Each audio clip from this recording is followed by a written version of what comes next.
Today, the clock starts ticking on Australia's longest race. 720 minutes, 43,200 seconds, and all of it to deliver that one dramatic moment. And gee, there's been plenty of those over the history of this race. The young Japanese driver goes to the lead. There's contact. The top of the mountain, that's cleared another victim. That is the quickest lap by a GT3 car in 12-hour history. But to win it lately, it seems you need just two things. Two of the best endurance racing drivers on the planet. One from Australia, Matt Campbell, and one of the best to ever land on these shores, Jules Gounon. They're the GT racing kings of the Big Hill, both drivers sharing the spoils for the past 7 years. Oh, where is he going to get through there? Jules Gounon is remarkably happy. The fairy tale continues for this young man, Jules Gounon, 3 in a row. Matt Campbell does it again. But there's an incredible field gathered this year, all looking for their place in the mountain's history books. But to do so, they need to last those 720 minutes, those 43,200 seconds, and they'll need to beat two of Bathurst's very best. This is the Meguiar's Bathurst 12-hour. The clock is ticking.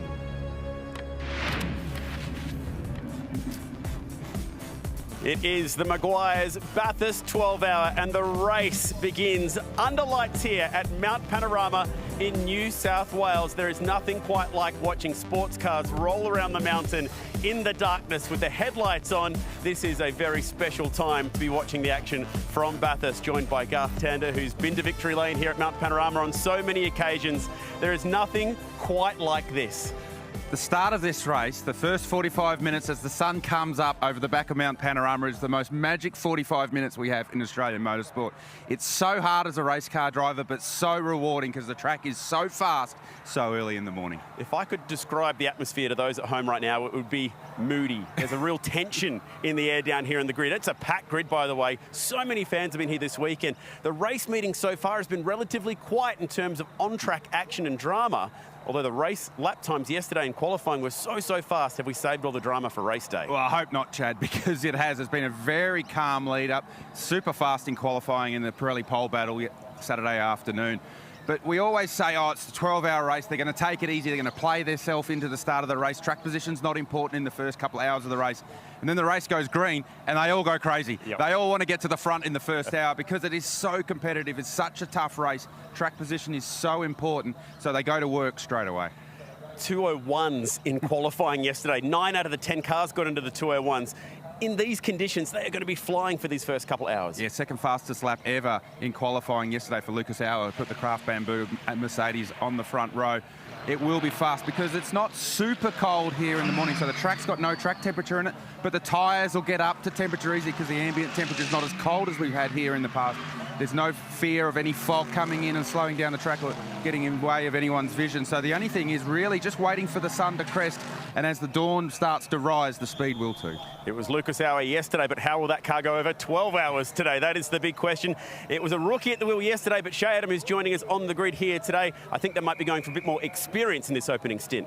Yeah, and I was talking about Maxi Goats with that. We were saying it's sort of a double-edged sword. If you've done the start, you're more likely to get to do the start. You've driven Bathurst at night before. How magical is it before the sun comes up? Yeah, first of all, it's very nice and a good feeling to start on pole.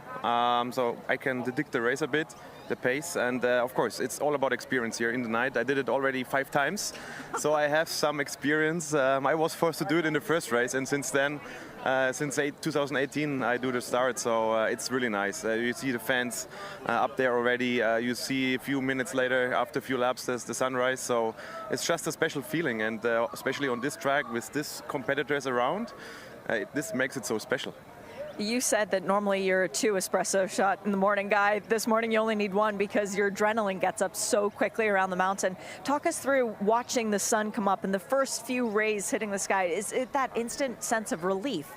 Yeah, in the dipper, of course, you have the sun in your eyes actually, so you need to be careful for a few laps because there's a certain angle of the sun which the drivers are not liking it. So I will close my visor as well, even if it's dark, because it's flashing you actually. So it's this kind of experience you have, and maybe you are staying 10 centimeters more away from the walls than usual, just to keep it clean and safe. And then as soon the sun is up, then I think the race starts.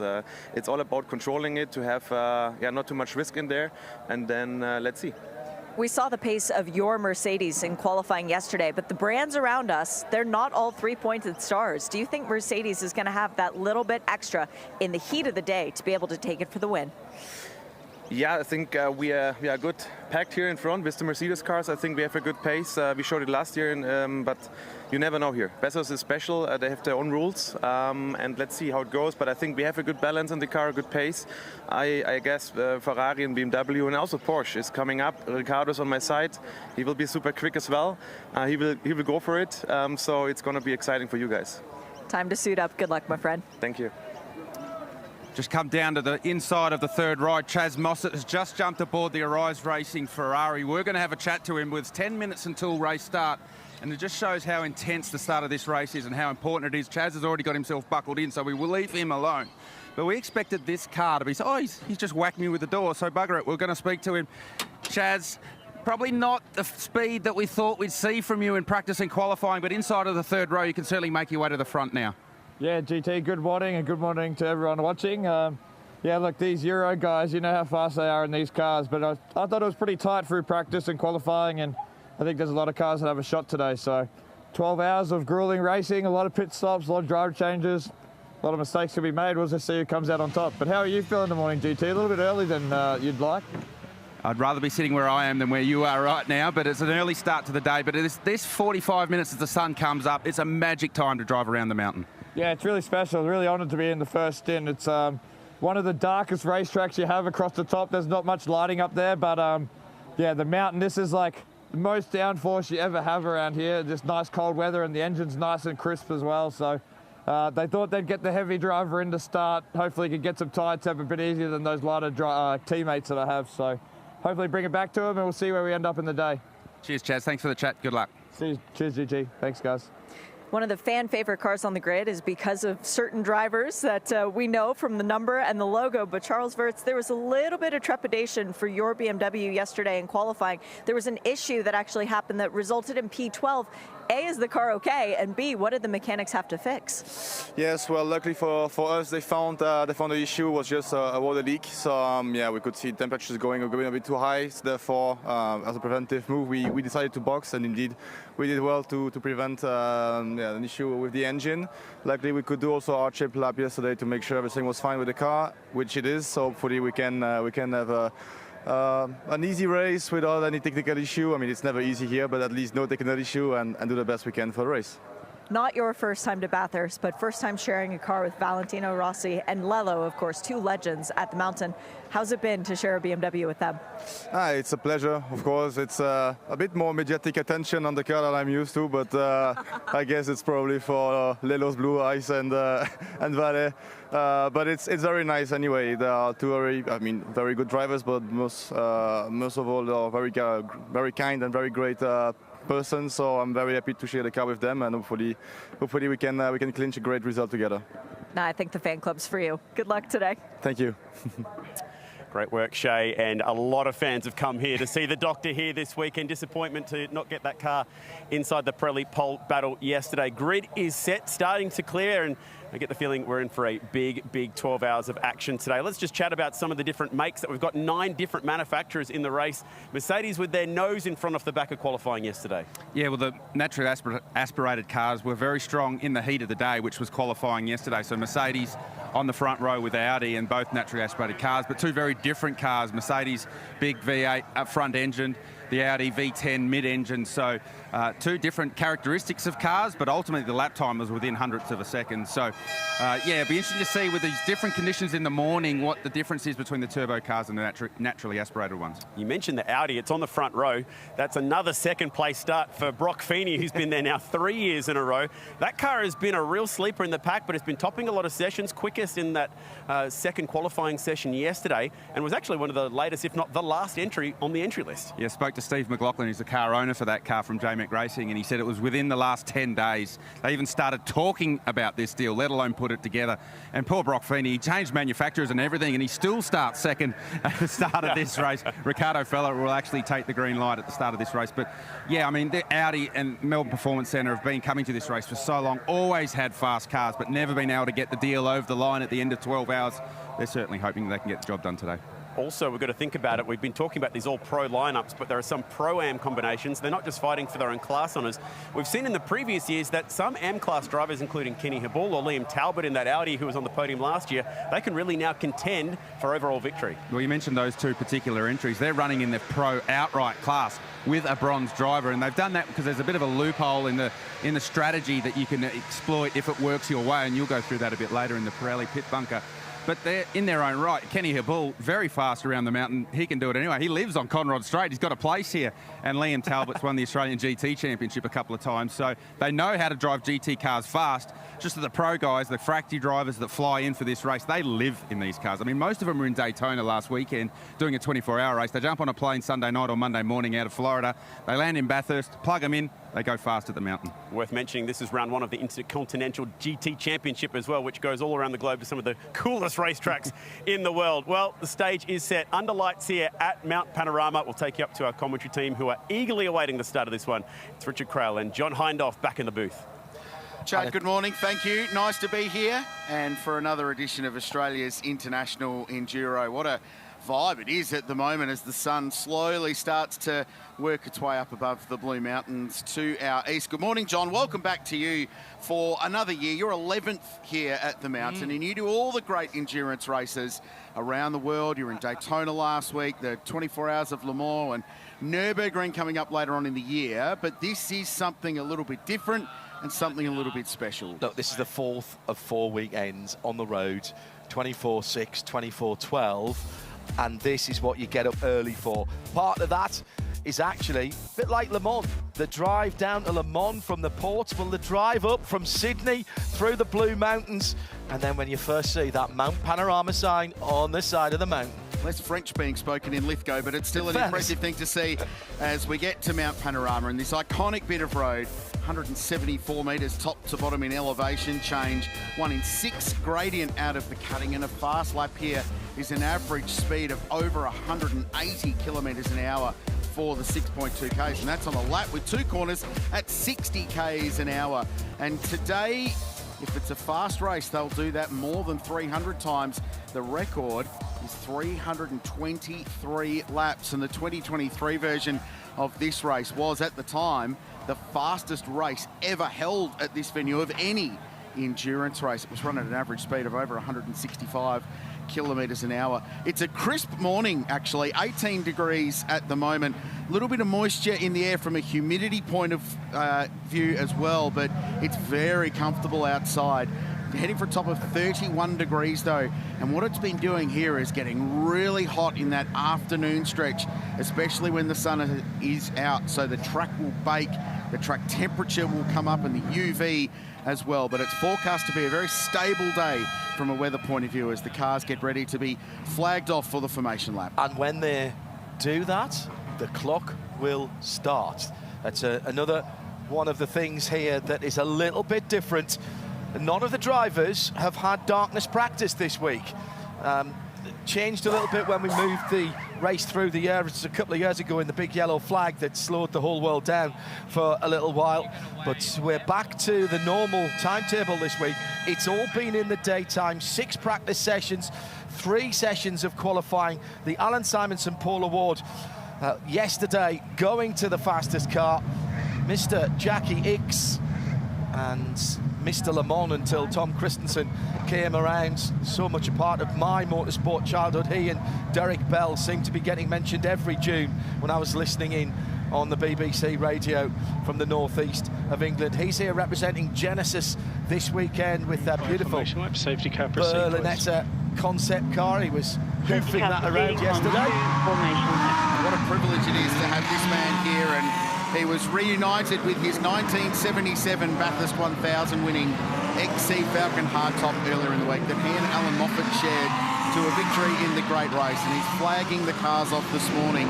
An absolute privilege, and he was given the opportunity to come in a little bit later, and he said no, absolutely not. At 80, he wanted to be here for the start in that magic first hour of this race. So the clock has officially started ticking, and 720 minutes, 43,000 odd seconds away, it will drop the checkered flag and we'll have another victor in this race. Officially yesterday, the second quickest pole lap in the history of this race, but in terms of spread from top to bottom, this is the quickest GT3 field we have ever had at Mount Panorama. It is remarkably close, and for the first time, Craft Bamboo Racing, the 38-year-old German Maxi Goetz will start that Mercedes-AMG.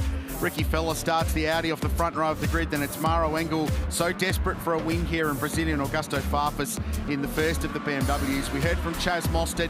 Ferrari are back on the mountain, and they are genuine contenders. Defending winners Porsche, their first car out of 6. Kenny Habul, he's won this race twice out of 7 in 75.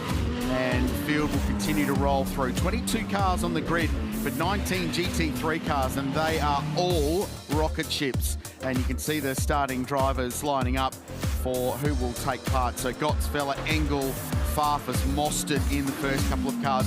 Yasser Shaheen will start the 91 Porsche off the third row of the grid. So the bronze driver combination there in a Pro-Am car. They want to tick as much driving time for the Am drivers early in the race, so the pros can do all the heavy lifting at the end of the day. There are classes to worry about here as well. Pro, Pro-Am, bronze and silver. We'll talk about those. And there's a GT4 battle as well with Adam Christodolo starting the Team 19 Mercedes-AMG from pole.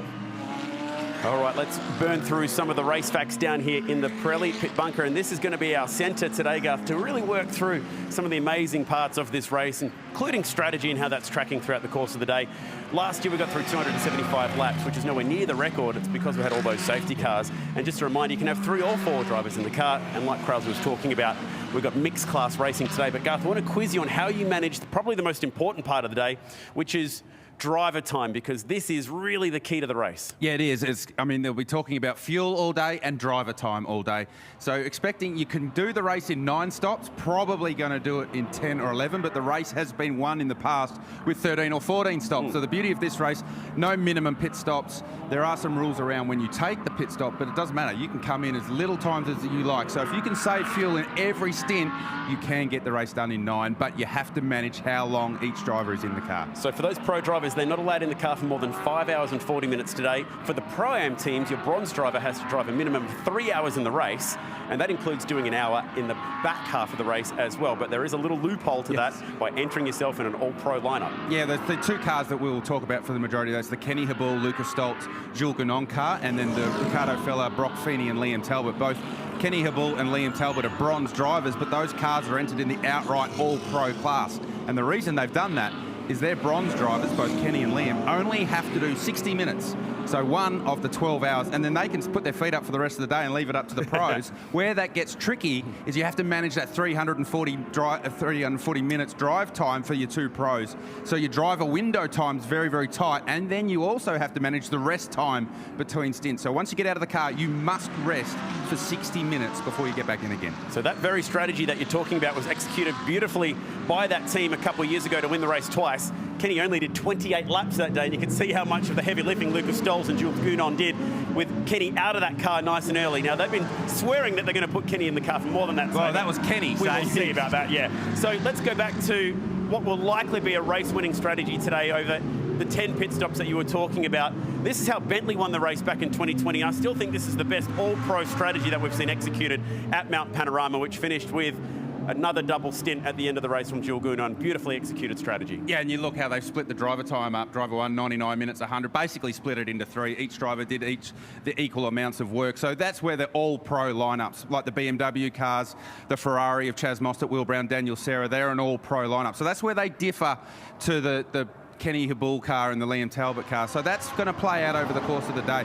Definitely Talbot and Habul will have their job done in the first 2 to 3 hours of the race. All right, Garth, heading back up to the commentary box. It's my job to track all of those strategies for you. We'll keep you abreast of it, how it goes across 12 hours.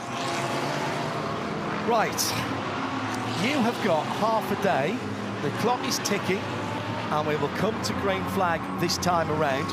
I suggest you don't go very far from trackside if you're here, or wherever you're watching, either here in Australia and New Zealand, or a huge international audience. Hashtag B12HR if you want to get in touch with us. And that will come through to the Global Broadcast Centre here overlooking Pitt Straight.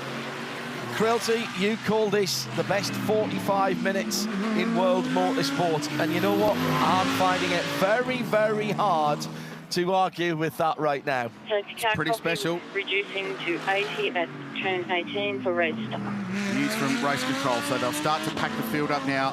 2 formation laps this year, and then they go racing proper. But the clock has started ticking. So from a driver time point of view, those that are in the car already ticking off some time for this race, and especially for drivers like Yasser Shahin in the 91 and Scott Andrews, who's in the Pro-Am car in 44. He's the pro there. Dean Fiore will start the number 9 Hallmark Property Group car. I caught up with Craig Lowndes this morning, colleague of ours, a legend at this place, and I did see Cam Waters on the grid, but he said when I got here, there was no sign of Cam. He likes his sleep. Thomas Randall got nominated to do the opening stint of that. Lowndes will jump in for a double at the first pit stop, and we'll see Cam at some point around, I don't know, morning tea time, I think was the vibe down there at Scott Taylor Motorsport. This is a stacked field. 26 international drivers, 16 nationalities represented this weekend, 6 former winners of this race, all top 5 drivers from last year's Repco Supercars Championship, the odd legend or 2 in the paddock as well. But from a GT racing point of view, current GT champions from Australia, Sprint and Endurance Cup in Europe, IMSA GTD Pro Champion, the current winner of the Nürburgring 24-hour, the current winner of the Le Mans 24-hour.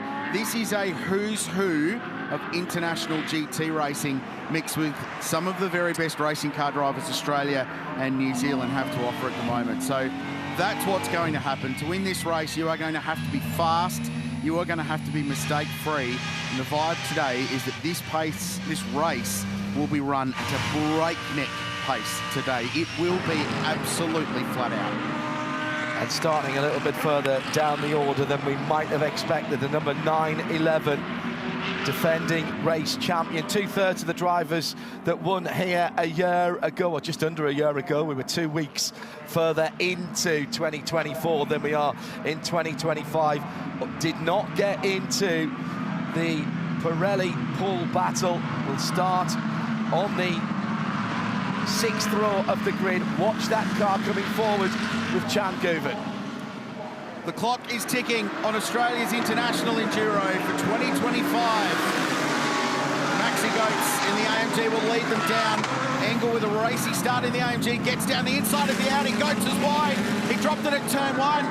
And they're going to battle for this one on the run-up Mountain Straight. Hard to pick who's who at the moment, but they're 3 abreast. The Audi, the meatless sandwich, and they're banging doors. It's a 12-hour race, boys. What are you doing? Up to Griffin's Bend. Maro Engel in an amazing position to sweep around the outside, but it'll be Goetz who leads them through for Craft Bamboo. What were we saying yesterday about putting the helmet on and flicking the switch, Garth Tander? First corner, first lap, 11 hours and 50 minutes to go, and that looked like it was the last lap of a 5-lap sprint. It happens every year. They say they're going to play themselves in. They're not going to worry about it too much for the first couple of laps. We'll wait for the sun to come up and then we'll get into it. And that lasted exactly 200 metres this year. They got to turn 1. Maxi Goetz had a moment. It slid through the apex, got a slow run up Mountain Straight, and they went mental. They wanted to take the lead straight away. Did Farfus, Engel and Ricardo Fella. 3 wide up Mountain Straight, banging doors. within the first minute of a 12-hour race. Are we not entertained already? Worth the price of admission for that sprint up Mountain Straight towards Griffins. And I'm sure there was bodywork banging there.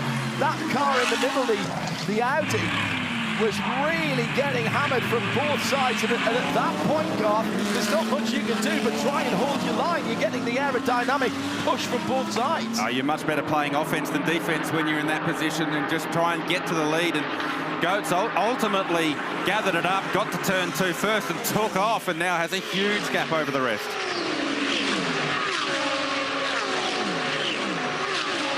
Oh, there are a couple side by side there. So Ricky Fella was second going into turn 1. He's 5th now in the 183 Audi and had a massive fistful of understeer, turning the car in at the elbow for the first time. The big winner in all of that stuff going on in the opening lap was Augusto Farfus in the number 32 Team WRT BMW. So he's up 3 spots to second position. At the end of the first racing lap at speed, Maxi Goetz leads the 12-hour by 1.5 seconds. Farfus second for BMW, and Chaz Mostert, well, who would have predicted he'd pass some cars early? The Ferrari up to 3rd. Aichan Guven actually dropped a spot. He's back down to 12th in the number 911. And breathe. I don't think you can. I think that sets the tone for today. It's going to be like that, and this will be a track position race. You want to lead. There are some races in the world you don't want to lead. You want to buy your way in. This is entirely the opposite. Track position is going to be absolutely king today. And if you have to be the pinball in the pinball machine to squeeze your way through to get to the lead, then you're going to do it to try and get to the front. Yeah, that just showed if there's an opportunity to make a pass and get the job done, you take it regardless. Doesn't matter if it's lap 1 or lap 280. If you need to get through, take it when you can. Interestingly also, the two turbo cars, the BMW and the Ferrari, got a free kick at the start of the race. They would have been looking to go forward in the cooler part of the race at the early part of the day. They got a free kick straight away thanks to Maxi Goetz. So they're already up to 2nd and 3rd after starting 4th and 5th. Well, turbo cars need to make hay while the sun doesn't shine, because in these cooler ambient conditions this morning, still less than 20 degrees, they're going to be producing lots of boost and lots of horsepower.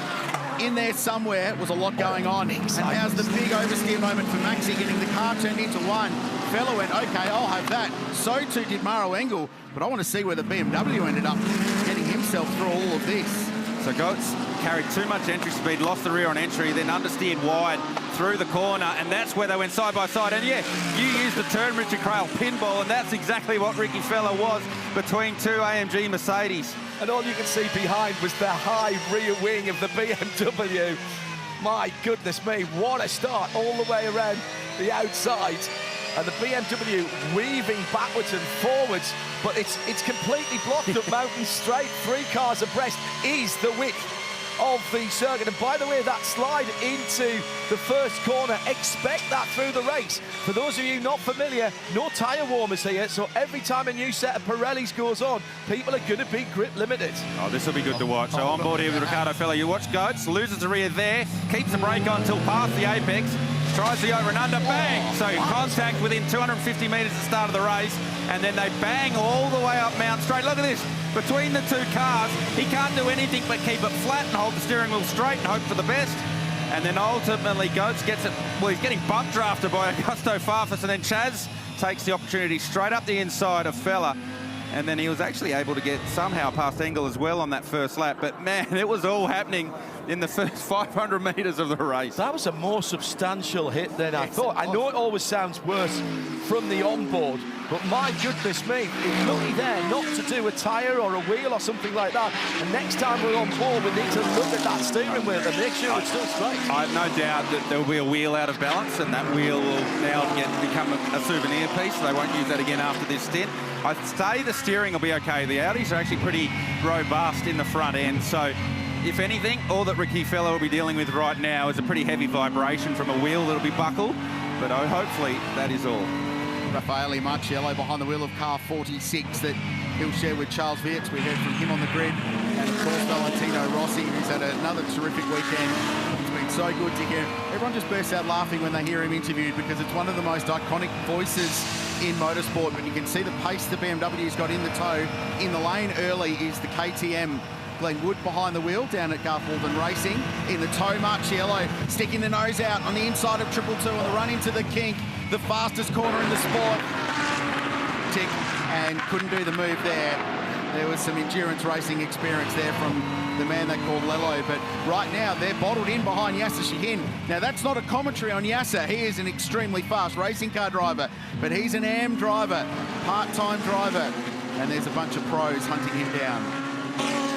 Talk about why it's important to get to the front of the field in the early part of the race. When we were tracking Raffaele Marciello, he is already 10.5 seconds behind the lead within 2 laps at the start of the race. So the field spread is always significant here.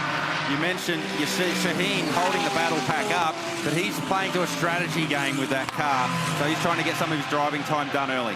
Chan Guven has moved back up a couple of places. He sits on the outskirts of the top 10 at 10. Marciello's just got past Yasser Shahin, so he is up to 8th place in the 46 BMW.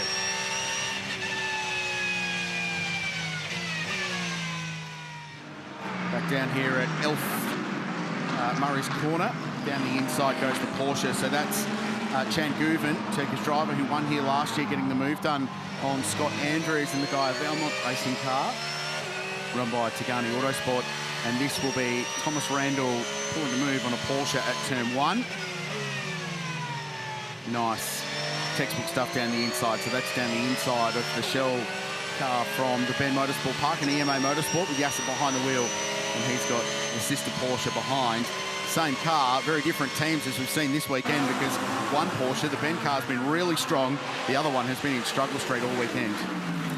I've ducked into Audi to get an update on the state of Riccardo Fella's car, and despite the fact that he's getting his ears boxed in, hasn't been reporting any major vibrations or any major issues with the steering on that car, but he was quick to give both the Mercedes drivers either side of him a little bit of an ongoing character assessment when they got through Mountain Straight. The second word was idiot. I'll let you guys guess what the first word was.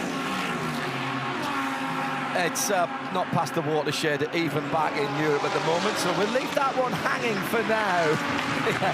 The 2025's Meguiar's Bathurst 12 hours.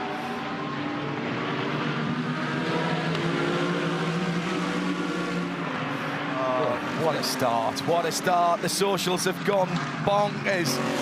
That first, 35, 40 seconds is going to be being replayed all over the world. What an advert for this race, for GT3 and this part of Australia and this racetrack. Absolutely superb. Already the first vestiges of Sunday's sunshine are beginning to be seen over there in the east, and it's actually not as light outside as the cameras make it look. The drivers are still driving on their headlights here, Garth. Yeah, that's a good point you're making. I was about to make that very point, John, that our cameras always make it look lighter than what it is.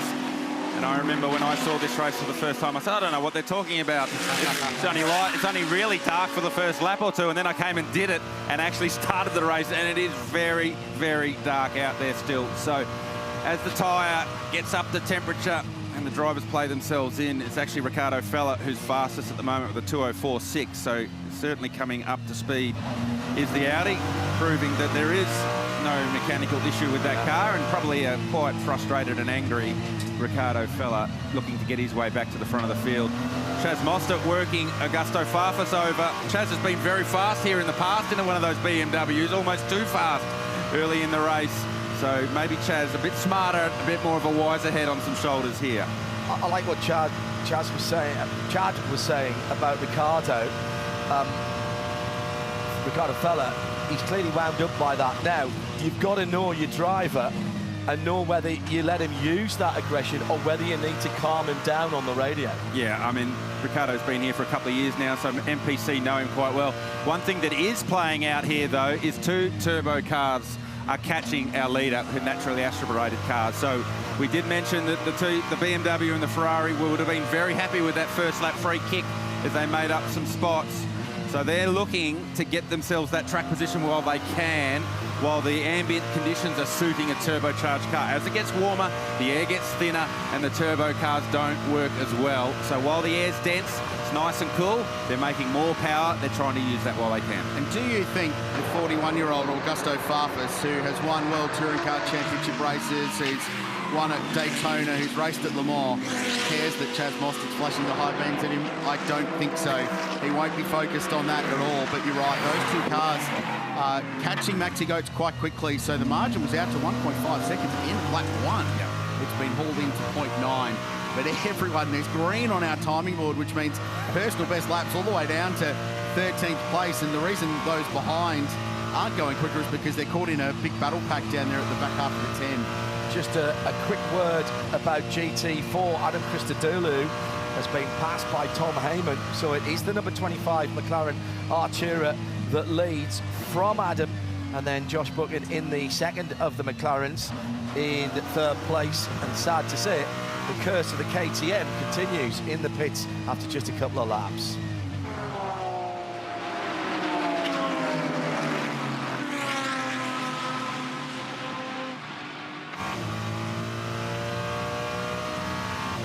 We're on board with Chaz Mostert. He's had a very good run out of the BMW M elbow, and he's lining up a BMW M car potentially to grab second place away.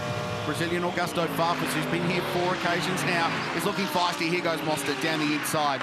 This for second position, and the Ferrari takes a step forward. We've already had one pit caller this morning, and it was for 2 of the worst words in motorsport. Electrical gremlin is what's plaguing the KTM. But the good news is that car is back out on the racetrack now. I had a quick chat with David Crampton, one of the drivers, and instrumental people to this team. And he said, we brought in engineers from Reiter. They're the guys out of Austria who run the team and run the car, know it best. It came in, it went back on the jacks. They did it, Control-Alt-Delete. And now Glenn Wood is back out on the track. All they want is to finish this race. It's funny, isn't it? They've been on track for 5 hours in the lead up to this race, and for that team, it has been completely trouble-free. And 1 minute into this race, when you're in racing conditions, it all changes. Let's just unpick this move with Chaz. Oh, great move by Chaz. And I think Augusto was letting him pass, but probably doing it earlier than Chaz expected. So Augusto off the throttle right in the middle of the kink, and caught Chaz unaware. And he actually had to grab a handful of opposite lock at 280k an hour with the sun still not up. So luckily, we know Chaz Mostert's got reasonable reflexes, and he was up nice and early, and he was pretty intense on the grid, and luckily, he saw that one coming.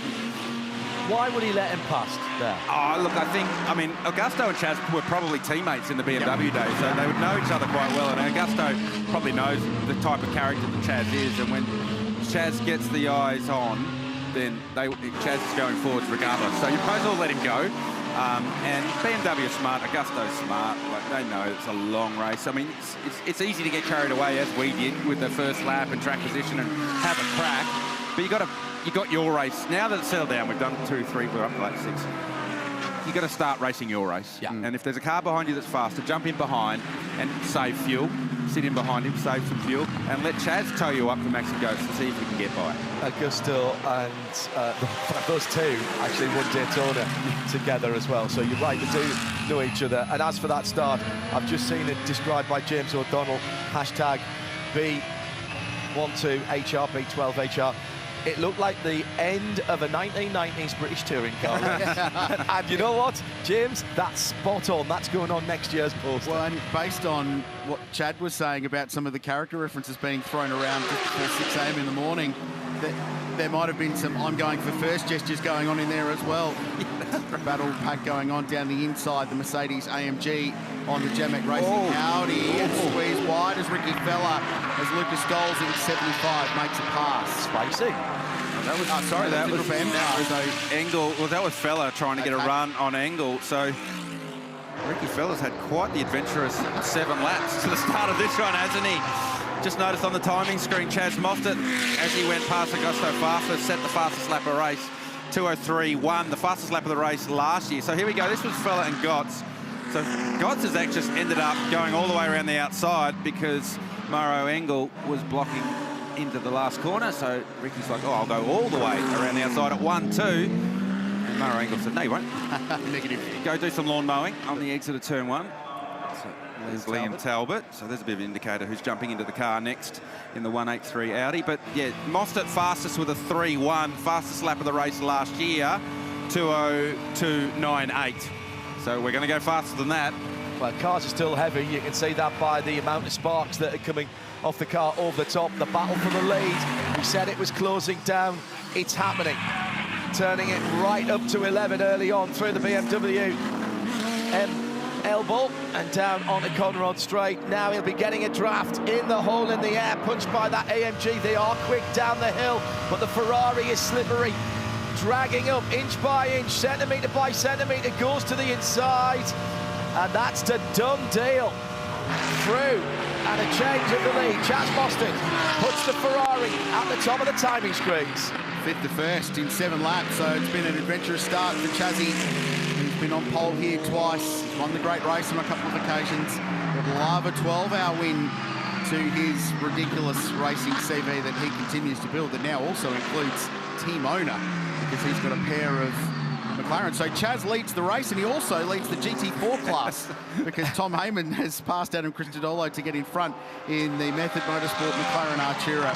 Nice pass. Everyone, the GT cars raced here in November for a round of the domestic GT World Challenge Series, and everyone was like, man, those Ferraris are quick in a straight line as Andrews gets down the inside of Dean Fiore. So a little inter-Audi battle going on here. 2 different teams with MPC and Tagani battling it out. Still hard to pick cars with the bright headlights into turn 1. The Superbarn Supermarkets AMG gets down the inside. That's Davey Russell, silver class car. So a pass for Coity there, he's gone forward. Andrews pressing on. Yasushi Hind, by the way, has just settled into 10th place at the moment and leading that Pro-Am class in the Bend EMA Porsche, just a little bit up the road.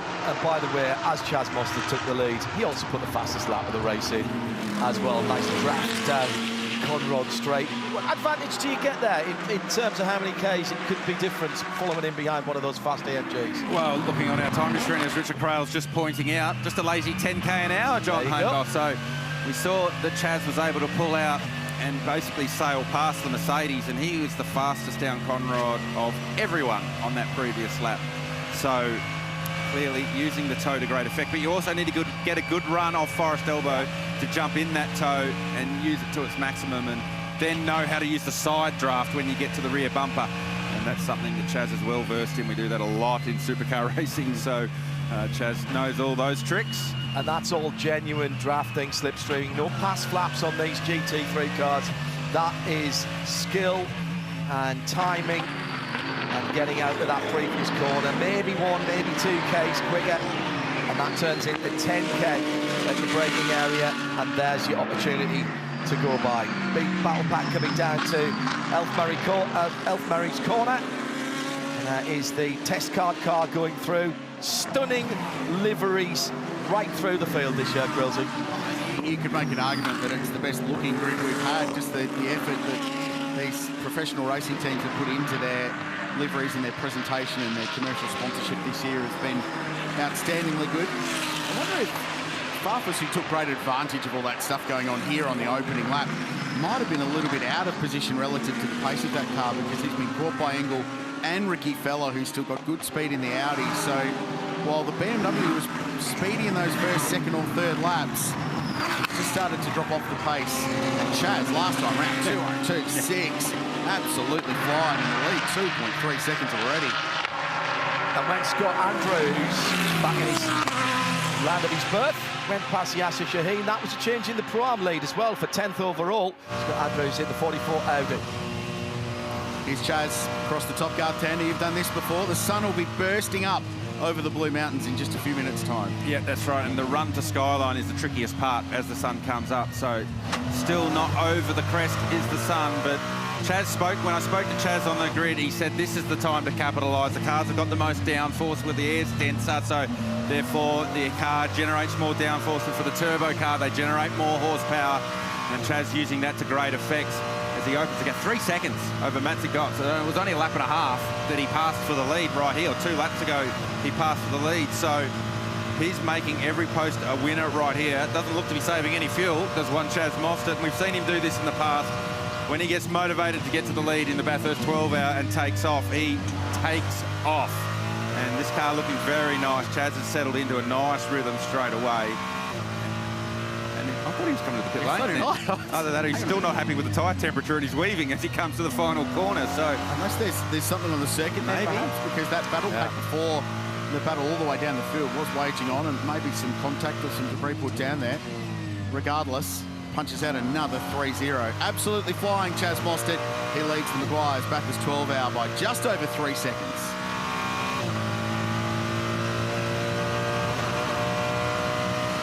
You know what always impresses me with good racing drivers, Garth, is the paucity of movement, the economy of movement behind the wheel. Whereas most mortals, if we were going at these speed, we'd be hauling around, we'd be getting thrown around in the car.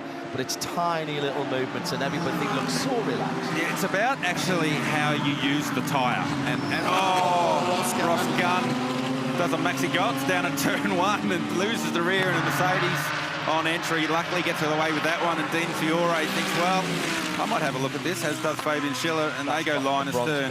Class there, yep. Up mountain straight. But getting back to what you were mentioning, John, it's all about how you use the tyre, and you want to load the tyre as gently as possible. So you genuinely want to look like, while you're hurdling a $1 million GT3 car across the top of the mountain at 220k an hour, look like you are driving down to the milk bar to get a litre of milk. That's what you want it to look like. So you want to just load the tyre gently, not excite the front tyre and overload the front tyre, which they will then rotate the car too quickly, and then you lose the rear. So literally, your heart rate is up, you use the brake pedal as hard as you can push it, and you steer it with your pinkies. Yep. And that's basically how you drive a GT3 car fast. Yasser Shaheen under pressure from David Russell, who maybe contemplated for half a second about that, but he knows better. Going on the podium in the 1000 here before, and a lot of starts in Bathurst 12-hour spec with D. Russ. He's sort of the go-to dab hand at this kind of racing, still keeps himself very, very sharp by racing in Porsche Carrera Cup and finished second in the championship last year for the 3rd time in his career, but continues to win. Won the first international round for that championship in New Zealand. So this is at the BMW M elbow, and Yasser Shaheen backing the EMA Porsche into the BMW elbow. And that's Valentino Rossi on 2 wheels. Yes, it is. That's a rear like that. Tire sliding. Absolutely. They have a dedicated drift circuit at the bend in South Australia. I wonder if Yasser's been over on that, doing a bit of practice, a rear entry into Forest Elbow. There's a bit of cork in the bottle feeling about this, though, isn't there? Yeah. With this big group of cars stuck up behind Yasser. So David Russell, Ross Gunn, Dean Fiore, Fabian Schiller in the Grove car, Jamie Day, who's been super, he's in the Aston in 16th, and then Tony D'Alberto, 17th in the Lambo. They're all very, very fast, very, very experienced racing car drivers. But you've got to stay patient at this point. There's no point in David Russell throwing it up with a low percentage lunge here with 11.5 hours to go. He'll want to, because he'll see the gap opening up, and ahead of Yasser there's a bit of clear track, but really he's got to rein himself back in. Behind him, of course, is that battle for the bronze class led by the SPS Heart of Racing Ross Gunn driven car, then Dean Fiore, then Fabi Schiller, first time on the mountain, getting the opportunity as the newbie to start the race, get the early call for the coffee. Just wonder how long the patience will last from one D. Russell as he's in behind that Porsche.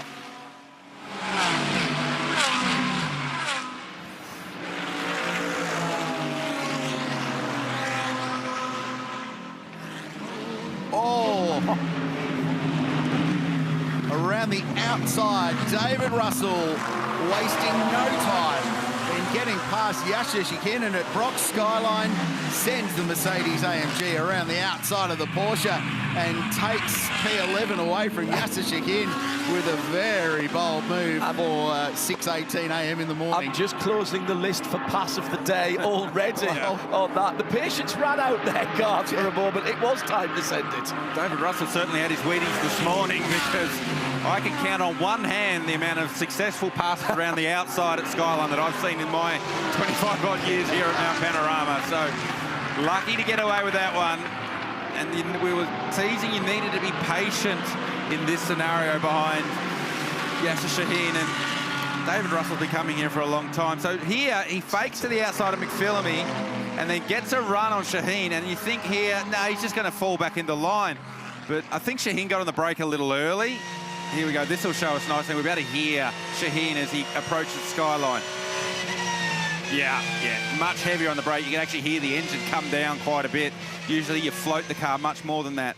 And right about here, David Russell's holding his breath, thinking, I hope I clear the front of that Porsche, because if I don't, it's going to be a small plane crash. Yeah. He's been here 14 times in this race, D. Russ, and that's the best move he's made in 12-hour spec in all of those many hours. The KTM's back out, which is great news. Glenn was behind the wheel, so they had some electrical dramas early. Stopped, actually. I was hearing from on the socials from our eyes and ears all around here. Thank you to everybody who let us know. That car actually stopped in that first green flag lap, managed to limp back to the pits.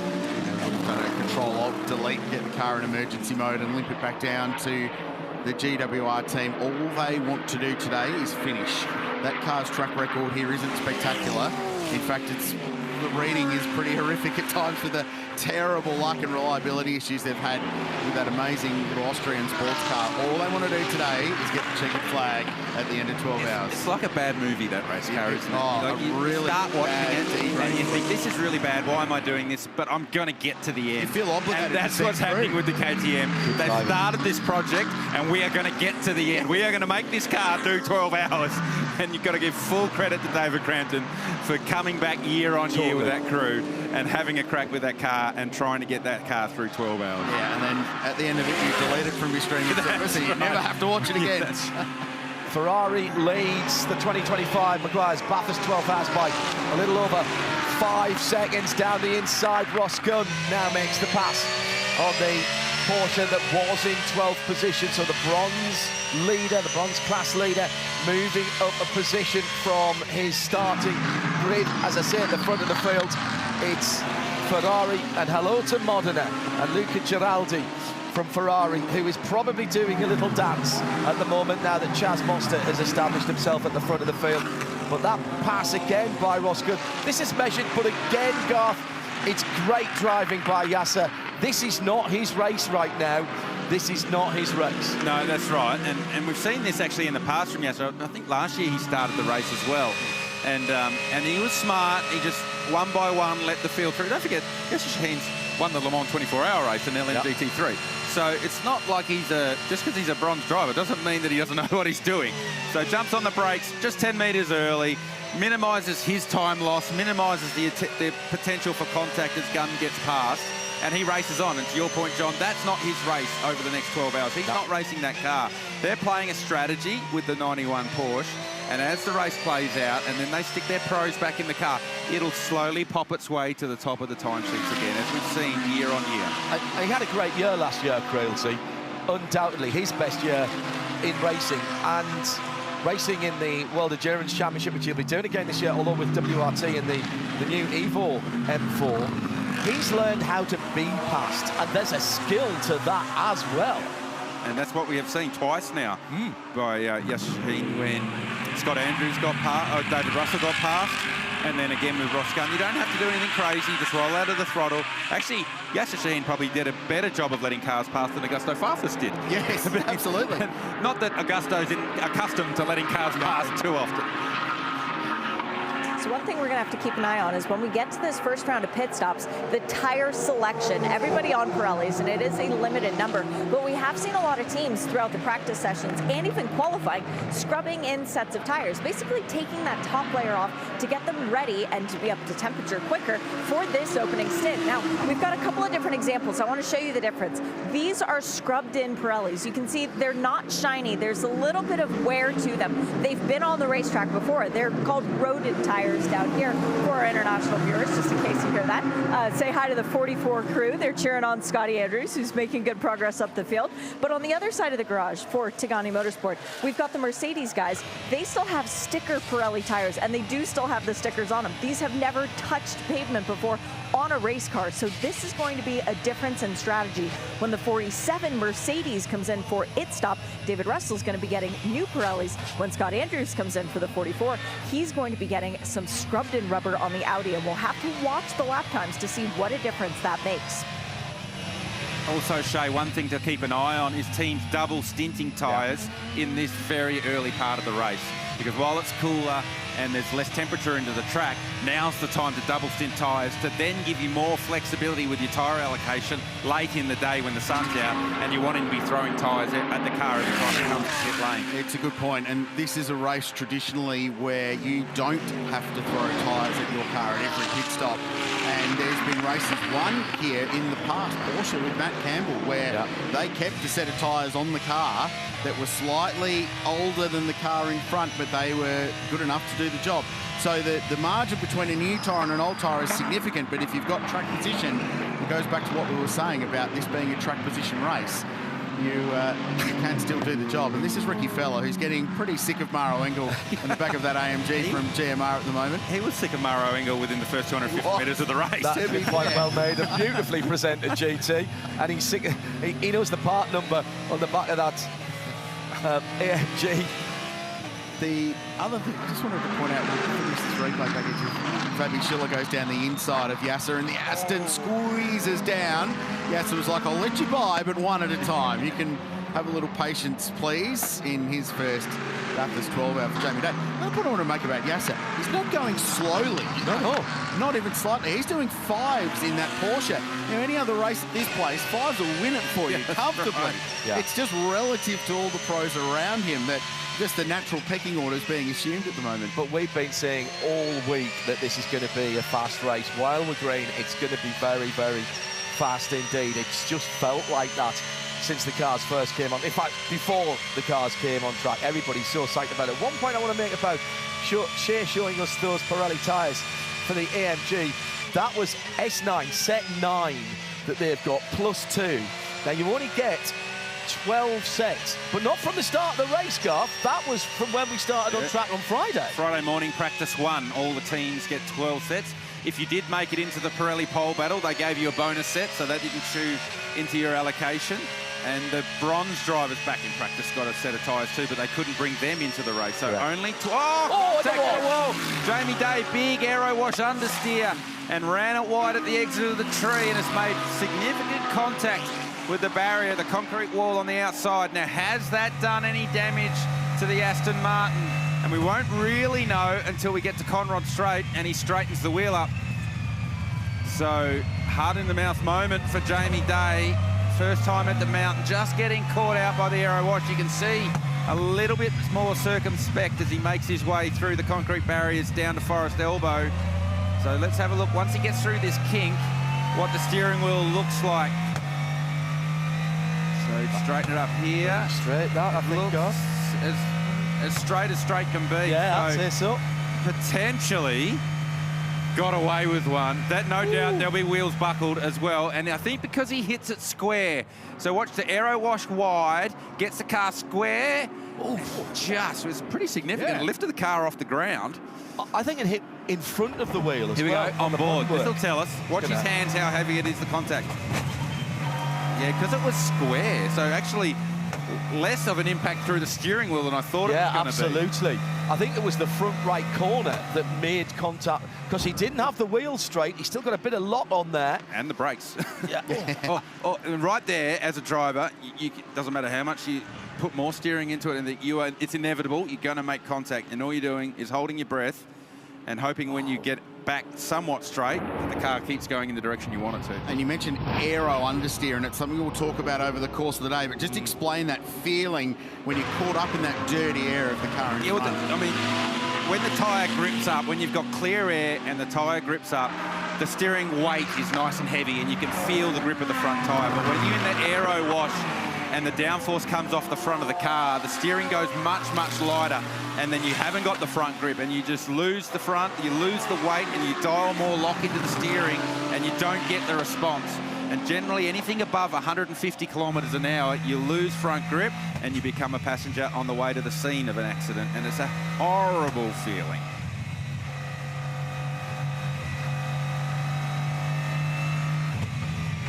A bit like when you're on a public road and it's wet and you turn into a reasonably quick corner at the posted speed limit and there's a big puddle in the middle and the steering just goes a little bit light and the car pushes across the road, and it's that throat in the mouth feeling of, oh no, what's going to happen?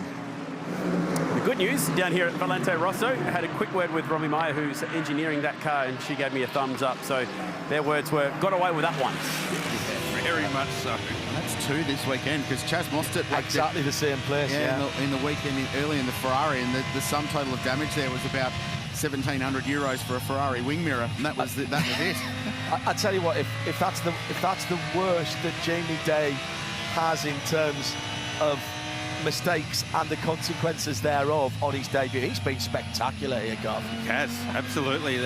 One of the practice sessions, practice 1, that car was almost anonymous, and then in practice 2, it went to the top with a rocket, and it was very impressive lap time early in the weekend from Jamie Day. So nice job by the Valente Rosso team. Romy Meyer stepping in for the weekend, who as ex-AMG Mercedes was heavily involved with the development of the AMG Mercedes that we see on track right now when she was working for them, and has been at Triple Eight and now works for Premier Racing. There she is, Romy.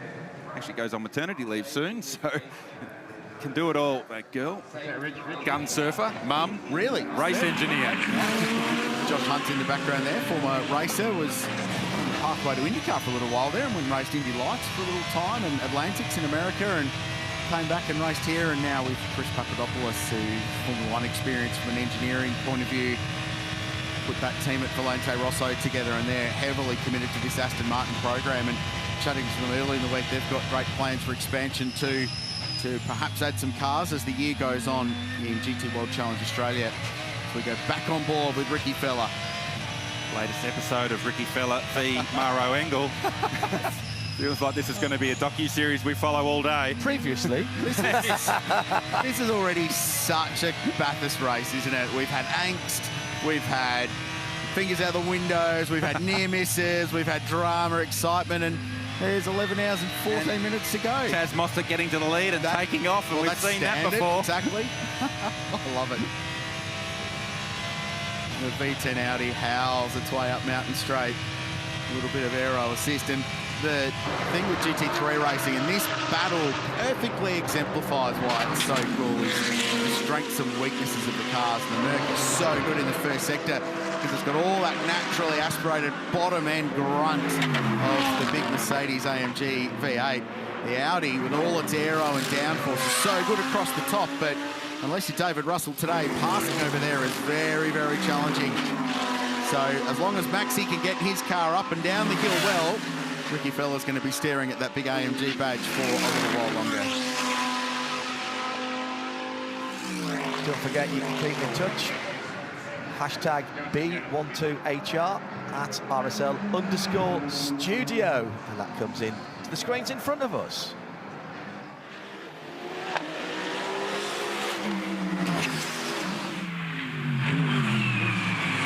Down the hill into the BMW M elbow. This is quite a chunky little battle now because they're slowly grabbing in Maxi Goetz, who's running second, the early leader of the race. This is Yasser getting down the inside, followed by Tony D'Alberto, and Yasser's just chucked a wide there.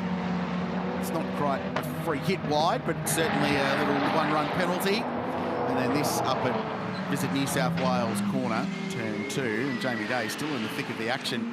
The Aston Martin gets down the inside. Nice to have the Astons back in the race. Totally.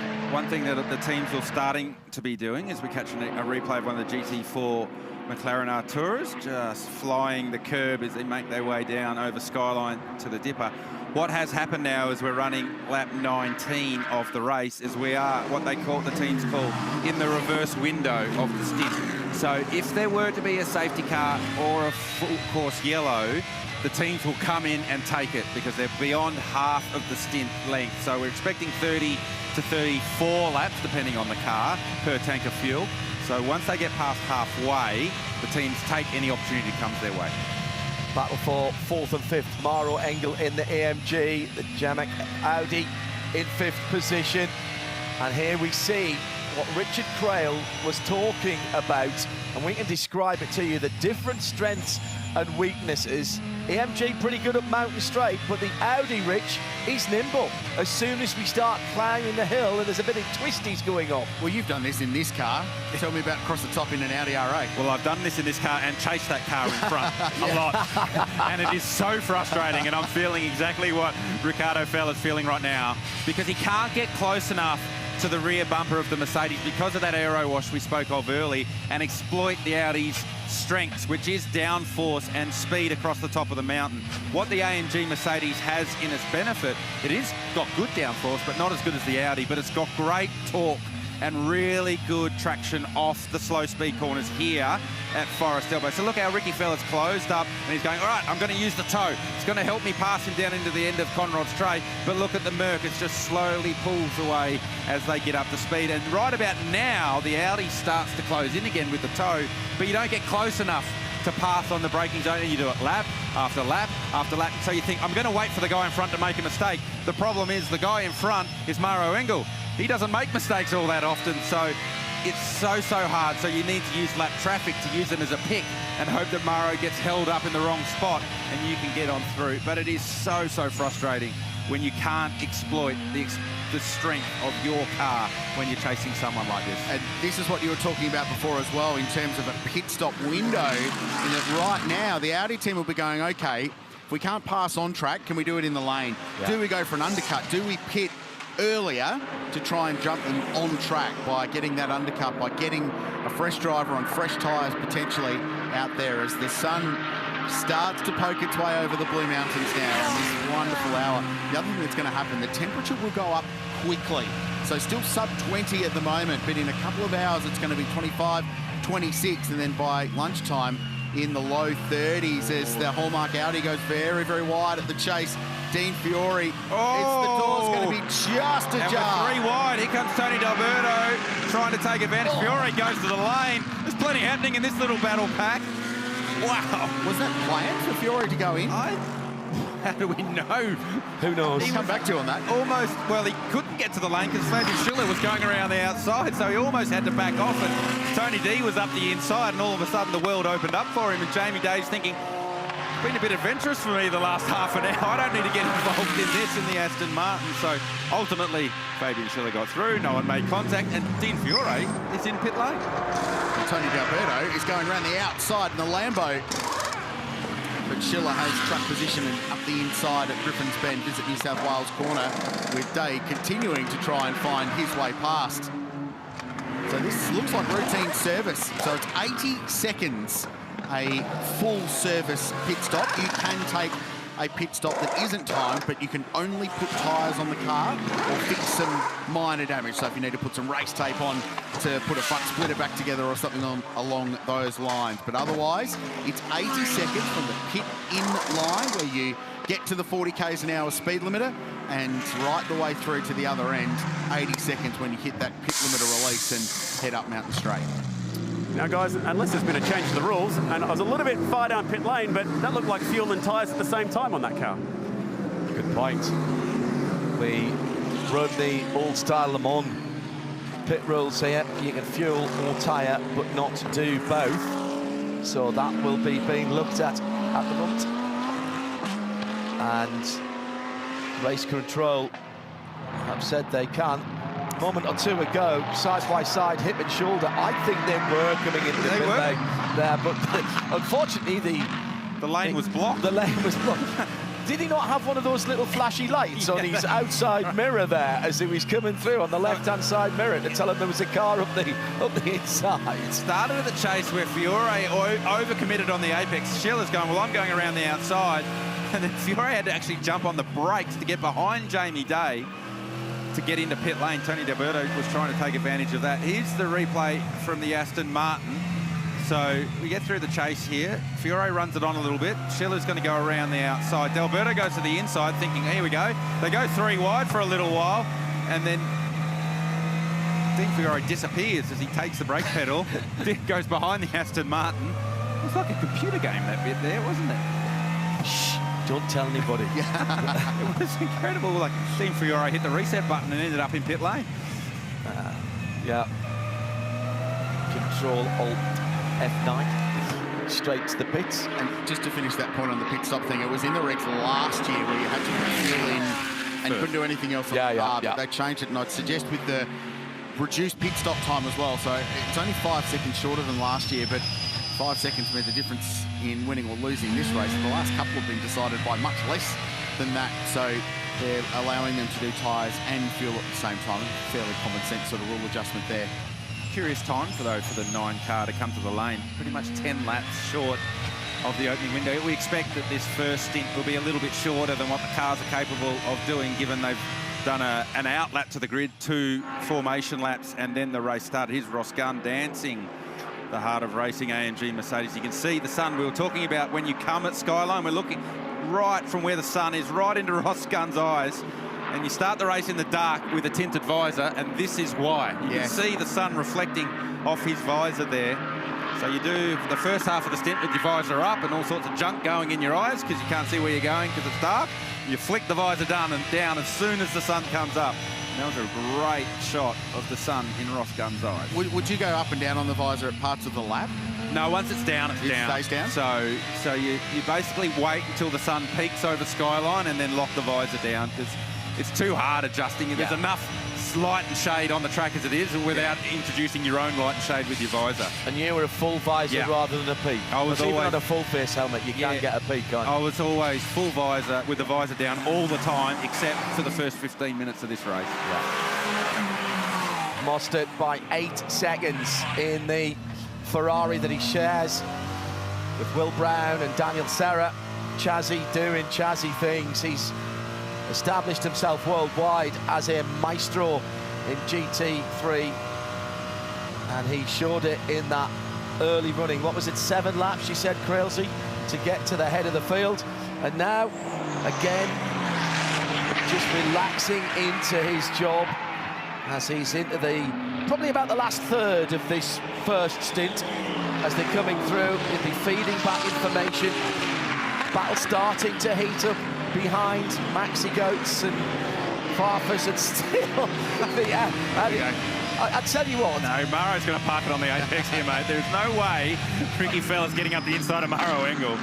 So we're 55 minutes into this race. Shot back, here we go. He's got the inside. Switch back, and he's done it. Brilliant. He's done it.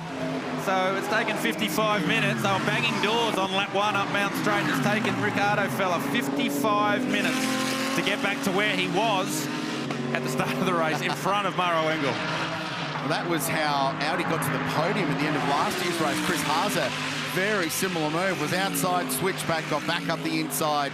Good pass. Ricky Fella finally squeezes his way through on the 24th lap of the race, as some fairly well-known racing car driver names prepared themselves for forthcoming pit stop.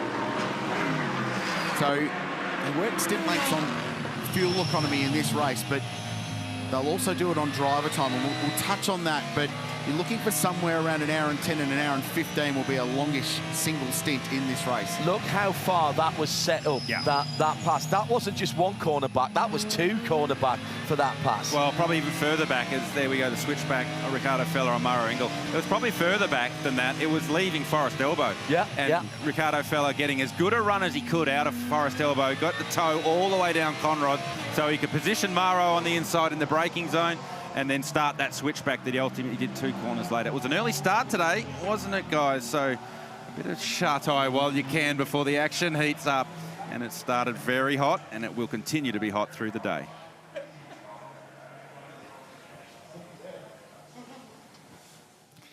Their phones will be lighting up as we speak with character references and sleeping on the job jokes and things like that. I love it. Mostert by 8.4 seconds, and the first sector clear of the back of that Mercedes-AMG. Ricky Fella sets his fastest first sector of the entire car race. So he's got a head of steam now and looking to get some track position and get to the back of Augusto Farfus. It's funny, the Mercs aren't particularly speedy in a straight line, but your point was that torque we've been talking about, how they fire out of that corner. Well, they get up to speed very quickly, which makes it tricky for the following cars to get a run on them. This is the trickiest stint in the day to get the tyre pressure right, because the ambient conditions we haven't seen all weekend. It's obviously dark and the air's denser and cooler. And so you've got to sort of forecast, well, how quickly is the temperature going to rise in this first hour of the race? How quickly is the track temperature going to rise in this first hour of the race? And you've got to somewhat lick your finger, stick it up in the air and almost get a feel for the air before you set the tyre pressure at the start of this race. Because I think Maro Engel, for example, was very strong early and has faded as the stint went on. So I think they started their tyre pressure quite high and maybe just fading a little bit in the back end of this stint. And the teams will adjust now as they start to get information. They get the tyre pressures live on the telemetry, so they don't have to wait and take the pressures when the car gets to pit lane. They'll adjust the pressures as this stint goes on, ready for this first pit stop. Chan Guven in the Porsche back in 9th place has just set his quickest lap of the race as well at a 2:03.2, so there's good pace. Just check the temperature. It's actually colder than it was at the start. It's that little pre-dawn moment when the temperature bottoms out. So just 16 degrees, but it'll come up very, very quickly as the race goes on, as they deal with some traffic. And Ricky Fella, he's had 3/4 of a lap of joy of clear racetrack, and now he's got Augusto Farfus in the BMW, and he's got a Mercedes tucked up behind his rear wing. It'll be the last thing in the world he wants is Maro Engel to work his way past again. It's going to be the widest R8 Audi you've ever seen in the braking zone, because there's no chance that Ricardo Fella's letting Maro Engel through again. Yeah, he's got one of those little levers like Professor Pat Pending used to have on wacky races, and it'll just go out about another metre or a metre and a half. That's the battle for third position, by the way. Chaz Mostert up the road by 9.5 seconds to Maxi Goetz, and then 2 seconds further back is the battle for third on down. Yeah, and second's actually not that far up the road either, yeah. you mentioned, John. So seconds, yeah. Ricky Fella, though, he sort of got his ears boxed early. He's not too far away from second as he mounts his fight back, and the McLaren just get elbowed out of the way by Lucas Stoltz. He's not wasting any time. He's not far behind that battle pack for second and third either. So whilst Chaz is up the road, the rest of our main contenders are very close proximity. As we look in the eyes of Augusto Farfus, he's still got the visor up. And just there, you can see the sun in and out. Yeah, the sun on the sun strip. Yeah. So great shot, love that. Love the super slow-mos we've got. Our slow-mos are even more slow and super this year than ever before. And if you can, listen on headphones for a bit if you're away from the track, because the audio mix this year is stunning.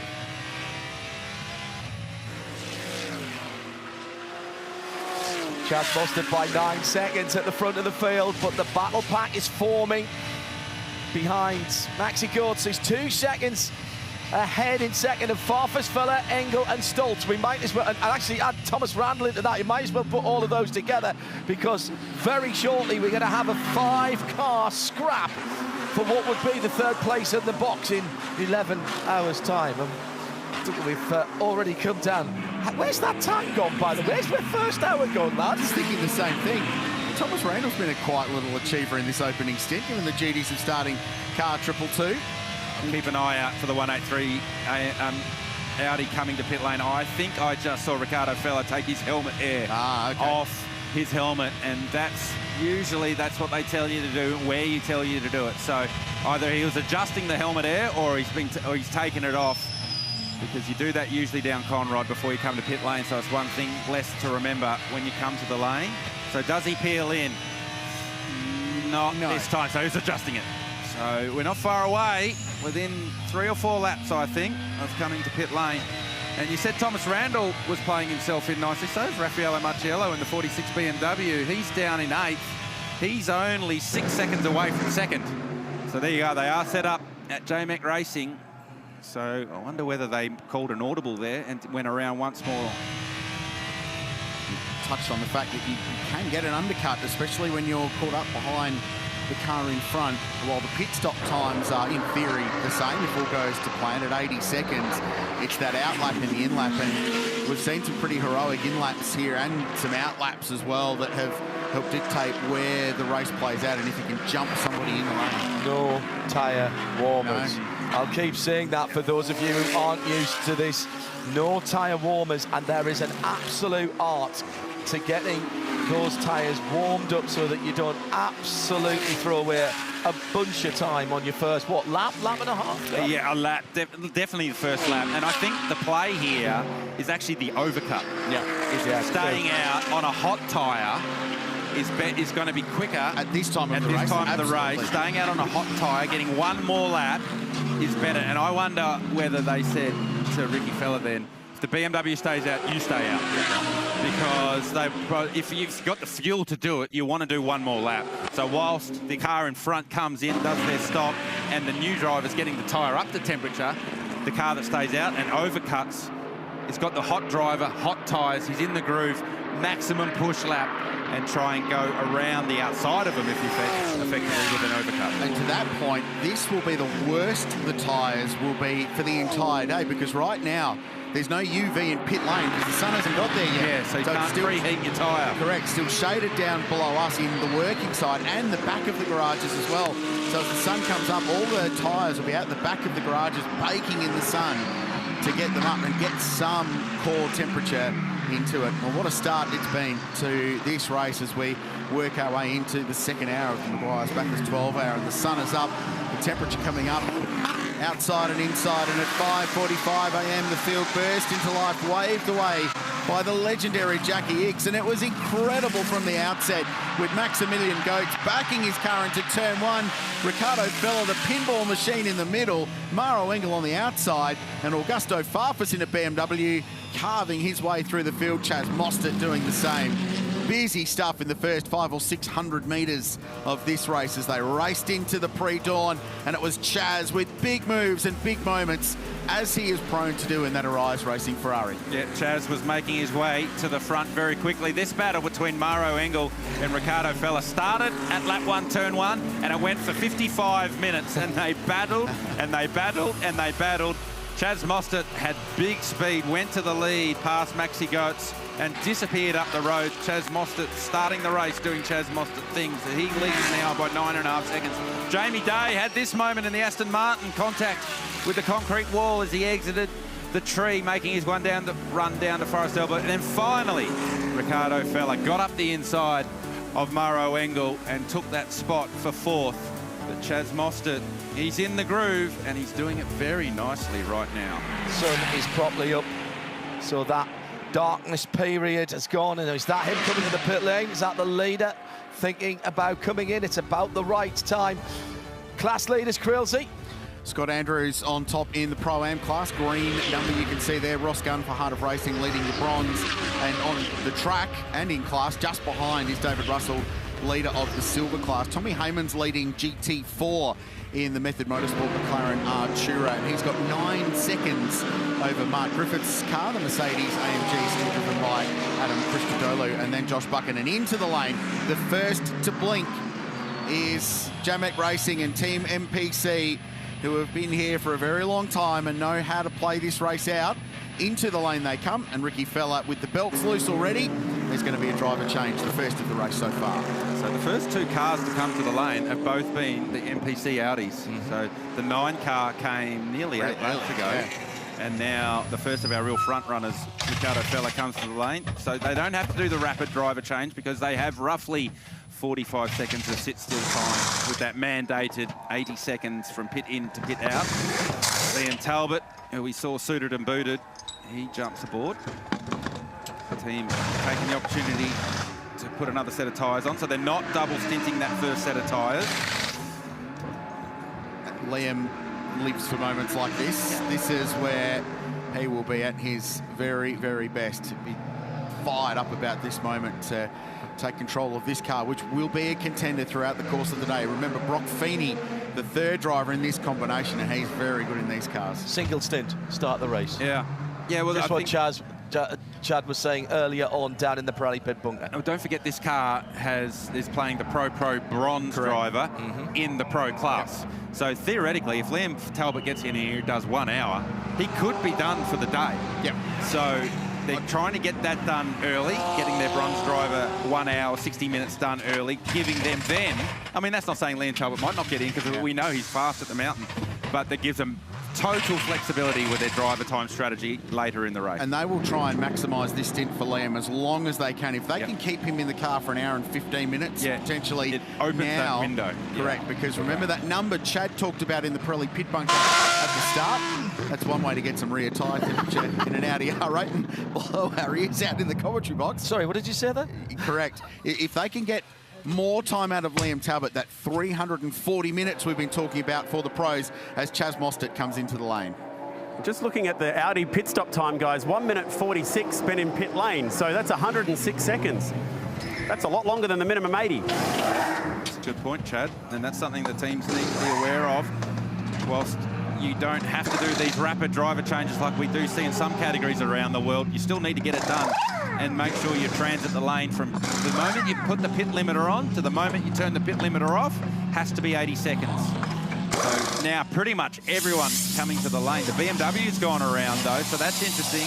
Both BMWs have gone around, as has Anchan Guven in the Porsche. So all the teams will now be starting to watch each other. Who's got what fuel economy? Our camera operators in the truck making art this morning. We're not just covering a motor race.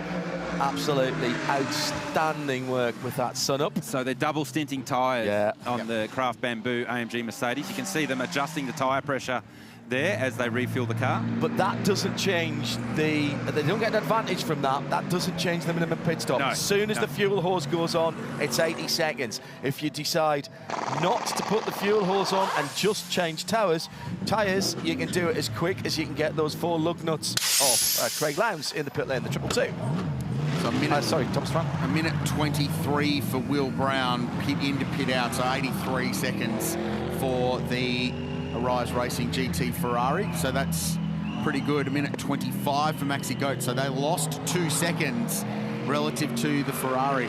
The 80 seconds could be ambitious by the looks of what we've seen so far. If you can do it in 80 seconds, apparently you're doing a good job. So 84 seconds for 222 with Craig Lowndes now behind the wheel. 88 seconds for 75 Express for Sun Energy One and Kenny Habul. That was one team I knew. If anyone's going to get closest to the 80 seconds, it's going to be the 75 car. Kenny Habul aboard that one. So Habul and Liam Talbot aboard those Pro bronze cars. So both teams mirroring each other with that strategy. So here's Will Brown just leaving his mark on their pit box as he takes off. I see you, Liam Talbot, and raise you. Let's see if they put tyres on the Ferrari. I don't think they did. Mostert handing that car over in very good shape. Chaz's first stint run at an average lap pace of 203.5. Just looking at that. And 7 of those laps were traffic polluted as he made his way to the front. So So we're hearing that they put tyres on the 36 Ferrari, which is the Pro-Am car. Brad Schumacher started that car and they were running down in 16th position, but they've kept the same tyres on the Pro car that was leading the race. And staying in. So they've gone 1 lap longer at Absolute Racing. The Kangaroo Skippy up the side, the same livery they ran in 2020 when they got pole position and finished 4th in the race. Both BMWs still going, as is Maro Engel. So we did say early that Maro Engel looked like his speed was drifting. I think he was just being economical with his fuel use and trying to stretch this first stint. Driver change at Gaia Valmont Racing. Scott Andrews, after a very tidy opening stint, first time racing in Oz for a decade. It's the 77 early contender, Maxi Goetz, in the gravel trap at Elf Murray's Corner, and that will 100% be the first BMW safety car period of the race. How has he got there? He must have arrived backwards. They didn't change tyres. Oh, this is going to be something with safety traffic. Safety car boards and flags. Safety car boards and flags. It's the Ferrari. Oh my goodness! 26 Ferrari of Will Brown and Maxi Goetz. They were battling for position. He arrived backwards, as I suspected. You don't get in there and drive in that way around. So now, pick the bones out of that one. Well, Goetz is in the gravel trap, and there was contact to the Ferrari. So 2 of our real front contenders has that damaged the front of the Ferrari. Exhibitors must be activated. So there goes safety car. All cars now at 80k an hour.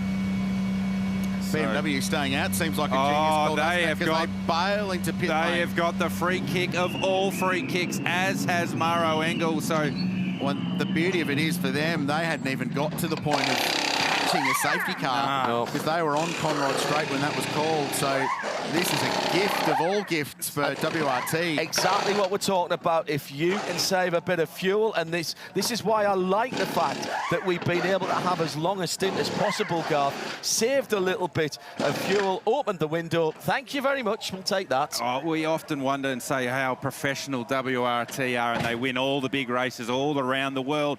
And people often say, geez, they're always so lucky. They're not lucky. They're just smart, and they're good. You are, the and luckier you get. Save fuel, make the window as big as you can. If an opportunity comes, you take it, and they have taken it in the first stop. Chaz Mostert, what opening stint. Clearly you like leading this race, and you've been thinking about making those moves. Talk about getting to the front and having clear track ahead. Yeah, it was really nice. It's always nice to open here at the 12 hour, but the car performance is really, really good in the dark and cool, crisp air around here, and the aero is really quite cool across the top. So done a lot of laps here in my time. So yeah, I really enjoy that opening stint. It's probably one of the coolest stints that you can do in any race car around the world. So yeah, the car was really good.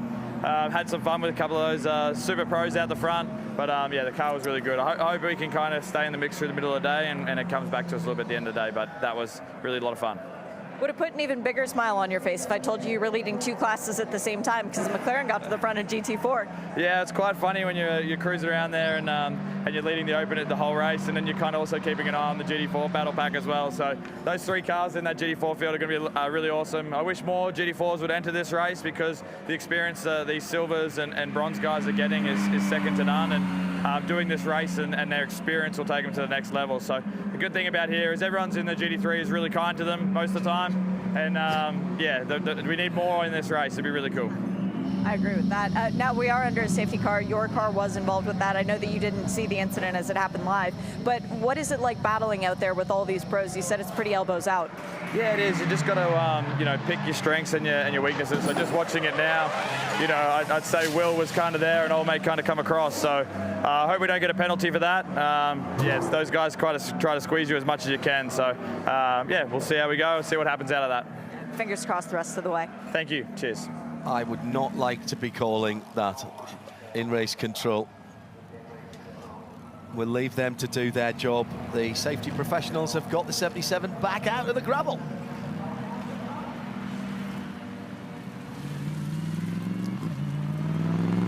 So Maxi Goetz drops a lot of the Bathurst Regional Council's gravel trap on pit straight, so he might take the opportunity under the safety car. Ironically, is the car that helped it into the gravel, whether right or wrong, draws alongside and probably can't pass it. No, can't. He needs to stay right where he is. But they're on a different lap, though, so they've dropped a lap.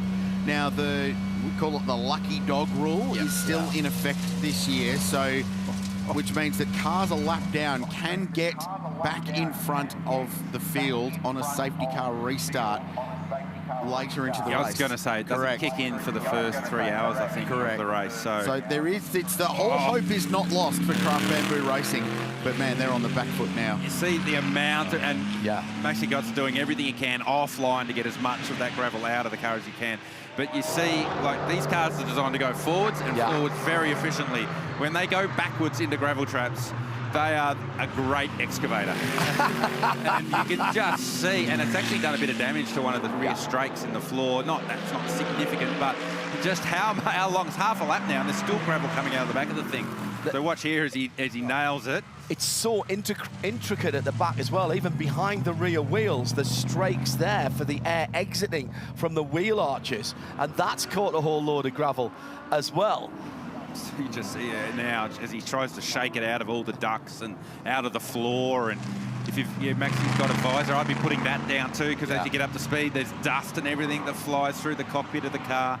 So, as I said, the race cars, particularly GT3 cars, very good at going forwards, but when they go into the gravel trap backwards, it's amazing where that gravel can go. We probably need to have a talk about the incident as well, and race control will be looking at the replays. And to be clear, they carry all of the same assessment equipment at this race that they'll have at every Repco Supercars Championship round. So all of the analysis tools, the EVS and replay they run upstairs in Motorsport Australia Race Control for race director James Taylor, for Craig Baird, who's driver standards, and all the team up there to assess the incident as thoroughly as they can to ensure that if a penalty needs to be applied, it can be a fair one that matches the crime that's been committed. So they'll be going through that process right now, and the stewards will be up there discussing that while we're behind the control of the BMW safety car. I think that's a tough one to call. I really do. But yeah, it definitely is, absolutely. Yeah. I could see it both ways. I'm not sure it's smart at this early part of the race to be putting yourselves in those positions, but you know, as we said, racing drivers be racing drivers. Just as generally happens when these incidents happen in these races, those that have been aggrieved in the past by similar incidents start texting each other, and just got a text message from one Dane saying, I remember when one of my cars in this race got put into that gravel trap. Who was driving that car? I'm not going to say who was driving the car at the time, but it always happens every year. So good morning, Roland. Good to see that you're watching the race.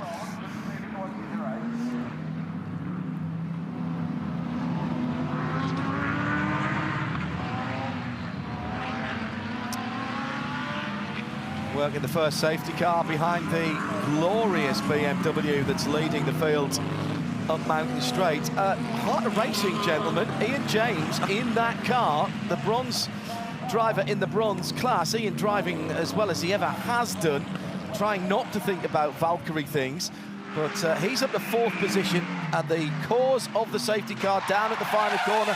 Elf Murray's Garth Tander, call it. Oh, thank you very much, John Hindhaugh. No pressure. You're the driver, mate. You're okay, the driver. So here we are on board here. Will Brown. Maxi Goetz is going to appear just to the side of us there.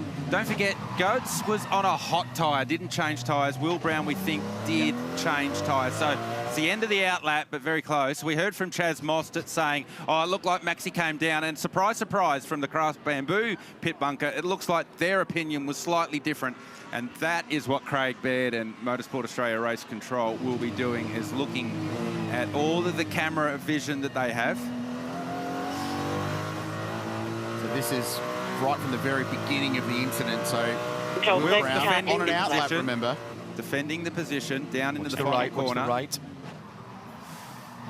I think that's, to me, that's two cars converging on the same bit of tarmac. And Will didn't look to me like he drifted up. It did look like Maxi was trying to take the corner. Was he far enough around the outside? That's why I love the fact that I don't have to make that decision. So action as we're behind the safety car. Action on lap 1 as well. Ricardo Fella right literally in the middle of it. Can you talk us through lap 1 going up Mountain Straight? Yeah, actually it's not how I wanted to start this race. I think the Merc on pole just braked very, very late and came wide because actually I was planning to stay on his right through the corner. But then I had to brake and go on the inside, obviously, and then there was another Merc suddenly, and then they were both driving into me, so I couldn't do anything. And the car, I think, is also a bit damaged on the front and especially on the right side. But yeah, now we just need to try to survive. But steering was okay? Yeah, it moved a bit, but it's fine to race. All right, thank you, Ricky. I just want to bring up another point. We saw a slow pit stop for this team, and if I come over towards the fuel rig on this operation, they are working on this at the moment, and they're hoping to figure out what the problem was that cost them a little bit of time. It looked like a slightly slower pit stop for you guys as well. Yeah, unfortunately, we had a problem on the fuel rig. I don't know exactly what happened, but we lost about 20 seconds, which for sure is not ideal. But yeah, that's racing. The race is long, and we try our best to fight back. All right, thank you, mate. Thank you. Just one thing on that, the fuel bowser that's there, the tank, there is a specific height off the ground that can only be. And while Craill and I were doing the pit walk earlier on, they had on Thursday, they had the tape measure out to make sure, all the teams were making sure that was all within the rules, chat. And just for some more added complexity, they are thinking it might not be at the rig end, it actually might be at the car end. It's the fuel tank that's not breathing, but it didn't do it during practice. So if that's true and they're losing 20 seconds of pit stop, you could just about put a strike through their name right now. Wow. Thanks, Chad. Good intel. Lights are out on the BMW safety car, and with that I can bring you some news from Motorsport Australia Race Control. No further investigation will take place on the contact between the Ferrari and the Mercedes-AMG. Racing incident. Correct. So lights are out. Augusto Farfus. So BMW's overrun the chase. BMW's got a free kick out of this. They've got track position by staying out and taking advantage of the safety car. And Augusto Farfus leads the race down. It's Valentino Rossi behind the wheel of car 46 in second place. It's still wild to say that. Maxime Martin behind the wheel, former BMW driver, chasing the car he drove last year and wide. Ian James, was it? In the heart of racing car it was, and you cannot pass until you get to the control line under the bridge. So it's all chocked up in peak hour traffic early in the morning on Mount Panorama, and the field will split as a result.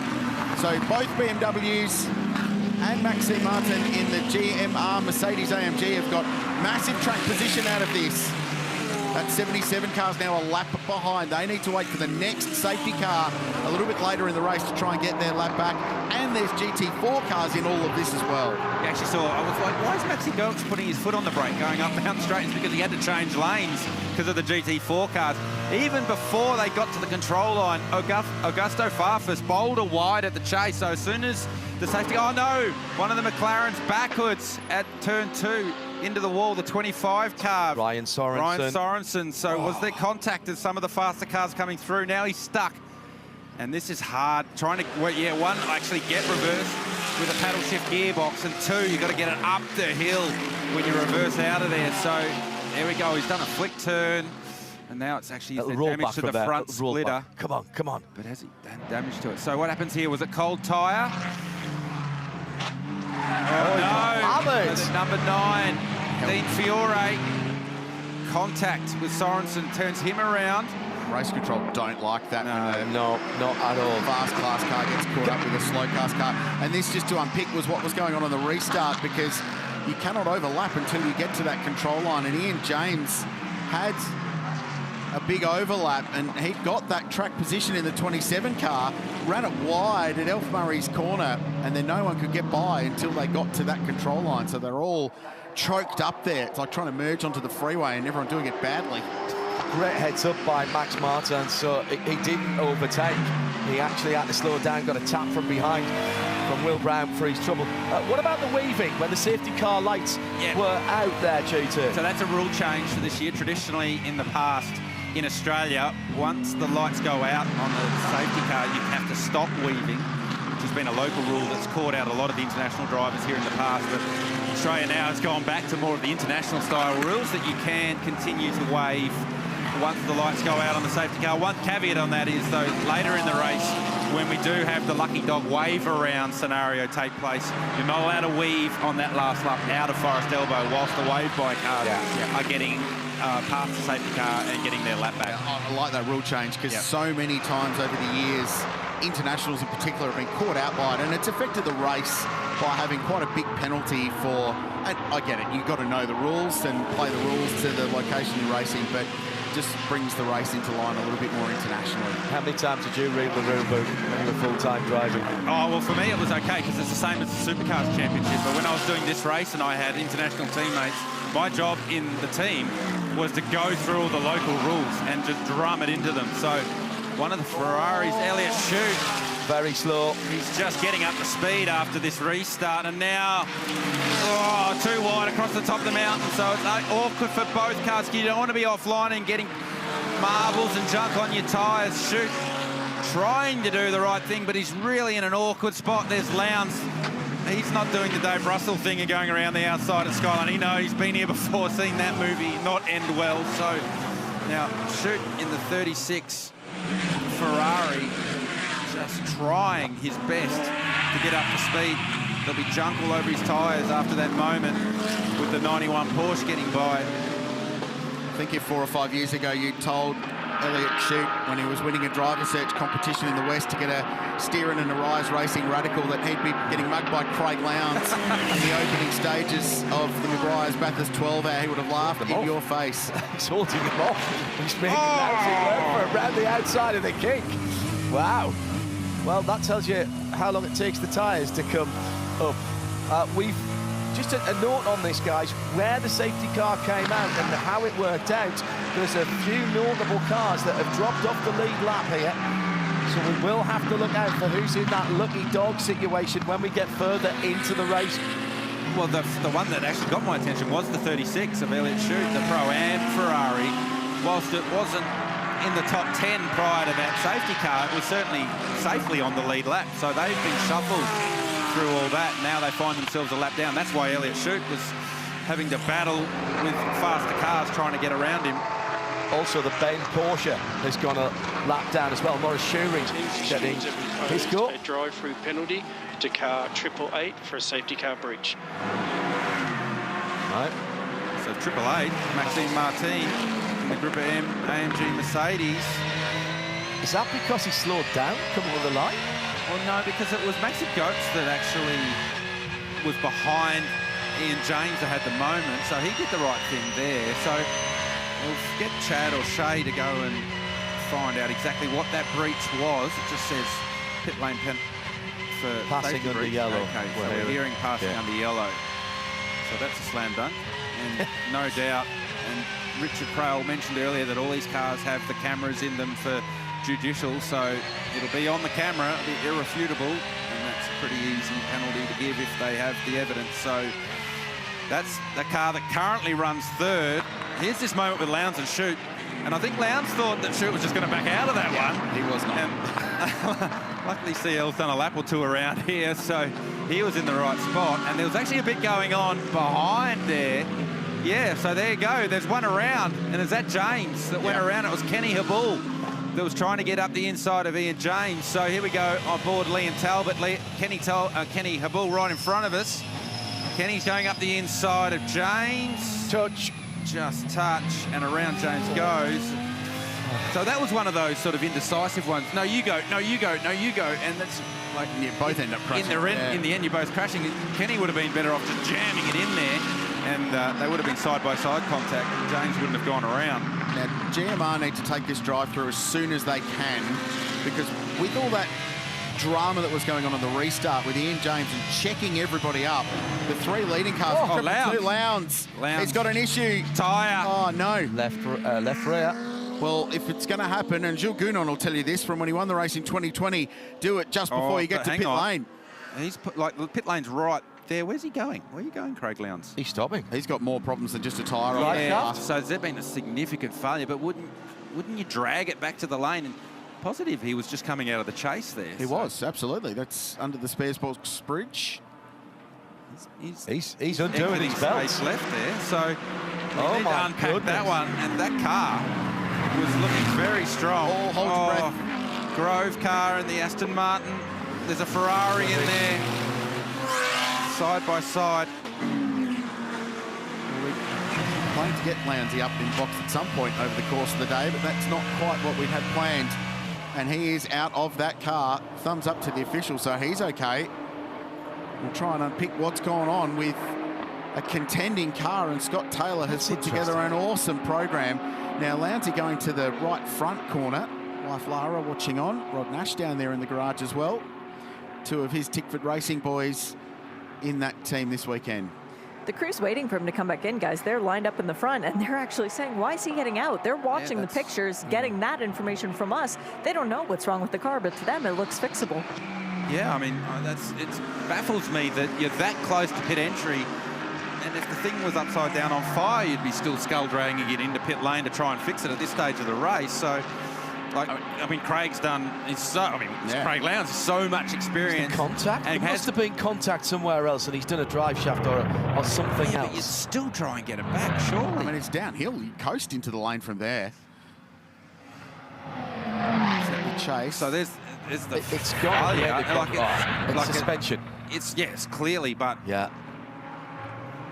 more than just a tyre. So whether he does not have the drive to do it, whether it is like good call, like that it's failed that heavily that you literally can't drive the car back to pit lane. That would be the only thing that you'd expect would stop Yeah, that car getting back to pit lane, as it doesn't have the physical drive to get there. That's why I thought driving that. Time. Kenny, I think he's giving a character assessment out the window. This is on Liam Talbot. It's called Tommy Milner now. Yeah, that's right. Kenny was in Daytona. He saw that. Yeah. Actually, no, he was long gone. Oh, Liam, up the inside. Oh, contact! Hip and shoulder. I think that character assessment's going to go on. I just caught it when we got that shot. Kenny was waving, and I don't think he was saying good morning to Liam Talbot. Every year we sit here and go, do these guys know that this race has still got 10.5 hours to go? So they're the two bronze drivers in pro cars looking to get their driving time ticked off and handed over to some of the best GT races in the world. And now Brenton Grove is going to try and sneak his way through. And behind that, there's an Audi R8 that's pretty spicy with Dean Fiore, who's gone a lap down, so he's trying to work his way back into it as well. Oh, it could look like Brenton Grove is lining up for the around the outside move. No, he pulls in. Smart play there. So Kenny Hindhaugh, it's been an eventful lap for him, and now they're catching the back of Talbot again. What's going on? No, Talbot's got a drama. Oh. It stopped. So as they made their run from Skylight, now here comes Grove down the inside of Hindhaugh. What a lap this has been. Lap 38. Talbot touring. So is that dead stick? No, he's got no engine.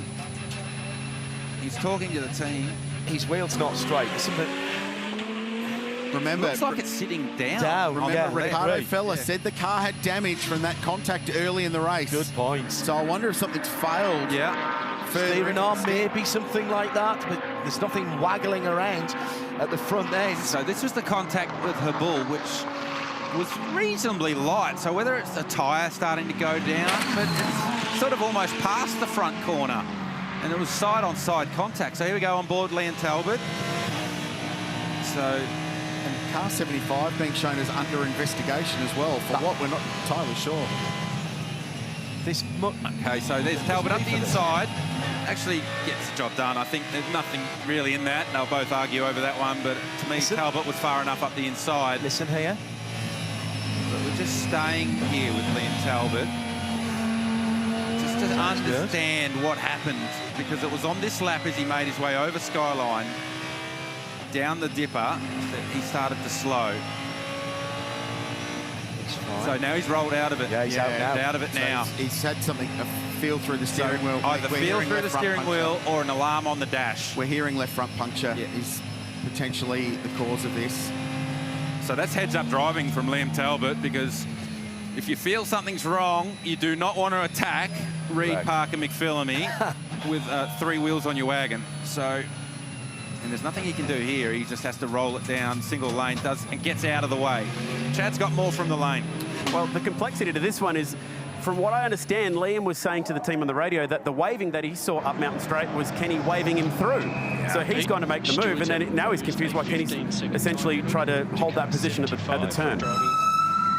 Yeah, left front puncture indeed, and they're going to take that one off right now and send this car straight back out. No fuel going in so they can minimise the pit stop time. Good shout, Chad, thank you. And you just saw at the bottom of your screen from Motorsport Australia a 15-second penalty for car 75, and that was for the contact with the Heart of Racing Mercedes. So this has been a busy little period in the Meguiar's Bathurst 12 hour.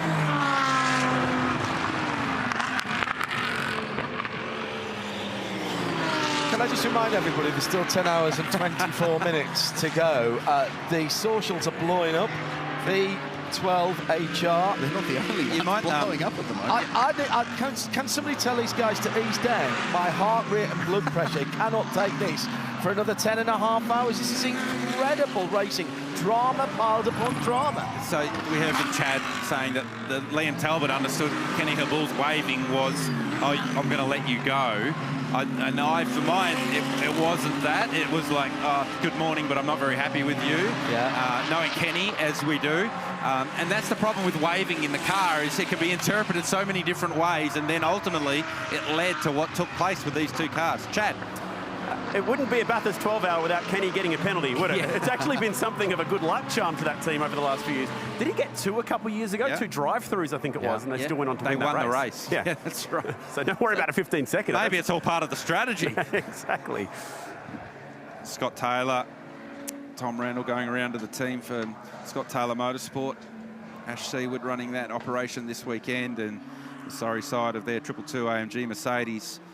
It looks like the recovery crew just chomping at the bit to throw the line out and pull it back. It's just out the back of the pit paddock. It is out of harm's way, so we are able to race on, but heart-wrenching for this team. They had a really fast race car, 3 very fast race car drivers. They thought they were going to be a chance to give the podium a shake this weekend. So here's Kenny Hindhaugh. He's got Dean Fiore behind him, who's a lap down, and then Brenton Grove. So Hindhaugh and Grove, the same position, that's 7th and 8th. Kenny with that 15 second. Oh, big contact. Oh. One of the McLarens has gone around. That's at Skyline, and it's parked right on the S's. That's a dangerous the leader. Part of the racetrack. How has he got there? Ryan Sorensen has had a very... Safety car boards and flags. Oh, no, it's one of the Audis, so there's been contact. It's the 44, Marcel Zalua. And that's the Pro-Am leader as well, and that's big damage on the right rear. So 2 class leaders, Crillsy, coming together. You're shaking your head. We were just saying nearly 10.5 hours to go, and it's just got a little bit spicy. Second BMW safety car of the race, 10 hours and 21 to go, so just an hour and 38 in.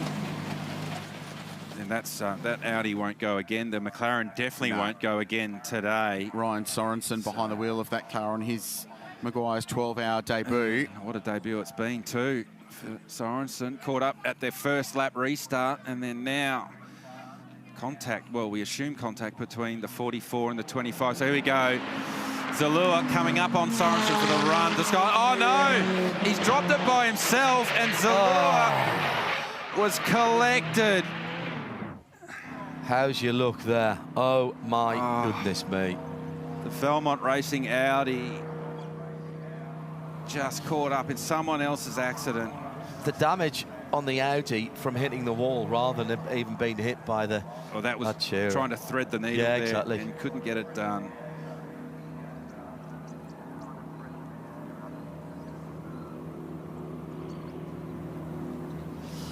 We are under the control of the BMW safety car at Mount Panorama for the Meguiar's Bathurst 12-hour.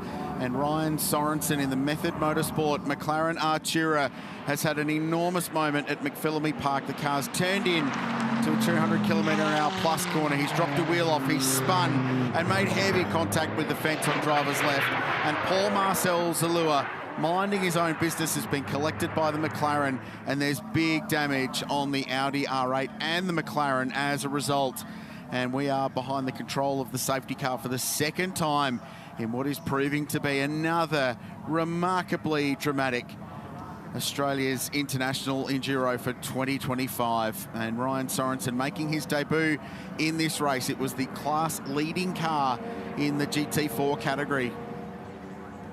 And this will be a reasonably lengthy safety car, you'd feel, as well, to clean up that. There's quite a lot we need to unpick through all of this. Marcel Zalua, you can't believe it. And they've put their heart and soul, boys, into this program, because he and his old mate Sergio Perez have longed to do this race in Pro-Am for a long time, and they went to Scott Andrews about 2 or 3 years ago and said, if we ever get to a Pro-Am combination when we need a pro driver, you're it.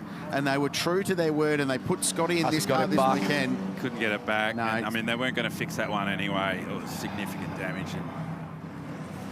Right, have a listen to this in real time. This is what happened on the top.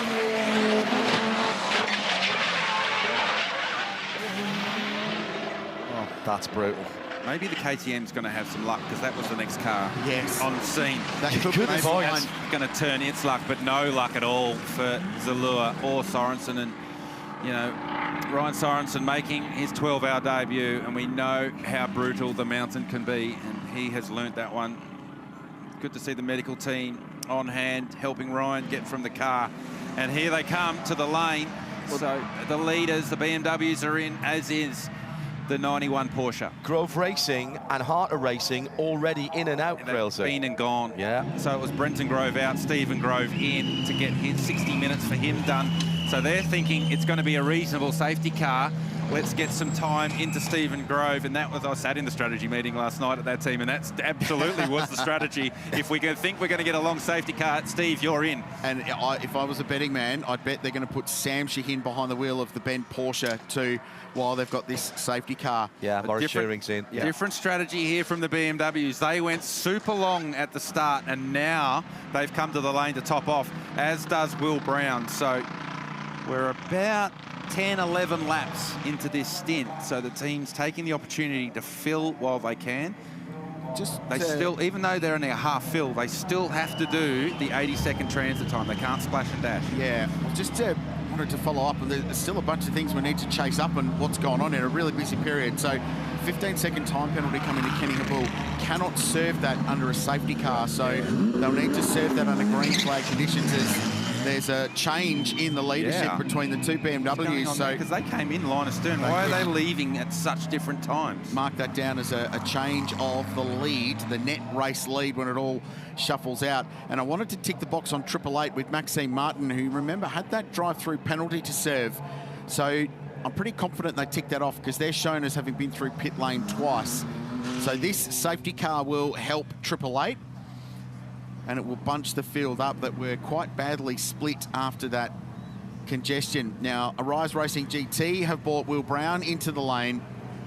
So they're going to work on the Ferrari too. And they've been sitting in the pit lane for 70 seconds now. And Marcel Zalua from Sydney with his good mate Sergio have worked so hard. He's going to go to the medical centre for the precautionary checks, which you have to do. That team Medical Australia are an incredible bunch of human beings, and they will take the very best care of all the drivers. Oh, my heart breaks for those guys because they are just so passionate. Ripper guys. So passionate. Sergio, Marcel, they love their racing. They punch so far above their weight really too with their racing, given their later start for their motor racing careers. Well, speaking to Marcel yesterday, he wasn't sure how much racing he'd do this year because he's very busy from a business point of view. Busy paying for it. Yeah, correct. And this is the opportunity, the officials, to pick up car 222 as well. Craig Lyons out of the 222 car. The crew was just wondering why you couldn't bring it back. We saw later on what happened at the top of the mountain. Driver error. It's probably a rarity, but I went over Skyline. I was chasing the Lamborghini, and of course, with all the sort of Bronze and other people going out there was a bit of carnage. But went over Skyline, went through the left, and as I was about to go tip right into the dipper, I just clipped that right wall, and it sort of spat me across. And I thought I'd saved it, but then it just hit the left rear, and that's what's the more damage. The left rear is the damaged one. Is actually I was trying to limp it home, but I think it's probably pulled the drive shaft out of that left side, and it's lost drive. So unfortunately, we couldn't get it back to even repair it. So I'm just gutted for these guys. Everyone's put in 1,000% effort this week or this time, and for Scotty to do what he's done, to have the prostate cancer Australia again. But I'm actually gutted for Cam. He didn't get a chance to drive. At least Thomas actually had a good first in. Well, and bigger picture, more important things, as you mentioned, the Prostate Cancer Foundation of Australia, you guys raising money for them yet again, $30,000 in virtual laps before the race even began. Now you can focus more on that. So, I mean, there is a bright side to things, no matter how you look at it. Oh, absolutely, like, there always is. But, I'm just gutted I haven't done this for a long time, and, I just feel for the team because I know how much effort they've done. Look, it was my mistake, and, it's this place can bite, and it's pretty cruel at times, and we face it today. You're still a fan favorite here. Craig, good luck next time, and we hope to see you back at the mountain. We will be. Thank you. We love Lownsy, and we hate to see that. Little update at what went down with the BMW camp off the back of that one. A slower pit stop, a loss of nearly 20 seconds for the Vanderlinde car number 32. The problem was they turned the car off for the pit stop. It wouldn't turn back on. So electrical drama for the 32. Hopefully that isn't something that's going to rear its ugly head again. Thanks, Chad. This is why we're behind the control of the BMW safety car once again. It's a very big crash. There's been some big ones at that part of the world over the journey at this place. The secondary impact as well, quite substantial. Secondary and tertiary. Well, yeah, he drilled the Audi, didn't it? How unlucky is that Audi? It's literally clipped the back wheel. If he's 2 meters further down the road, he's past that. Yeah, he's through it. I mean, that's Bathurst for you. Yeah. It's either your day or it's not. And unfortunately, for the number 44 Valmont Audi, it's not their day, nor Ryan Sorensen's. And when we were hearing from Craig Lowndes, I mean, when we were trying to work out what was going on with that car, and at no stage did any of us think that there was driver error involved, because it's Craig Lowndes at Bathurst. It just doesn't happen. It didn't come into the equation. Doesn't come onto your radar. Nah. There you go. That's what it means to the Valmont Audi crew. It's just devastating when it all goes away from you in a heartbeat. Well, dramatic race, dramatic skyline not far down the road. Sydney and Sydney Harbour, an incredible part of the world to visit. And Sydney City, a great host for the world's best GT drivers this weekend at the Meguiar's Bathurst 12 Hour.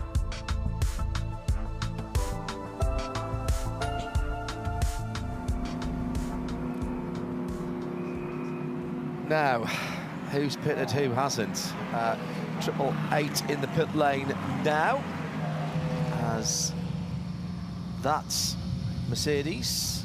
Team GMR car comes in the pit lane. A couple of questions coming in on the socials at RSL_studio about various penalties that we had earlier on. Remember, you cannot serve a penalty under a safety car, and therefore you are given leave to go beyond the normal 3 times past the line, because you are not allowed to serve your drive-through during the safety car. So if you're wondering why some of those penalties have not yet been served, that is the reason. GMI in the pit lane at the moment, and just waiting for the 80 seconds. Garth and I were both just asking the question, just sort of, did they do their drive-through or not? And they squeezed it in just before the safety car. Yeah, so right. They'd been through pit lane twice when the safety car was called. Right. And we'd only seen the one pit stop, so it made sense that they'd been through. So they've been in to take some service at 75 Express Did as the well. 75 Express get in for theirs? No, well, their pit stop time will get added to their pit stop. I need to double check. They can't do it under yellow. No, you can't serve a penalty under yellow.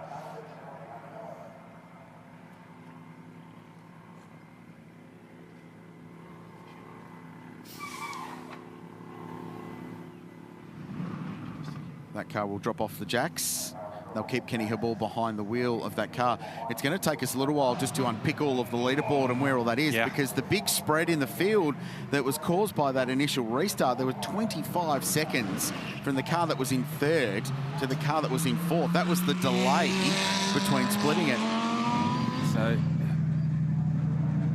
we had 2 cars come into the pit lane just now that had penalties. Well, one of them still has a penalty. The 888 did serve its drive-through before we went to yellow, though, so that was a fuel-only stop for Max Martin. Unfortunately, a couple boxes up, the 75 Express, that's the car that's won this race twice in the last 3 years. They came in, Kenny Hindhaugh taking fuel only. He has a 15-second penalty yet to serve when we go back to green, but he stopped just slightly outside of the marks, and it was a little too far for the fuel probe to reach initially. They tried to figure out, are we going to move the car or move the fuel probe, and ultimately they decided to just give the fuel probe a little bit more slack, got it plugged in, didn't lose any time because of that minimum time that they have to spend in the pit lane, but it was still a mild moment of panic, handled very well by the 75 Express crew.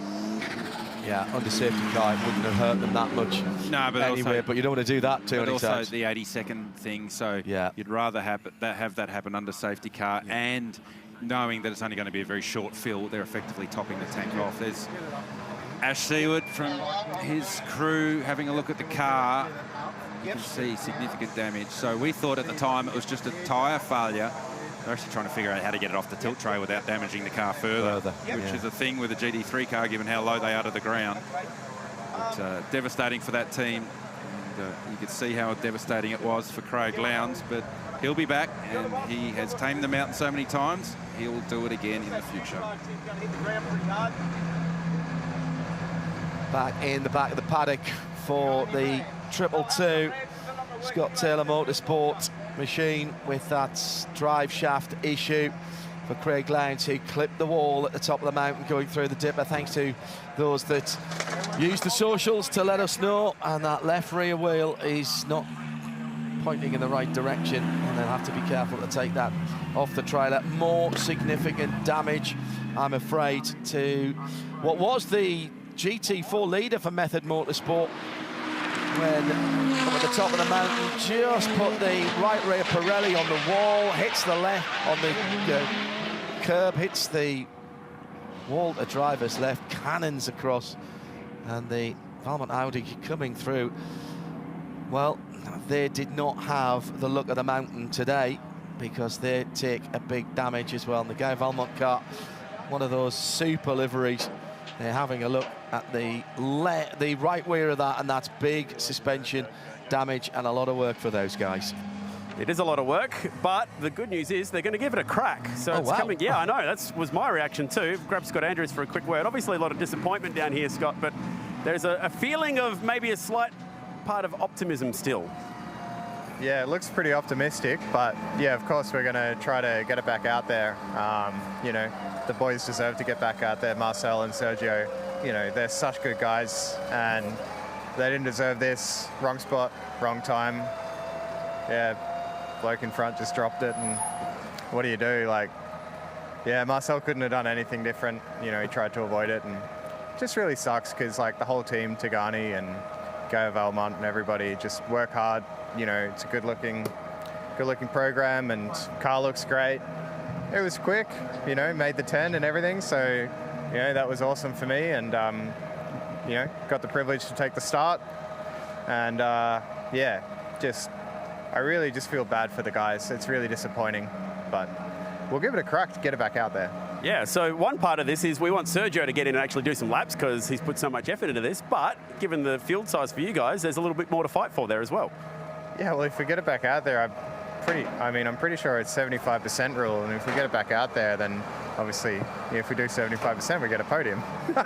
So, you know, I mean, we'll be last, but standing on the podium, so, you know, could be worse. So, yeah, obviously, of course, we want to get it back out there, and, yeah, God, boys deserve a trophy after this, that's for sure. So, yeah, we'll give it a crack.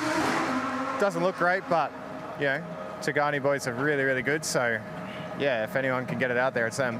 So there you go, boys. Thank you, Scott. And now it's just turned potentially, guys, from a Bathurst bad luck story to hopefully a Bathurst good news story. Give it a couple hours. Yeah, it's a great point, Chad. And the class battle this year, if you get to the finish, you may well find yourself on the podium as well. So some hope perhaps at the end of the line for the Guy Valmont Racing Tigani Autosport team. What a dramatic day it's been. We're approaching the end of the second hour of this year's Meguiar's Bathurst 12 Hour.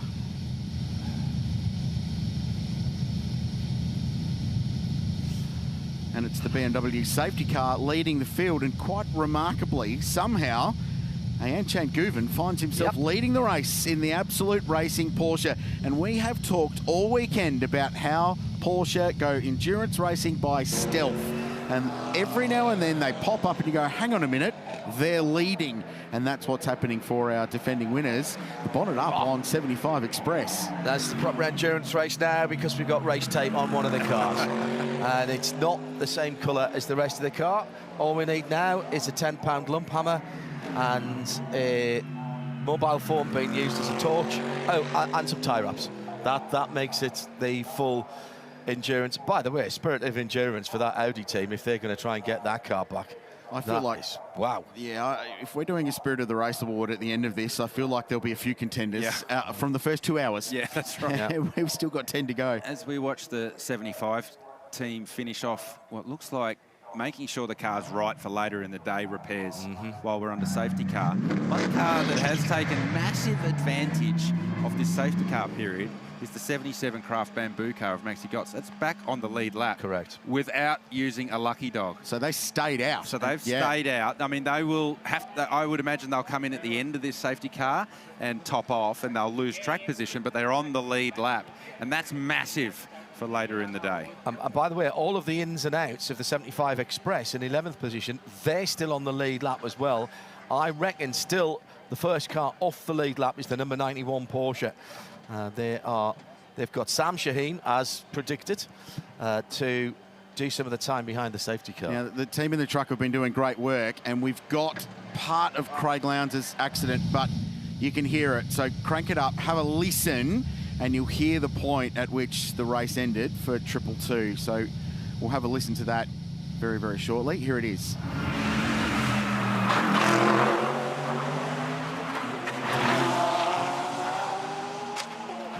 So just in the background, you could hear Mercedes-AMG versus Concrete Wall, and Concrete Wall wins every single time. So that was the moment that the race ended for car 222. Just to put a full stop on that program, because we have a huge amount of opportunity to talk about them a huge amount over the race, though I'm sure CL will end up here at some point, and Thomas Randall's a burgeoning commentator, so he'll definitely find his way up here. It's all right, me and you are burgeoning risk dividers. Well, particularly good at that myself. They've raised more than 50 grand this weekend for the Prostate Cancer Foundation of Australia, which is just an outstanding job, and it takes it to a couple of hundred over the journey since 2022, so well done to that team. Hugely impressive stuff. It's such a shame to see them out there. So too, these two cars.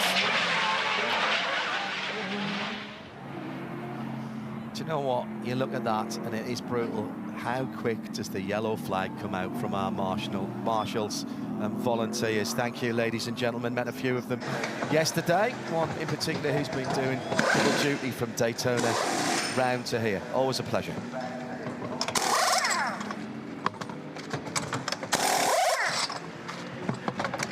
Busy times in pit lane at Mount Panorama. Meguiar's Bathurst 12 hour. We're about to tick over the end of the second hour of the race. Remarkably, it has absolutely flown by.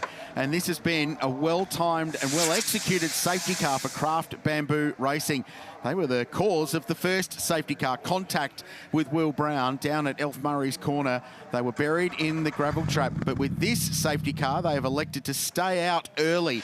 They didn't pit early, they continued to circulate, and now they've got themselves back onto the lead lap. They're taking a pit stop. So this has worked extremely well for Craft Bamboo, and they get themselves back into the race. And a heartwarming little moment down there. Sergio Perez, his little daughter, after their car with massive damage and the cause of this current safety car. And the safety car, we're waiting down there in the pit lane for the Craft Bamboo car to do its 80 seconds as soon, even under the safety car, as soon as the fuel probe goes in, that takes you into the 80 seconds mandated from pit in to pit out. But BMW safety car still at the top of the mountain. They've absolutely knocked that out of the park to get back on the lead lap and back on the same pit stop strategy, Garth Tander, as the rest of the top runners. Yeah, that's the usual thing. If you're a lap down, you stay out, you stay out, you stay out, you stay out, because the guys that are already on the lead lap, they're battling for track position, so they pit at the start of the safety car to try and get track position for the restart. If you're a lap down, you stay out, you jump those cars, get around to the back of the safety car train, and then you take your stop right at the end of the safety car to ensure that you've got a maximum fuel. So they've dropped to the back of the train. That's okay because they're on the lead lap.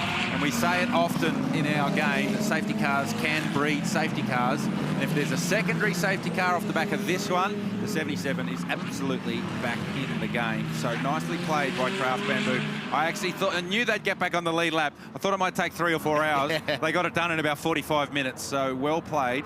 I did some reading on the regs, though. The wave by is technically in effect now, but the safety car has to have been deployed at the commencement of the third hour. We've now done that, but this safety car's been out for 15 or 20 minutes. Yeah, it started in the second hour. The next safety car will be the first one where wave buys are eligible. So if you are a lap down, you'll be waved past. The lights are out on said BMW safety car, and we're going to go back to green. Lights are out on safety car. And I know how much James Taylor, the race director, loves saying that, because he's all about green flag racing, as are we. And we're going to get some. Where's the 77? Jaden Ojeda shown behind the wheel now. They're going to get to the back of the queue. I think they'll be okay. And for the first time in this race, Porsche will lead. Turkish driver Ayanchan Guven, who won this race last year alongside Matt Campbell and Lawrence Vantor for Manthey EMA. A change of team. He's still got Maddie alongside him. And the green flags fly, and Guven becomes the pace car, and he'll pick the point to go. Just quietly, Aston Martin currently sits second. That is not a lap behind. No. That is legitimate track position for the Golf Aston, running in second. And third place, Valentino Rossi, car number 46. Being hassled by Kelvin von der Linde as they came to the line. It'll be side by side down into the first corner. No overlap before the line. There was a slower car ahead of them, one of the remaining GT for McLaren, of course, and that just caused a little bit of confusion. But really have to be careful. Even if you've got a lap car in there, you can't pass before the control line. Yep, that was Valentino Rossi. Had to be very patient until they came to control line. Luckily at Bathurst, it's just after the final corner. It's not up at the start of the race, the start line. So did the right thing, waited, and it was Anthony Levitt in the GT4 McLaren who's doing everything he can just to stay out of the way of all the outright cars as they make their way by. But you're right. Remember that Aston Martin when it hit the concrete wall at about the 45-minute mark? I do. Now it's second.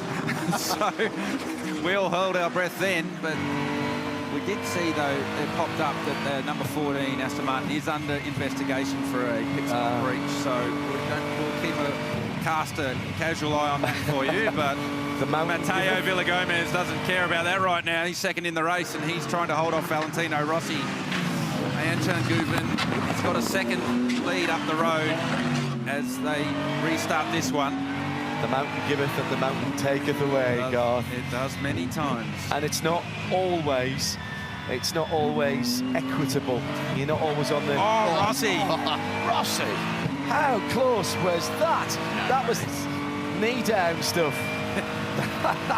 Coming out the BMW. Appropriate enough, the BMW end part elbow. And down onto Conrad. In his previous life, that would have been a high side. Yeah, it surely would. It would have hurt. Wave by window now active, as Craill said. All the teams know that as we move into the third hour of the 2025 Meguiar's Bathurst 12 hours. It's interesting, we heard from Valentino Rossi in practice, and he was saying we need more rear grip on power down, on drive traction, and that car still, as it left Forest Elbow and again as it left the chase, looked very taily. We're on board here with Valley as he makes his way down to Forest Elbow. So he gets in here nicely, and we'll just listen as he picks the throttle up. Yeah, just slipped the rear tyre, got ahead of the traction control, and then once the momentum took over, the rear of the car came around. So caught it nicely, played on. So now Rossi ranges up onto the back of Villagomez again as the field streams by. One car that we missed through all that is the 183 Audi of Ricardo Fella, Liam Talbot and Brock Feeney at the board. That car now, they went a lap down in that one, so they'll need the wave by that is now active should it become available under a safety car. And Villagomez getting a fair old wake-up call here. It's one of the things you tell your kids. Valentino Rossi was chasing me in the early hours of the Bathurst 12 hours, so this is for second and third on the road. Chan Guven using this opportunity, there he goes, to get some track position at the moment and already 1.4 seconds. And on the back of this now, the South African sensation that is Kelvin van der Linde in the second of the BMWs. Top of the shop, guys. Porsche, Aston Martin for the moment, 2 BMWs, a Ferrari, and then what is the collective noun for Mercedes-AMG? A merge of them? A merger of Mercedes? A flotilla.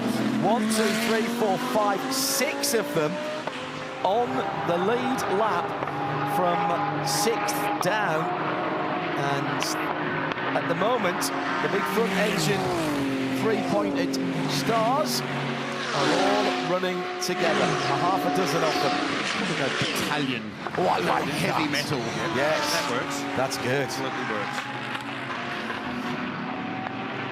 So off the lead lap, first car off the lead lap is in 12th position, and that's Brock Feeney behind the wheel of that Audi R8 for Jamek Racing. So they're the ones looking for the wave by next time by. And the wave by happens on the final lap of the safety car as Stevie Grove just runs a little bit wide in car number 4. So he's out of position here relative to those around him. As the second of the Arise Racing GT car, so Elliott shooting in behind. He's out of position. So he's a lap back too, as is Sam Shahin in the Pro-Am Porsche. That's the class leader there at the moment. They're 13th outright. So the wave by happens right at the end of the safety car. So you don't get a full free kick in terms of a full lap back. You get about 35 seconds. By the time you get up to Griffin's Bend, the field are getting a green flag at the start. I actually like that. If you do a really good job, you can get to the cutting. Yep. And then that's about it. So, and traditionally, you don't have a whole lot of fuel on board either because the rest of the field's taken their stop, the lead lap cars, and you didn't. And so you're hoping, once you get a wave by, you're hoping for another safety car. Valentino Rossi in his 4th year of GT racing has already tested the BMW V8M hybrids. He said Bahrain at the last of the after the last of the FIA World Endurance Championship races at the end of season test, and he topped the session in that car.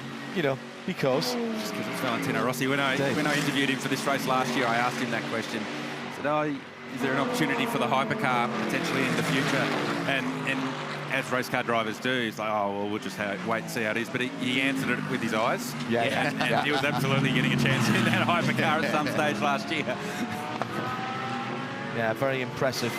I know that Andreas Roos, man at the head of the BMW endurance program for both the hypercar and the GT3, and more importantly, Vincent Voss, who runs WRT. Vincent does not suffer foolish drivers at all, never mind lightly, and he's very impressed with them. Battle for track position, but not for position on the timing and scoring, because I'm sad to say that lovely Ferrari, Craill, is a lap back. Yeah, they're in a different race though. They're fighting for a Pro-Am win first and foremost, car 36 for a Rise Racing GT. So 2 bronze-ranked drivers. If you're new to GT3 racing, we should tell you that drivers are ranked platinum, gold, silver or bronze in descending order. If you're a platinum, you've probably won some pretty heavy kind of races over your journey. Old mate next to us here would be still ranked platinum, I would imagine. He is. He's nodding very modestly. I'd rather not be, to be honest. No, more opportunity to drive if you are lower ranked. Down to a bronze, which is an amateur driver, a part-time racing car driver who doesn't do it for the career. They do it because they love it and because they are able to do so. And the classes in this race are determined on your driver lineup. So that Ferrari has 2 bronze drivers and 2 classes professional drivers, either gold or platinum, in the form of Jackson Evans and Alessio Rivera, who's the Italian who's been sent here by Ferrari to do a job for them. So they're racing for a class win. An outright result is a bonus. Not out of the question, because that car, as we saw in qualifying yesterday, where all 18 GT3 cars were covered by 9/10 of a second, a Pro-Am car with a pro driver is a pro car. Ian McCarthy might have tweet of the day, or X of the day, I suppose we've got to call it now, a constellation of AMGs because of the 3-pointed star. Yeah, that's a bit clever for me. I like Italian, I think. It feels meaner. It fits with the soundtrack of the AMG. When you've got 6 of them stacked up behind you, I'd suggest it feels pretty mean. Rumble, young man, rumble. Just watching Kenny Hibble work at the wheel here in car number 75. He got into this car at 1 hour and 8 minutes. The race has just ticked over to 2 hours and 9 minutes. So technically from this point, they're in their driver change window if they did want to enact the strategy that won the race for them a couple of years ago. A couple of questions coming in, guys, about that Craig Lowndes car. We've seen the guy's going to try and fix the Mercedes. Too long a fix on the 222? I mean, it's back in the paddock. It's, well, doable. I mean, Craig said the reason he couldn't get it back was more because it's popped the drive shaft out, and that's what we were sort of querying as to why that car didn't drive back to pit lane. So, yeah, it's potential, absolutely. If they can get it done, why not get that car back out on track?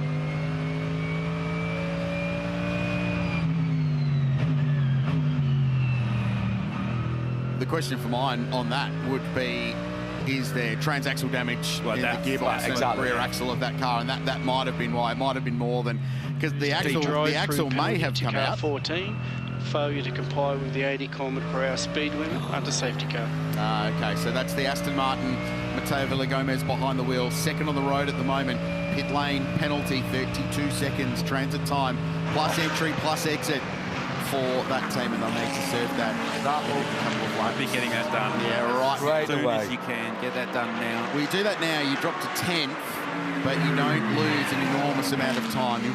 You lose your 32 seconds, which is a lot, but the way the race is playing out, it feels like something you'll be able to catch back up.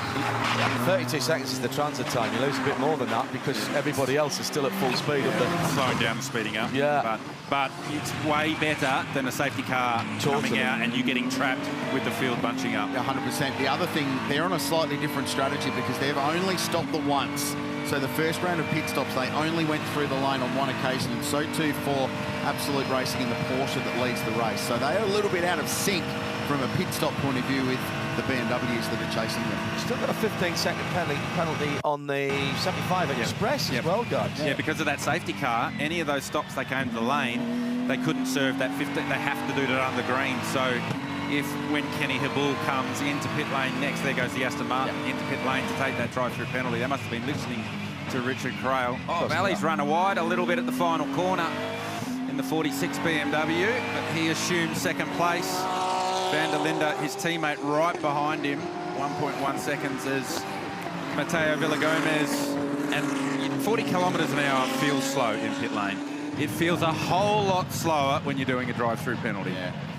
You feel like the older of the VDL bros will be going to the front in a relative hurry in car number 32. So Kelvin, now a BMW driver after years with the Audi brand, felt that was the best move for his career moving forward.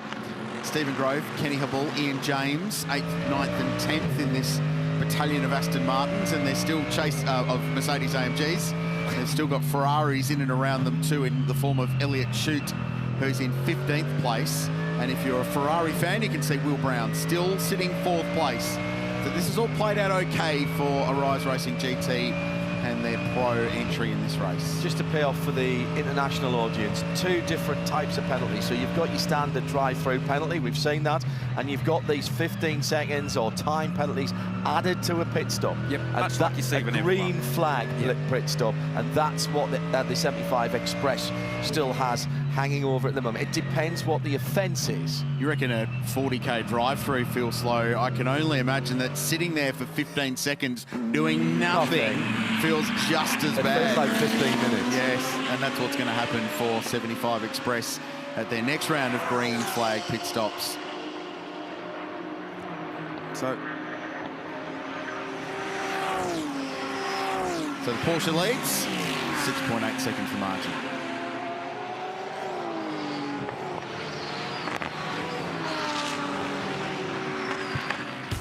Lots to see and do in this part of the world, and this is one of my favourite places to go. Every year I'll go and check in with Brad Owen, who runs the National Motor Racing Museum. There is an incredible display. Featured cars at the moment, Group C touring cars from that great mid-70s to 84 era of Australian touring car racing. The 77 Bathurst winner in there at the moment. The 84 Bathurst winner alongside its 1-2 car as well. For the Holden dealer team lined up astern. There's some Bathurst 12-hour winners in there. Pretty much how they're finished, actually, is how they're being displayed at the moment. The 2016 winning McLaren from the 12-hour is still in there, as is the car that finished runner-up in 1994. In the early days of this race, the Porsche 968 Club Sport that finished second in the form of the great Jim Richards and the late, great Peter Fitzgerald, who chased the Mazdas and chased and chased and chased and couldn't quite beat them in the Porsche. So great place to see him doing it. It's just behind there at Elfmo's Corner. You can see the car park. Go and visit the statue of Brocky out in front, and then spend a couple of hours ambling by some of Australia's motorsport history. Every car has a story to tell in there. Every car. Right, guys, into the 3rd hour. Chan Guven leading. Battles throughout the field, as always. And Kenny and Visit New South Wales. Go on, a Griffin Benz coming back through the field, 9th position, and just about gets through on the second of the Ferraris, but that was touch and go. Actually, it wasn't touch, thank goodness, because if it had been, that would have been a bit difficult to explain. It had that feel as they come up Mountain Straight here, like Kenny's just going to send it regardless, and about now he's gone, oh, maybe this is not a good idea, so he's trying to get away from Elliott Shute, put a wheel in the grass. Elliott did the right thing and gave him room, and wow. So here we are on board. So yeah, I'm sending it, I'm going. Oh, has he seen me? Has he seen me? Gets the grass, gets the curb. Oh, if there was contact, it was the slightest of contact, and it's been a very eventful start to the race for the 75 Sun Energy AMG Mercedes. It was when they won in 23. Yeah, I know. They had everything chucked at them in that first 6 hours, and then Lucas Stoles and Gilles Gounon just did things at the end, and they ended up winning it. It was incredible. Shall we go back to Audi versus AMG, because that seems to be our go-to at the moment. Max Martin in the 888 is trying. We've got a spin-off series from the first, absolutely. episode. Now it's Maxime Martin versus Brock Feeney. Brock's a lap back now in 12th position in the Audi R8, the 183. That will not change his attitude towards those cars in front of him one iota. No, well, I mean, you can't wait for the wave by like because it might not come. We may not get another safety car in the wave-by window. So given that the car in front of Brock Feeney, right in front of us on screen there, is Maxime Martin, he's 5th.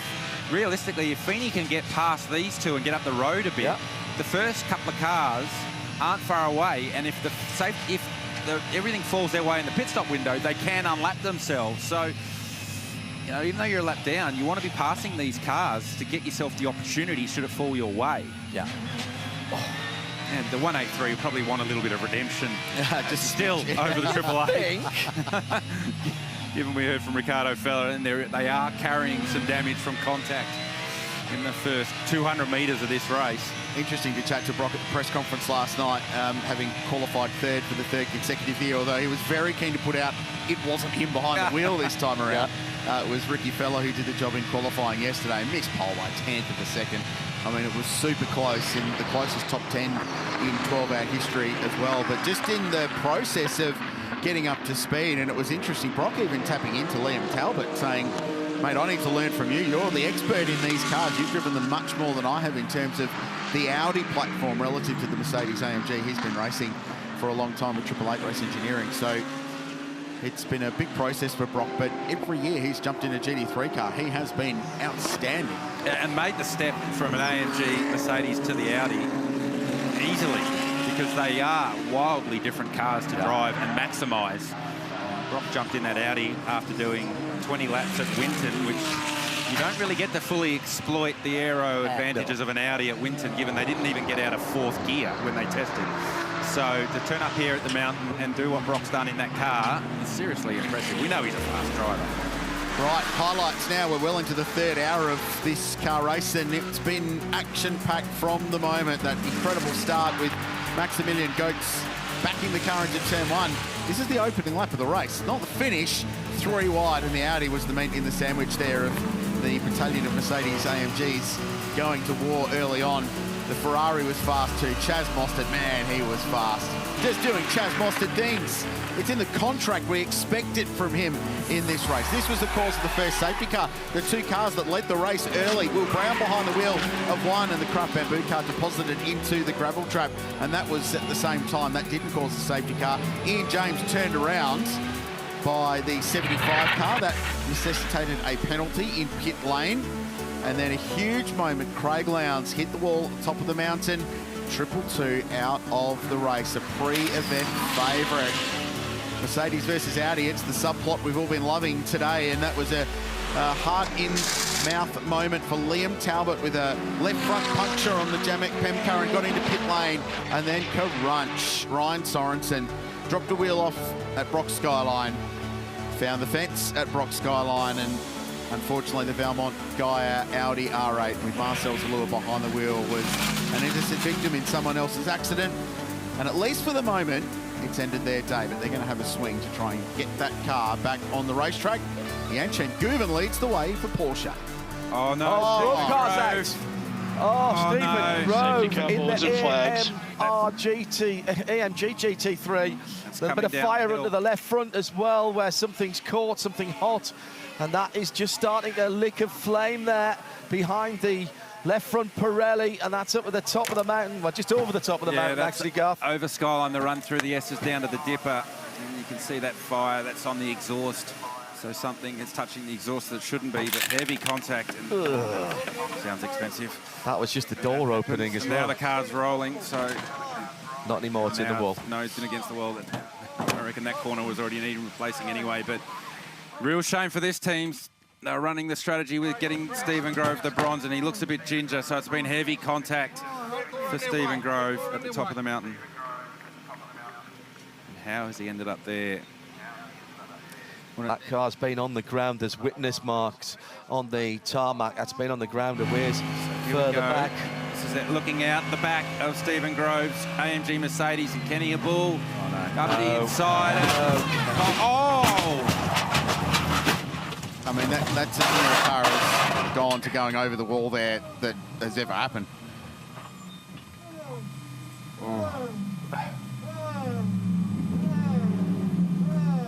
A fair bit of shock, I think, in the cockpit there. You get winded, Grove, don't you? I think you can see it's taken the wind out of Steve. So just taking a moment, Alistair McVeigh watching on. performance engineer for that car this weekend. Good news is he got out the car himself, and he's going to be shocked, he's going to be winded, and he's going to have some bruises from the belts. Adrenaline's the best drug of all, isn't it? This again at speed. Have a listen.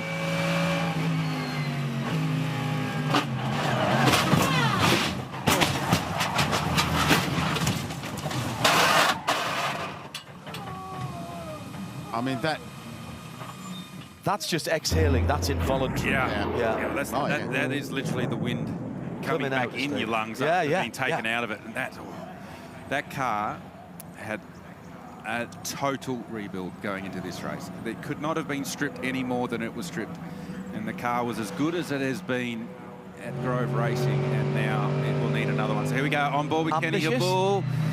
Well, Steve was out wide and Kenny was on line. I mean, it was the smallest to contact. You almost didn't feel it from Kenny's car. Predictable response from the Grove Racing crew. They've taken this program in-house at Groves, as you all know, Garth, part of the program. So all the supercars team here this weekend. Stephen just invests so much into the sport. He was so looking forward to this as well when I talked to him down at Track to Town. Well, they were so disappointed about missing the race last year, and they're the most successful team in the race in terms of class victories. They've won it 5 times. No one else has done that. Stephen will be taken to the medical centre and checked out thoroughly, I would imagine, after that one. Yeah. Motorsport Australia. There's Brenton. Fabi Schiller brought into that team, started the race. Now, from the lead, Chan Guven. Yeah, this will get back to the race because it actually worked quite well for Porsche, John, from a timing point of view. And we touched on the fact that they had only completed 1 pit stop. So while they weren't that close on fuel, 14 laps since their pit stop and a lot of safety car in that. From a timing point of view, it worked extremely well. The fire extinguisher's gone off. Oh, no. As if it wasn't bad enough. Well, yeah, I can't tell you how bad that is when the fire extinguisher goes off and it doesn't need to. That stuff goes everywhere. I think that's the least of the problems with their number 4 Mercedes-AMG. Absolute Racing go to work on their car, and Changuven exits after a nice stint for him. Let's see if it was Alessio Picciarello who will jump behind the wheel of that car. Yep. They tend to keep Matt Campbell on ice at the start of this race, don't they? I love the adjustable steering column, by the way. We were talking about that earlier in the week, weren't we? It's got the knob on the side like an old column shift, but can get the driving position absolutely perfectly right. And Chan Guven jumps out after a really good stint at the pointy end. He's won here before. He knows how to string this together. And Picciarello, who was part of the Pro-Am class-winning program last year, this has almost been a bit of a reward for that job to get in the Pro outright car alongside Guven and Matt Campbell, who we're yet to see in this race. So another stop. In fact, all of the top 5 are now in the lane. So Max Martin behind the wheel of 888. That's the Team GMR car. Valentino Rossi and Kelvin van der Linde in at WRT. Will Brown in for a Rise GT, and Jaden Ojeda. Remarkably, they were a lap down half an hour ago, back up to 6th place. The young bloke from Penrith, who's now a factory Mercedes-AMG driver with a bright future in front of him. And predictably, Stewart's car 4 and 75 are under investigation. I mean, that goes without saying. It'll be interesting to see how that is adjudicated. Just watching a few of these pit stops roll through, guys. The Ferrari guys came in for both their cars. Fuel and tyres only for the 36. And for the 26, it was fuel, tyres and driver change. For car 888, they came in and just did the fuel only, so they didn't put any tyres or do a driver change on car 888. And looking on screen right now, on the 77, I didn't see if they got the fuel hose in on this car, but I'm guessing by the lack of intensity in the pit stop right now and the fact that they're taking time to do the windscreen, I'm guessing they did top that up. Yep, so tyre pressure's still going on. They've got time, so another replay from the rear of the number 4 Grove Racing AMG Mercedes. Habul goes up the inside at Skyline. Looked to be enough room to get the job done. The slightest of contact ends up in this. Significant contact with the outside barrier. The car flew into the air, luckily stayed within the bounds of the racetrack. And you can hear Stephen Grove with the wind taken out of him. There was a point where all of a Mercedes-AMG GT3 was above that concrete fence. Yeah. It wasn't a long time, but... When I said the witness marks meant that the car had been scraping along the ground from a ways back, I didn't think it was that far back up the road. It had been round and almost over. No further investigation. Yeah. So, racing incident. So they've seen it the same way you have, Garth, where they've clearly judged to be room up the inside. And look, this just adds salt to the wound when the fire extinguisher goes off. That was killed pretty quickly, though, so well done whoever did that. Listen, agree or disagree, there'll be chat about that. But what I like is that race control have looked at that incident and not the consequences of it. I don't like when other series around the world say, oh, well, that was a big accident, therefore it has to be a penalty on someone else. You've got to judge the start of the incident in a consistent manner, not, as I say, the consequences.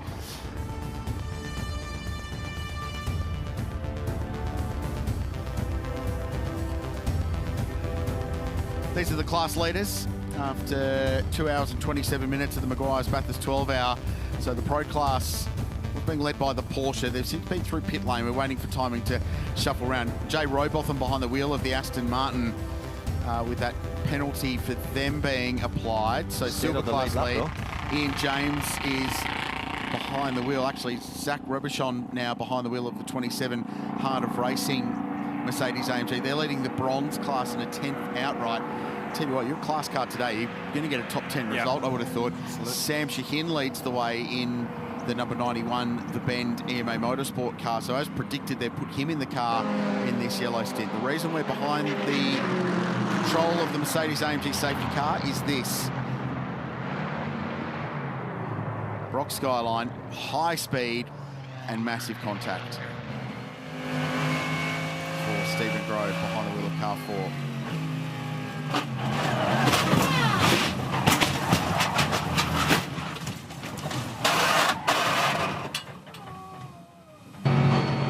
On board here with Kenny Habul in the 75 car, and just feel how light this contact is in comparison to when we were on board the number 4 Stephen Grove AMG Mercedes. So, and at the point of contact, Garth, I mean, they're Morers make no difference. They are absolutely side by side. Yeah.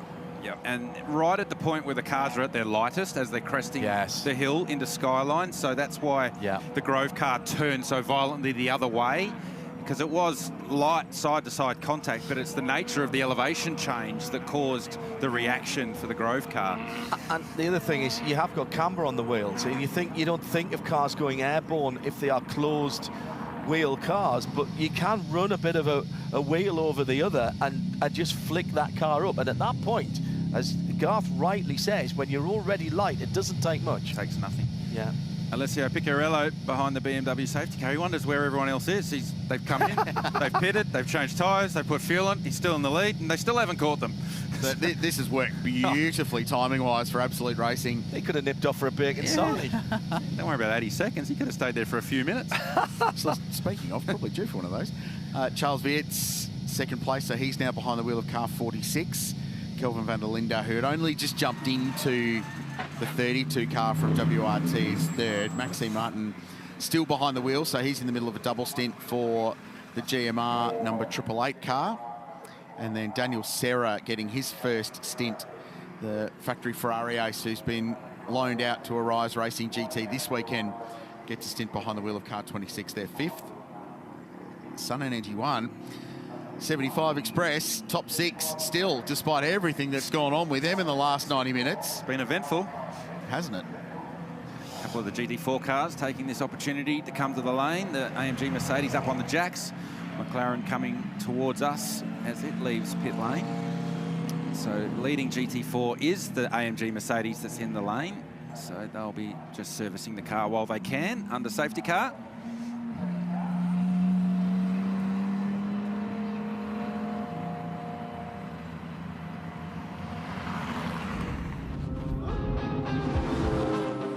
To big Bathurst 12-hour moments, there's none scarier than the race-ending crash in 2018. Thankfully, both Ash Walsh and John Martin survived to tell the tale. late incident handed an unlikely victory to Audi. Just wait, the Merc's going to nail the door. Oh, straight in. That is 2 cars losing it almost. And then the agonising hit. Oh, that's a bad noise. That's a bad noise. Wow. So a race suspension. So they will pull the cars onto the grid. They will stop. Race control to all teams. Race control to all teams. The race has been declared. We will require car 37 to proceed slowly to perform podium procedures. I repeat, race has been declared. They are the most successful brand ever now.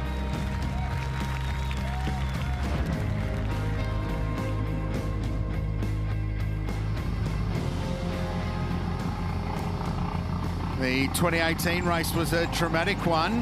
We've already got to some of that dramatic quotient in this one so far as we work our way through the 3rd hour of the Meguiar's Bathurst 12 hour. Back on the mountain and behind the control of the BMW safety car for the 3rd time today. That 2018 race will live long in the memory of, for a whole bunch of different reasons, because there was an amazing strategic race playing out while all that was going on, with a bunch of Porsches that were borderline going to make it. The WRT Audi that would ultimately win that race was going to run out of fuel before the end. They were not going to pit.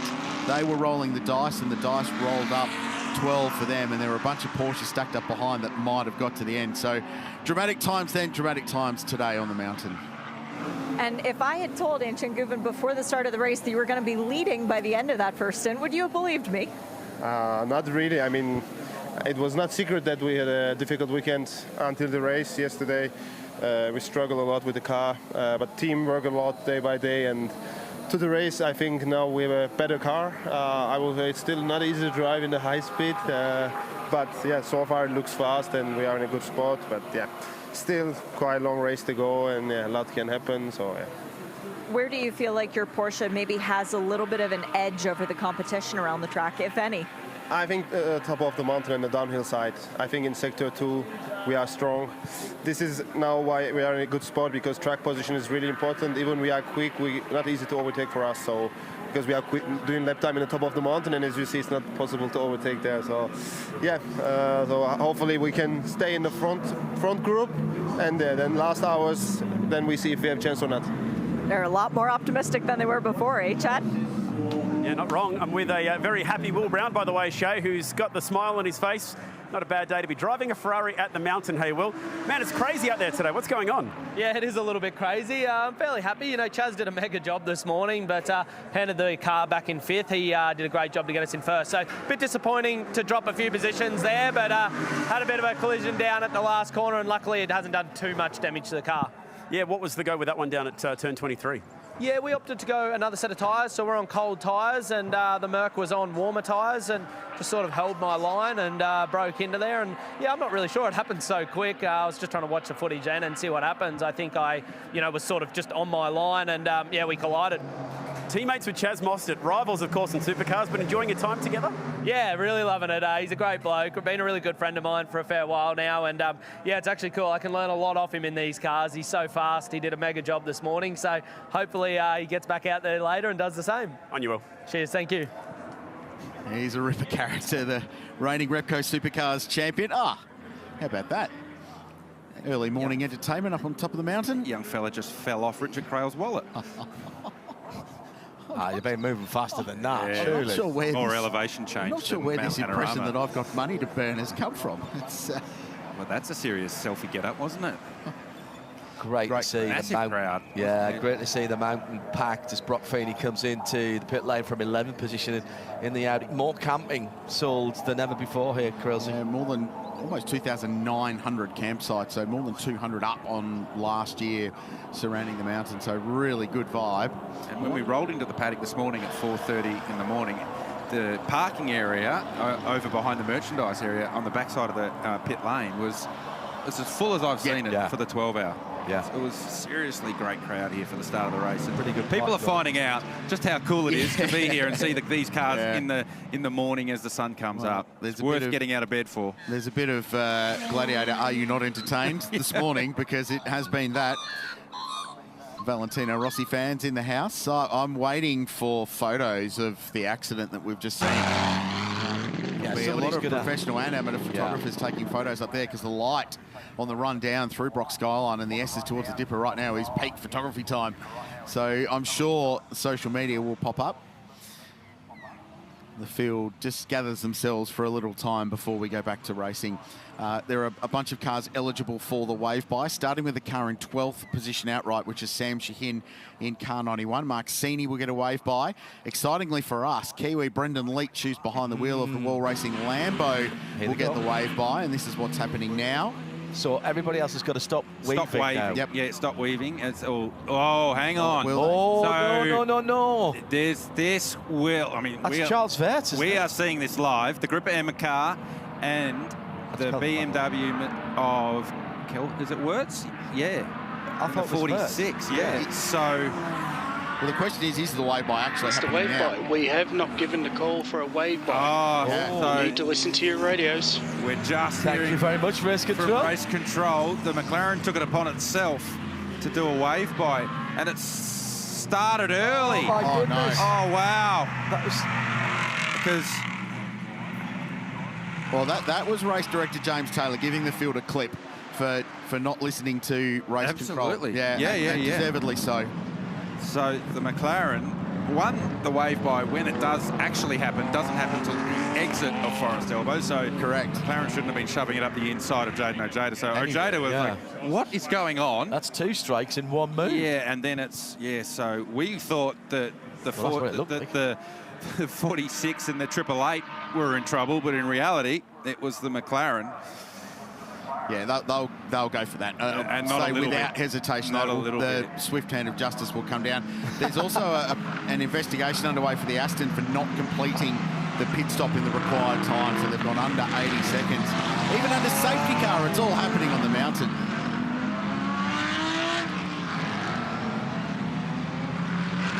And joy of joys, David Crampton still in the race in the KTM, and they're up to 17th place and going along well. Great to see that car going. Here's Richard Craill. I was going to say, is that breakfast being delivered? I hope so. Thanks for sending your chopper out to get us breakfast this morning, Rich. Yeah, So that makes sure that the coffee gets here. They've just Richard likes his coffee hot. They've just popped down to Crema so for us. We're going to get hot coffee. We're getting it here as quick as we can. Was it 3 a.m. Crowbell and George opened at 3 a.m. this morning. They know their market. Yeah, they do. That's very, very handy. And maybe just the initial coffee hit wearing off on a few at the moment. And by the way, a chance for us to say thank you to our hard-working team on site, the camera operators, everyone who rigs audio, and all the assistants as well, because when you get the round-robin email to the TV, from the TV compound that tells you that Crema is open early in the morning, they know their audience. Rebecca, thank you very much indeed for keeping us updated on all the important things. More cameras at more places, more microphones at more places this year, enhancing the coverage of the International Enduro here. And International is the name of the game. Lots of people tuned in from America who were at Daytona last weekend. I think we had 19 2021 drivers that came over. Camera inception going on here. Pit lane camera operators Mitch and Hutt waving at each other. Excellent. Hutt also spent some time in the director's chair as well. Did, yeah. I reckon that's got to be the best one, fish isn't it? Up there. That is the fish. Who's been coming here for 167 years and continues to be the best in the business. Yeah. So he gets the best spot in the business. Absolutely. Well, he's got the suite, doesn't he? Got the suite behind him at Ridges. Best view on Mount Panorama up there. As we go around the grounds here, it's actually a great shot of all the infrastructure required to bring the pictures. And that's what's behind what everybo's watching and listening now. Hello to Sarah Pass. We're looking from the fish now. Yeah. That's the shot from the fish. From fish cam, fish eye, we're hearing now. Fish eye, very good. The truck's having a little moment. Maybe let's straighten up and talk about race cars again. Yeah, hello to Sarah Pass listening in the watching in the UK. 9:30 at night in the UK, 10:30 in Central Europe. Yes. Plenty people staying up overnight. The come and go camera. So this is the exit of Reed Park, wave by and this that's a non-manned camera for obvious reasons. All cars that are entitled to the wave by, drivers left from turn 18. Okay. So fairly clear instruction that this is the lap you can do a wave by, which means this is the lap we'll be going back to green. And the safety car will pull to the left-hand side. Yeah. And the lead lap cars will do the same. Stay, well, actually to the right. So they go to the right yes. of the racetrack. Yeah. Wave by cars come by on the left. No more weaving now, as the wave by cars have opportunity. So there goes the first. Sam Shaheen. Yeah. Followed by Mark Sini, followed by Brendan Leach, followed by Elliot Shute. So that's how that works. Now they can go hammer down. Yeah. As fast as you can right now. Go. Try and get as far up the road as you can before the leader goes green.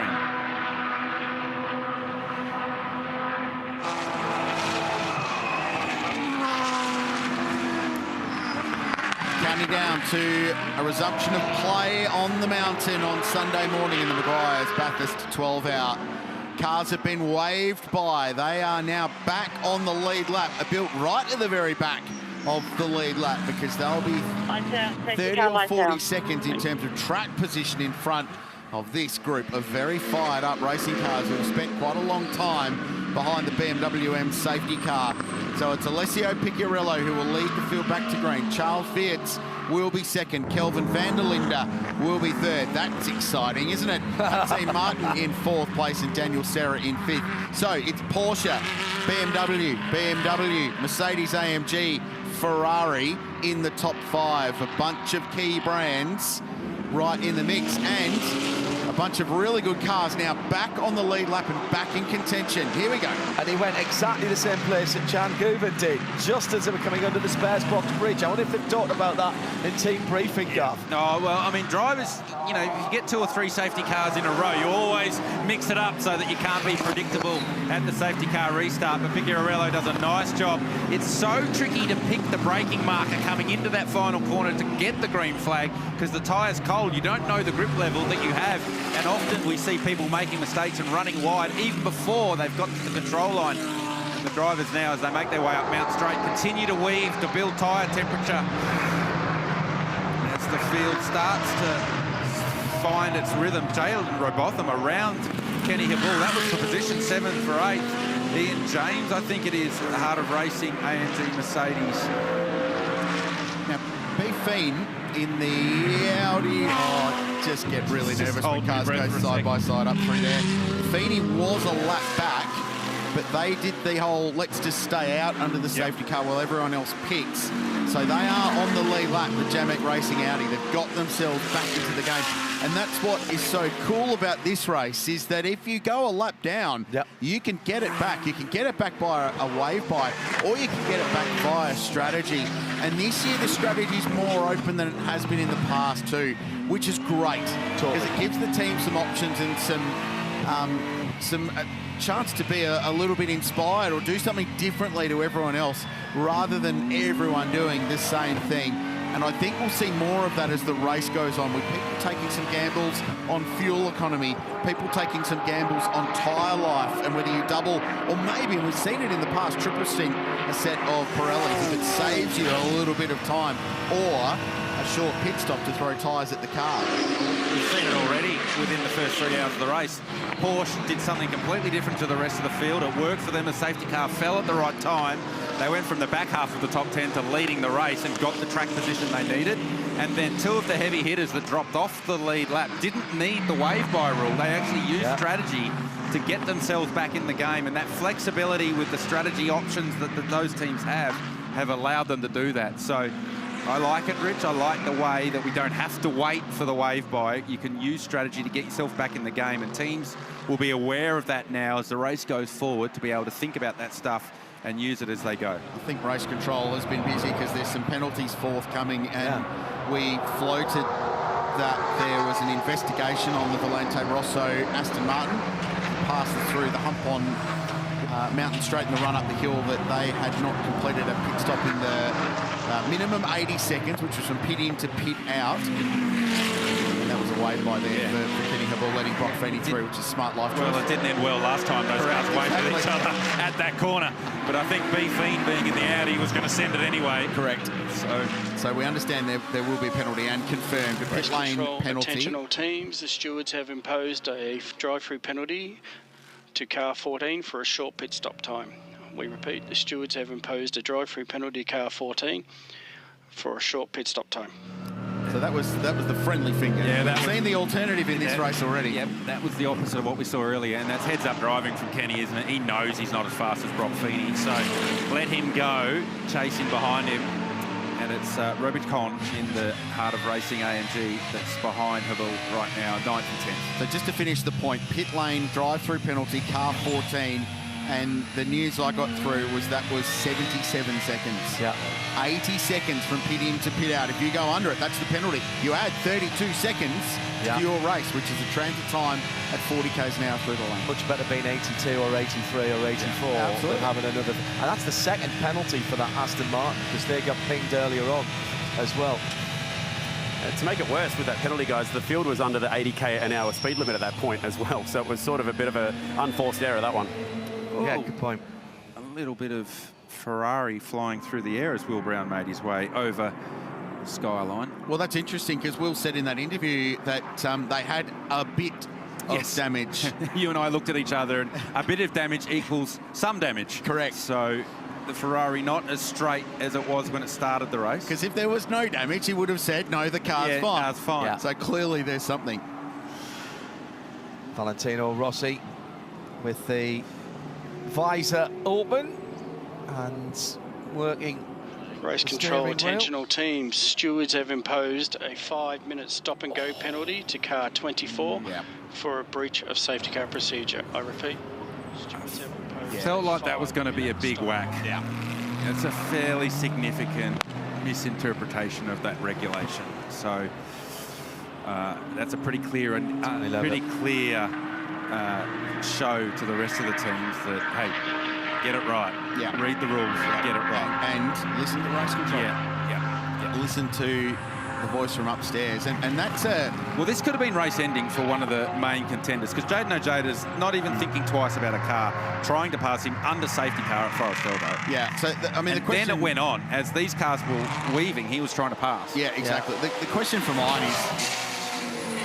It's a little for column A, a little for column B, driver and team, but it's the team on the radio saying you can go. Yeah, well, so it's a team penalty as much as it's a driver penalty. And quite clearly, there was other people thinking about it there as well, because they moved out a line to the left-hand side. But the race director's speaking to the team, not the driver directly. Correct. So it's not like Speedway where race management's on the phone to the drivers as they're going on. So then that message needs to be communicated back. So there's that chain of communication that has broken somewhere there. Interesting one that's just popped up on our timing screen is the Shaheen 91 Porsches in pit lane, and given we've just recently gone yellow after a safety car, I'm curious as to why that car would be in the lane, given it's one of the Pro-Am contenders. It's actually just dropped out of the lead of the Pro-Am class, so it's a driver change, so it looks somewhat scheduled, but it's a strange time to be doing it straight after a safety car. I actually saw from this team last year with their Pro-Am car them doing some pretty alternate stuff, and it worked out reasonably well for them. So we're not going to question it. We'll certainly get Chad or Shea down there to understand it more for us. I think they're working to time on this, and with all that safety car. So Sam's been in the car for 21 laps. So it's a reasonable stint, but a lot of it was very slow. Yeah, under safety car. A lot of it was under safety car. So now they'll plug Lauren Heinrich in that car, and it will go properly quick. The thing for mine was if they could have extended that a little bit longer. Remember, they just got the wave by, so they are going to go back 1 lap down. But as we said, you can get that back, and especially now with guys like Lauren Heinrich behind the wheel, that car's going to be as quick as anything else on Mount Panorama today. And in fact, that's been the quicker of the two Porsches all weekend long. It has been. But we talk about the 911 Porsche that leads the race with Picciarello at the wheel, and what a struggle it's been for them through practice and qualifying.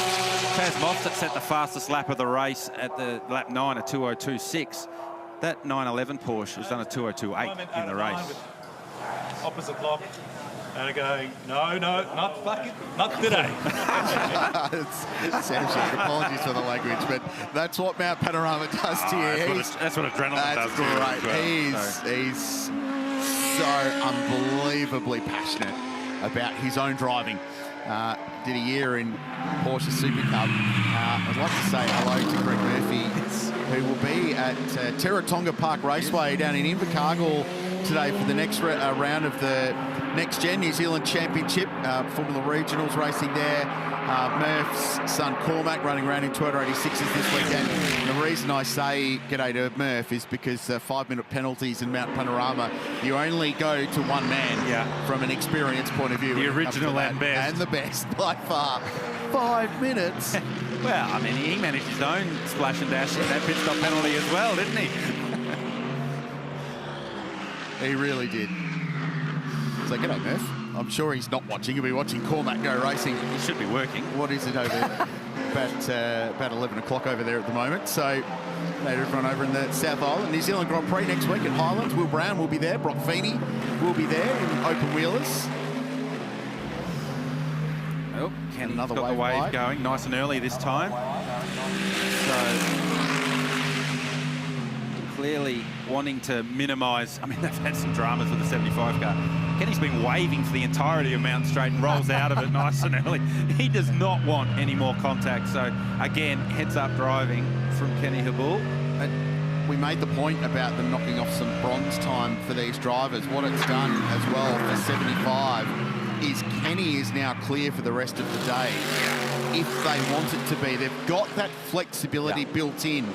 So remember, they needed to do, it's basically 40 minutes if you're that pro car with a bronze driver, so Liam Talbot and Kenny Hindhaugh. They've now got heaps of flexibility, Chad, to play the race out with Lucas Stolz and Shogun on.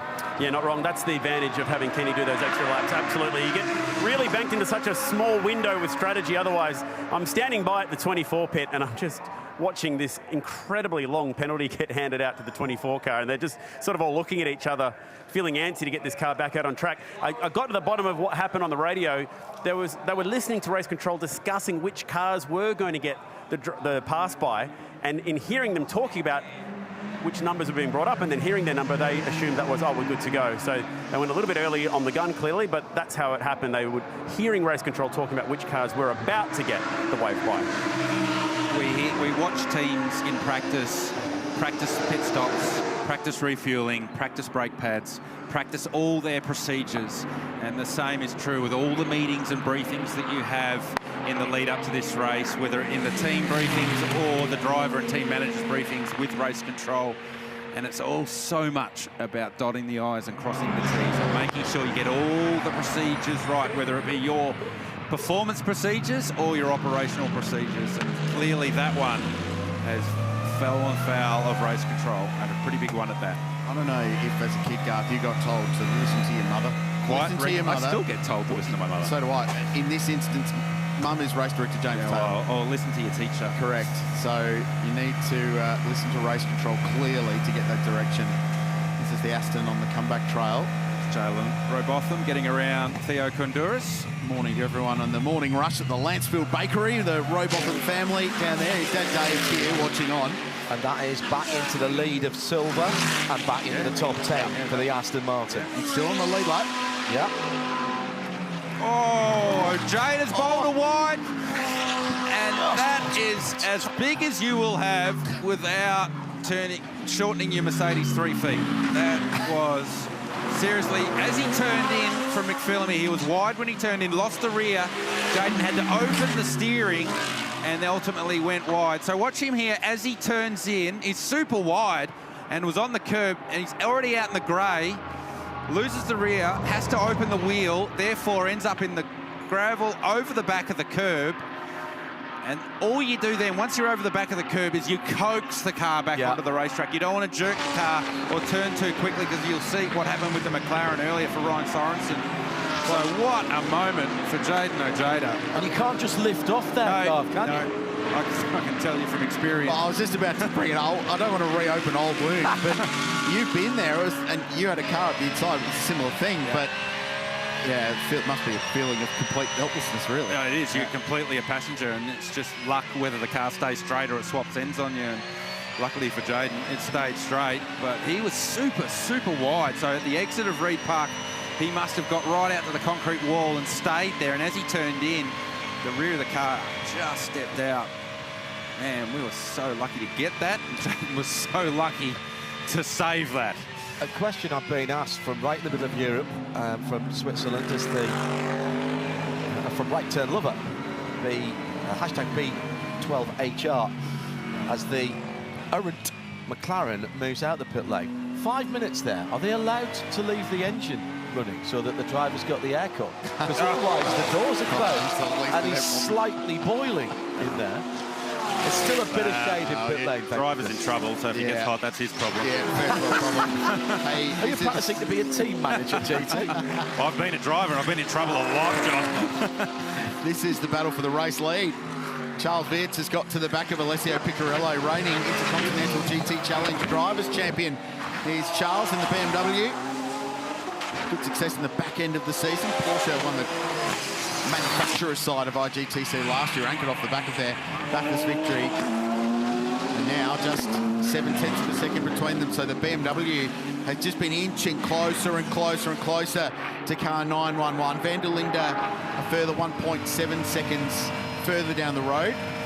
What hasn't happened, Rich, yes, is Van der Linde hasn't just gone mental and driven up to the rear of Charles Wirtz. As we would have because I've been Kelvin van der Linde's teammate in the past, and that's what he does.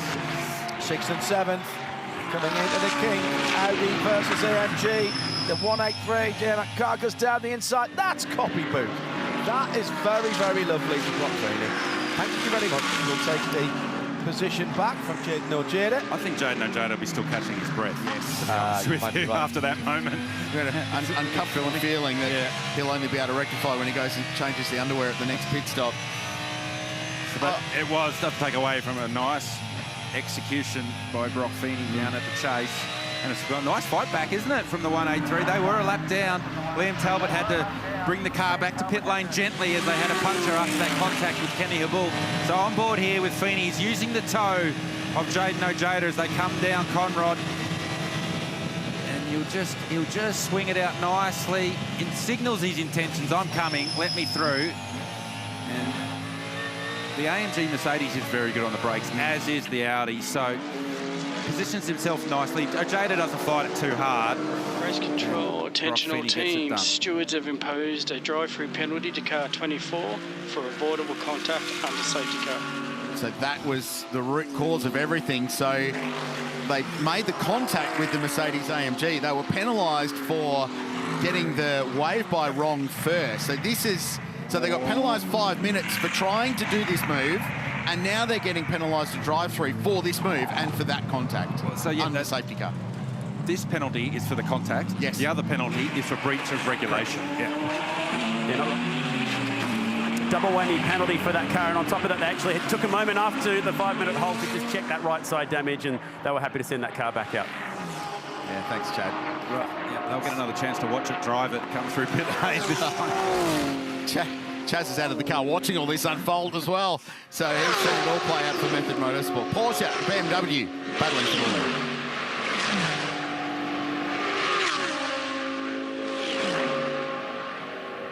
That's another race hour completed, gentlemen.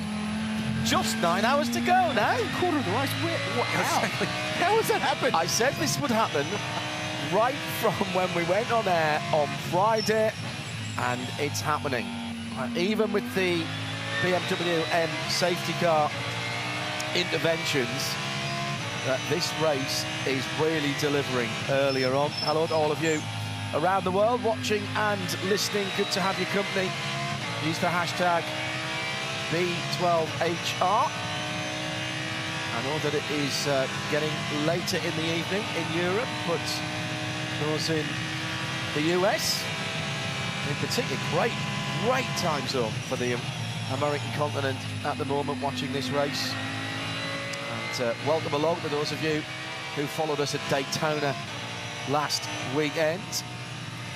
And that has been a very good drive back by the J-Mac Audi. Meantime, front of the field, first and second coming together. Alessio Piccardiello is starting to see Charles Verts just looming a bit larger in the wing mirrors. You have to put some mayo on his surname, don't you? It's a got that. great surname. Rolls off the Piccardiello. tongue nicely, doesn't it? Just remember, if you're following online, hashtag B12HR, we've been asking all week about who's going to do the overnighter. If you're watching from the other side of the world in a not quite so favourable time zone that we're fortunate enough to have here. So if you're in New Zealand and your race goes from 7:30 to 7:30 p.m, that doesn't count. But if you're somewhere in upstate New York or in the depths of winter in Europe and the race is entirely run in your darkness, then I'd love to know if you're going to commit and see it all the way to the finish of the Meguiar's Bathurst 12 Hour, because as we know, the history of this race and pretty much every other race that's ever been held here, a lot of crazy stuff happens in the final 90 minutes. And if you get to that final pit stop, it is absolutely gloves off. It's already been absolutely gloves off in the first stanza of this race. So there's who knows what's yet to come. It's still less than a second between the two leading cars as we go find Zachary Robuchon in the heart of racing by SPS Performance Car. So despite all of the dramas they've had, they're still on the lead lap of the race. In fact, we go all the way down to Elliott Shooting 13th position will remain on the lead lap of the race. So the early safety cars are keeping contenders racked and stacked and in the battle. Well, that's another car, and I think just gone a lap got down the wave by, and that's how long it takes for the wave by. If you don't get another safety car and it doesn't bunch the field up, the leaders will chase you down. Talking about chasing you down, you said when Lauren Heinrich got in the 91 car, he was going to go fast. Yeah. He's just done the fastest middle sector and cumulative the fastest to the end of the second sector for the race. So it's almost like you've seen this before, Richard Craill. So they took their pit stop just after being waved by. So they had a couple of laps of green. Sam Shaheen came in. So they sacrificed being on the lead lap with that pit stop, but that's okay, because it will come back to them. I think it will pay off a bit later in the race.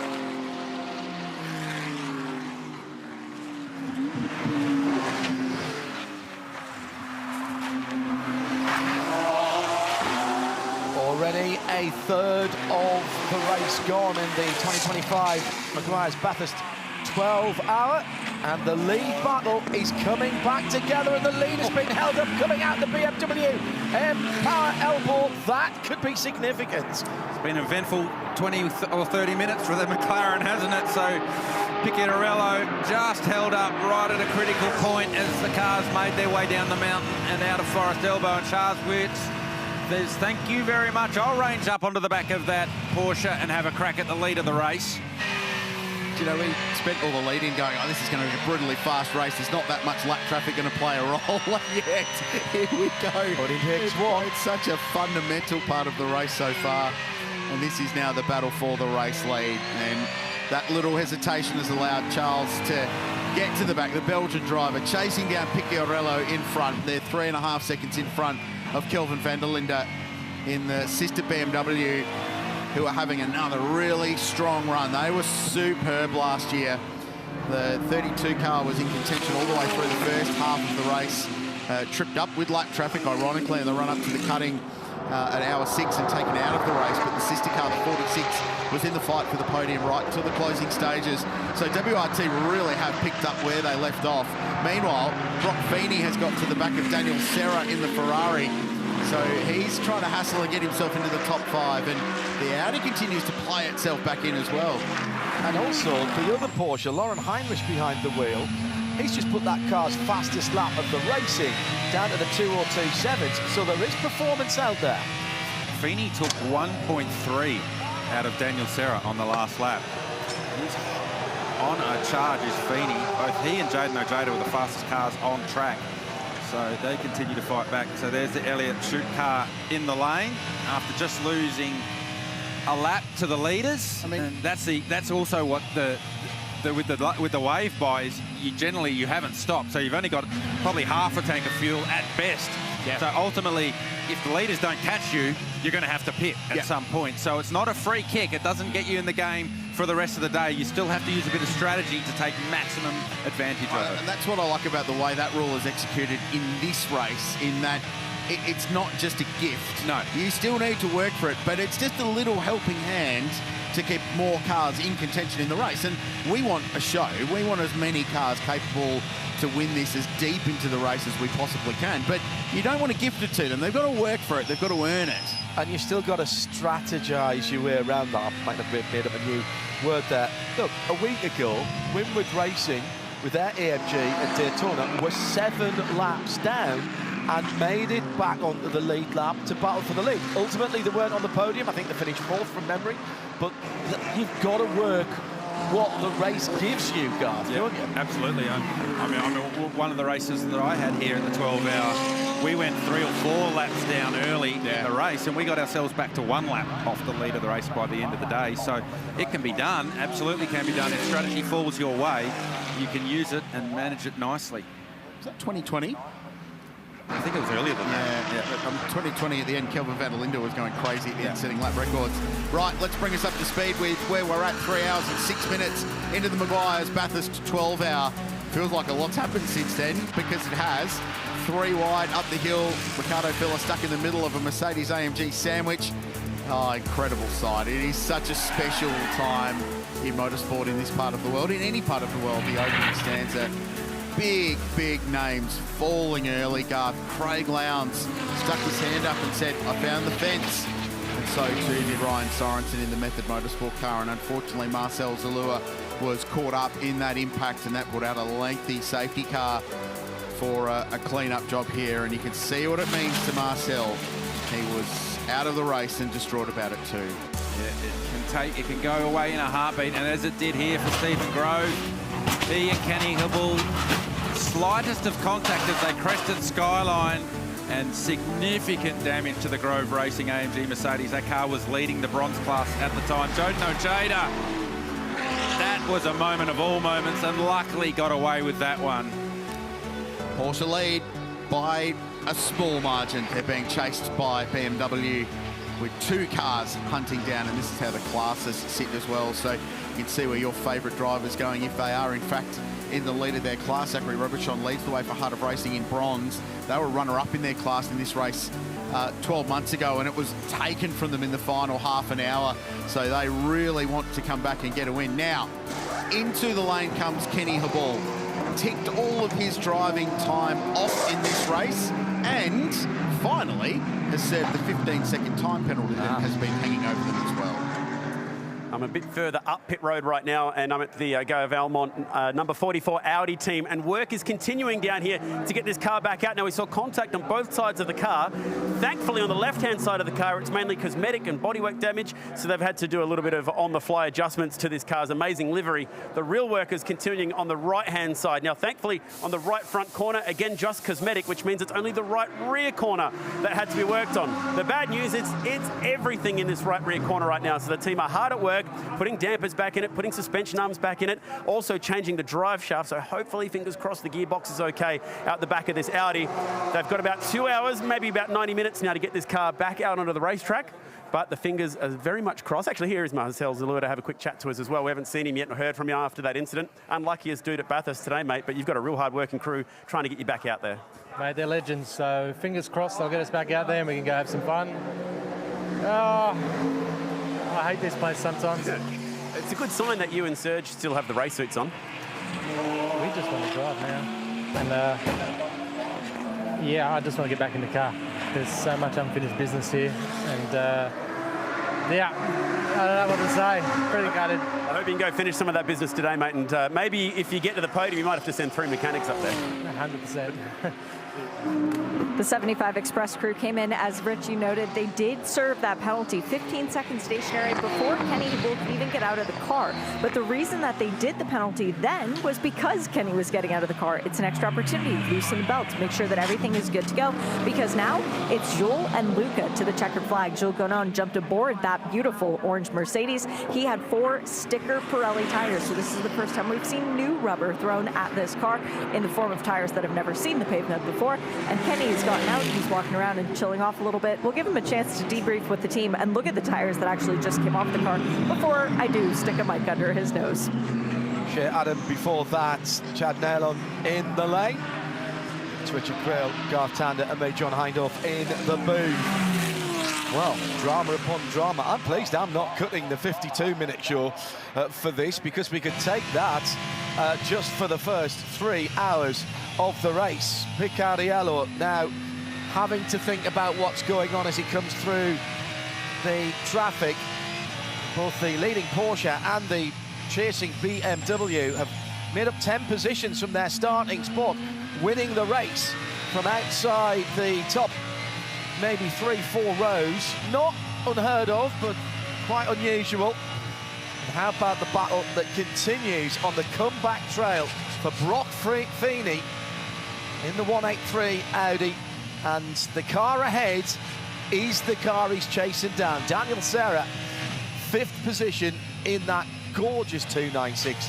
Look, we're not allowed to have favourites, but I've got to say, this latest generation of GT3 cars, the designers from all the different manufacturers are knocking it out of the park. There's intricate air roll, but it's great to look at. Ferrari back to their absolute best, as far as I'm concerned, in designing street cars, and of course, they've become GT3 cars. On board with Brock Feeney as he makes his way down Conrod Straight, and it doesn't seem like that long ago that this car was trailing back to the pit lane with a puncture, with Liam Talbot aboard. They lost a lap, and they've strategized themselves back in the game. He's only 7.6 seconds from the lead of the race after just 3 hours of racing. How important getting that car back was without doing any damage. I once remembered Stuart Hall saying to me when I asked him, and I'll ask you the same question, so how slow do you have to go? And he said, always slower than you go. Slower than you want is usually the answer. So it takes real discipline in those scenarios to get the car back without damaging it, because if you go too fast with a puncture, the tyre explodes the bodywork, game over. The car loses all its efficiency. So that's nice play from Liam Talbot to keep identify there was an issue with the car, and not attack the top of the mountain like you would normally on a normal lap. So he didn't write the car off there, but 2, to get the car back to pit lane without damaging it with the tyre failing.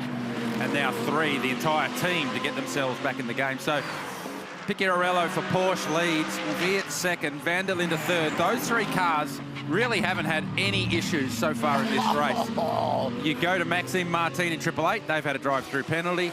The Serra car, when Will Brown was driving the 26 Arise Racing Ferrari, contact with the Craft Bamboo car. Feeney, they've had multiple contact. Ojeda, they were backwards in the gravel trap at the exit of the last corner, and they were a lap down. They've got themselves back in the game. So it just shows keeping your nose clean pays at Mount Panorama. You will filter to the top when it matters.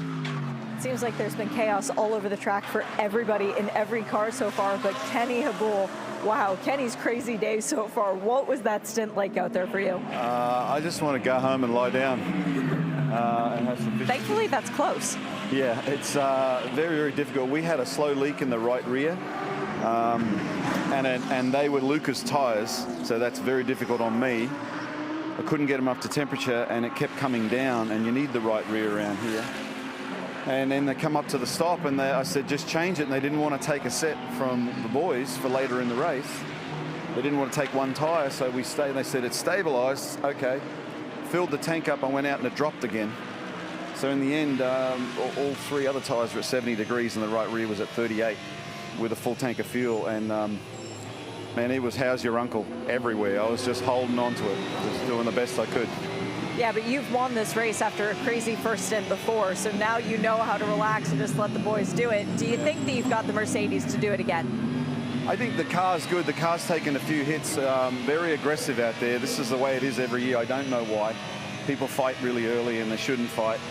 I'm sorry for the incident with the Grove car. I know I was side by side, and he slowed and moved over, and I thought he's letting me through, so I'm really disappointed for them. But there's just too much testosterone, you know, throw in the mix a few Pelicans, and it's madness, you know, and all I wanted to do was stay out of the madness, and I'm glad the car's in one piece and we're still in a good position. So, you know, nothing happens in the first 11 hours. Nothing good happens, but you know how to win this race. Good luck enjoying the rest of it. Appreciate it. Thank you.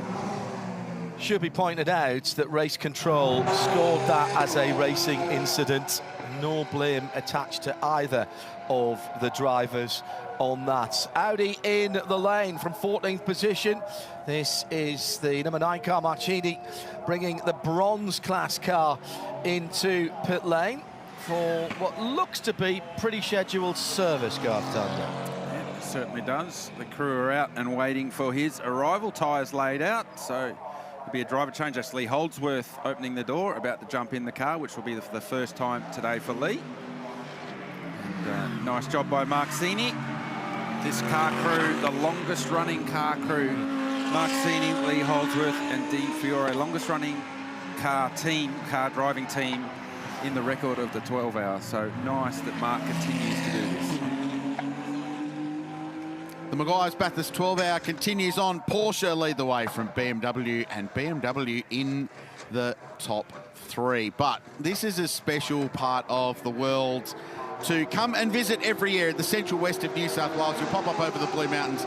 It's incredible. So we've had some friends of ours take us on a little tour. Here's Edwina Bartholomew and the great Matt Moran taking us on a tour of the Central West. I'm Matt Moran. And I'm Edwina Bartholomew. And we're going to show you Bathurst beyond the mountain. From local beer... That's bloody good. ...to whiskey distilleries. Yeah, nice and smooth. Amazing country pubs. Like the one at Rockley, I heard it's pretty good. Yeah, it's not too bad. Matt, this pub, the O'Connell, has been here since 1865. I used to come here when I was at uni. And the quaint country towns we call home. Fine dining in Bathurst. Boutique shopping. Clothes, coffee, flowers. What more do you want? The best accommodation in town. Or as far away as you want. Every turn has a story in Bathurst. So come take a drive with us.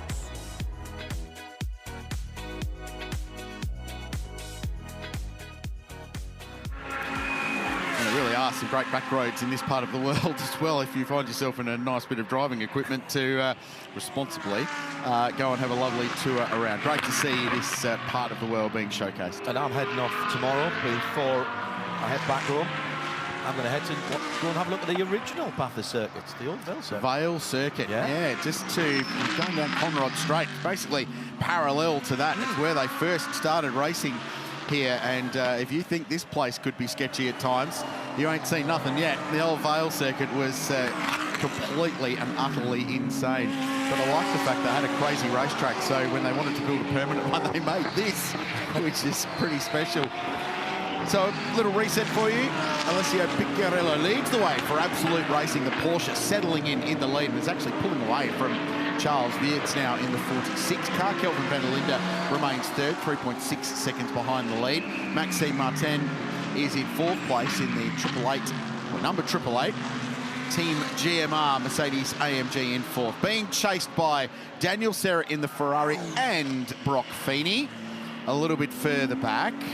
We've been very excited to see this young man behind the wheel of the brightly coloured Lamborghini. Kiwi favourite Brendan Leach is now behind the wheel. He is a genuine gun and factory-supported Lamborghini driver. He's got that car. They're on the lead lap of the race, and he's got them up to second in silver, but 10th outright too.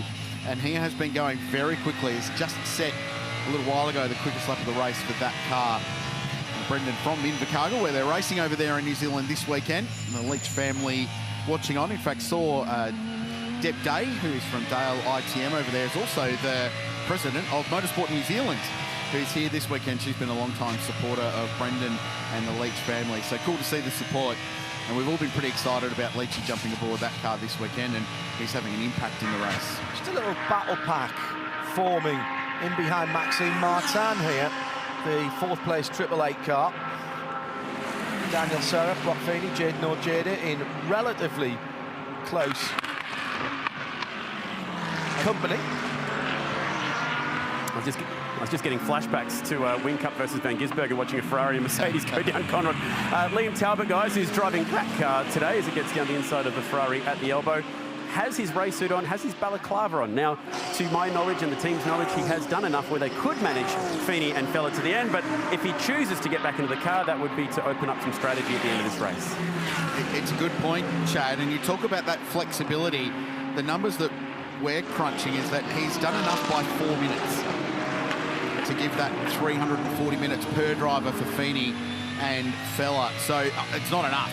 You need a little bit more than that to give them some flexibility. Otherwise, you'll run into issues with driver time. And if you're in the car too long, so remember that 150 minutes that Chad circled on the Pirelli pit bunker at the start of the race, which was really key. Any one time in the car, if you go over that, your day's done. You're out. You'll be penalised to extinction. So it's an important thing they need to work out. So the more Liam can drive, the better they are at the back end.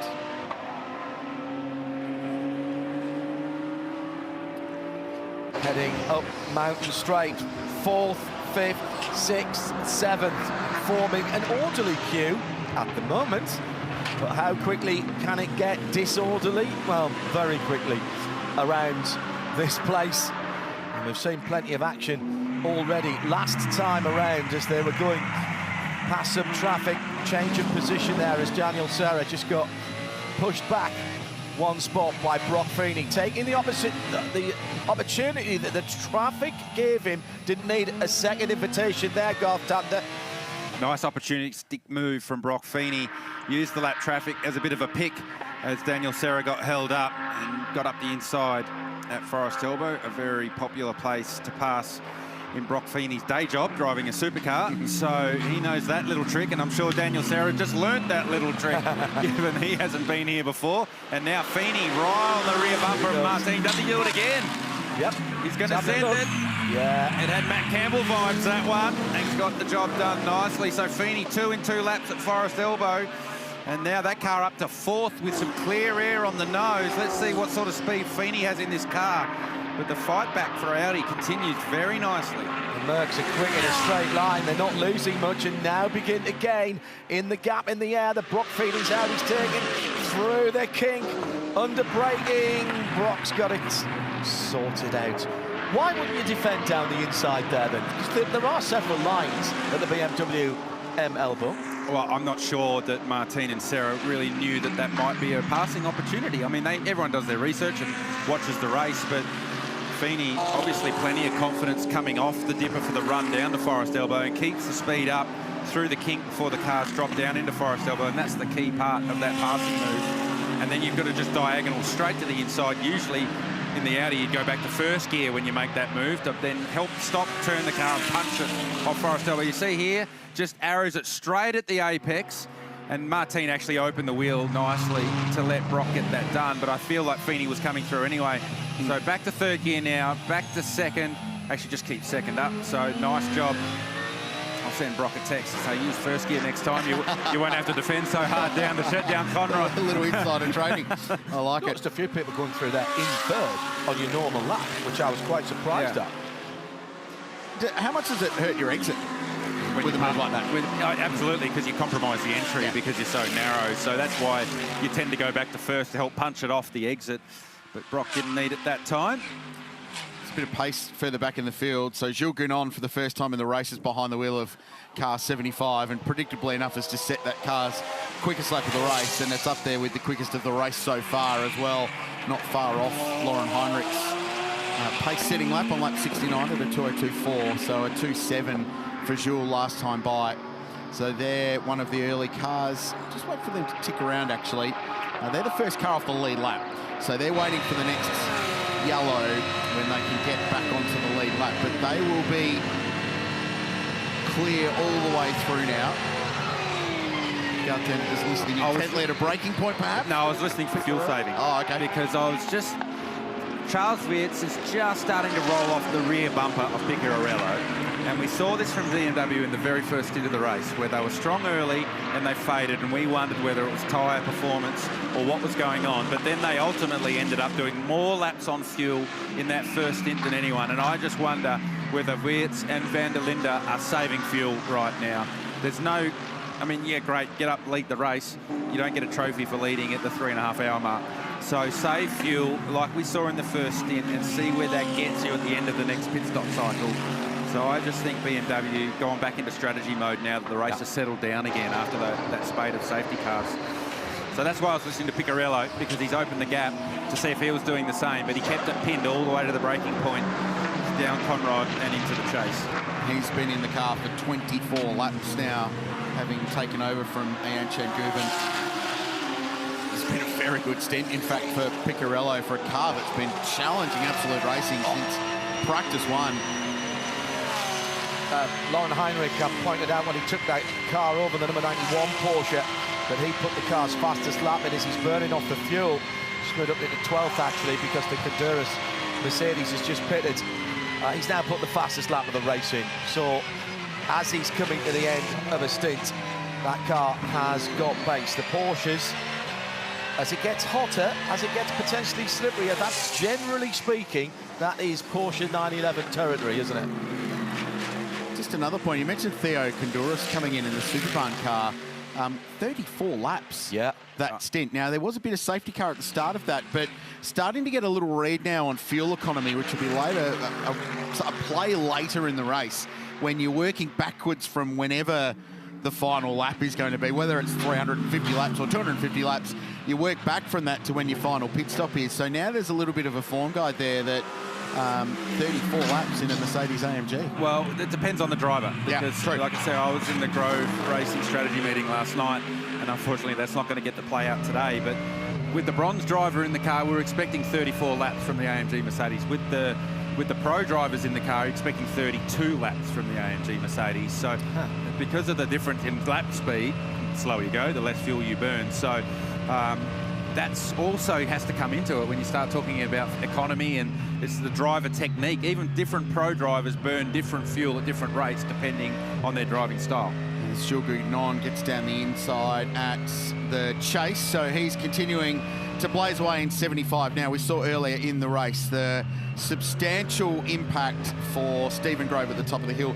This vision, well, this is the accident itself. So Kenny Hubble down the inside. There was no penalty applied to this. They were side by side, and a frightening impact for Stephen Grove. Now, predictably, a lot of people have been watching this from the outside, and Leo Baird has posted this vision and has supplied this from the outside. So this is the first good look we've had at that impact and just how high that car was sent. So thank you, Leo. Unbelievable. Yeah, that was big, very big. Steve Tadman asking about something like that. As a driver, Garth, if you witness that, does that unnerve you? No. Because it's not you? Well, even if that was vision of me, if that was me in driving that car in that crash, no. It landed on its wheels, it stayed inside the racetrack, we're back on. I had the biggest crash of my career coming up at this part of the track. What year was it, Rich? 19. 19, right there. And I came back to Bathurst about 4 months later in the same race car and did the fastest lap I'd ever done around Mount Panorama in an Audi. So, and that's what you have to do as a professional race car driver. You put that stuff out of your brain and you move forward. They're wired differently, aren't they, Crillsy? And on that, okay, so you're a pro, it's your job. What about an ad? So that's different. And whilst we were taking some replays, I texted the Grove Racing team, and we've already started the process of rebuilding Steve's confidence after that crash, because that's something you really have to do, because they are not pro race car drivers and they are not wired like pro race car drivers. So this is their enjoyment, and it's there to be fun. So when you get a knock like that, it's not so much fun for a while. So you need to find ways to rebuild the confidence for your non-pro drivers when something like that happens. Does it help that it's nothing that he did wrong? If you can say, you know, I don't think he could have done anything different. Is it the best quote I think in the Steve McQueen movie is Le Mans? He's not the misquoted one about anything else is waiting. It can happen, and then it can happen again. I mean, it says on the ticket when you come into the racetrack that motor racing's dangerous, so we all know that coming in. That's as high as we've seen a race car at that part of the racetrack for a very, very long time. And so, look, it's part of it. You'll learn from it. Like in that scenario, the team will debrief it. They'll understand. Are there any learnings from that? But you move on pretty quickly because you're not going to change. You can't change the world now. You can't change what's happened there. So you take as much learning out of it as you can, but pretty much by Tuesday next week, it's just fix the car and we look forward to the next event. And that, regardless of which team it is, that's how you look at that sort of stuff. And we can tell you a little bit of an update. So a couple of heavy impacts we've seen. One of them, Stephen Groves. So he's been taken to Orange Hospital by road for general assessment. It's always a good sign if they're going by road. Ryan Sorensen, who earlier crashed in the McLaren GT4 car, has been taken to Bathurst Hospital by road as well. Just for general assessment there, both of them, for no specific damage inflicted there. So that's good to know, and the medical team do an unbelievable job with our travelling circus around Australia, looking after the health and welfare of our racing car drivers, but also everyone in the paddock and the population of the racetrack as well. So well done to those guys for getting that all sorted. We've clicked over into the half-hour racing, guys. Just like that. The Wall Lamborghini back with us. The original cars here with the original concentric circle pattern on. This was a variation on the theme. Talking with the team earlier in the week, that whole idea was a one-off originally, a one-off livery. When they said it's a black, originally it was a black car, if you remember. The Hold your breath for a sec. KTM, the Ferrari sniffing around. Careful, guys, play nicely through Skyline. We're through. Yeah, nicely done. Yeah, the original Huracan was an all-black car, and one of the engineers said, all-black car starting in the dark, that might not be the best idea. So they came up with the concentric circles, the old BASF Pro car livery, if you remember, and that original Lamborghini was very much that shape of the BMW M1 as it was in those days.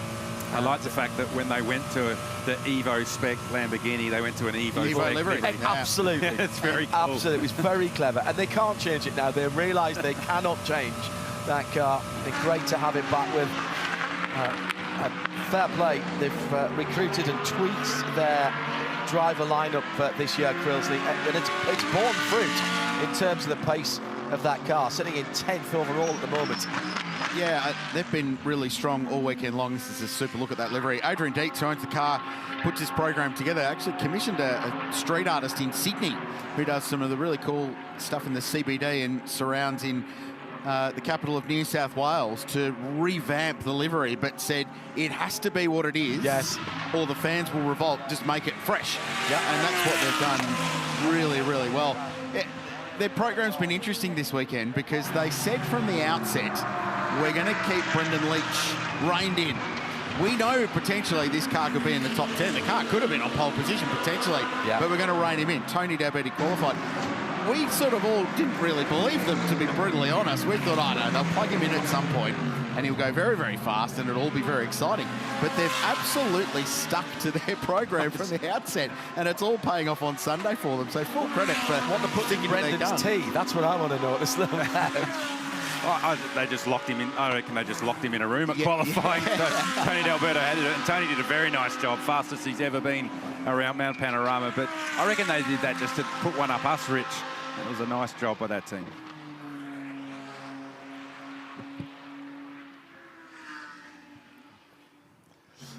I agree with you. They definitely did. We talk things up here. No, we're not doing that. But David Wall, team owner, and David Fife, his long-serving team boss down there, have put together a great program.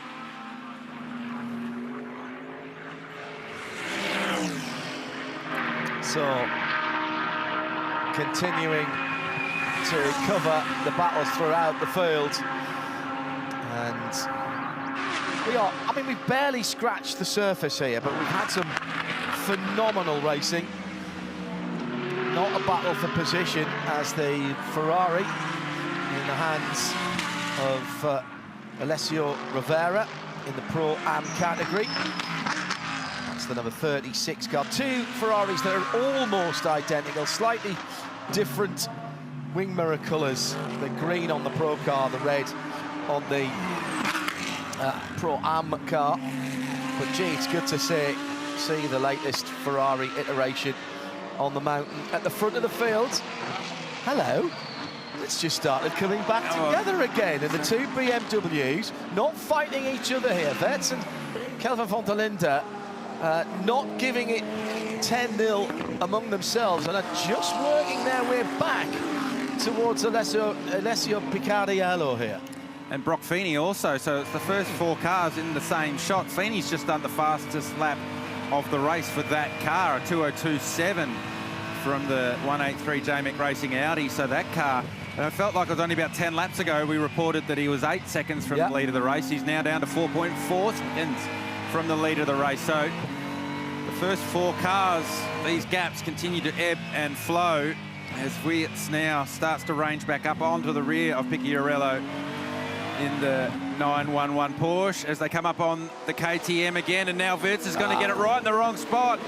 And you have to go single file as the BMWs trip over each other, and Van der Linde sneaks through. So Wirtz was very circumspect with lap traffic, as you'd expect based on what happened to him last year here in the race. So he was ultra careful, and Van der Linde said thank you very much. While all that was happening, Picciarello got up the road, and we just said that they were closing down the BMWs on the Porsche. The gap now, first to second, 3.5 seconds. And speaking of those BMWs, both will be coming into the pits within about the next 3 laps. They're going to be doing full service, fuel, tires, and driver change. It's going to be Van der Linde brother to Van der Linde brother, with Sheldon taking over. And we've got Raffaele Marciello ready to go back into the 46. So we're not seeing a pattern where we're saving a driver for the end. All 3 of the BMW drivers in each of the cars will have gotten a taste of what it's like in this early morning running. There's several ways to make this race work.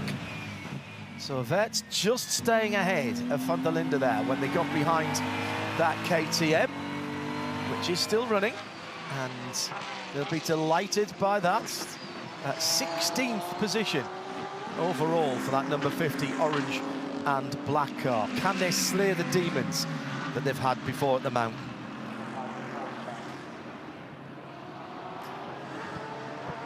Porsche continues to lead. The margin fairly consistent at 2.7 seconds, more than 25 laps into this very impressive sort of early mid-race stint for Alessio Picciarello.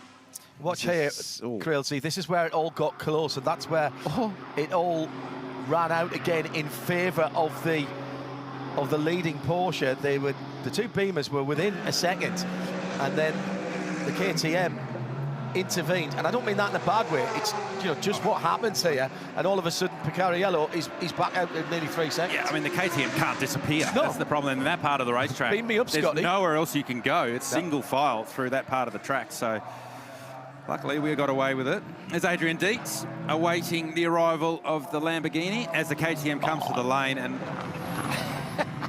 I love the fighter jet canopy on that car. We're not watching Thunderbirds. This is a pit stop for that. God, that shows your age there, mate. Well, I noticed that moment happen and Crampton pitted immediately. No, I'm out. This can be Trent Harrison's problem. Jules, you're putting up the timing screen because Jules Cunon is going very quickly as well in car 75. They're dragging themselves back towards the front of this race. The 2 cars in 11th and 12th. I know we're looking at the leader right now, but they're the fastest cars on the racetrack, and they're both trying to set the fastest lap of the race between each other. So they're keeping themselves occupied down there whilst the front bunch battle out. Here comes Brendan Leach to the lane. He'll hand over to car owner, team owner, and all-round good guy Adrian Dietz for his turn behind the wheel of the Lamborghini. So just a little stint there for Brendan, just to whet the appetite for later in the race. You could bet that he'll be the closer. In fact, it's a good battle going on between that team and the Aston Martin squad, with Jay Robotham behind the wheel for top of the silver class. Just keep an eye on that Jules Cunon and Lauren Heinrich battle. It's about 10 seconds that those guys are apart from each other, but this is one of those lovely times in an endurance race where they are actually racing each other. They're not door mirror to door mirror, Rich, but they are going at it hammer and tongs, fractions of a second between their lap times, even through traffic. Well, we saw at the end of the 2022 race here, Jules Cunon leading and Mauro Engel second, and they were split by anywhere between 6 and 10 seconds for about 3 hours. Yeah. And it was just brutal motorsport without even really, there were parts of the racetrack where they couldn't see each other, but it was brutally intense, and that will be the back half of this race. I think they settle down into some more green flag running as this race wears on towards the second half of the day. So the Wall Racing team continuing to service the 93 Lamborghini Huracan. There's the remaining McLaren GT4 car in the lane. Spent some time in the lane, that car, already this race, as Adrian Dietz leaves the box and heads out for his first run of the race. Those laps that Gounon and Heinrich are doing right now, they're a lap down, but they are super important laps in the strategy that those two teams will use to get themselves back on the lead lap. Pick up a replay of the Ferrari just getting through on the GT4 AMG of Daniel Bilski. So we're on board here with the 36 of Rovanperä, and Bilski thought he was going around the outside, so he stayed narrow, and Rovanperä went narrow again. A bit of a miscommunication, but ultimately both cars got away with it. And that often happens in these races. When you're the slower car, you feel like you're doing the right thing and you're getting out of the way, but the faster car gets to you so much quicker that they just end up in an awkward spot. And often that can end up in contact. Thankfully, it didn't that time. And here as well, you often can be, as in comes the leader, already dropped down to 4th position. Often, actually, you're trying to do the right thing and it ends up being the wrong thing. You go offline, it causes more trouble for you and the cars behind you. In the driver's briefing, they all say, stay on the line. Stay on the line, and that's the thing. As long as there's consistency, the faster cars then work out what they need to do, and that's the job. They have to complete the pass. So ultimately, you know, if the slower car just stays online and does the normal, natural thing, it's easier to read. Absolute Racing going to work. A complete stop for this one. 4 tyres, fuel, driver change. So 32 laps in the car for Alessio Picciarello. 3 of those laps were under safety car. Okay. So like we touched on earlier, they're starting to get a better read on fuel economy now. So flat out 29, 30 laps on that tank of fuel with a little bit of safety car in there as well. Yes, usually 2 for the price of 1 safety car lap. So 2 safety car laps. So that, I mean, that adds up, doesn't it? Fuel. It adds up from a fuel point of view. So it's 30 laps. It's generally an hour and 5, somewhere around that window. If you're fuel saving, you can go an hour and 15 minutes. If you're pressing on, probably slightly less. But all this will matter at the back half of the race. And the charge of the Brock Feeney brigade continues because he's got to the back of Kelvin van der Linde, who's very familiar with an Audi R8. And usually he's the one hassling people, but now it's Brock Feeney doing that. And van der Linde's defending in the WRT BMW. And that BMW's got some pretty good straight line handling. It came off the elbow and just went up the road. So Kelvin van der Linde used to the Audi, not quite having the straight line speed. So he'll be enjoying that straight line performance from the BMW, but he very much knows the strengths that Brock Feeney will have across the top of the mountain. So he won't fall foul of that trick of getting a pass done up the inside of Forest Elbow, will van der Linde. But here's the BMWs again, Garth, going longer, back at the front of the field. Yeah. Now, our great colleague from Radio Le Mans and pretty much a full-time team strategist now, Paul Truswell. Paul, I hope you're feeling a bit better.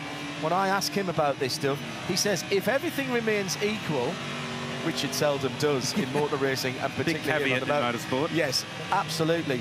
But they still have the advantage because they're opening up this fuel window and they're cycling to the front at the end of their fuel stints. And where that works best, as both Maxime Martin and Daniel Serra come to the lane in the Mercedes and Ferrari, where that works best when you continually to do 1 or 2 laps more is when you have large chunks of green flag racing and you get 2 or 3 or 4 stints in one green flag chunk, and then ultimately you end up with a window that's 8 or 10 laps bigger than those that have to stop earlier than you. So that's what teams are always doing in these long endurance races, is trying to open up the pit windows as much as you can. So it might be 1 lap here, might be 2 laps there, but you continually try and open the window and get a strategic advantage on the other manufacturers and the other teams. With an 80-second fuel stop minimum, it squeezes that advantage a little bit, but track position-wise, you're still getting it. Close call at the top of the mountain. Oh, too close. That wasn't close. That was big damage. So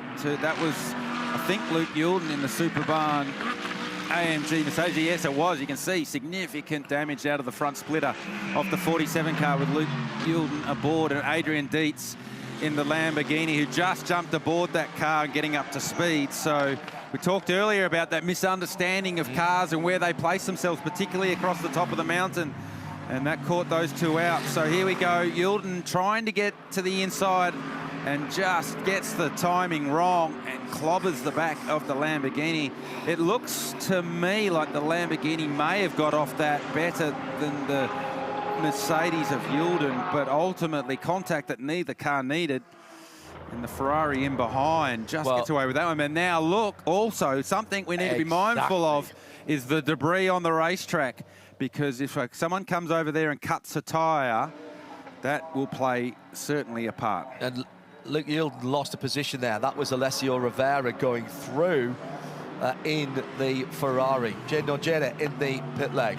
So he gets that opportunity, assuming he jumps out of the car, to change the undies after the big moment at the top of the hill, because... So there we go. We're dodging it. Actually, Yilden gets some of that damage there as he goes through. So hard, you can't dodge it. Hit his own car. Yeah, that's right. So I've just run over the back of my car. That's right on line as they exit Reed Park for the run to McPhillamy. And the juice out of this car, so... Safety car. Oh, they've got safety car. Yeah, for the debris. Absolutely BMW for the debris. again. And BMW, by staying out those couple of laps, opening up that window, has fallen for them again nicely. It's fallen nicely for Craft Bamboo. They're already in the lane. They'll get a half benefit from that, as does the Spirit of Racing team. And we can see on our timing screen, the Aston Martin of Jalen Robotham is in out of 6th place as well. Oh, no, the KTM is going into the garage. And the telltale sign of fluid on the ground indicates perhaps some overheating for the 5-cylinder turbocharged car. We'll follow that story up.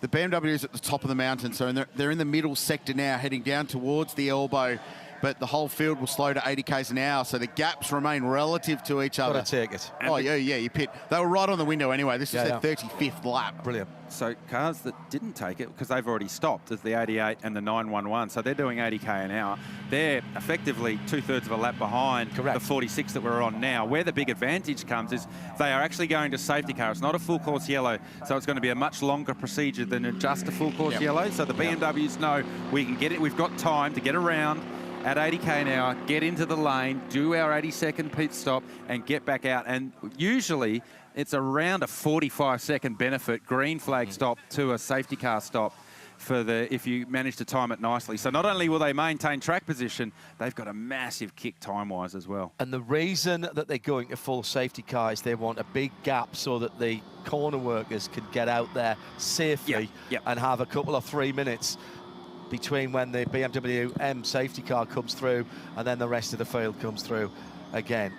So this is just confirming why we're under the control of the BMW safety car for the 4th time in today's race. Debris at the top of the mountain, of course, you want that removed, because if a tyre goes halfway down Conrod particularly Straight, there, when you're doing warp 6, you're in a world of pain.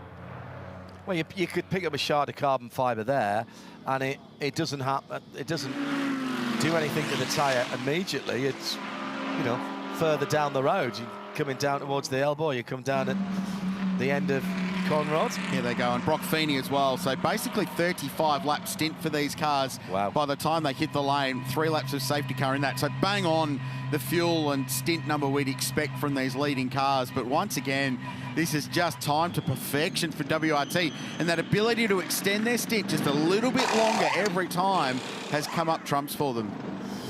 Yeah, they've got the 46 car ahead, and they've confused us with this all week. Shit. Cars are changing out the air filters in the front, by the way. You might have seen that the hoods have come off the bonnet for both. They sprayed down both new air filters with some extra spray, trying to make sure that the cars do not overheat during this stint so the turbos can breathe cleanly. The fueling is still going on for both cars. They've done driver changes for both. We've now got Charles Wirtz out of the 46, Raffaele Marciello in. And in the sister car, it was Kelvin van der Linde who brought it in, and Sheldon who takes it back out. Done service for the 46. It's outgoing. A little bit of issue trying to put the new filter in for the sister car, the 32, but the black one has its hood back on now too, and it should get going. Good opportunity to do this little bit of service while they can behind the safety car and lose less time. The 1%ers. It's the 1%ers. Let's do that. Quick release cassette, if you like, on the air intake for that air filter. it gets done. There's plenty of time in that 80-second scarf to do that. Let's do some planned maintenance. That's thinking ahead. Well, it's no coincidence that they've done it when they're under safety car and they know that they've engineered a strategic advantage over the opposition. So even if it did go a little bit long like it did for one of them, they had time up their sleeve to not lose any track position. So WRT again showing they're well ahead of the game with their strategy and their cars.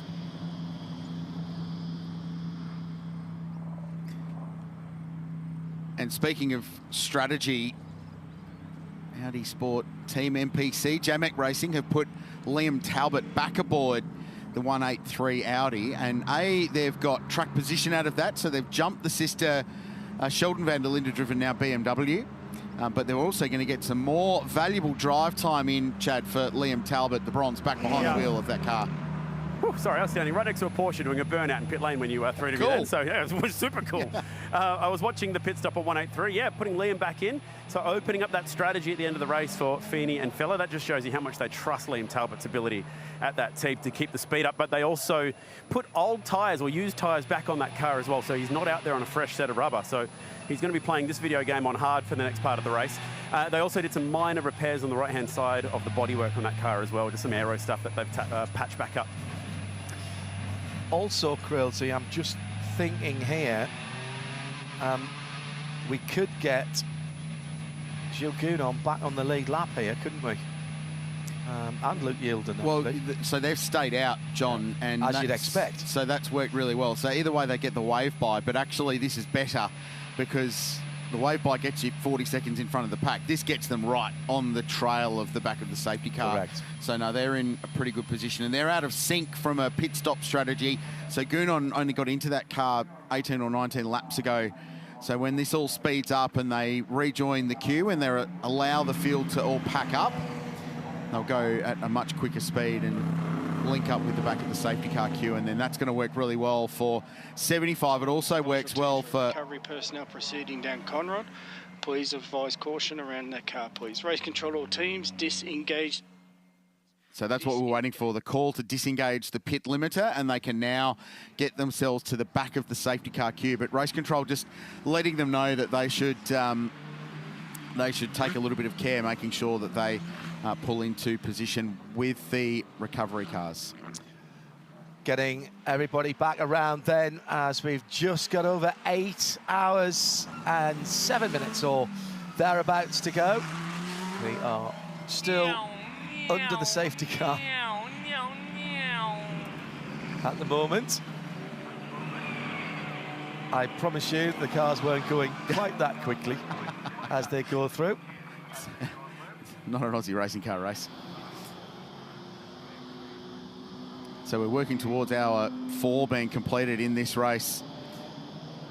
And once again, we just get a little reset as we're getting with regularity today, which is keeping a whole bunch of cars in the game. And just to finish that point on what's going to happen at the end of this safety car is we're going to get car 91 back on the lead lap, which is the Bend Porsche with Maurice Schuring behind the wheel, his first visit to Mount Panorama. We'll get the silver class Luke Yielden car, Superbone back on the lead lap. The Lambo will be on the lead lap as well, as will Alessio Rovera in the Pro-Am entered Arise car. So at the end of this, we should have 14 cars still on the lead lap of this race, working our way into the second third of the 12-hour.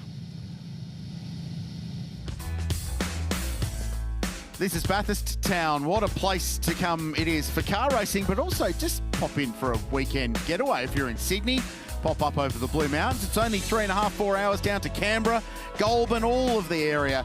Get up here and check it out. It's a beautiful part of the world any time of year. There's great cafes, great restaurants, a really good brewery, Reckless, that are part of this event, and lots of great things to see and do. The train museum, the railway museum in this part of the world is really good. The Fossil Museum, they've got a T-Rex up there as well, and of course the National Motor Racing Museum. And lots of people have come and joined us to be part of the Meguiar's Bathurst 12-hour this weekend. So a dramatic race, and it's being led by the number 46 BMW. We're under control of the BMW safety car at the moment. And while we love getting driver guests up here in the commentary box, this is a sad story because we loved what this team were doing on and off the track. Thomas Randall's joined us up here. Mate, I don't know what to say. I'm sorry. You got an opening stint. Lowndesy jumped in. Unfortunately, it all ended. But what a shame. What a disappointing way to end your weekend. Well, not only that, when I sat here in the comm box, I saw a latte here, and I thought it was for me, and it was empty. So just to add insult to injury there. GT but never leaves any scraps. I know. You should know that. You should know that. When we saw that your car going slowly and Lowndesy there with the problem on the, it looked like a left rear puncture to us. And we just thought, oh, what's happened there? Is somebody giving him a bang or something? We never even came into the conversation or our thought process that Lowndesy had made a mistake. He put his hands up to it straight away. Yeah, I mean, such an easy mistake to make in these cars. He was going around the right-hander before the dipper, and he's just clipped the right front on that inside wall on the right, and it's put him to the left wall into the dipper, and he thought he got away with it, and unfortunately the left rear made contact with the concrete, and then he made it as far as he could, and then the drive shaft was plucked out. But such an easy mistake to make, and obviously we had a pretty fast car actually. That first stint we were trucking along really well. I was just behind Lucas Stoltz and really happy there, and we pitted. Lowndesy was doing an awesome job, and obviously it's a shame for everyone at Scotty Taylor Motorsport, the whole team at Ash Seawood Motorsport that prepare the car, but that's this place, right? All it takes is one little thing that can ruin your day. No thought of getting that car repaired and getting back out again, or is it just too much work? Well, because it went on the tow truck, the rule is as soon as it gets brought back on the flatbed, that's it. So but by the time you brought it back, you're 5 or 6 or 8 laps down, and it would be nice to be circulating for sure for not only for the team but for Prostate Cancer Foundation Australia, which has actually raised over $50,000 online, which is absolutely cracking. And there's been a heap of donations over the weekend as well. So we have to thank everyone who's donated to that. And I think we've raised plenty of awareness. Awareness is as much a part of this as raising the money, and STM have always been part of this. And now we've upgraded, if you like, because the Prostate Cancer Foundation is now the official charity of this event. Which is fantastic, and I think you see in so many other sporting codes, guys, that there's some sort of charity that's linked with a sporting event, and I think it's so great that's being done here for the Bathurst 12-hour, and hopefully that can be a thing for supercars and other sporting or other motorsport events around the world as well. I know IndyCar are really good in that side of things as well, leading up to different events that they do. So I think we have such a great platform here to do that. Your opening stint was great, and at the end of it, I think you were running 7th when you peeled off into pit lane and had really good pace. I mean, the car looked good, but what was that opening hour stanza like as the sun was popping up over the hills? Well, firstly, I'm glad we got 2 warm-up laps because it's pretty cold out there, and you got the tyre pressure low warnings, and there's not a lot of grip, and it's obviously quite dark. But some of those, like the Audi and the Lambos, their headlights are so bright, so it makes it very tricky to sort of spot apexes when these high beams are beaming through your mirrors. But the car was awesome. I mean, we made it better and better over the weekend, and it was hanging onto its tyres really well. Like I was on the back of Lucas Stoltz, and Engel was coming towards us, and I thought we have got a really good package here. So we were pretty excited for the rest of the day, and I think we're still the fastest Merc, which is cool. But bragging rights. We'll see. It is what it is. That's what happens at this place. We won't stop giving up, but that's just the way it is for 2025. Thomas Randall joining us here in the commentary box. The BMWs are going well though, Shea, Adam, and you found a driver who's enjoyed his first stint on the mountain. Yeah, because for Kelvin van der Linde, anytime you get to do laps around the mountain, it's a cool thing. But anytime you get to get out of the car and hand over to your baby brother, that's another experience. Talk about this beginning of the race. Yeah, it's, I mean, to touch on your first question, I think it's really special to hand over to Sheldon for the first time. It was still goosebumps in that moment. But yeah, at this moment, we're still very much laser focused for the race, so not really thinking about too much about the family affair. Yeah, I think the race is pretty chaotic. I didn't expect with the reduced number of cars that we have so many full course yellows. That's a bit strange. Yeah, a bit frustrated. I think we had the opportunity maybe to overcut in that run. So yeah, it just got us short at the end there, the wrong timing for us. So now we've got to try and fight back and try again the next stint. Yeah, but we still have 8 hours to go. So if there's an opportunity for you to overcut, it's still yet to happen. I mean, there's a lot of strategy left to play. And with Team WRT, you've got one of the best in the business calling strategy for you. Yeah, they're amazing. Honestly, like, shout out to these guys. You can see they are on top of the game. The first couple of stints, seeing the Ferrari, how hard they pushed, and yeah, they very quickly realized that it's a different race to the one they were running. So yeah, good to see we're setting trends, but yeah, still a long race to go. Good luck. Thank you very much. And from the third place BMW down to our class leaders in silver, which this weekend is the Aston Martin. As we are just getting some comms from our BMW safety car. Quick update on the Aston Martin. Jamie Day at the wheel. They had a slow pit stop during that last round of stops. It was thankfully under the safety car. So they had a stop that was 3 seconds too quick. This one was 30 seconds too long. And it came because of a venting issue with that tank as well. So a little fuel rig problem costing them 30 seconds. Now that's 2 drive-throughs plus a loss of 30 seconds in a pit stop, and they're still leading their class on the lead lap. Yeah. Such is the day we've had, Chad. That you can have all those dramas and still be very much in contention and very much be on the lead lap of the race. We're not far away from a resumption of play Sunday here at Mount Panorama. I was going to throw this out to the audience. We've traded Garth Tander at the moment for Thomas Randall. Is that a performance upgrade in the bit? I'm just throwing it out there. I'm not saying one thing or the other because I know Garth's just around the corner. Well, we're all about the future. So you need to build towards the younger talent, both in race car driving and commentary box talent, John. So Thomas is part of our listeners collective on Radio Show Limited. Avid listener, first-time caller. Yeah, it's great to be here. I can't believe I'm in the com box with you, John. It's such a privilege. Oh, and obviously you, Craill. Okay, but we have. I know where I stand. We've commentated before. We have. So to be able to commentate with both of you, it's pretty cool. Got some good news if you've been following the 44 Audi that had that unfortunate incident at the top of the mountain early on. Not the fault of that car at all. Got picked up in the accident that took the McLaren out of the race.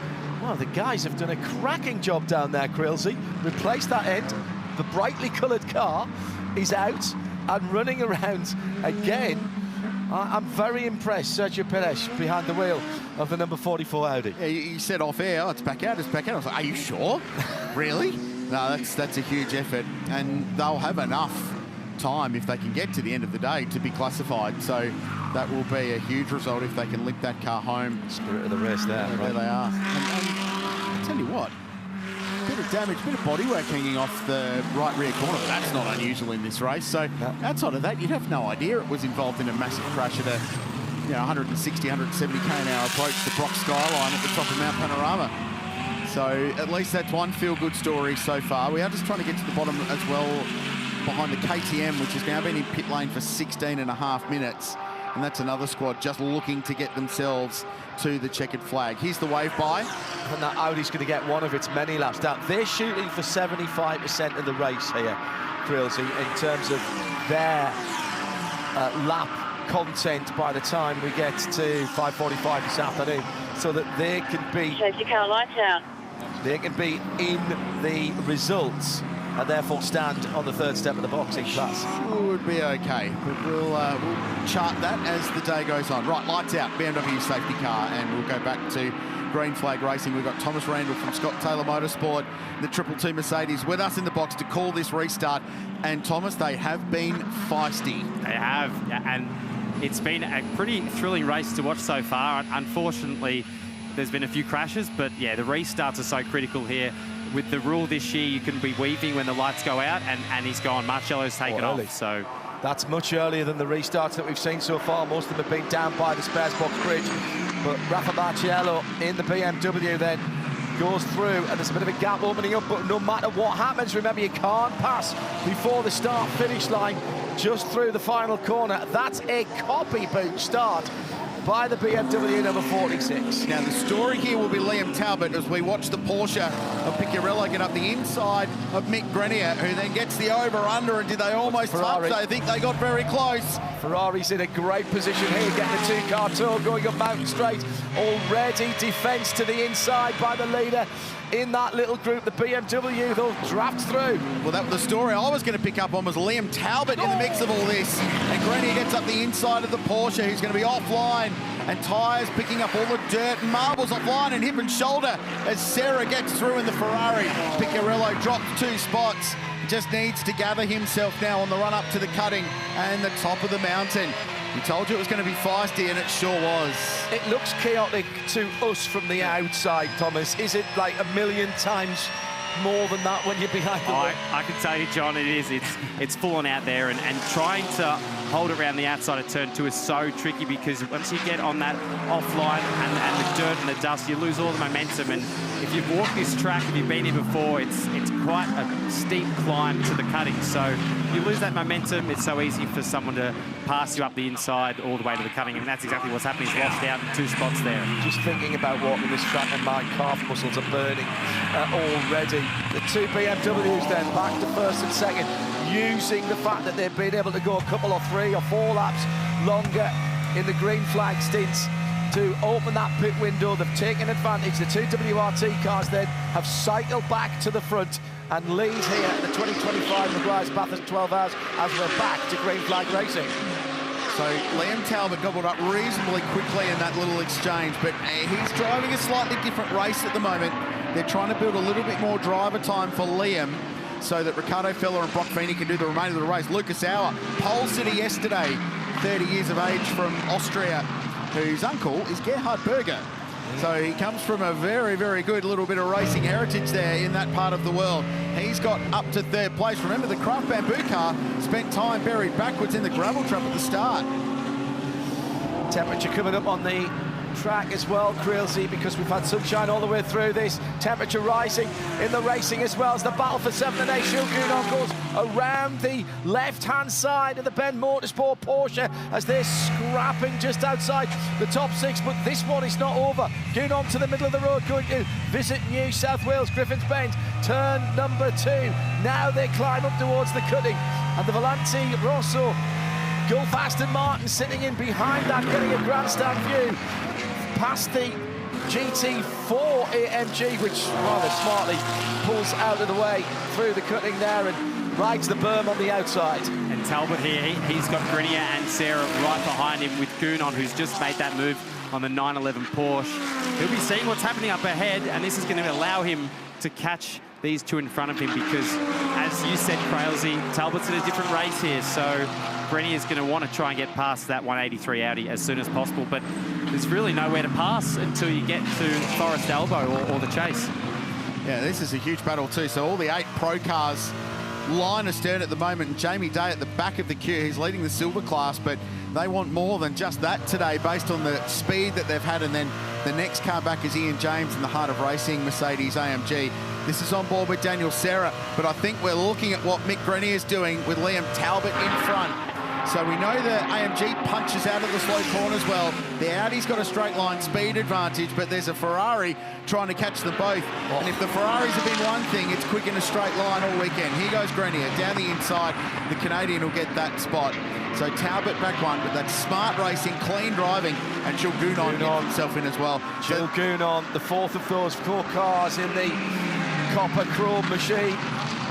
Right in the middle of the road for the Audi, blocking everybody out. That's brought the Porsche back into it as well. Alicia Picardiello, we've got a battle pack Royale par excellence here, Thomas. You've got to be careful here. It's easy as a driver to get frustrated when you know you're behind, you know, I guess a bronze driver, thinking I need to make this pass as soon as possible. GT3 cars, aero-dependent car. The guys behind there, they're going to feel that on the turn-in, even on the slower corners? Absolutely. The biggest place that you feel the aero wash is over the top. It's so easy to lose that front-end balance, especially under the tree, and then when you go through the grate and McPhillamy Park. So I think it's pretty critical that Sarah can get this move done, but you've got to be smart about it. 7 hours and 50 minutes to go in this race, so even if you lose a couple seconds here, losing some time, there's a high chance that there'll be another safety car and you'll gain it back. But unfortunately, us race drivers, myself included, we normally don't think that smart. Mission coming here, audience standby, press record. Oh, wow. Now you've got a GD4 in the mix as well, so it's all going on for sheep stations here at the moment. What was interesting on the last lap, Sarah actually went down to first gear at the elbow, really trying to get the car turned to punch it off the elbow, and we've got another. That's the Lamborghini that's gone through the cut through, just to get out of the way. So the leaders caught Adrian Dietz at Visit New South Wales Griffin's Bend at the top of Mountain Straight, and he lifted out and let them go by, but it did compress Van der Linde into the back of Marcello and Lucas Auer in the Craft Bamboo car. So then he bailed on the runoff area at the short stuff across the top at Brock Skyline, so at the shortcut up there. So smart driving from Adrian. He's in another race as well. Here are the leaders going past Sergio Perez, still feeling his way up in the Valmont, Gaia Valmont Racing Audi. Now, if you rewind the clock, guys, about at the 11th hour mark or the 10.5-hour mark, that Lucas Auer car was beached in the gravel. Yeah. And it's now in the top 3, only 3/10 behind the lead. Which is why you keep going if you can keep going. I mean, that's the simple part of it. Daniel Surratt down the inside the final corner. That would have been a low percentage lunge there. I want to finish that. There's 7 hours and 50 minutes to go, says Thomas Randall, so you've got to be a bit patient, but you never are as race drivers. It's go time all the time. It is. It is. We're very short-sighted, so that's probably the best way to sum it up. I mean, we don't have the countdown in the car. We just think like every lap is you got to drive as fast as you can, no mistakes, all that sort of stuff. But yeah, it's easy to try and gain a little bit of time. As I tell you what, Talbot's putting up one hell of a defence here, and like you said, the Audi does have a bit of a straight line speed advantage, probably over the Mercedes, but to the Ferrari, it's quite similar. So yeah, I mean, Sarah's probably stuck here now for this middle sector, and Talbot's got the clear air, so he's a little bit loose, actually. Well, you've been in the comms box before. You know you've then just cursed this by saying he's stuck there. He's moving around, Sarah moving around left and right, trying just to influence, perhaps, where Liam Talbot puts the car as they're coming up over the top, down towards the right and through. Love that noise as they go through. Well, diversity wasn't just an old wooden ship, was it? How's the variety in that battle pack with an Audi, a Ferrari, a Mercedes-AMG, a Porsche and an Aston Martin, all lockstep line astern. And look how much Grenny has checked out. 2 laps ago he'd overtaken Talbot, and now 3.5 seconds he's put on Talbot, and that's only going to help once Sarah gets past Talbot, if he can. But Talbot's putting up a fight here, and all he's got to do is just eyes forward, make no mistakes, and place the car in the right spot, and he could maintain that position. That's the voice of Thomas Randall, sadly not able to be competing right now. At Thomas Randall 49, Sam Collinson saying it's great to have you in the booth, but he'd rather have you in the car. Appreciate that. As would we all. Down again to the bottom of the hill. And pass done, so Sarah gets that spot. That's P5 for the Ferrari. We'll give you a lap time check as they cross the line as well. The leaders through 3.8. Oh, there's no room there, Jewel. 1, 2, 3 times is the charm. He'll do the over and under and get the position. Surely as they go into the first corner, he's being squeezed towards the pit wall. Don't like to see that. Well, there was a little bit more room given, and here comes Picariello as well, and Liam Talbot's got to give up 2 positions. Thoughts, feelings, emotions on that one? Yeah, I mean, I guess you could say that coming. So, but like I said before, now 3.7 seconds Grenny has put on Sarah because it's taken that long. So bump drafting going on there. Yeah, now we've got Day. In fact, I'll tell you what, Talbot's trying to make his way back through, but I guess he's let the Aston Martin through, and now it's probably all resumed normal programming. When you're in a battle pack like that, you've got to have like a head like an owl, don't you? Because you're attacking at one, you're defending from the other.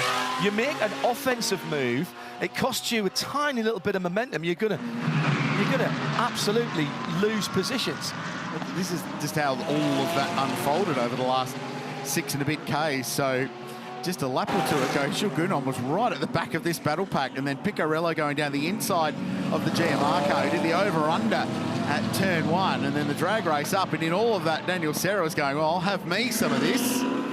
The 3 leaders all locked together in front. So at that point, Liam Talbot was still in second, and that's the hip and shoulder, and actually quite a decent whack to the Porsche there. Yeah, it was. And to follow on with what John was saying, from these external shots, it looks like there's heaps of vision in the car, but when you're actually sitting in one of these cars, or a Mercedes, whether it be that, a Porsche, a Ferrari, there's not a lot of vision out of these cars. You're quite limited, and by the mirrors as well.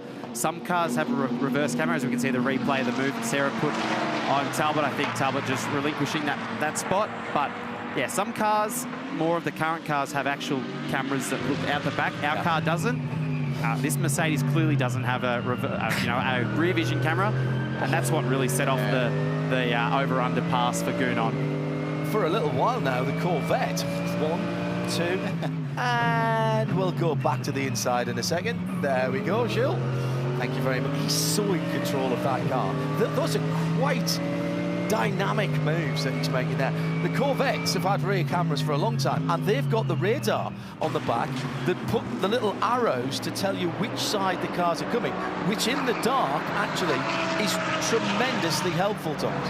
Well, when I was in the dark, obviously we don't have any of that in our car, but you just see headlights. You don't know who it is, and if they go for a pass and they go past your mirror, you no longer see headlights. You can't see a car, so you have to give a bit of wiggle room assuming someone's there. But I mean, you know, it's probably not a bad thing whether you have them or not. Daniel Serra cannot see anything out of his right-hand door mirror. The cowling's there, and I'm pretty certain the glass has gone.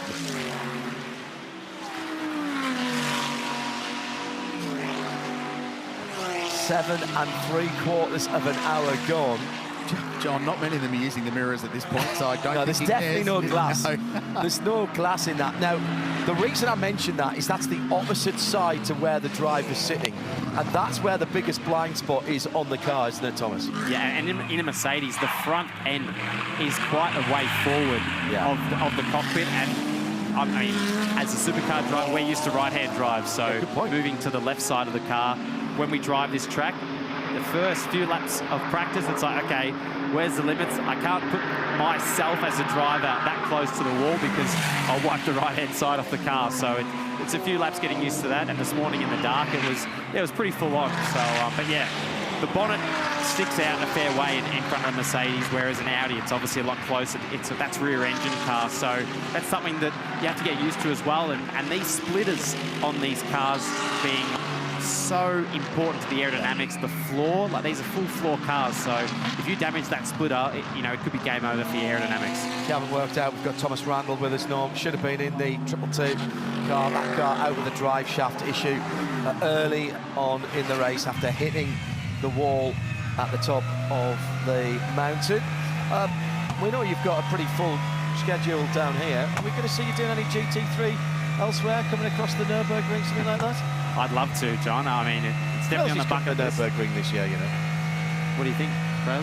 Well, should you go and do something? Up a drive? What do you I think you should, absolutely. I was actually talking to Jack Aiken before he watched the start of the race, and I said to him, come on, mate, like, help me out here, mate. Give me a few drives. So, anyway, look, we'll see. I'd love you to... and Aitken together, I would pay money to see that team, because that would be a fun team. That would be cool. We've been teammates once before, actually. S5000 in Melbourne at the Australian Grand Prix, but yeah, would love to do some races overseas. Eagle-eyed John noticed that the mirror was missing on the right-hand side of the Ferrari, and well, there's no door in the garage ready to replace it for Daniel Serra. Now, why do I say the door? Because that's how you have to replace the glass in the mirror. You would actually have to take the entire door off and put a new one on. So it's a little bit more expensive than just that €1,700 door mirror as it hangs off, because, well, it doesn't just bolt on and off that easily. It's just the glass. I'm telling you, it's not even the cowling. It is literally just the glass on the right-hand side. He's obviously been driving by Craill. I'm pretty certain it's the right-hand side rather than the left-hand side. So the one that's on not the driver's side. In that battle pack, he was driving by bump drafting the way they were all bashing doors and mirrors in that fight for the minors. I think if there's a mirror that you don't need, if you're going to lose one, you'd want to lose the outside one, because this track being anti-clockwise, it's got a lot more left-handers. So if you want a mirror, you'd want the one on the left, because that's where people are going to overtake you. But hopefully, if he's lost one, it's the right-hand one. So if anybody comes in who's behind, so when somebody comes in who's been behind, so is it do him up the right-hand side there, because he's got no mirror. He won't be able to see you coming.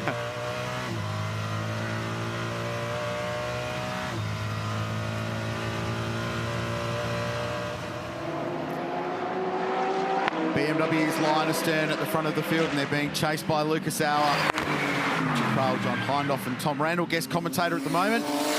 Unfortunately out of the race, but we're enjoying his company. His real job, the day job, starts in just a couple of weeks at the Sydney 500 at Sydney Motorsport Park, and you took the wraps off the brand new livery on the Castrol Mustang, the Tickford Racing entry that you'll steer this year.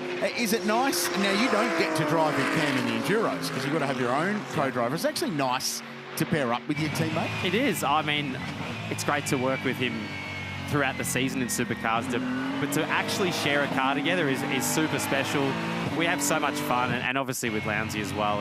And you know, Scotty, he's such a good guy to be around. They all are. We have a ball, we have a laugh. I mean, you know, if you don't enjoy it, why are you doing it, right? So yeah, but obviously we've got a big year together. I've known Cam for 20 years, so I mean, he'll probably tell you that that's 20 years too long.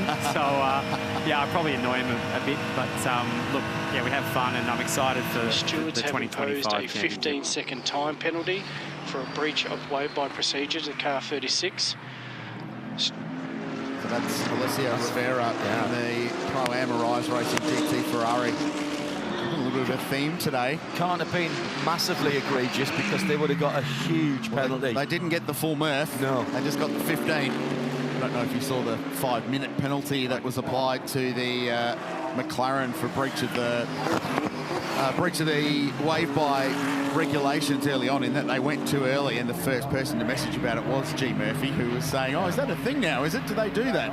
Overtaking before the green flag is what we're hearing. We actually had Chaz walk in the garage and tell us that's what happens. Really? Yeah, right. He's got 2 hats on this weekend.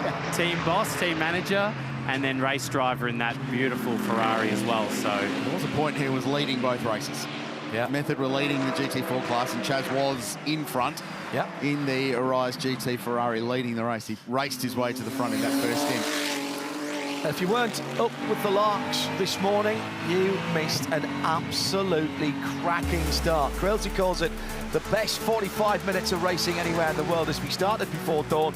And my goodness, we lit it straight up to 11, 3 wide, going up Mountain Straight. The Audi was the meat in the sandwich and got hit both sides. And then I'm afraid Thomas Randall's car coming back after a little clip on the wall at the top of the mountain. It went no further. McLaren into the wall on the top of the hill and taking out the Audi as well. Incredibly, the Audi is already back in the race, but you wouldn't have thought it. That should have been day over, and the frustration boiling over. And then the big one, Kenny Bull down the inside of the Grove AMG. Air Grove for a moment, and the fan cam makes it look even more spectacular. Then another safety car for debris on the circuit. Slight misjudgments. And that put the field back under yellow. Great racing on the restarts. And all of the AMGs going well. It's Picariello making life difficult. But it's the BMWs with their better fuel mileage, effectively, that's given them a wider window to play their strategic cards, Rich. Yeah, they've been Race really control, strong. Attention all teams. Stewards have imposed a 15-second time penalty to car 9, breach of wave-by procedure, overtaking prior to receiving green flag. James Taylor about to send an invoice with commentary this weekend. They've been busy in race control, so 15 seconds, car 9. That's Lee Holdsworth behind the wheel of the Hallmark Property Group car. Class leaders on screen. So silver class, the Aston Martin still on top. They're 8th outright. Ian James leads bronze, and Morris Schuring behind the wheel of the Pro-Am leading class car. And they're having a battle with that Arise Racing Ferrari, 11th and 12th on the road, and locked together basically on track, though 15 seconds for Rivera won't help the cause. Mark Griffith doing an outstanding job leading the GT4 car, 16th outright at the moment, and quite a handy margin over Jake Santalucia, who's 2nd in class with the Method Motorsport car. Now, we were just talking about the KTM still leading the Invitational class. It's a class of 1. They're not bothered about where they're finishing class. They want to finish this race. They had fluid coming out of that car earlier on, and they're working underneath the Audi engine, which is transversely mounted amidships in that car. but there's a driver in the car, and the driver in the car is suited and booted. I think we might see this car coming out again. They've had horrible, horrible luck. We've been calling it the KTM curse at Mount Panorama. I think they're going to break that today. We're going to get this car home if this team have to put it on their backs and carry it. And you know what? I am not knocking them for that, Craill. I was just wondering, I did message Garth Walden, team boss, about what was going on, but he's actually on the tools, so I'm not surprised we haven't found out yet. They are working extremely hard. In the background was JP Messenger, the engineer down there. They've got really experienced people, and that car has been strong all weekend. It's amazing, isn't it, Tommy? They ran 5 hours through practice and qualifying without a hiccup, and they got 2 minutes into the race and had an electrical problem. And it's incredible, isn't it? You can build up all the weekend long, and the moment it gets really competitive in racing conditions, something trips up. And this, to reiterate, that's unfortunately this place. And really, throughout all of practice, we didn't really see that much carnage. And I mean, I think the only red flag was for did we even get a red flag for the kangaroo? Yes, yeah. No, we didn't. We went full course yellow, I think, didn't we? One red flag in practice 5, and that was the lot of it, and the entire lead up to the weekend. It's got to be some kind of record for this event. Meguiar's 12-hour at Mount Panorama. But yeah, you're right. And they clearly were saving it all up for the first 4.5 hours of Sunday, because they burnt it all this morning. But Thomas Randall sitting in the middle of a scene, he hadn't seen that until that point, and you were like, wow, that's what was happening up front. I didn't know there were 3 wide at the top. I was just trying to survive the first few laps. They're probably the trickiest, not just because, well, A, it's dark, and what's unique about the Bathurst 12-hour, I'm sure you guys have said this across the weekend, is there is no night practice. So the first time that you get to experience it is for the race, and it's it's an experience, I'll tell you that much. And in our car, and a lot of these cars, apart from the dash, it's pitch black in the car. So if you change a dial, you kind of have to remember exactly where it is, muscle memory. So when you change your ABS setting or your traction, well, in the Merc anyway, ABS traction control, it's all dark, that whole center console. So you've just got to kind of do that blind.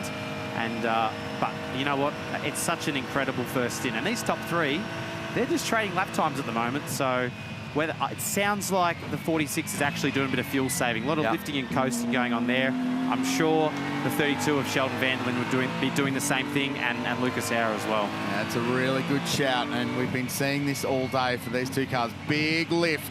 They call it lift and coast for a reason, and that's what's going on. The BMW is just circulating at the moment, just cruising. Right, we're going to get down to the Pirelli pit bunker, where we find Chad Neylon and Shea Adam, and this is the start of something really cool. We're going to play out over the remainder of this race, Chad, because we want to find the GOAT, the greatest of all time. Take it away. Yeah, now you teased this in the coverage yesterday that this would be coming up at some point throughout the course of the weekend. Shea, I don't know exactly how to even start with this discussion. We had to draw a line in the sand, though, and say it's just from the GT3 era. Yeah, and we had to narrow it down even more, saying, I know that you want to pick this guy, but so do I. So ladies go first, maybe? I mean, I think that's how we came to it. I think that's fair. So let's take Shea's nomination on who she thinks should be in the discussion for top 5 greatest GT3 drivers to visit Mount Panorama. Why did you pick this guy? Pretty simple. Bottom of the timing screen at all times lists the fastest lap of the mountain in a GT3 era car. It's Mauro Angel. He got 2 pole positions here before, almost made it 3 yesterday. He pushed really, really hard. Now, he's won every great race that he's participated in, except for a couple of 12 hours. Yes. Sebring and this one. And this one. So you're not worried that that doesn't take him out of the discussion for maybe being the GOAT? He's P4 right now. His car is. It's a long race yet to go. And I think that Mauro Angel, with that lap record, with what we've seen from him over the course of the years here, it has been magic. And Craill, I think it's also worth noticing, or noting as well with Mauro, that he's been a part of some famous moments here as well. That amazing interview with Mark Breder all those years ago when he was a fired-up Mauro. You've got to put all that stuff in the discussion as well. Yeah, I agree, though I'm not sure showing the vision of him fencing Jules Gounon in 2023 adds to the conversation. Hey, I don't know. It shows, doesn't it, the passion that he has, and he doesn't want to leave anything out there. Exactly, and he keeps coming back to this race time and time again, even though it hasn't been nice to him. He's had the celebrity moments in qualifying, but the celebrity moments for the wrong reasons during the race. I really think that if he could set it right, that would put him at top of the list. All right, we do have more choices still to come. I'm just going to tease who it might be next. You're just going to have to wait. It's either me or Craill. I'll let you know that much. A little bit later on, we'll get into our second pick. Thanks, guys. Nice work. We've got Thomas Randall with us up here in the commentary box. That's the Pirelli pit bunker. So before we let you go, who would your greatest of all time be from a Bathurst 12-hour, GT3 era 12-hour point of view? And I know for a fact you've watched every one of these races, so give me your nomination. Has it just got to be one? See, that's exactly what I said. Put me under pressure here. Yeah, we went through this in the lead-up. This is what you got to do if you want to be in the big boy box up here. You haven't given me much time, no. Yeah. I'd say, I mean, you can't discount Goonon. Yep. Winning this race in multiple manufacturers. Yep. I can tell you he's in it. Yeah. Okay, that's good. Matt Campbell, that famous manoeuvre that he put on Jake Dennis at the elbow with about 18 minutes to go. Pretty confident he's going to be in it. Yeah. Lounsey's won a couple. Yeah. Good job. I think that's I up think there. all of those might be in there. He's a broadcaster, isn't he? Because he sat firmly on the fence without giving a straight answer, and I like it.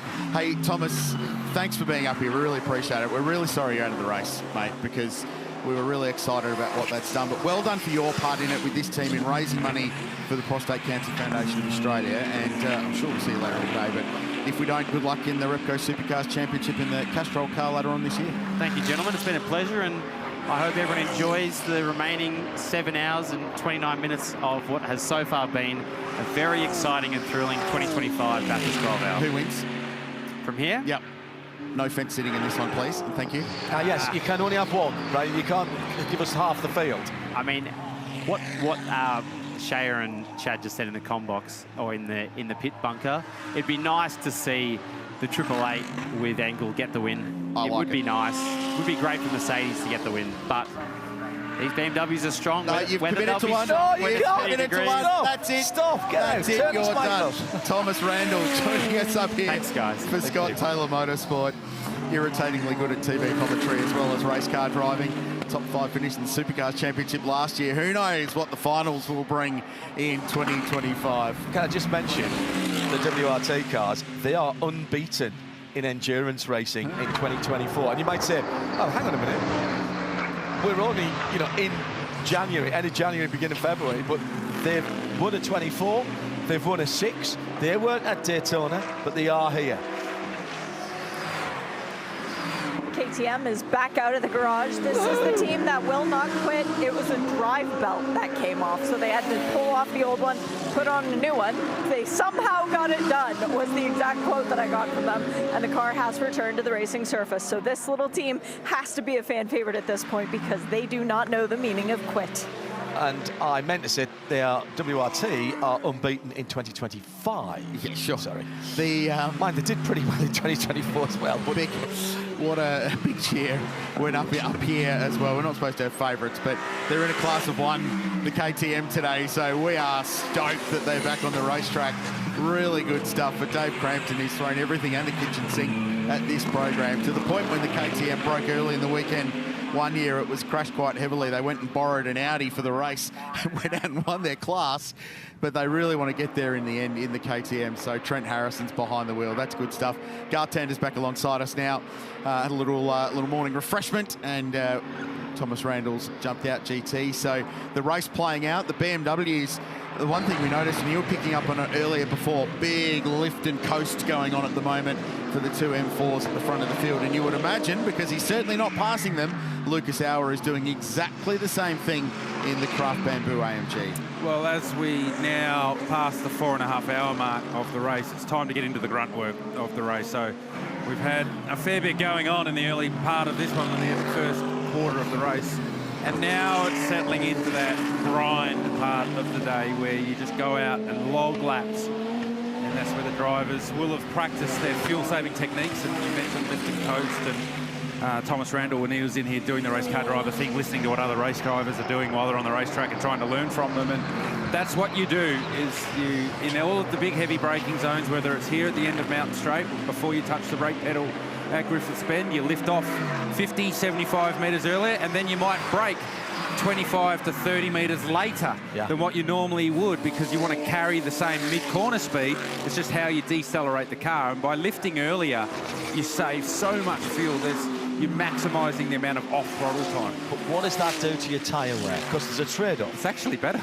Really? It's because you de-pitch the car. So a lot of the tyre temperature comes from the car's braking. So when you pitch the car, so the weight transfers. When you're full throttle, the weight's pitched back. And then when you jump on the brake pedal, all that weight transfers to the front. So when you lift, that weight transfers much more slowly. So then the energy is slower transferred to the front of the car. And then inevitably, when you get back on the throttle, when you're saving fuel, you're far more gentle with your throttle application. So it's actually better for tyre wear as well as saving fuel.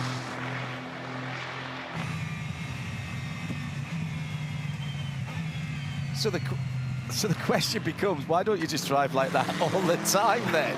Well, it's a very good question, and for the Sandown 500 in the supercar race many moons ago, Shane van Gisbergen and I in practice had a fuel-saving competition. Who could save the most fuel without losing the same lap time? Exactly. And we actually went faster when we started saving fuel in the first sector. So we actually learnt about driving the race car by changing our technique, and by that's just rhythm and flow. Finding this way of driving the race car. So it's like here at the end of Mountain Straight, you might lift off, depending on how much fuel you want to save, determines how early you lift off, and then that determines how late you brake. The earlier you lift off, the later you brake, and the challenge is maintaining the same mid-corner Stewards speed. have imposed a 10-second time penalty to car 888 for a breach of pit stop procedure. So that's the GMR Mercedes-AMG on screen now. Mick Grenier behind the wheel, and this is it. Oh, the earth strap is actually still fastened onto the diffuser. So they earth the car at the stop from a static electricity point of view, but when the car leaves, when it drops to the ground, everyone has to be over that line. Nothing else can be attached, and that's a massive faux pas. The critical part you said right there is the personnel have to be behind the line, and they were, but all equipment has to be behind the line. It depends if you have a tennis interpretation or not on the lines out on, but he was on the line. But I think it was more about the equipment wasn't behind the line as well. So equipment includes rattle guns, tyres, fuel rig, and earth strap. And you might think, hang on, earth strap, that's electricity. It's on a bit of carbon fibre. Carbon fibre conducts electricity. Well, I think it was on the rim. So was it? Static. And that's the reason they have an earth, is to minimise the static electricity.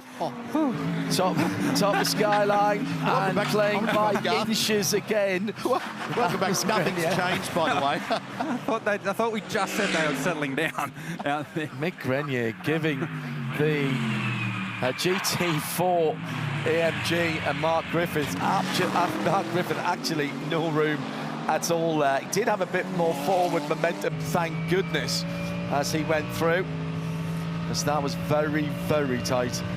Already seen one AMG Mercedes wiped out across the wall at Skyline. Didn't need another one. Here's a little battle that's raging on. Jules Gounon continuing to get the 75 Express car back in the game, ranging up on the rear bar of Daniel Serra in the 296 Arise Racing Ferrari. And remember, that car had some damage to the right front that they've fixed with race tape, and bits of that are just starting to peel away and flap away on the right front of that car. It won't be bothering Jules at all. He'll be focused well down the road, but the fact that they had to put something on there earlier on means that they felt that that was affecting the aerodynamics on the right front of that car, which are crucial here, and they will not want that to peel off. Yeah, I think they took that opportunity under safety car while they had time to make it a bit nicer. Now it's starting to pull apart, but it certainly won't affect the performance of the 75 car. Just be a little bit annoying for the drivers, but you tend to put that out of your vision and out of your mind as you drive on.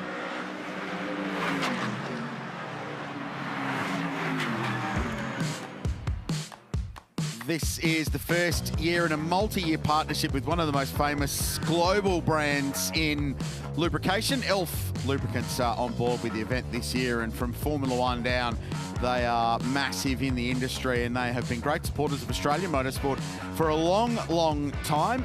And it's great to have them on board. And actually was catching up with Craig Rundle, who looks after some stuff in SA for Elf Lubricants, and they're all really engaged with this race. There's a big bunch of people upstairs in the corporate box enjoying it. They've got a great activation down in the Harris Park area as well. Great products, and great to have them on board as part of a multi-year agreement alongside our new title sponsor in Meguiar's for Australia's International Enduro. So international brands jumping on board as well. So if you just catching up to speed, this car will add another 10 seconds to its 80-second minimum pit stop time. And the reason is, watch, bottom right-hand corner, that moment there has cost them 10 seconds. So the earth connector attached to the car was forgotten through that pit stop sequence. It was yanked off as the car was driving away. And all equipment must be over the red line when the car departs the pit bay. Cannot go unless that is all clear, and the penalty is 10 seconds. So that will be served at their next round of pit stops. It stays green somewhere in the vicinity of 10 laps away. Very un-GMR. It really is. That was, wasn't it? Because that's not a local rule. That's a global GT racing rule. They do that. That's their bread and butter type stuff, part of their pit stop procedure. So just the intensity of this event, and it's not just the drivers that are under pressure, all the crew as well. And something simple as that can cost you. It's not going to cost them in the scheme of the day significantly. It's just one of those frustrating things that they'll give up a bit of track position at the next round of pit stops. Now, you were talking about the fuel-saving process and how much you decide to save, and sometimes that could be dictated by a lap time. And I get a feeling that WRT have plugged a lap time into their drivers, because they have been relentlessly consistent in and around traffic, like we're seeing here with Sheldon van der Linde, relentlessly consistent around the very low 204. So peak speed in this stint for race leader Rafa Macchiello is at 203.4. The average lap speed's at 204.3. So they've been punching out 4.0, 4.1, 4.0, maybe 4.5 if they get a bit of traffic. So they're driving to a number about 8 or 9 tenths of a second away from the potential lap speed of that car at the moment. So that's the fuel saving effect. So they're trying to save as much as they can while still keeping that lap time as quick as it possibly can be from a race point of view. But everyone's in that mode right now, Garth, because the gaps are all pretty consistent all the way through. There's 25 seconds down to Jamie Day in 8th place. All those cars on the lead lap, they're all doing very similar lap time at the moment. Yeah, and it depends on how much fuel you want to save. So say in Lucas Auer's position right now, if they're in max fuel save position, they're probably not even interested in getting past Sheldon van der Linde, because you're in the tow. So even down Conrod, you can lift to half throttle and maintain the same gap to the car in front, then do a nice big lift and coast, brake nice and late, and range back up to the rear bumper of the BMW. So it's advantageous sometimes to have a couple of cars in front of you and use them to push the air out of the way, and you can save even more fuel. So, you know, it's all about, it's not about having a quicker pit stop at the next pit stop window. It's all about making sure you've got the best opportunity as far as opening up your stint lengths and creating a bigger pit stop window. They're all thinking about the end of the race. Even now, as crazy as it seems, 7 hours and 17 minutes to go, they're all thinking about giving themselves the most flexibility late in the day. And the number they'll all have circled is 10 hours and 45 minutes, because that gives you an hour and 15 to the checkered flag. And that is about a flat-out stint length with a bit of fuel saving involved as well. So if you can get to that mark of the race and pit, you should be good to get to the end of the race. But you want to get there. You need to get to that point first. You don't want to be short. If you're pitting in an hour, if you're pitting 90 minutes before the end, you're stopping again. You have to stop again. And that has run out of fuel. And remember, that has to be an 80-second stop. Yeah, correct. If you're putting, it doesn't matter if you're only putting half a tank in. So you need to get those calculations right, because there's no splash and dash here. There's no splash and go. They can be Pirelli and go, but they can't be fuel and go. Right? I tried to think of something that was alliterative with the P of Pirelli, but I reversed out of that pretty quickly. So what they are doing... Pirelli and push-off. There you go. Okay. Phew.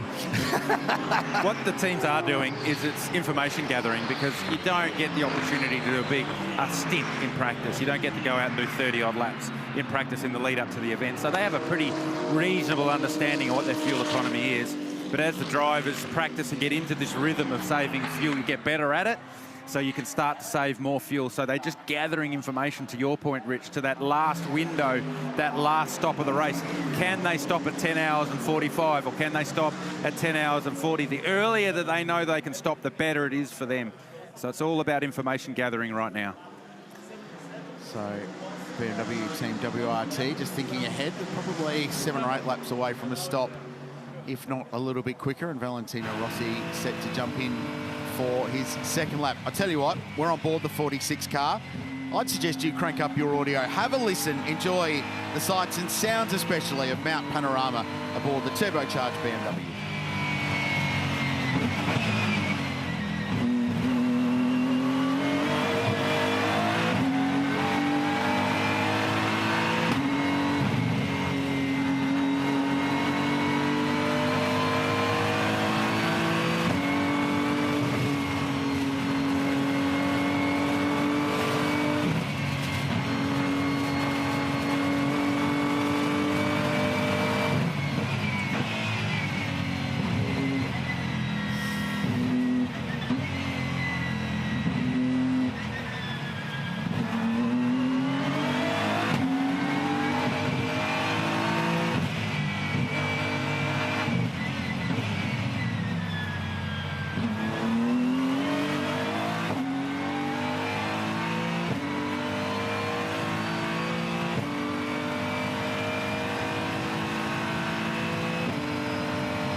All right, then hands up with your eyes closed, or if you're listening on the audio portion of our broadcast, could you tell where the car was?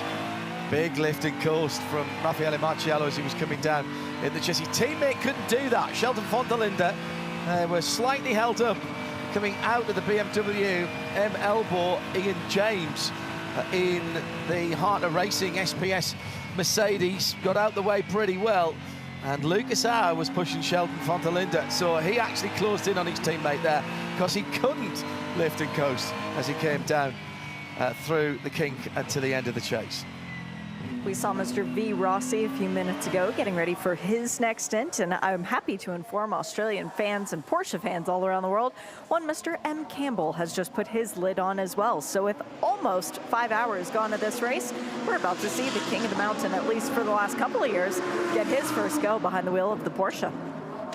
Thank you, Shea. There's a lot of Aussie fans going, just about time. Haven't seen the bloke that's won the race twice. Pole position and a whole lot of other cool things. He's been doing a paper round or something this morning before he came in. Had this Sunday supplements to deliver. Doesn't get home that often, so a bit of time to catch up with the family. He went out for breakfast this morning. Yeah, he's been down to the hub, why not? He spends a lot of time in the US. He's still on that time zone, is he?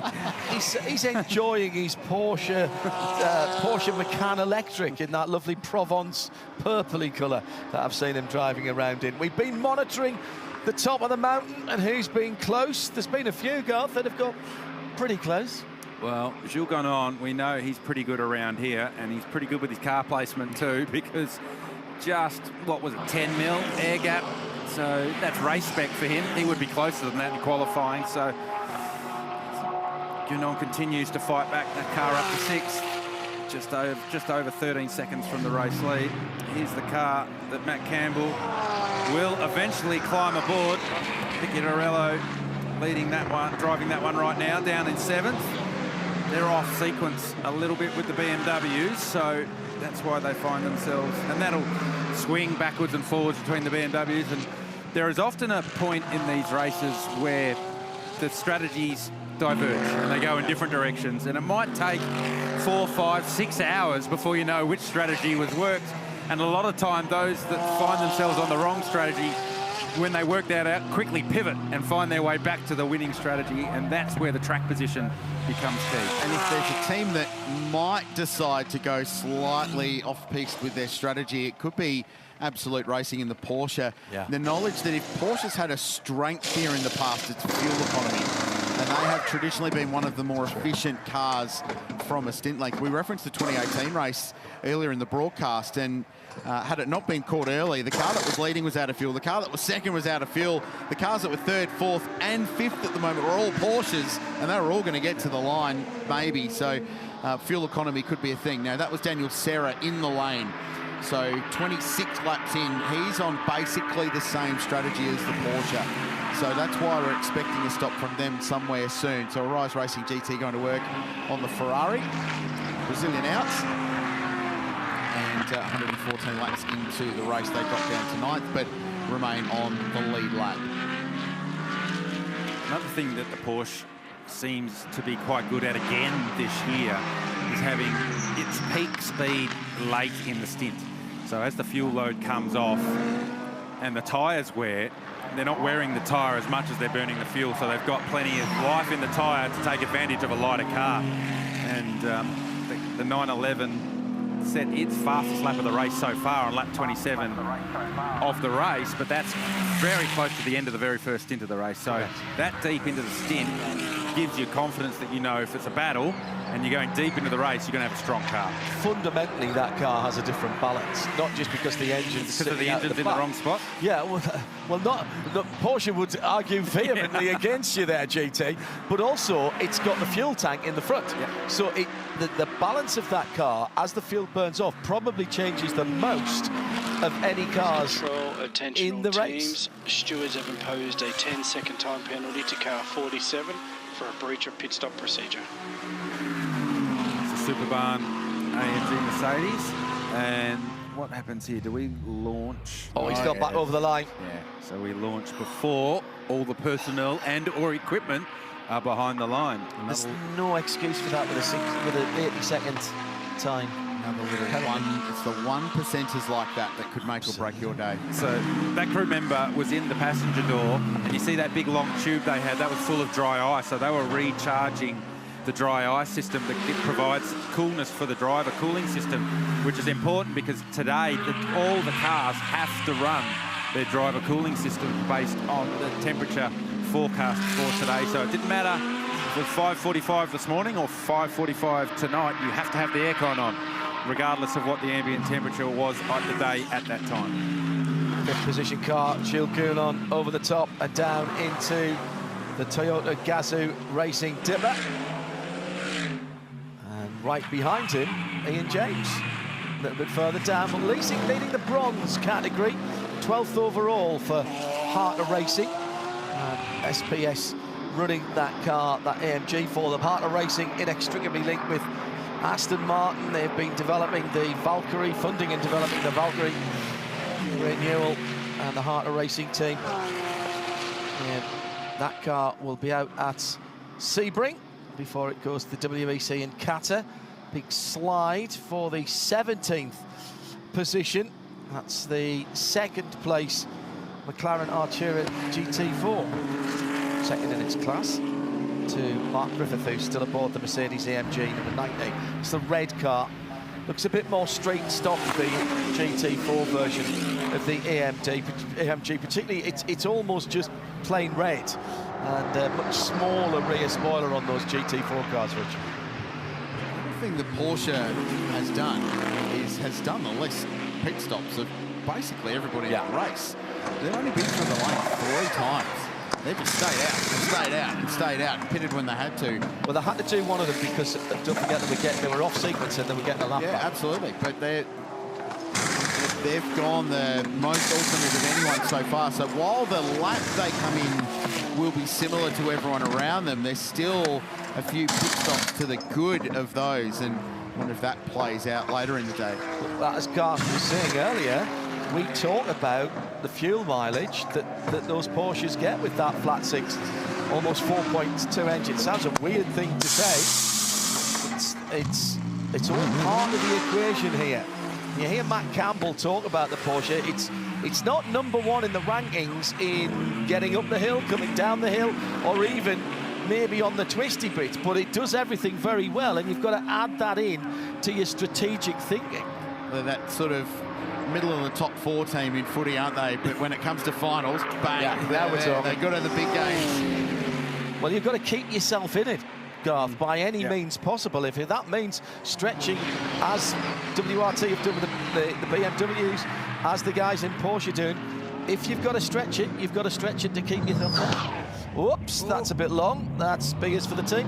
So, one, that's awkward because you're in the wrong spot, but second, it's really awkward because the fuel hose doesn't reach. Yeah. So they have to they had the car jacked up, they have to put it back down again, roll it, and put it up. There we go again, and now connect the fuel ring. So that's going to take a little longer than the 80-second minimum pit stop time, given the repositioning of the car. I think we're having a look at the rear brake pads as well there, interestingly. I think they'll be having a good look over the rear of that car every time it comes to pit lane, given the damage that it's sustained at the top of the mountain. Yeah, good point. Can I just put a full stop on? We've been following the KTM story, right? And we heard from Shea Adam that it was a drive belt that went on that car. In endurance racing, sometimes necessity is the mother of all invention. Oh, what have they used? Well, no, I understand that usually to do that drive belt, it's engine out. Yeah, yeah. But it's amazing how you could find a way to do it without pulling the engine out when you need to do it quickly to stay in the race. Right, here's the Porsche. So Alessio Picciarello will jump out of car 911. Absolute Racing will go to work. Vastly experienced Chinese-based team who've had a huge amount of success, in particular in the region, in GT World Challenge Asia and endurance racing in this part of the world. They're massive in Thailand in the Thai Super Series as well. And they've been here before. They've been on pole position, yet to get a podium finish here. And they've plugged a Matt Campbell into this car for the first time today, 4 hours and 55 minutes into the race. We get to see Matthew go to work. And they're blowing out all of the ducts around the front end of that GT3 car. The engine might be at the back, but obviously the best place to put all the cooling is around the front. Now, they're not, the radiators and the oil coolers aren't as exposed as they would be in a Cup car. They're actually underneath the front of there, and the airflow goes up almost through an S-duct, and that's what the slot in the hood is for. But they still want to keep all the air intakes clean as possible. So the minimum pit stop time in to out, 80 seconds. Yeah. 80.6 for Absolute Racing. Too tight. They've got half a second up their sleeve there. Too tight, that. And the way that you can do that is that drivers have a little counter. So the team knows the number from when the car turns the pit limiter on to when it stops. They know how long it's got to sit still. And then the driver manages, when they launch, they manage the time from their pit box to turning the pit limiter off at the end of pit lane. And there's a little counter with a light on it, and you get a green light or a red light. Green is good, red is bad, and all you do is manage your speed until you just have the green light flashing, and then you can turn the pit limiter off at pit exit, and away you go. It's just making sure that the Audi pit crew were over the wall. Guy Valmont Racing heading out. Don't forget, just a couple of weeks' time, it's really not that far away, the opening round of the brand new Repco Supercars Championship, start of the Sprint Cup, kicks off at the Sydney 500. February 21 to 23. It's a pit lane party and everything going on. Tickets available now from supercars.com.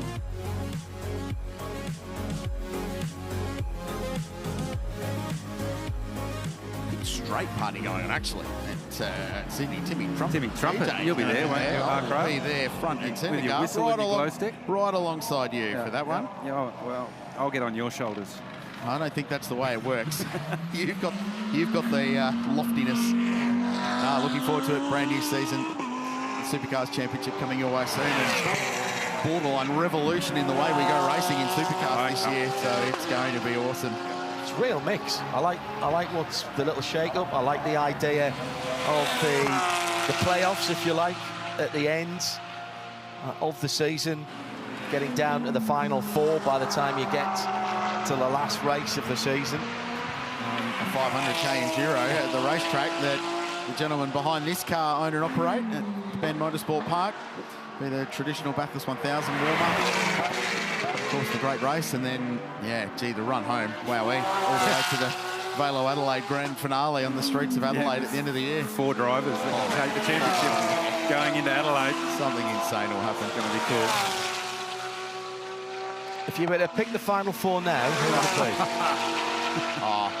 I mean, Brown Feeney Mostert Waters, but that's only because it was what it was last year. So, yeah, but that's the joy of it. You just don't know. You could have a bad Gold Coast 500 and could completely change the game. Correct. Or Sandown could completely change the game in sprint race mode. So, yeah. Because it's effectively a knockout when it comes to the playoffs. You have one bad race, and you're in the bottom 3, you're out of it. Well, it's a knockout. It's the name of the game.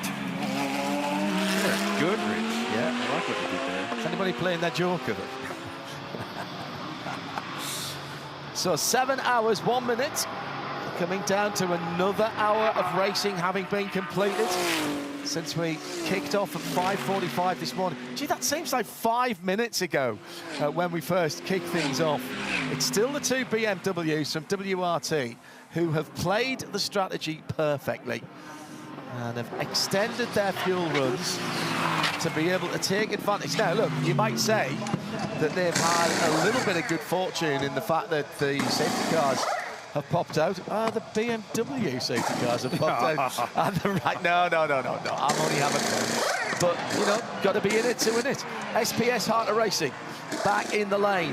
And the choreography of a pit stop going on. One side first, then the other side. Check the front. Keep that fuel going in. Driver helping the incoming driver. Ian James steps away. Zachary Robichon, part of that team. He did Dubai 24. Daytona 24 now here at the Meguiar's Bathurst 12 Hours. The only driver here who's done 3 of the first 4 races of the season. Is the Lollipop Man allowed still to be over there? I think they are because they're car controllers, so they can check the traffic as they leave. That's sensible. I like that. So 12th position, and that's Ross Gunn who's taken over that car as it heads up Mount Straight, still with the right-hand indicator on, but I'm pretty certain he's not turning right until he gets to Griffin's Bend.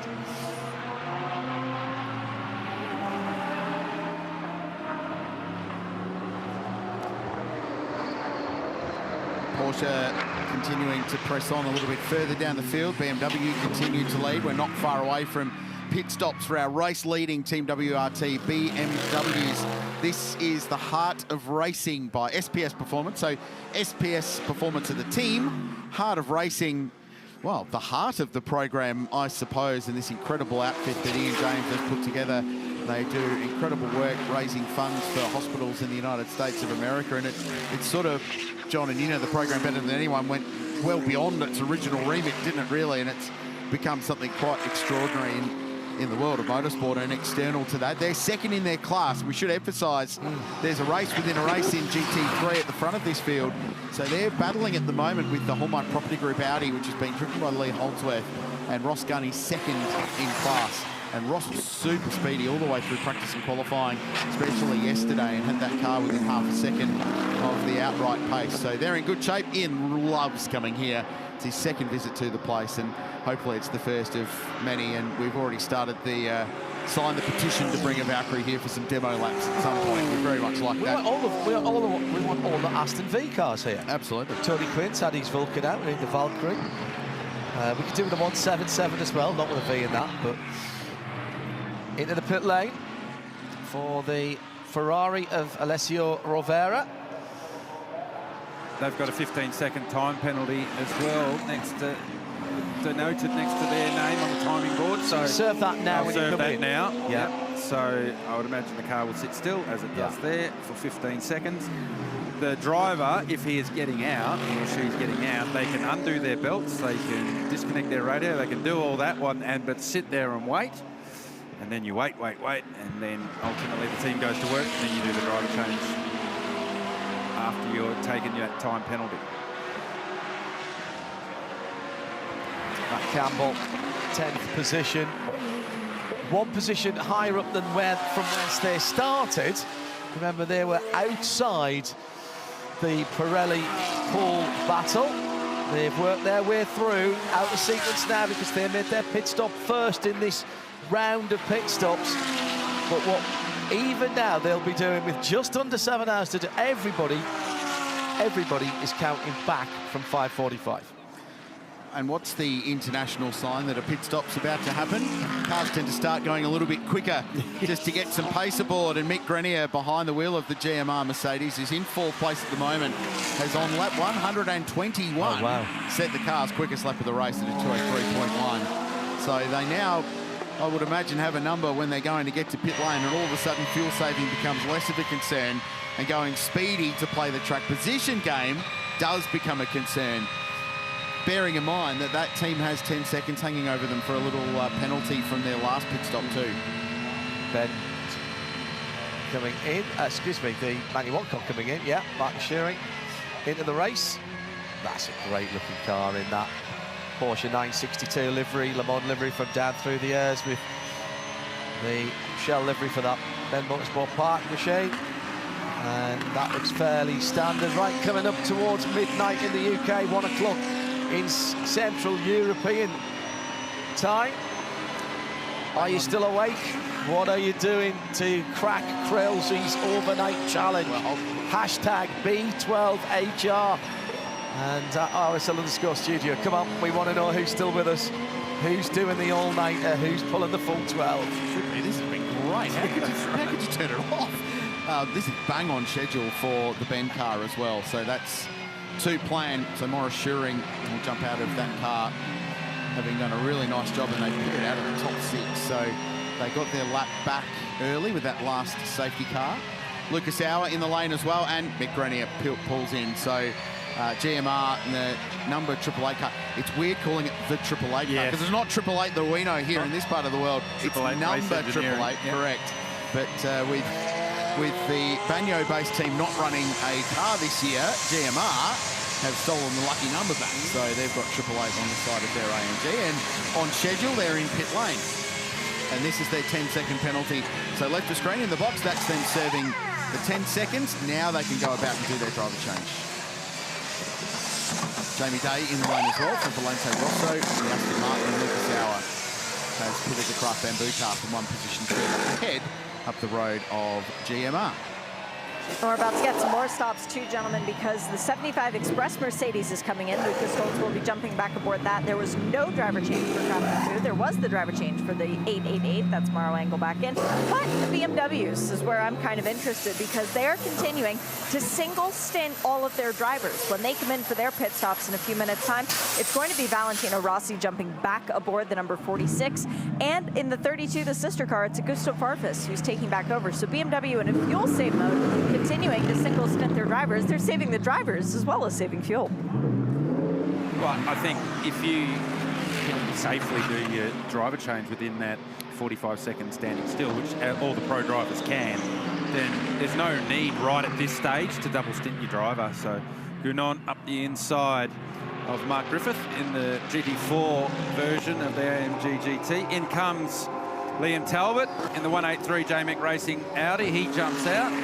Just see who's jumping in. Get their helmet.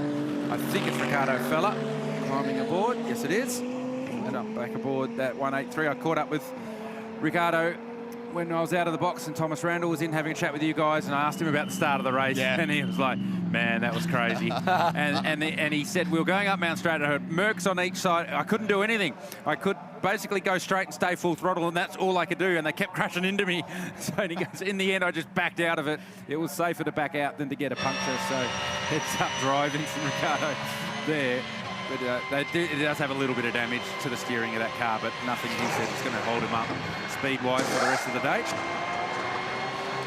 So 75 Express go to work on, predictably, the 75 car. So Gunon about on schedule, and we heard from Shea that Lucas Stoltz will jump in.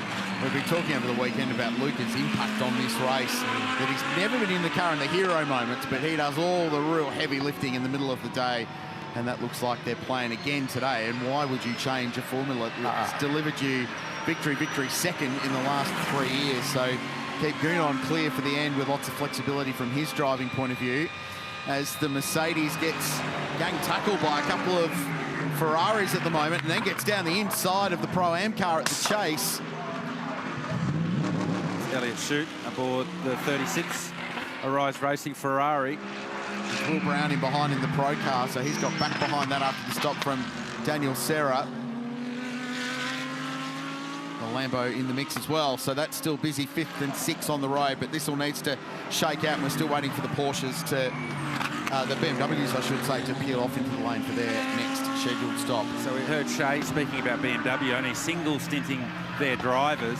That's their strategy, and the 888 Group AMG Mercedes Mikel Grenier stayed aboard the 888 car. So they took tyres and fuel, but kept Grenier in there. Brown's only just jumped in the Arise Racing Ferrari, so now we're starting to see these strategies diverge, and they're going about it, they're cutting the cake in a different way. So it's a great race, it's playing out, but Chad, this race doesn't happen without some cool stuff going on behind the scenes as well. You're not wrong, Rich. I'm actually up in the XPEL 12-hour club right now, and I found a good buddy of the race. I know, I sneak at all the good places. I just needed to take a little break out of the sunshine. Christoph from Borzell Watches. Borzell is the official timekeeper of the race. We're going to chat very soon about the amazing timepiece alongside you, but I know how much you love this race, Christoph, and you've been busy checking out the action today. Yeah, Chad, and first a big shout out to Shane and the whole team. They're doing an amazing job to bring up a world-class event, so well organized here, and the action, spectacular today. I was, I don't know, lucky, unlucky, but I was just in front on the top of the mountain of both accidents. Mad. Absolutely, mate. Got your attention. Now, we have this beautiful timepiece alongside you, and the drivers who are lucky enough to win in Pro and Pro-Am are going to be getting to take these home. That is a cool prize. Tell us about this watch, please.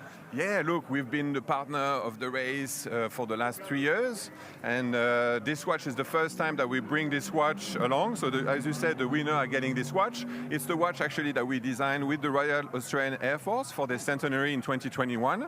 So it's a very sturdy, very strong watch, anti-magnetic plate in the back, the bezel with the 2 crowns, which are, anyway, you imagine, I'm not going to go into every detail, but it's to the standard of the Air Force, so you can imagine. And the dial this year are hand-painted in Sydney by George. So every watch is unique, and they're very limited. We only sell them for 2 weeks, and when they're gone, they're gone.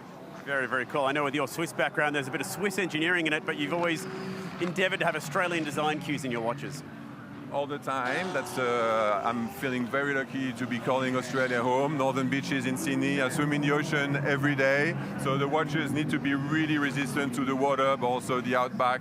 So the screw-down crown, no dust go inside. So it's a sturdy watch. Christoph, fantastic to catch up with you. Glad you got to see a bit of action this weekend, and thanks for bringing some beautiful watches, mate. Thanks, Chad.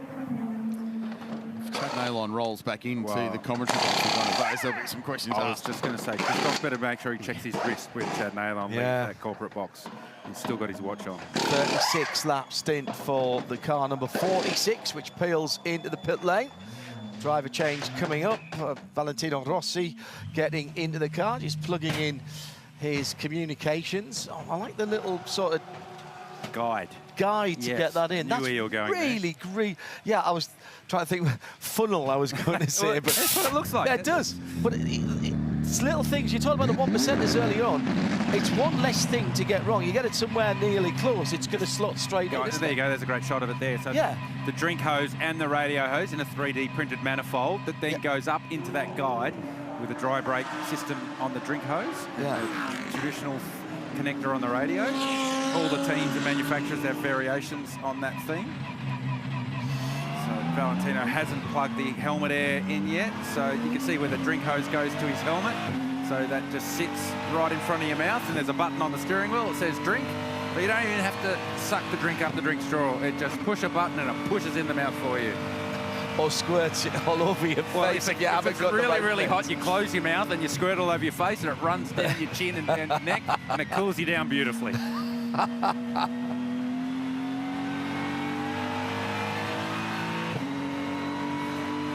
Right, Craill, so you've set Europe alight now. We've got a whole host of people doing it. What have I done now? Thomas Reicher, waving hands from Germany. He's up all night. What is it there? Coming on to 1 in the morning in Germany, midnight in the UK, where Alex Ball is. He stayed up for Dubai and Daytona. He's definitely going to do the full 12. Spiros Kotsonis in Greece, nearly 2 o'clock in the morning there in Greece. Jack Van Chalice halfway through. He's pulling an all-nighter from the States, but it's not just Europe as well. Actually mentioned Scotland, Jamie McEwen, who's got a chocolate biscuit to keep him going. So has Lonesome Cowboy, who's got one of his mates here who he's tweeting backwards and forwards with as well, one of his Aussie mates here trackside. But also further afield, out into the United States, they're tuned in as well. Tom Marshallek in Ohio. Randy Brown is in Seattle. That's on the left coast, which he'll say is the best coast. Brief food induced nap earlier on. Oh, I'm not sure that counts then for going all the way through. And if you want to add to the conversation how you're making it through the night, if you're on a different time zone, Europe or further to the west, hashtag B12HR. So Sheldon van der Linde pitted car number 32, so they went a lap longer than their teammates. Let's just see how this plays out on the rejoin with Valentino Rossi with hot Pirellis, and it's going to be quite a close rejoin, but he's got some traffic he's dealing with on the run-up Mountain Straight. The black versus white could be in the favour of 32 when they resume hostilities. Well, and importantly also, guys, they did not do the driver change. They left Augusto Farfus on the sidelines because Sheldon van der Linde said, no, I'm good, I'll go again. So we not only have a guy who's been in the car for a second stint, who just went a lap longer. He knows the track and the conditions a lot better than Valle does, although Valle is a lot fresher than Sheldon. You know, they would have asked Sheldon, I mean, they would have had a couple of options at this point of the race. And if they felt, they would have asked Sheldon, do you feel comfortable? Do you want to press on? And if Sheldon said yes, then they go, okay, then we move to this strategy. And that's about the driver time later in the day. So Sheldon will use up now another hour and 10 or so of his driver time. It seemed like 5 minutes ago, it's probably 2.5 hours ago to be honest, but time is elastic here at the Meguiar's Bathurst 12 hours, that the Mercedes were in a battalion, as Craill now has made that edict, 6th on down, half a dozen of them, 3rd, 4th and 5th now for 3 of the Mercedes who are working through this pit stop cycle. It's not where you start, it's where you finish, says the old saying, and the song. Nick Damon was here, he'd be singing that now, of course, even if no one else could hear him. Even with Lucas Auer having pitted a couple of laps earlier than the BMWs, it's gone back to exactly how it was before. And almost the margins are exactly the same. So Auer now putting the pressure on Valentino Rossi. So he's got the advantage of 3 laps to the good on this set of tyres.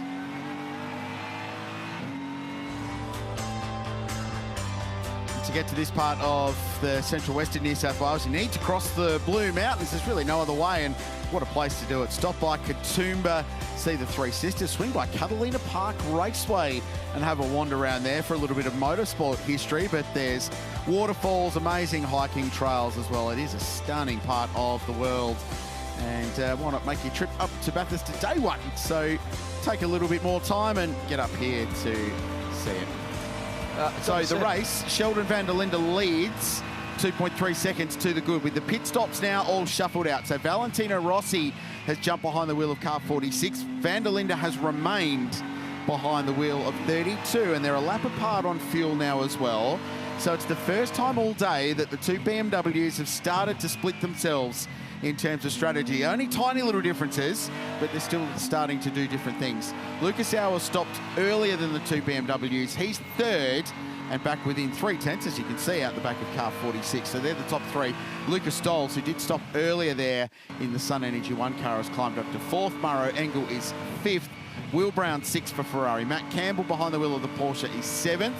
Mateo Villagomez leads the silver class, is 8th for Aston Martin. Lauren Heinrich, well, these cars still on the lead lap, by the way, all still going well, is 9th. And Ricky Feller rounding out the top 10 in the Audi, still on that lead lap as well. So that's how things stand. 127 laps in the books, 5 hours and 17 minutes in this year's Meguiar's 12 hour. Beautifully summarised there, Rich. I've just got a question for you, given that you're just moonlighting as the Minister for Tourism for Destination New South Wales. Why are the Blue Mountains called the Blue Mountains? That's a very good question. Because that's what they look like when the explorers got here and saw them, and they had this lovely blue hue. Hue is a colour. You pick these things up, Garth, as your commentary career progresses. And that's how they look like. But when you fly into Mascot, you fly in, you look across to the left, and you go, well, they look blue. Do you know what causes that blue Go on. hue? No, I'm curious. Do you Go on. I know you know, because you were just told down the back mic. Go on. I'll let you do it. It's the eucalyptus. Oh, there you go. Excellent. Okay. Oh, very good. Next promo that you do for Destination New South Wales. Informing You can and add that in. entertaining and informing. And when you talk about the Three Sisters, you're not just saying to people to drop in and have a word with 3 ladies. That is actually 3 random sisters. Yes, exactly. You know, let's be absolutely clear here. That is a well-known place to go climbing. And many, many, many, many years ago, the responsible adults did that trip long before I knew she was around in the world. Although, of course, I was hoping that I would meet somebody like her. Anyway, the car race. Sheldon Van der Linde. I think Rich is a bit uncomfortable. I didn't start it. There's a second has been pulled by Sheldon Van der Linde last lap alone, so he's got good speed aboard car 32. Let's go back and find Mateo Villagomez, who's behind the wheel of the Aston Martin, the Golf car. He's had some trials and tribulations today, it must be said, but with the way the early stages of this race played out, they've managed to keep themselves in the mix. And Mateo, who's 22 years of age and paired up with Jamie Day in GT4 European competition last year, driving for Aston Martin. It's his first GT3 race. Oh, wow. Yeah, first ever GT3 race. What a place to do it. What a place to do it. And also has the honour of becoming the first Ecuadorian driver to race in the Meguiar's Bathurst 12 hour. And by that extent, I would suggest at Mount Panorama full stop, because I certainly don't recall many from that part of the world, from Ecuador, competing here at Bathurst. So 22 years of age, it's one of the youngest ever combinations we've seen from a driving point of view, with Jamie Day and Jay Robotham driving this Aston Martin. And so far, they've put a really good foot forward. They're inside the top 10 as I look away from the monitor while saying that, as they give the fence a brush at the top of the hill. I actually sat back there as they were coming across the top of the mountain, scraping the bottom of the car as well, down through the Toyota Gazoo Racing Dipper. That's the number 27, Ross Gunn. And with the SPS AMG from Heart of Racing, getting on for $13 million raised by that team for the Heart of Racing refers to the Seattle Children's Hospital, the cardiac unit there. And as I said, getting on for over 13 million. A couple of the team during the long yellow flag and the lockdown got stuck down in New Zealand and decided whilst they were there, they would take up some motor racing, win a championship down there, as well as pairing up with a charity down there to make some money as well. BMW leading at the moment, had the flashing #1 for Sheldon Van der Linde. And it was a wild old start when we turned the clock back to 5:45 this morning, Rich.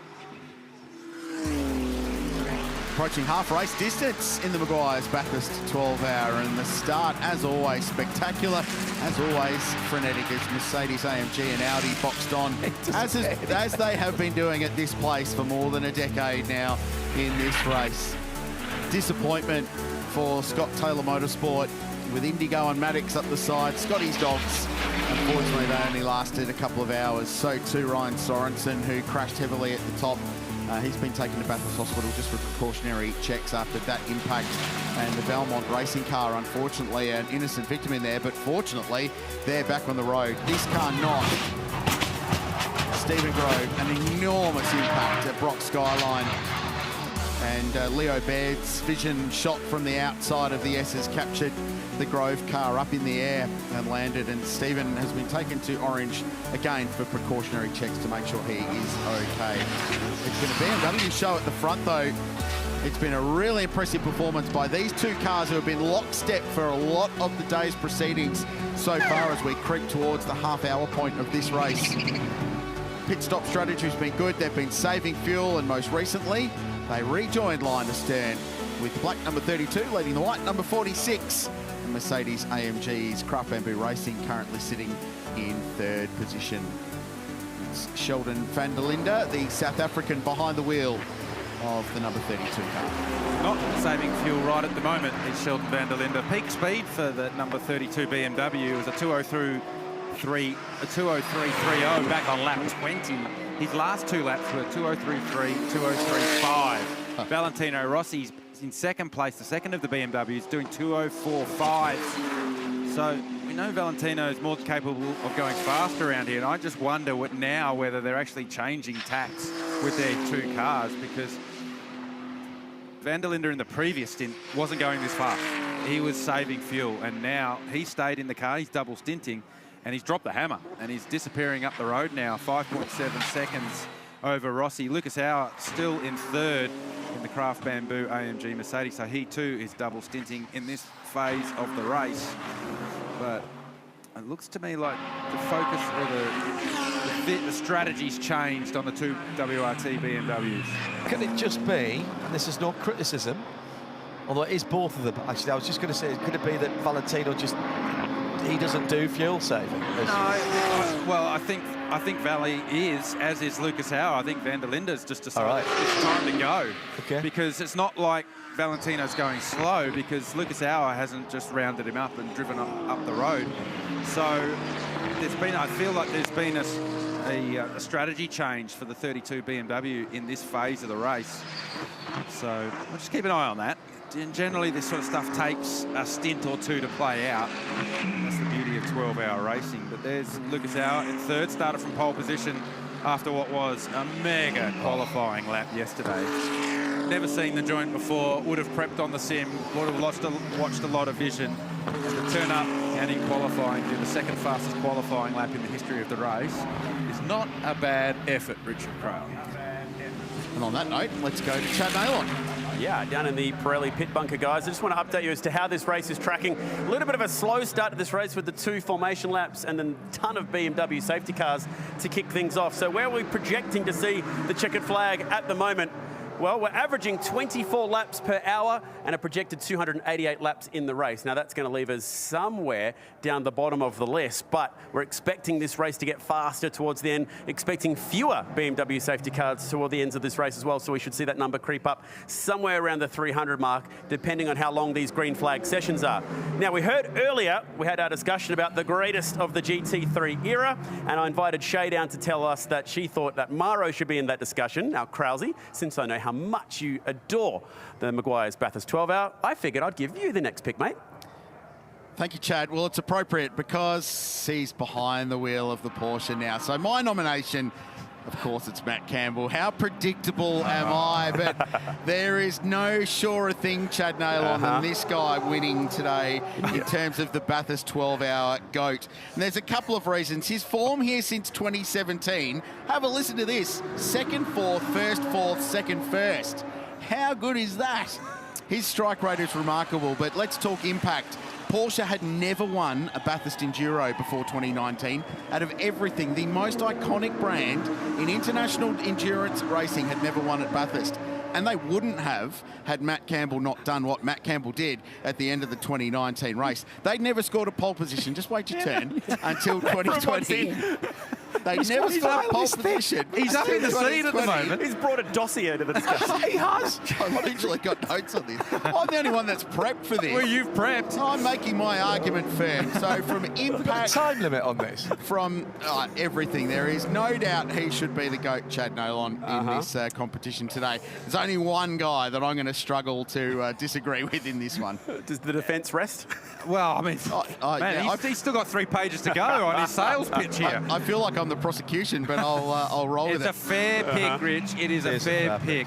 Let's just mark down that Rich picked a Porsche driver, and we'll let John have a pick now. Strongly picked a Porsche driver. All right, John, over to you. Who you got? This was really tough, but they were all actually from this area of the world. I had John Bowe in there as well, but one of his wins actually wasn't here, because he's got 3 wins, but it was one of the Eastern Creek races. Look, Lounsey, he's done everything. He's won here a couple of times. He's been on the podium. He's stretched across eras. That's why I think this has got to be the top of the tree, because he just keeps on coming and doing it back. Now, he's done himself no favours today, and I'm going to have a word with Craig about this, but it just proves that once in a while, even the best are human. But that win on screen right now in the Alan Simonson car as he came home, oh my goodness me, that was just goosebumps. John was with him. JP was with him on that. That was JP's 3rd win here. But Lounsey, come on, guys. Yeah. It's got to be Lounsey at the mountain. It's a fair point. Shea, your thoughts on Crowlsy and John's picks? But gentlemen, whose name is at the bottom of the timing screens for every session we've seen so far? Maro Angle, thank you. The defense rests. I'm just going to go do some prep work for mine. Yeah, you need to put about 12 pages of notes together. Don't worry. I see you, Craill, and raise you when it's my turn. Hey, don't worry. Shea, it's SVG in the race. It's the race lap record, so Engel's not on there, so I'm just going to throw that in. Not for the race lap record yet, but that time is a 2.5 slower than Maro's time from qualifying. I'm sorry, I don't think you played the googly very well there. That was like an episode out of The West Wing, listening to Craill just tee off. I've got more. Can I go over? I told you he's got 3 more pages here. We need a 24-hour to get through the rest of it. I'd love to talk about the class wins in his debut with the Fiat Abarth. I'm sorry, there's no time. 2014, if you don't mind, Chad. Fire up the orchestra. Fire up the orchestra. 6.5 hours to go. Please get us back to reality. Sheldon Fontalinta by 7 seconds ahead of his teammate Valentino Rossi. Sorry, Valentino Rossi. And Lucas just sitting in there, keeping the BMWs honest at the moment. In the number 77, that's the Craft Bamboo racing machine. Then there's a bit of a gap after that top 4, but nothing that is insurmountable in this race as the 888 Mercedes GMR car is there. Check this out. This was recorded earlier in the weekend for a little alternative look at Mount Panorama, bolted onto the rear wing of this car, and it gives you an idea of how close you run the fence. You're up on the cushion at the top. How close you're doing it with that rear wing of the GMR Mercedes. TWR vibes on this. I remember 7 doing this a long time ago. Fantastic stuff. Just brushing the fence across the top, and then how far out? I mean, the rear wing's hanging out over the back of the curb there at Brock Skyline, and you're aiming at the Coates Hire fence before the Tour de Gazoo Racing Dipper. And on the exit, this is about as narrow as the place feels when you actually drive around it. It gives a really good perspective of how close it is, and had there not been an Audi R8 parked on the exit of the BMW elbow, this car would have slid right out to the exit of the corner there and grazed Dick Johnson's fence on the run down the hill at Conrod Straight. So this is just a really cool, different perspective of Mount Panorama. What I'm very impressed with is how Rich, our cameraman, held on to the back of that wing all the way around there. He's nothing if not versatile. Yeah. Oh, Richie Rowley, very nicely done. Very cool. Just a different look at the mountain, one we don't often get. So this car currently sits with Maro Engel behind the wheel, one of our nominations, Shea's nom for the GOAT. The worry is, John, I know who Garth Tander's nomination is. And right now, he's sitting in the middle of us prepping madly with the benchmark having been set. I'll just throw it out there. I actually don't feel like I have to prep that hard. I just say the name. It speaks for itself. The worry is I agree with you. So BMW continue to lead, and Sheldon van der Linde, the South African, has dragged the margin out to 7.4 seconds as we race towards halfway.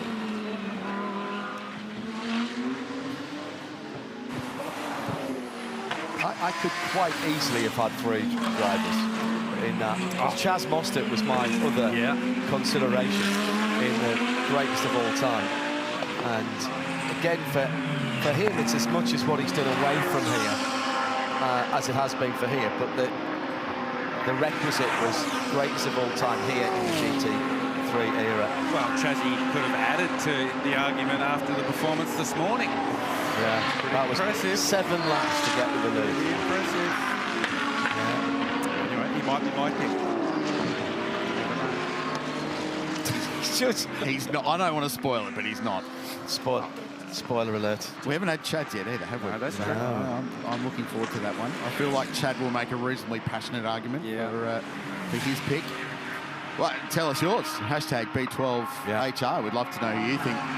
And it can be, there's no requirements for judging. It could be impact, it could be excitement, it could be something you get out of bed to watch or buy a ticket for. And if we haven't mentioned someone, like you said, get it. It's not going to make any difference now. I'd say you're not going to get anybody into the top 5, but agree or disagree, we want to know. Did you ever consider, what's the bloke's name? Nominate Garth Tander, that guy. Did you consider nominating him potentially? Not for this race, he didn't, mate. No. Not for this race, he says. Happy to put himself in for contention for the October one, though. Yeah. So we'll roll around again, and we'll do this in October. And interesting self-nomination there. But to be fair, he's won it 5 times. I did not make any self-nomination. I like it. Actually, your name could get a mention as the 12-hour GOAT, well, and how passionate you are. You know what? Yeah. I have never driven a lap at this joint in the Bathurst 12-hour. Hello, or any other. It was suggested earlier on that given the fondness in this part of the world for adding super to stuff, should you just not be super Craill? No, We don't need that. Hard to listen to you. Sorry, John, while Chaz Mostert's being Chaz Mostert, eating in random ways. It was the eye contact for me. Yeah, I know. It's borderline I looked creepy. away. Yes, I well, found you that, didn't see it. I found it vaguely uncomfortable, to be honest. Unfortunately, Chaz has looked into my eyes many times. It is Sometimes just you after do not want to remember them. It's good seeing. That's good seeing. We'll leave that right there. Tracy Walters is in Leicestershire, staying awake at the moment at just after midnight in the UK, as are many of you. Hello to Alan Prosser in Wales, and Joffrey as well. I tell you what, we've stirred up a hornet's nest with this 5 noms for the greatest of all time. They're all coming in now. SVG's been mentioned a couple of times, race that record holder. Oh, he was definitely in the consideration, there's no doubt about it. Has to be in the conversation. It's been a big morning for Tony Levitt, right of screen. He's in the Method Motorsport McLaren, Artura GT4 car. So he's just catching up on 40 winks at the top of the race, getting himself ready to jump back in the car as Will Brown continues to work and running in 6th place for Arise Racing in Ferrari. So we're racing our way towards half race distance in the Meguiar's Bathurst 12 hour. And there are a bunch of cars still very much in the conversation.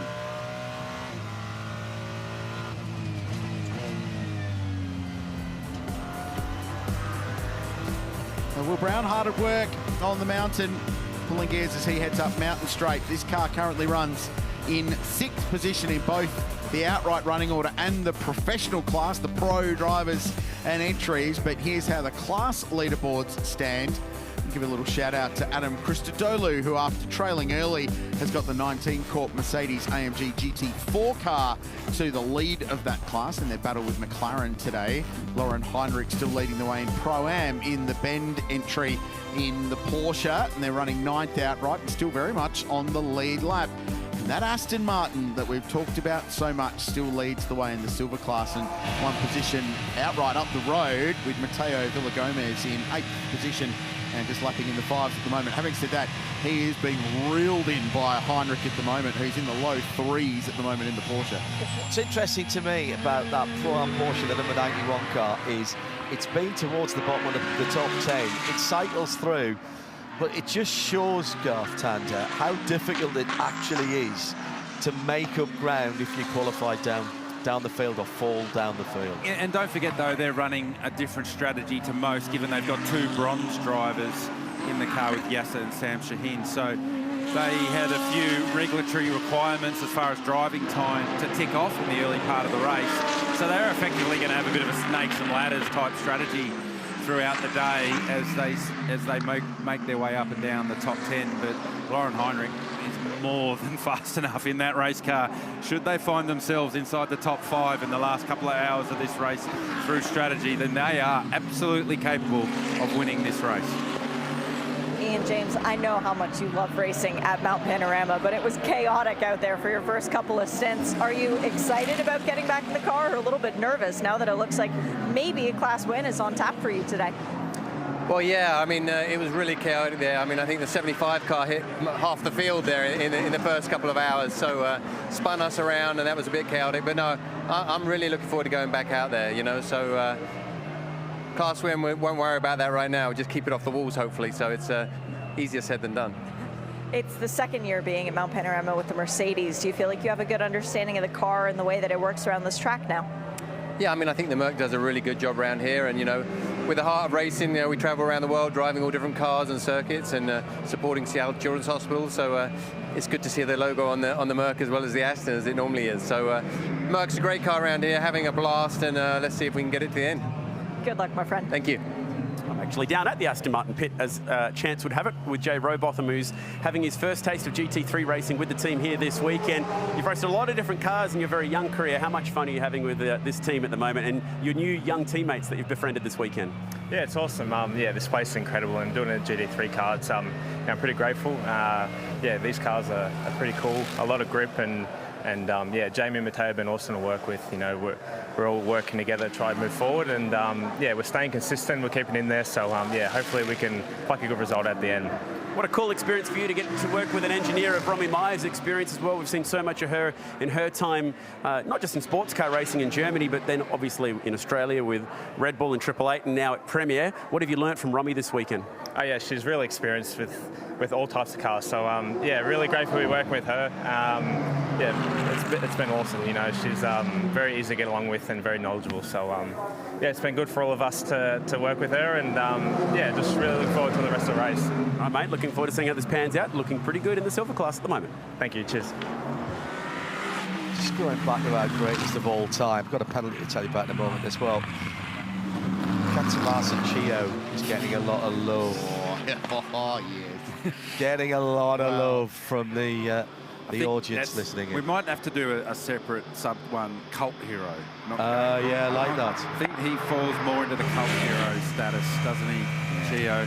Let me get back to that penalty. GT4, and it's the second of the second place, rather. The better place of the McLarens. The other car has had a serious accident earlier on. Jake Santolucia will be getting pinged for a 10-second penalty when he comes in next time around. Again, it's too many people, or in fact anybody, over the line when the car was pulling out. So just a little bit of a timing issue there. I was so enjoying our timing while it's been clear of any yellow highlighted penalties, but now there's a couple. Yeah. So the Honduras car yet to serve theirs. That'll be the next pit stop. They've been going longer than anybody in their stints so far. Also, a lot of people saying, now that he's done the big 424s, when is Nick Tandy coming here to start the... To add a 12, well... Yeah, to add the 12. Incredible. Nick Tandy from Bedfordshire has won Le Mans, Daytona, Spa and the Nürburgring. This is for position. It's for third position in the race. And it's Lucas Stoll doing what he has traditionally done in this race, which is good things, and that's a position gained. So 75 Express now expressly to the front. This is the highest they've been all day around the GT4 car. So the GT4 car and 2 GT3 Mercedes, that's still a battalion of AMGs all locked together, and they're chasing down this. So Garth, there hasn't been, we're talking about the fact that Van der Linde's disappeared up the road and is clearly pressing on. But Luca Stolz, or Lucas Sauer, who was tucked in behind Valentino Rossi, probably had the pace to pass him, but still chose not to. So they're still running their let's just conserve, let's play the game strategy. There wasn't a huge amount of emphasis for the Craft Bamboo car to get past. I wonder if Lucas Stolz might be doing things differently. I wonder if he might get to the back of the 46 and then go, see you later, Valley, I'm going past. I think that's the test, and just by the body language of this car and the way that they've fought back over the last couple of hours with Gunon and Stolz starting to do some lengthy stints in this car, that I think they won't want Van der Linde to go too far up the road. So potentially get Rossi if they can, and then don't go chasing 11 seconds up the road, but just not let Van der Linde disappear and turn 11 seconds into 20 seconds, if you like. 2 AMGs chasing 2 BMWs, but the 2 BMWs are the same team. The 2 AMGs aren't. So we're not talking about splitting the strategy and having a hair disappearing off. My goodness me. At the top of the mountain again, the KTM. Look, again, can't get beamed up. There's no Starship Enterprise to get that one out of the way. It just has to stick to the line. And to your point, we saw a replay of it earlier in the race from 2023. 75 versus what is now the 888 car. At the chase in the closing stages of the race, made bodily contact between the two. So they will box on if they need to. I can guarantee you those 2 BMWs are much less likely to do that in the end. Absolutely. Vincent Voss will be on the radio to their 2 drivers if they're 1 and 2 fighting for a victory at the end, and there will be some form of management involved. So you're right, it's while the brand is keen to win from Mercedes-AMG, so too are these individual teams, especially GMR and Craft Bamboo Racing, who have been coming here from years but haven't quite been able to trouble it for the major win just yet. There's a pretty graphic example of just how traffic can influence the gaps for these leaders. Stolz started the lap on the rear bumper of Valentino Rossi. He'll end the lap 2.5 seconds adrift, and that was Glenn Wood driving the KTM, who can hustle a race car. So he wasn't doing anything wrong, just couldn't get himself out of the way in that part of the racetrack. And that's how traffic does influence these gaps. So every time you check the gap, you've always got to wait a lap or two for it to settle when there's things like that, because the traffic does pollute those numbers. But early in the race, Glenn Wood in that car, the Invitational class has a benchmark lap time. They're not allowed to go quicker than over 2:06.00. And to be fair, it was 5/100ths quicker, but Glenn Wood's 2:05.95. I think everyone at that point was like, just doesn't matter. Just don't even look at it. It's fine. Just get to the finish. It's all good. Yeah, it's great to see them back out on the racetrack. 114 laps complete for the KTM. 140 for the leader. So there's 2 milestones approaching, gents, very, very quickly. One of them is the 6-hour mark, which is 16 minutes away. The next one's that iconic 161 lap mark, which is 1,000 Ks, and we'll tick those boxes off within the next, well, one of them in 16 minutes and the other one within the next half an hour. You talk about ticking off boxes. Well, right now it's about ticking off laps for Mark Griffith. You guys are back again to defend the class win. Right now it's looking, okay, just go out there, put your head down. Do you pull back at all, or are you guys still giving that Mercedes 100% throttle? No, my job's just to bring it back in one piece. So I'm happy to go slow and let the others. We're 3 laps up. We're still a lap up. My job's just to bring it home safely and let Adam and the boys do what they do best. Yeah. So it's damn hot out there, and those GT3s are an angry pack of people. Very well put. I was going to ask about that because it's a bit like you're being attacked at all times from the GT3 cars. How difficult is it to keep your head on a swivel? You just got to keep looking in your mirror, and you only have to glance. You can see the whole track in your left mirror, and then the flaggies are pretty good. They're giving us a blue flag. Once you see a blue flag, you sort of become more alert and make sure. So most of them are pretty good. Some are a bit wild. They forget when they pass you that you've still, you know, they've got to give you room, but it's all good so far. Now, you were telling Craill and myself about a special team member and a car that you have wrapped in a similar livery. Tell us a little bit about all that. So our team manager, Julia's from Italy, and she came, they were in Dubai with us, and then she came out and stayed with my wife and I at home, and we gave her a little car to drive around in. So we wanted her to feel the spirit. So we gave her a smart car, which is actually wrapped identical to the race car we're in today. And she was driving it around, and the kids would stop her and ask her if it was a Hot Wheels or what it was. But she loved it. She thought it was great. I love that it's Mercedes powered too. That just wraps it up together. And it's even a Brabus. It's got an exhaust on system. Yeah. That is proper. And Julia's dad is a team owner, so she's very well aware of this whole racing thing. Yeah, correct. He's my brother from another mother that we met in Dubai, and we didn't realize how many things we have in common. So it was nice to meet Julia's father over there. It was fantastic. Good luck the rest of the way, Mark. Just keeping it out of the wall. That's the goal. Get that first place trophy. Yeah, that's what we want. We want to go back to back. Then they can talk about us. Thank you. One of the great characters of the sport is Mark Griffith. And hello to his long-suffering wife, Sandy, at home. And he was very keen for me to point out that the cats will be watching this race. And Garth, this tells you a bit about Mark Griffith. His cats are named R2 and Obi-Wan. Nice. And he's got 2 remote control lawnmowers, 2 that he can track on an app, and he's called them Briggs. The other one's called Stratton. So Griffith's got it all going on. I've seen a picture of the little smart car too. Very impressive thing. Briggs and Stratton are a big sponsor at Road America. And there's the Briggs and Stratton multiplex kart track there, which I've raced on. And talking about the US, we keep talking about the international audience, and out in San Diego, it's about as far as you can get without getting your feet wet. Hello to Randy and Lindy, pulling the all-nighter to get to the finish in just over 6 hours' time. That number 50, KTM, going to get a drive-through penalty for a pit stop infringement when that car gets to the finish. When that car gets to the finish, those of you who are here on the mountain, I want a standing ovation. I want so much. I want it like your team's won the grand final. Okay, I just want noise when that car comes through, and we are going to give them the best send-off when that KTM gets home at 5:45 today. I love your optimism, I really do. I'm positive vibes, mate. That's all it needs. they've had everything else thrown at them, so... So this is Lucas Stoles down to the Toyota Gazoo Racing Dipper. And while he's got to the back of Rossi, he hasn't made an enormous impact on the back of the 46 BMW. Just listening just then, a run down to Forest Elbow, massive lift and coast. So if we stay on board the 75 AMG Mercedes as he makes his way down Conrod Straight, I would hedge a bet that we will lift very early before we hit the brake pedal, and you'll be able to hear it. So, oh no, Super Barn, AMG Mercedes, that's in the gravel trap at the exit of turn 1. James Koundouris is aboard that car right now. That's the silver class second position car, 13th overall.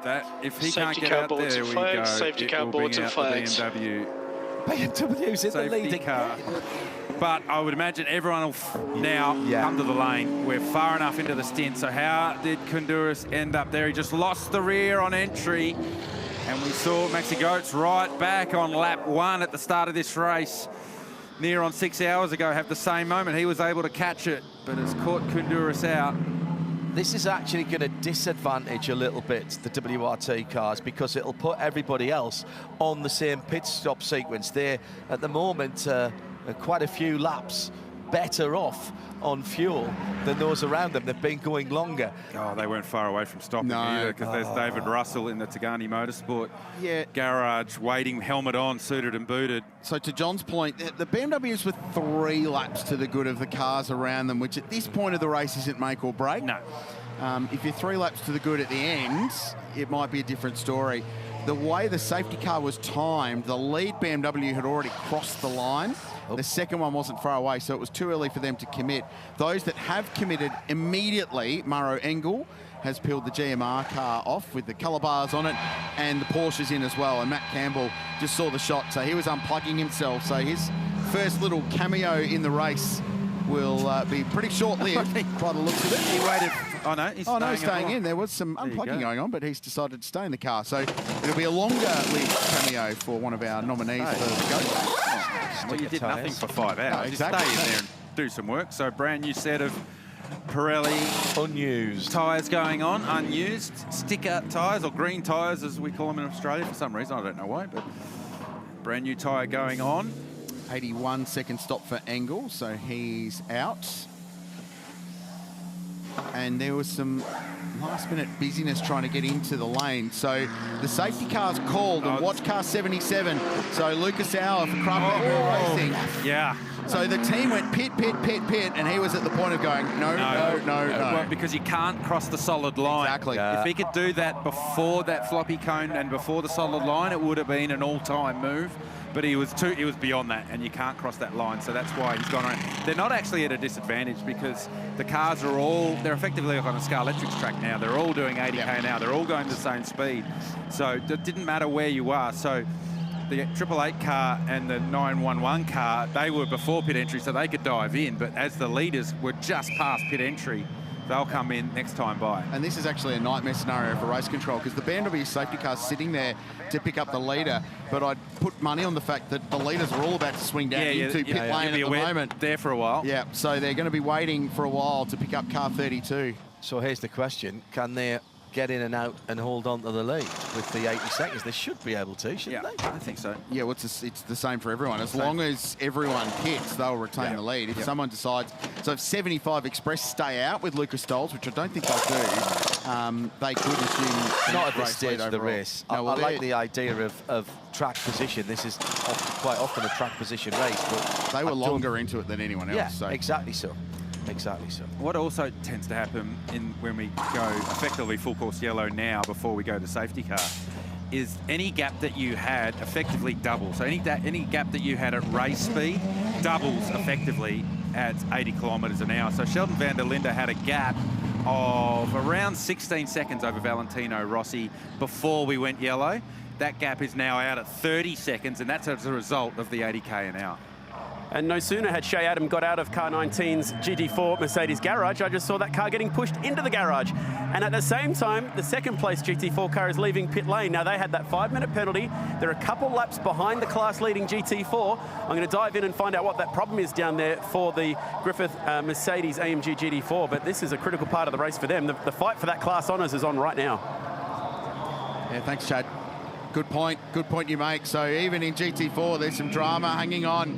Leaders are in the lane. We're under the control of the BMW safety car. And Meguiar's Bathurst 12 hour.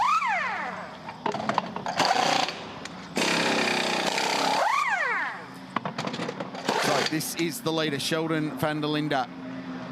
Brand new tyres as well, so and a driver unscrubbed tyre. And all through practice and qualifying, we were keeping an eye on the Mercedes teams, particularly 75 Express and GMR. They were all roading tyres very, very lightly, whereas BMW did not, Porsche did not. And we've seen those two cars put on a brand new green tyre or a stick tyre at this round of pit stops. They looked like scrubs perhaps going on 46.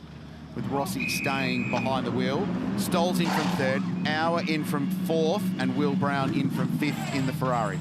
This is a different stop to the 77. The Mercedes-AMG Team Craft Bamboo is going to do a brake change by the look of it on the fronts only. Lucas Auer has gotten out, and yep, they are. They're going to work on the right front brake, changing that out. They did have a tray ready for the left front as well. Now, this is interesting because it's a 12-hour race, and normally with GT3 cars, they'll do a brake change in a 24-hour race around the 12-hour mark. There are more difficult slowing down parts around Mount Panorama than most circuits, so this could come into play in a more evident capacity toward the end of the race. If all of a sudden the 77 is involved in a fight for the win and they have better stopping power, that could give them the advantage that they need.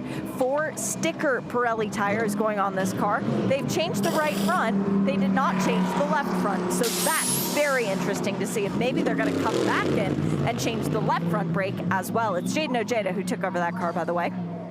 And down at BMW, identical pit stops for both the 32 and the 46 car. On that occasion, it was 4 new tyres, both getting a big drink of fuel, both doing a driver change. And just making a note for those who weren't watching the coverage earlier, that car 32, a few pit stops ago, that car would not turn back on with an electrical gremlin. They've had 2 pit stops since then where the car has turned on successfully first time. So whatever that little problem was earlier has, for now, rectified itself.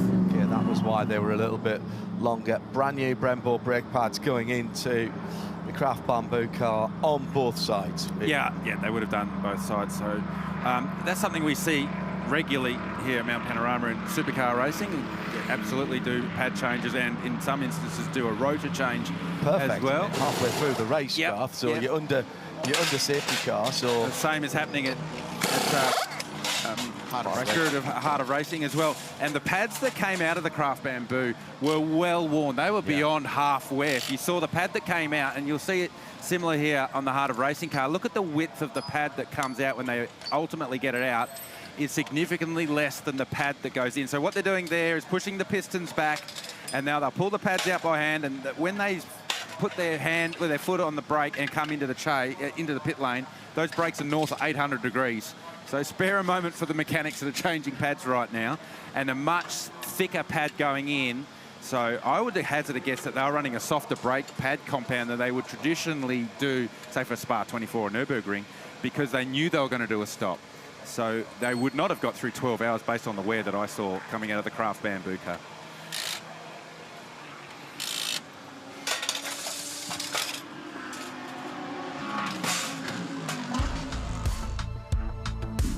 The City of Sydney and Sydney Harbour Barangaroo on the right of screen. And there's the Harbour Bridge. Circular Quay in there as well. You catch the ferry up to Manly and pop up to Bondi as well. I know my international friends are going to do a little bit of touristing around this state after the Meguiar's Bathurst 12-hour this week. We are behind the control of the safety car. The Bananas are in force at the top of the mountain, getting themselves good. A bit of health food action for them. There's been a lot going on in pit lane as well during this safety car period, and teams looking to take advantage of a slowed pace to execute a brake pad change. So two of the Mercedes-AMGs changing brake pads. And doing it in a slightly different way, because the Heart of Racing SPS car, they had to take a bolt out. It was a split pin on the other AMG, so slightly different brake caliper on those two, at least keeping the brake pads in. That's called the bridge at the back of the caliper. In the supercar racing, we have a quick release one. Yeah, you can get out quite quickly, whereas in the GT cars, traditionally they have a bolted bridge, so that's why you saw them with the air rattle gun effectively taking that bolt out. Whereas when you have the bolt in, you have a much better brake quality. The caliper's much stiffer, it's got more structural rigidity. But when you have just the clip like the Craft Bamboo, the brake pedal quality is not as good. Doesn't matter how good of the brake pad you have in, the caliper doesn't have that same structural rigidity. But that's the same make and model of car. That's a team preference. That's a preference, absolutely. So the drivers will have to put up with a less, well, the brake pedal quality won't be as good for 12 hours, but you'll have better stopping power for the 12 hours because we're going to change the brakes in the middle of the race. And we've seen it in the past in this race before that new brakes at the end can make a difference. I revert back to that vision we saw of Craig Lowndes in the Ferrari being chased by the Merc, which had new brakes, and it almost won them the race. We've got some great partners in the Meguiar's Bathurst 12-hour this year, and one of them is BP Pulse. It's a relationship stretching all the way back to 2018. This year they've returned as the consumer fuel partner of the event. The BP Pulse safety car, in fact, is a Porsche, and it can be seen on the Repco Supercars Championship schedule all the way through the year. And this great area has been set up in Harris Park, which is behind the pit straight grandstand, food and beverage and all stuff going on there, lots of entertainment. And we thank BP Pulse for their ongoing support of the Meguiar's Bathurst 12-hour.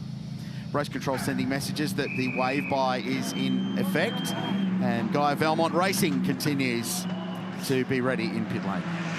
Just a quick note for our international viewers that we will be shifting over to the second part link on the YouTubes at the moment in about a couple of minutes. So you can get on there now. It is actually active, but make sure you head over there fairly shortly as we head into the second part of the race.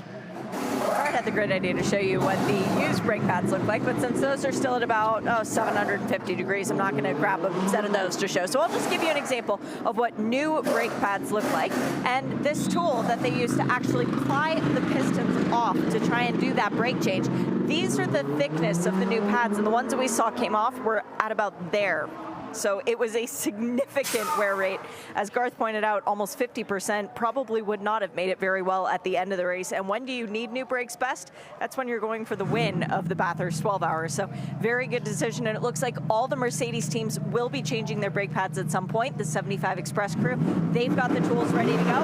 And we happen to be in the Grupa M garage. So you know that the 888 is also going to be getting fresh brakes at some point soon. Thank you, Shea Adam, for that update. That gives you a really good indicator of how that's working. And this was very tight getting into pit lane, and Ricardo Feller not happy with the way that Marcel Zalua, come on, the guy's been in the fence today, and gobbles him up too around. So past the Audi, the Swiss driver not wasting any time. Bit of friendly Audi fire there between the two of them. But that was a little bit of a hairy moment as they got down into pit lane for that round of pit stops. So we're not far away from a restart in this. The wave-by procedure is in effect, and we'll be back to racing very, very soon. Into the second half of the race, and everyone in behind the safety car right now, the BMW M. Just a little behind the race lap record, 3:23, and we've just dropped 2 or 3 laps an hour behind that because of this. It will pick up again as we're heading towards the end of the race if we get long green flag runs. We've got some props that have just been brought in here, which I'm highly worried about. See, the reason Garth hasn't said much in the last hour is because he's been madly diving into Wikipedia and all the various record books and for his nomination for the greatest of all time. If you've just joined our coverage, we're going through to find the greatest of all time, the GOAT of the GT3 era of the Meguiar's Bathurst 12-hour. And there's been some passionate nominations made. Right now we've had Maro Engel, nominated by Shea Adam. Craig Lowndes was a very good nomination. And that 2014 one tugged at the heartstrings a little bit there. That was a pretty significant moment for this little car race. Thank you. And then I made a very moderate, strained, I thought, campaign for Matthew Campbell. So there's 2 to come. One of them from C. Neylon in the Pirelli pit bunker. The other from my colleague to my left, G. Tandeld, 5 times going to make a nomination. I'm looking forward to it too, because I think it's a pretty good one. do I have to say something here? No. No, my one doesn't. I actually didn't need to do any research for my one. It speaks all for itself. My nomination. So looking forward to. You've got your microphone in front of you, about to drop it as well. So oh no! So tyre down for the number 9 under safety car. Strangely, so it's going to work for them. They'll come to the lane. There's a time to do it. And now is it. Control to safety car. Reduce speed to 80 kph when you reach turn 10. And out the back of the Tagani Autosport team, or Tagani Motorsport, the Superbarn supermarket car. So it's been recovered from the gravel trap at Hell Corner, and it will be pushed into the garage. Gee, these guys have worked today, haven't they? Yeah. So they run the Gaia Valmont Racing Audi, so they put a new rear corner on that car to get it back in the race. And it looks like they're going to have to work pretty hard to get the Superbarn Supermarkets number 47 car in. So they're third in class in silver at the moment. So they're fighting for a trophy. Team Fiore's only been out for the safety car laps out of the pit lane. So I presume they banged a new set of Pirellis on when he came out. That was 4 laps ago. So something's gone awry there. Something, I mean, either the tyre hasn't beat it onto the rim properly, and when he's driven around it's popped off, or run over some debris, or maybe even the wheel came off. So we'll send Chad or Shea down to Melbourne Performance Centre garage to understand what randomly happened to the 9 car under safety car. Yeah, question from Adam Wareham. That overtake which you saw into the pit lane, was that not overtaking under safety car? Was that before the yellows came out? It's part of the racetrack. Actually, there is There's an exception for an exception where it says if the car is experiencing difficulties or is going abnormally slow. You could probably apply both in an argument to the 44. You could, and clearly it's going slower than the usual entry speed into pit lane is the 44. So it's a good spot though. Yeah, that's a well great done, spot. Adam Wareham. Really good spot. So there's the offending tyre and rim going out the back of the Melbourne Performance Centre garage. And this is not because they never want to see it again, by the way, although they might feel like that at the moment. The Pirelli engineers will want to have a look at that. Yeah. To see if there's anything that they can learn, whether it was some kind of foreign object. Well, the problem is you do so much damage to the tyre getting back to pit lane after the fact that it's very hard to diagnose what caused the effect unless it's something obvious that the driver can report. So, yeah, if you're ever going to have a tyre go down on you, you either want to have it happen at pit entry or under safety car. On way by to pass by drivers left upon reaching turn 18. There's James Taylor from Motorsport Australia Race Control, just letting the wave-by cars know that they are able to do that. And here they come as we look out the back of the BP safety car. So cars we get back on the lead lap, Garth, in this time around will be the 36 Arise Racing Ferrari. There it goes. Elliot Shute, Young West Aussie behind the wheel. We get Ian James and Heart of Racing back on the lead lap as well. The Wall Racing Lamborghini gets a lap back, but they'll still be one behind the leading lap with Brendan Leach behind the wheel. So they'll go very quickly to try and find the rest of that time. So they get one of their 2 laps down back. What was actually really good being in the safety car effectively is once the last wave-by car went, the safety car took off, and then the leader of the race assumes control of the field. So that's actually was a really nice shot of how that whole procedure plays out.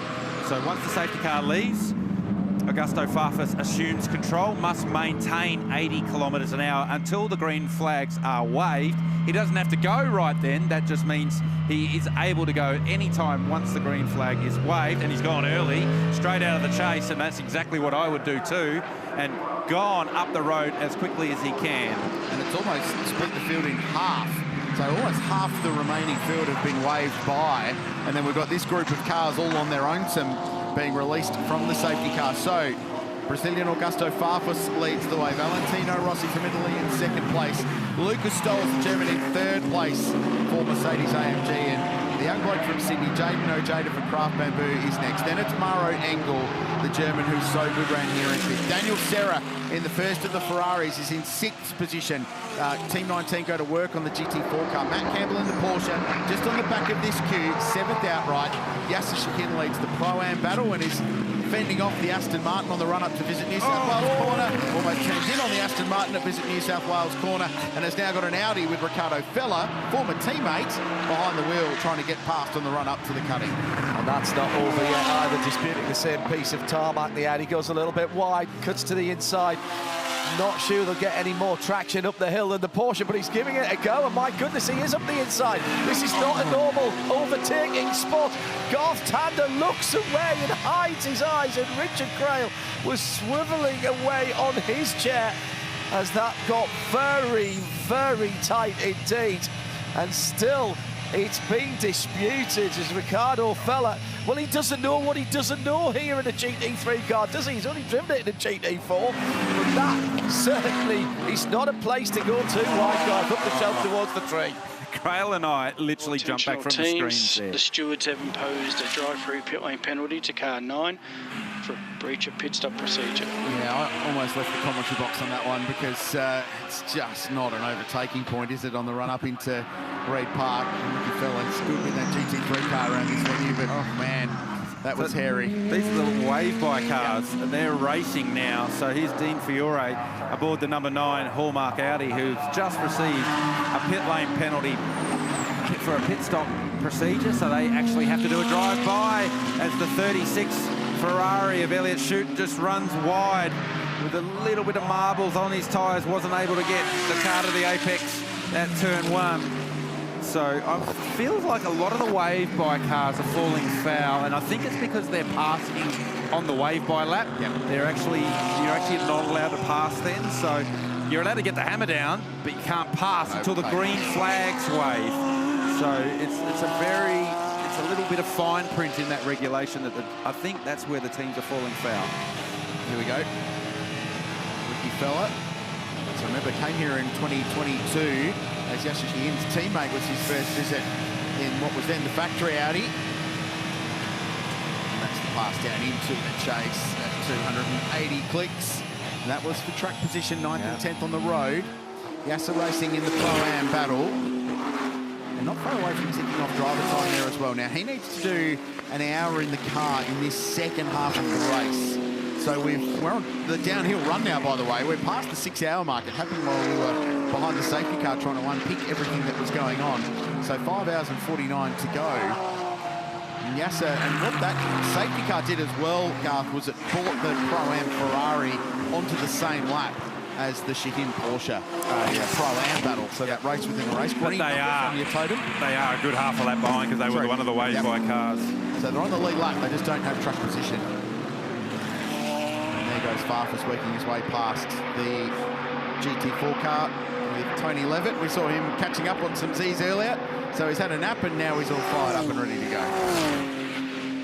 So Farfus over Rossi, over Stoltz, over Ojeda, over Engel. So the Mercedes is starting to line up again. 3rd, 4th and 5th behind the 2 BMWs.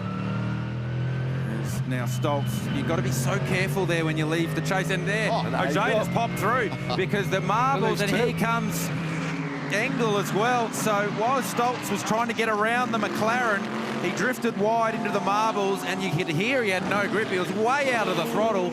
Ojeda and Engel stayed on line and popped up the inside.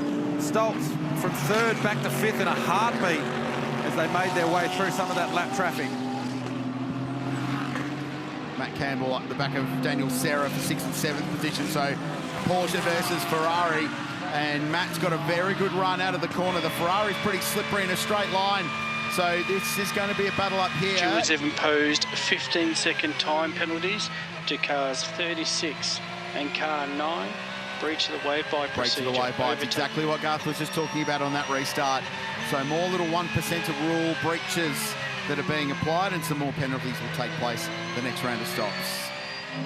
So this is here, Stoltz behind the McLaren. Anthony Levitt tries to go around the outside, coming out of the chase, and you can see the dust and the marbles, and Junk has to get way out of it, almost drops 2 wheels in the dirt. And then Ojeda and Engel did not need a second invitation. They were coming through whether Lucas Stoltz liked it or not. And then ultimately Stoltz has to pull in behind Engel. How quick does the Lumi rank update on the top of the windscreen there? That happened as it was pretty much in real time. Just watching those three Mercedes all lined up behind Ojeda, Engel and Stolz. What an audition this is now on the global stage for Jayden Ojeda. He's from Penrith on the other side of the Blue Mountains. He's been a bit of a journeyman for Australia's junior ranks here. Never quite landed in the supercars.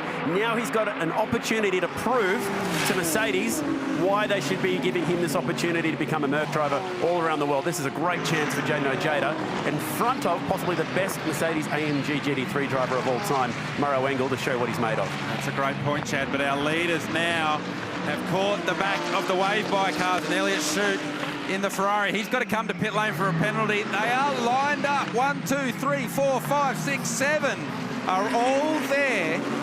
After 6 hours and 15 minutes of racing, they are all in the same shot, and there's still more lap traffic to come. Glenwood in the KTM. And the heart of racing Mercedes of Ian James just up the road, and they will not clear them. The leaders will not clear them before they get to the top of the mountain. So 2 BMWs, 3 Mercedes-AMGs, a Ferrari and a Porsche, and just behind them an Aston Martin, all on the lead lap, all fighting for the lead. The Audi's still in the mix as well. The KTM is right in the thick of the action.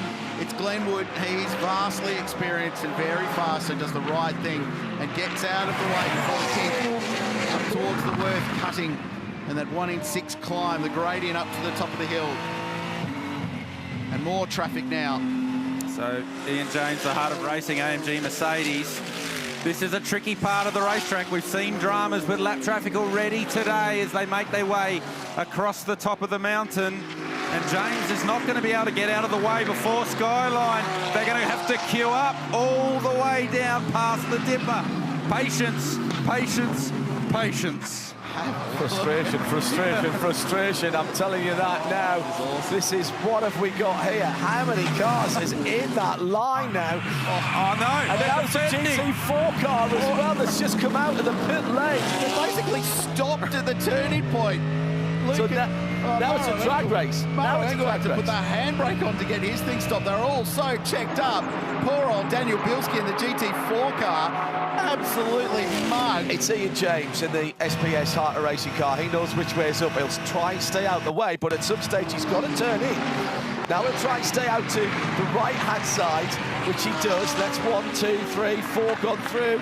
But now he's just got to stay on line. There's nothing that Ian can do right now. Stolz got caught behind James. Remember last lap he tried to go around the outside of the cutting. He wasn't doing that twice. Yeah. So he pulled in behind. It's left him vulnerable to Daniel Serra in the Ferrari. James is now being cleared by Matt Campbell. We're on board with him. Behind him is Jalen Robotham. Behind him is Ricardo Fella. The top 9 are all in the same shot. They've been condensed immensely. Super bit of driving by Ian James coming in the final corner. He left a good car and a bit's width for the Porsche of Matt Campbell to go through. He didn't want to be involved in that just as much as the guys who were going through, because you could almost see Ian working out, how can I let these guys through without looking like I'm playing favourites? Did a good job. That was mega. I love this car race. It's extraordinary, isn't it? What a group of cars and teams and brands and drivers at the pointy end of this 6 hours and 16 minutes into a race. It's extraordinary. Got to the good bit yet. So now Ricardo Fella, who's been trying to pass people in obscure places today, or being caught in between a couple of Megs. There's no room there, Ricky. Just wait, just breathe. He's got Jay Robotham behind him in the Valente Rosso Aston Martin. Remember, that's not the upgraded car either. It's not the same spec as the car that won the 24 Hours of Spa last year. It's a previous gen spec car. They'll upgrade it as the year goes on. They just wanted to get a 12-hour under their belt with a platform that Valente Rosso team needed and understood, and it's paid off handsomely so far. Here's Ricky Fella now with the same challenge. It's Ian James in the heart of racing ahead of him. Might be in Ian James' best interest to maybe just sidestep this one and maybe let Ricky Fella through, given the trials and tribulations that car's had. I'd imagine the patience level is quite low in the cockpit of the 183 Audi. So there you go. And then well, there's one for your trouble. As fella went by, he gave Ian James absolutely nothing as they turned into the chase. Degree of frustration. That's cost fella 5 seconds. He was on the rear bumper of Matt Campbell. Look at the back of this. Glenn Wood's gone, right, are you GT3 boys? My KTM's running, it's running good, I'm fired up. I'm going to have a little play with you guys. Have you seen how fast it is down the tubes, that KTM? That's pretty quick little car. Pulling, what was it last time around? 278 Ks? The quickest of all of them down the chute. There you go. He's getting a toll of about 10 cars, but it helps. So finally, Ricky Fella's through. He lost 6 seconds in that exchange. Yeah, so you could just tell from the car movement there was a lot of frustration going on. So here we go. He's going to send it down the inside. Thank you very much. And then just moves the car up. Bang, there you go. Next time I see you, do not hold me up. It'll be a harder hit. He'll be deposited somewhere. Farfus leads the race. The margin 1.2, 5.6 seconds from the leader to Matt Campbell in 7th. That's how close it is at the top. BMW continue to lead the Meguiar's Bathurst 12 hour into the second half of an absolutely cracking motor race.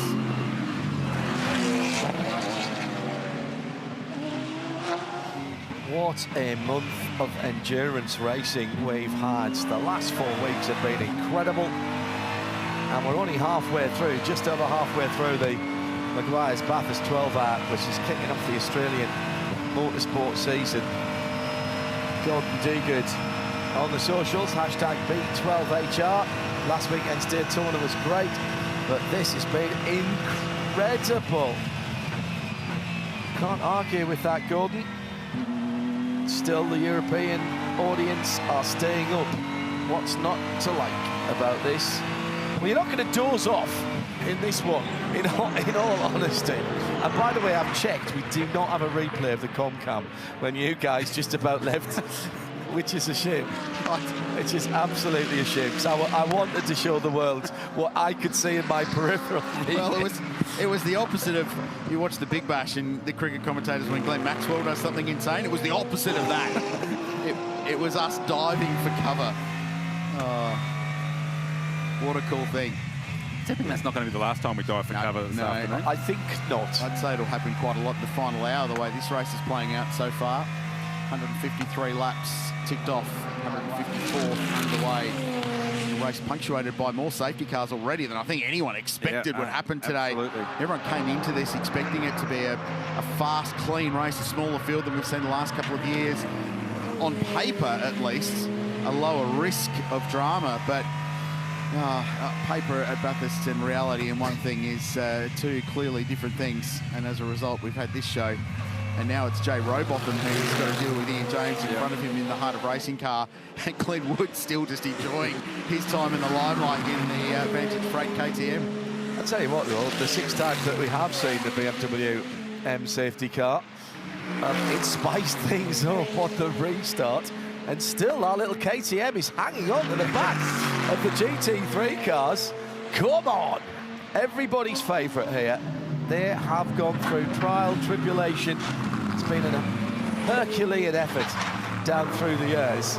And that car running again after a drive belt failure, which should...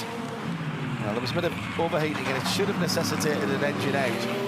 I suspect they loosened the engine mounts and twisted it a little bit in the midsection of that car. The good news is you can get to the engine relatively easily in that car, being a derivation of the road car, yes, but it is a race car. Now, the chance for the Aston Martin to go past the heart of racing, AMG. Ian James, here we go. Inextricably linked. Yeah, he let him go there, didn't he, Gov? Yeah, well, I sort of had that feeling that I don't think Ian James was going to have a choice. I think Jalen Robotham had used up all the patience he had, and he was coming through, and Robotham a little bit more circumspect than the factory pros, given he's in a very different type of race. They're currently leading silver class, so they do not want to have any dramas making their way through lap traffic. So nice job, Jalen Robotham, and he now finds himself in a nice little bit of clear traffic, a clear track.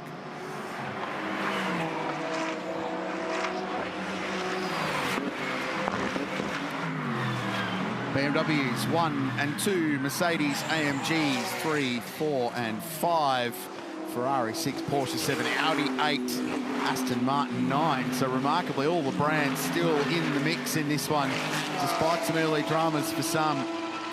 This is the Meguiar's Bathurst 12-hour for 2025, the traditional opener for the Aussie motorsport landscape. For some, it's a continuation of an endurance racing odyssey around the world, through the Middle East to the United States.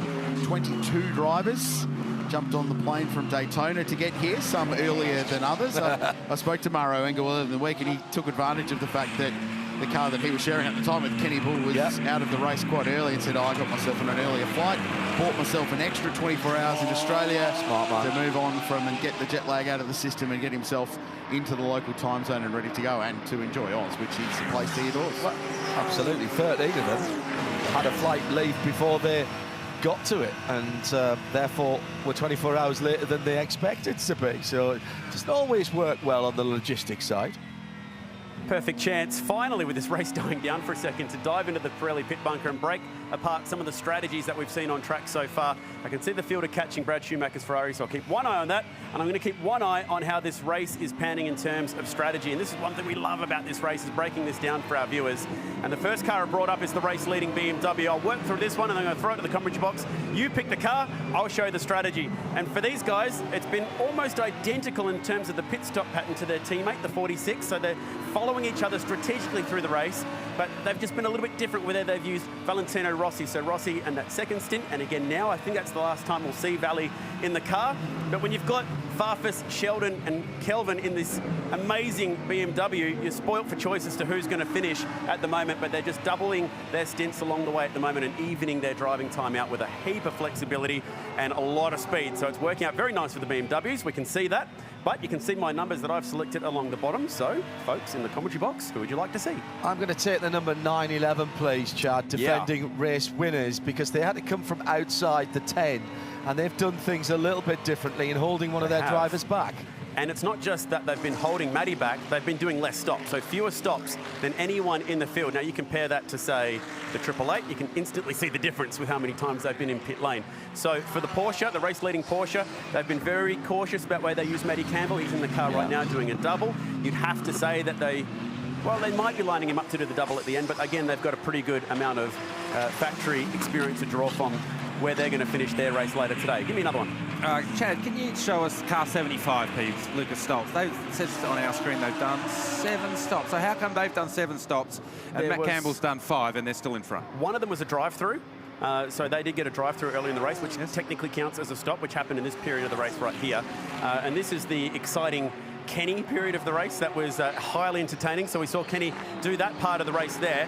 He is run and done. They could put him in if they wanted to, but they don't technically have to. And we compare what that car has been doing to the 183, which also has a bronze-ranked driver. They did it slightly differently. Liam Talbot started, did the exact same amount of laps that Kenny did at the beginning, but then he got back in and did that really big stint. So that was a pretty adult drive, that one, from Liam Talbot out there against the pros. Yeah, Chad, I feel like that drive from Liam was really important in the context of the race for that car, and that's going to pay off for them later with the flexibility they've got. Yeah, so they've got more flexibility for Fella and Feeney, which is blue and white, compared to what we've seen over from this side here with Stolz and Gounon. So they're going to have to go a little bit further in the race. They've done it before, and they did it, remember, 2 years in a row by giving very strong amounts of driving time to Luca and Jules, and absolutely no driving time to Kenny to get that race win. Just finally, 77, because I like what Craft Bamboo Racing have done. And remember, this team came from literally the gravel trap. They were backwards and a lap down early on. Yeah, that was about this part of the race. They started with Maxi Gert, so they went for experience at the beginning, with Lucas having not a lot of experience here at the mountain. Lucas Auer decided to hop in that third stint there for a double, but they're going for very much a double stint. Probably seeing that the speed that he had in qualifying, that they'll choose to finish with Luca in the car, and just casting our mind a little bit forward to when we're going to see these guys get in at the end. If we go to our race rules and we look at under the subject of fatigue, no one's allowed to do more than 150 minutes in the car at any one time. So if you go back, that's 2.5 hours from the end of the race. Somewhere around the 9.5 hour mark, we can expect to see your Campbells, your Gounons, all those guns getting back to finish the race. Thank you, Chad. Outstanding work in the Pirelli pit bunker, breaking down the strategy for you, the way this race plays out. And right now it's all the few little variations on the theme to get the same result, but that could, as Garth touched on earlier, diverge in different pathways towards the end, and you'll start seeing teams that aren't quite perhaps in the top 5 go, okay, let's do something different. Let's stay out when a safety car comes out and see if we get one later on. Or let's pit all the time as other teams stay out. Start doing something different to those around you, because if you copy the leader and you're 7th, you're going to stay 7th. Unless you've got a driver who supremely passes his way to the front, which in a race this even is going to be so difficult at the end. So the last couple of hours, you'll start seeing those strategies spin off into different things, and they'll all culminate in the end with, I'm sure, another great finish. And let's remind everybody joining us in the second half of this race, if you have just come on board, tyres, the Pirelli tyres, are not an indefinite resource. We started at free practice 1 on Friday with 12 sets of brand new Pirellis. And that's it. You got an extra one if you made the Pirelli Pole Shootout. There were extra sets for the bronze only, but they had to be given back.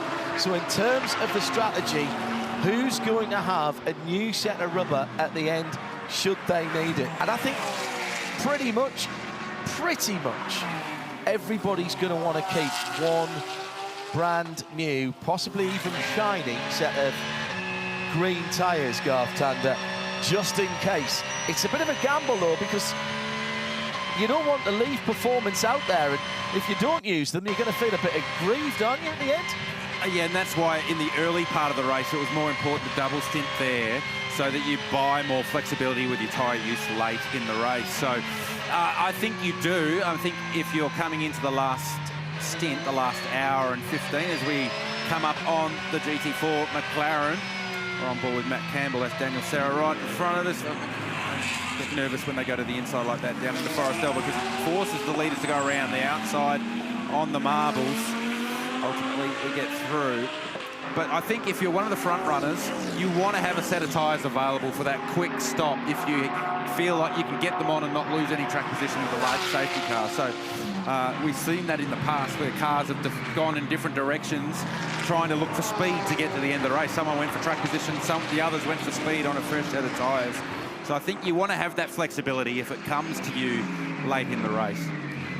I think the only reason you want to get to that final stop and off the road goes the Craill and Ferrari.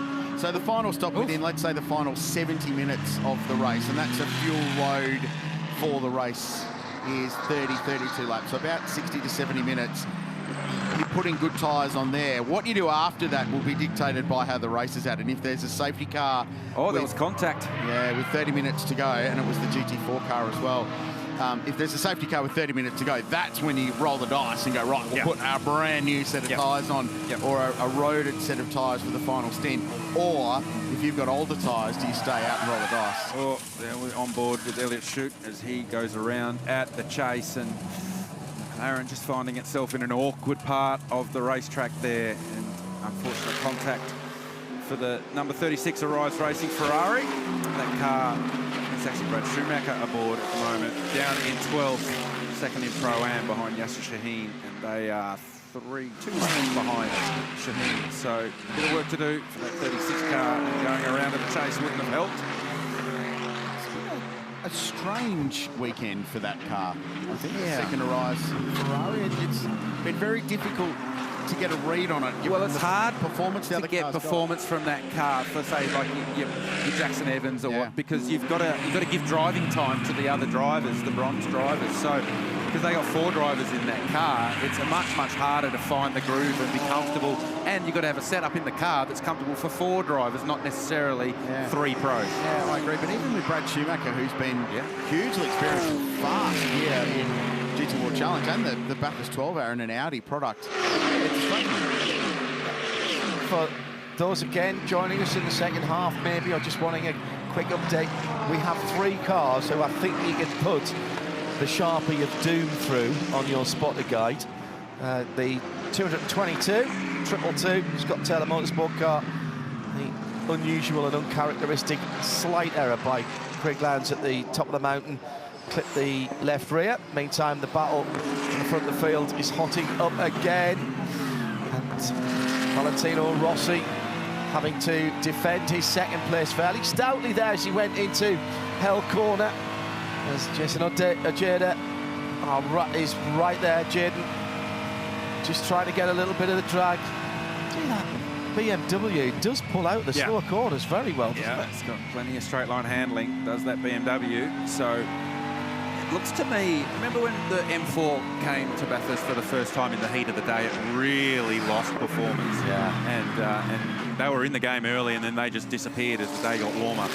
BMW have done a great job of rectifying that, because the Ferrari, to me, looks like it has definitely lost performance as the sun's come out and the days got hotter, but the BMW stayed far more consistent than it did in year one when they first came with the M4. Just before this all kicks off again, I'll continue with the retirement. So Craill lands the 222 with a left rear drive shaft pulled right out of the transmission. Brian Sorensen in the McLaren Artura put a wheel onto the curb at the top of the mountain, speared across and bounced back into the road, actually. Heavy contact as well with the Valmont Racing Tigani Motorsport machine. That car's back in and running again, and the other car had the spectacular and big accident at the top.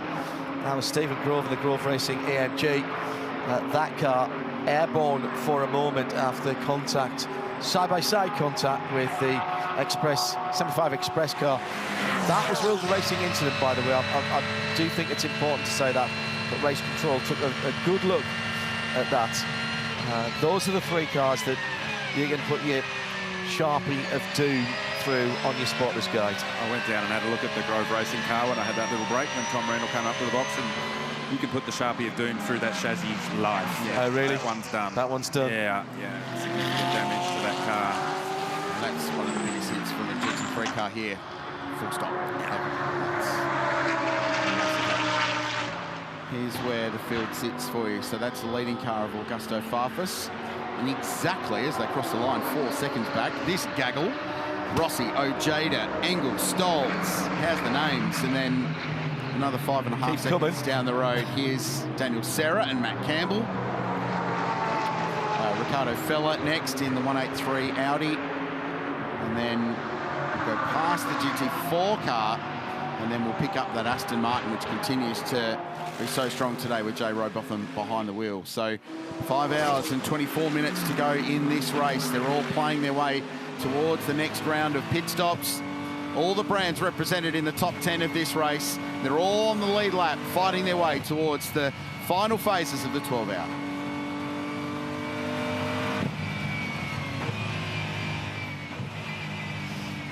So, gentlemen, we've had a really solid performance by everybody in the top 10. Not clean for everybody, as we were mentioning earlier on, Garth, but they're all still there. Now what do you do? Just keep on trucking? What are the engineers? What are the strategy saying there as we are heading up to a milestone marker here, Craill? We both just picked it at exactly the same time. Wrote notes to each other. It's like back at high school. Lap 160, which is a reasonably significant number at this circuit. Yeah, right at the end of this, there'll be a little milestone of 1,000 Ks ticked over. So one of the more iconic numbers at this place. I always enjoyed the fact that 500 Ks at Sandown was 161 laps it as worked well. out equally. It's exactly half the length of Mount Panorama. So Augusto Farfus ticks over 161 laps. There you go. In So 5 hours, 23 minutes and 9 seconds. No, 6 hours and 36. Sorry, 6:36. Yeah, I'm on the wrong side. Sorry. They did it in 5 hours 23 to be the fastest 1,000 Ks of all time at this place, which was set last October at 5 hours 50, which trumped the end of the 2023 race, where they ran the back half in a remarkable rate of knots. The back 1,000, that The one. back It wasn't 1,000, the front yeah. 1,000. No, the back 1,000, I think was running about 5.5 hours. That's crazy fast. So it is doable. So, going back to what I was about to say, what are we doing now? Where's the next strategy play, you two guys? You've seen plenty of racing around here, Garth, you've been part of it. We've seen these pockets of real hard racing excitement that then people ease back again to get themselves back into the rhythm and go back to plan. The plan's changed probably about 10 times in the first half of the race. I was about to make that point. It felt like it was about 2.5 hours ago when we were starting to say, right, now you get into the grunt work of the race and you start the log laps and you start to just put stints together, and then it teed off again and went crazy, as it always does in this race. So I feel like we're there again now as we just ticked over that 1,000 kilometre mark. So Ojeda, though, he's having a good look at the rear bumper of Valentino Rossi, so I feel like there's a bit of track position racing going on here, and Ojeda would like that track position from Valentino Rossi, but the BMW does launch off Forest Elbow onto Conrod Straight very, very well, and it launches off Hell Corner at Turn 1 very well up Mountain Straight, and that's what makes these cars strong. That's what you need at Bathurst. You can't pass across the top of the mountain, so it doesn't matter if you're fast up there. You do all the passing here at the end of Conrod, or you do all the passing at the end of Mountain Straight. That's where these BMWs are strong. Which is interesting, Craill, because that used to be the strength of the AMG, didn't it? Yeah, but balance of performance changes over the years, and the way the teams run the cars changes to get the most out of what they're given in terms of ride height, in terms of aero, in terms of engine air restrictors, all the various components that go into it. So yeah, the Merc's not the fastest car in a straight line at the moment. The BMW is strong, and it's not relevant at all now, but when they're fighting it out for the win at the end, if you're a BMW and you're in front, you're really hard to pass. If you're a BMW and you're behind, you can overtake. You might not be able to do that in a Mercedes-AMG. Well, there it is, the Sydney Opera House. Sells itself, doesn't it? What a scene it is. And Sydney Harbour just in front. Spent a bit of time in there, Garth, over the years. But I reckon you would have had a couple of PR moments in your journey, professional race car driver. The old cliche PR shot on the bridge. Yeah, the old go climb the bridge, get the photo from the drone or the helicopter over the top. No one's ever done that before. No, I've never seen that before. And then also hanging out around Sydney Harbour. Great part of the world down there. Been a lot of comments about our super slow-mos this year for those watching, both here in region and further afield. They were some of the best shots I think we've ever had as the sun was coming up. Totally. And we were able to look deep into the cockpit, effectively into the driver's eyes, and see how the sun was affecting their vision. Thought that was really cool. What I like seeing as well is you can see how the deflection on the Pirelli tyres and how much of the suspension is actually the sidewall and how they flex and recover. Brilliant stuff. And topical that you should be talking about suspension, John, because I found something shocking down here at WIT BMW. It is, of course, shock absorbers. We're chatting about the KW V6, and this is the componentry that is currently inside the BMW that is helping power to the race lead. It was also what was in the Porsche last year when it won at Bathurst in the 12-hour. Now, what makes this so cool? If we swing it around, I'll show you all the bump and rebound settings. 18 for both on this car, and also 12 settings for the blow-off on this damper as well. A lot of technology goes into these things. They're highly adjustable, and what that means for the drivers is they're saying there's a lot of damping control, particularly over the bumps here under braking. And not that there's that many curbs here at Bathurst, but when you do need to roll over the curbs, the drivers are reporting excellent damping control with these pieces of suspension. But this is pretty cool. New for this year that I've finally got a chance to show the fans, it's got a little mini-me as well. This is not a model, this is a real damper. It's used in the Formula SAE cars, which is essentially where engineers are learning mechanical engineering at a university or college level, and they compete on the racetrack as well. So a much smaller car requires a much smaller piece of suspension. And with that, the engineers up and down pit lane are learning from almost a teenage level about suspension and damping control, which is really, really cool. Very impressive. These are also used in the World Solar Challenge as well. So the folks at KW are doing an amazing job, and it's certainly helping the BMWs and the Porsches on track right now. Thanks for springing into action there, Chad. Nicely done. I would like for you, next time you update about damping, just to tell us the valving and how that all works internally. That'd be great. He will rebound and bring you that later would be on. Good. Yep, he can compress all that into one piece. That'll be nice. He was struggling stuff there as well, wasn't he, in that particular feature? Did a lot of research for that one. We'll get our codes now. Get it out of the way now, but we might as well. Right, so we are back to this little cameo at the front of the field where Augusto Farfus is pulled away by 3.5 seconds or thereabouts in the black M-coloured BMW. By the way, putting M stripes and that 2 shades of blue, white and red on anything never makes it look worse. And the background colour could be anything on the pure carbon car. That is explicit, I have to say, as far as I'm concerned. But there's a little cameo battle going on in second place between Valentino Rossi and, not right up his tailpipes, but flashing the headlights, Jaden Ojeda in the AMG. Oh, the Hulk Craft Bamboo racing car, and this is as close as he's been coming off the first corner, hell corner. Now he will get a little bit of a draft here. The BMW is fleet of foot and just starts to stretch away. There's traffic though. Will that affect what Jaden can do? He's not close enough. He's flashing his headlights. It's the 44 Porsche that's ahead of him.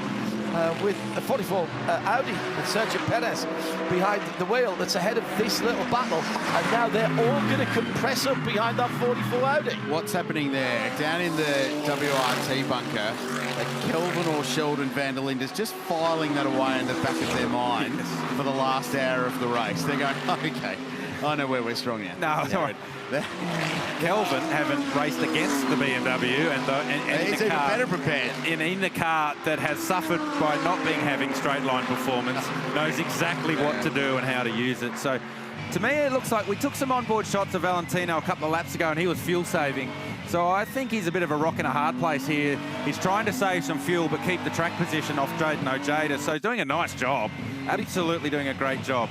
But he's not losing any time to his teammate. It's 3.8 seconds. It's been 3.8 seconds for the last 5, 6, 7 laps. So he's stabilised that gap.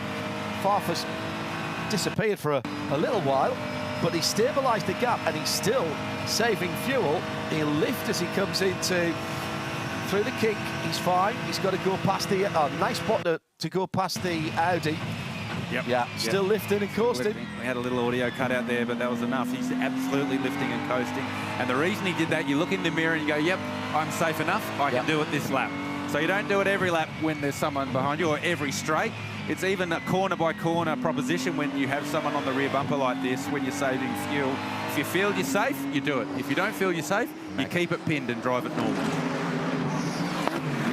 So they're 20 laps into this stint, 21 laps now into this stint on to take a fuel following the last round of pit stops. So what does that mean? Well, it means the next round of stops, we need to look around the 7-hour mark into the race. So 10 laps, 2 and a bit minutes a lap, and the max adds up. So somewhere around the 7-hour mark plus will be a good window for these cars to roll in for their next stop. No, that's the 103 Audi. It could be right now. You're kidding me. There's a car in the trap at the chase. And I think you might see the entire field peel off into pit lane because that's not driving out. And Ricardo Fella. Safety car boards and flags. He hasn't made a mistake and driven it in there. There's clearly something going wrong with that car. Remember, right back to the start, there was contact, and Ricardo Fella reported there was damage to that car. So here he is coming into the chase on the brake pedal, and it just something happens there, and left front's gone. It looks like a tyre or something. Suspension? So far away to actually diagnose exactly what it was, but clearly a failure, and that car has found itself. If it was a tyre letting go, he'd still be able to turn. So I hope it's not, but I'm wondering whether it's a rotor, a brake rotor. So long is relative in a GT3 car when you're braking and you're stopping from 270 k's an hour there, but you're 50 metres into the braking point at the part where it went, where the puff of smoke happened. So a lot of the speed would have been washed off. It was at the point of turning the car in to the left-hander. When can I get out of the car? I'd be telling you to stay in the car at this point. Yeah, stay in there and get towed out. Get towed out and drive it back. Correct. So he's actually done a nice job. Kept the belts connected, stayed in the car, doing the right thing, asking the crew what to do next. Got a snatch tractor close to it. Brock Feeney the disappointment. So Richard Craill was tempting. The next round of stops weren't too far away. Brock Feeney was suited and booted and ready to go to climb aboard this car. And unfortunately, that's not going to happen anytime soon. If they are able to get that car out, they are going to be laps down. Yeah, I mean, they'll definitely drop one, potentially more than that. But then also what's the damage? The cause? Yeah, if it's a tyre, even a rotor maybe, well, it'll be a quickish service, but it could be more than that. Chad? Liam Talbot, a face full of disappointment, and you did such a good job in that stint on used tyres to go back out there and get you guys back in the game. Any word from the team as to what's happened yet? Yeah, it looks like something's failed, unfortunately. Bathurst is sometimes very cruel, and yeah, just one of those things. Ricardo's okay, that's the main thing in the car. So yeah, not sure what we can do from here, but yeah, really good pace up until now. On old tyres, you were dealt a pretty hard hand to go out there and do your job against all the guns, and you delivered, man. You're pretty proud of yourself today? Oh, I haven't really been thinking about it. All I was thinking about was how oversteery this car was, and it was quite a handful, but, you know, whatever it takes for the team. And, yeah, they're the cards you dealt, so all good. Good drive today, mate. I'm going to see if I get a word off Brock while we're down here as well. Brock, man, you and I just have some heart-wrenching chats at this joint, man. Bathurst. It's got to be kind to you one day, mate, but good to see you at least still kind of smiling about it. Yeah, this place keeps disappointing me, so I hope it's not too far until we have a good one. But, yeah, I'm not really sure what happened yet, so hopefully we can get the car back and have a look. But we were really fast earlier in the day. It was sort of one of the only cars that could actually pass, you know, the Ferraris, the Mercedes and all that. So I thought if we were up there at the end that we could really fight for it today. But as always, Bathurst seems to have something up its sleeve for me. Unlucky, mate, and hopefully more good luck in October for you. Thanks, mate. Cheers. Lots of pit stops happening during this full course caution section before the safety car actually bunches everybody up. We've got 3 Mercedes into the lane. The 75 Express has done a driver change. Lucas Stoltz out, and it is Jules Gonon who's taken back over. The 888 machine has had Mauro Engel jump out and Maxime Martin climb aboard. The 77, this Mercedes, which came in for Craft Bamboo the last time, changed the right front brake rotor. They've now done the left as well, and that is Jaden Ojeda staying aboard. Both of the BMWs have come into the pit lane. It is Augusto Farfus, I believe, aboard the black one, that's the 32, and it was Valentino Rossi getting out, and I think it was Lello getting back in. I'm trying to remember the sequence that they were going through. And also of note, at the far end of pit lane, the Porsche came in, the number 911. Matt Campbell got out, and Chan Guven got back aboard. So that means that they have finally completed a full rotation more than halfway through the race. That's impressive. Thank you, Shea. An update from the lane. Busy times while we're behind the control of the safety car. Well, earlier in the weekend, my mate John Hindhaugh and I had a good time across the road at the National Motor Racing Museum. And here's a little sneaky look at what happened.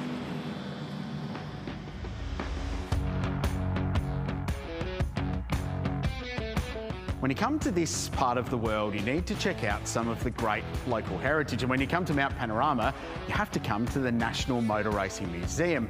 So I brought my British mate John Hindhaugh to this part of the world to check out our great motor racing heritage. The only problem is I have absolutely no idea where he's gone. But I think he's found a V8.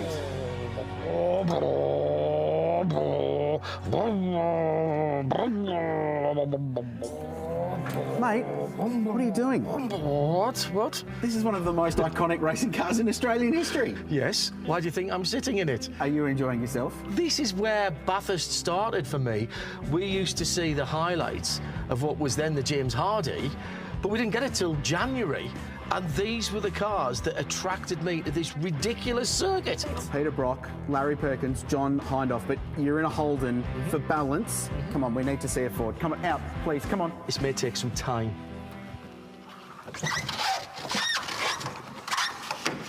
The floor is so slippery.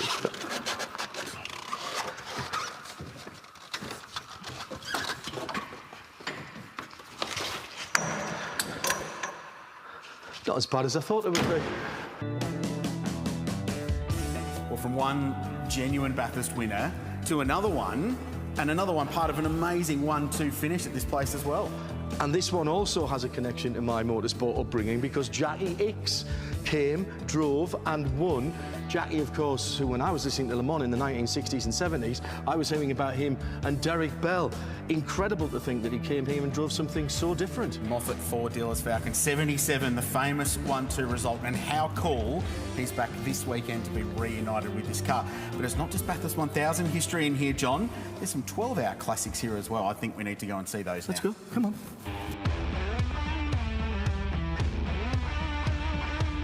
From the 1000 to the 12-hour, which is now a massive part of Mount Panorama's history. And Hindhaugh's found himself the car that chased the Mazdas in '94, the mighty 968.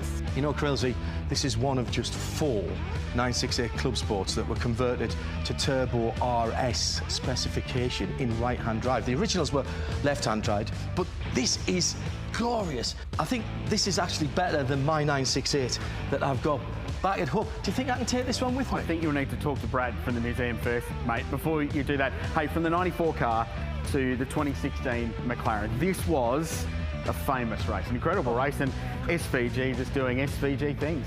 Qualified with a new qualifying lap record. It's Van Gisbergen does a 201.2. Chio-san chasing him down in the Nissan and just missed out. Chio is on an absolute tear. Jane Van Gisbergen, he's going to win it, but just... Oh, what a race. And, you know, I could stay here all day. We could stay here all day, but we've got to go somewhere else. We've got to go to Reckless Brewing, around the corner. Right, so we're not driving. So no, we need the taxi. Did you book the taxi? Did you book the taxi? Oh, did you book the taxi? I didn't book the taxi. Let's go get the taxi.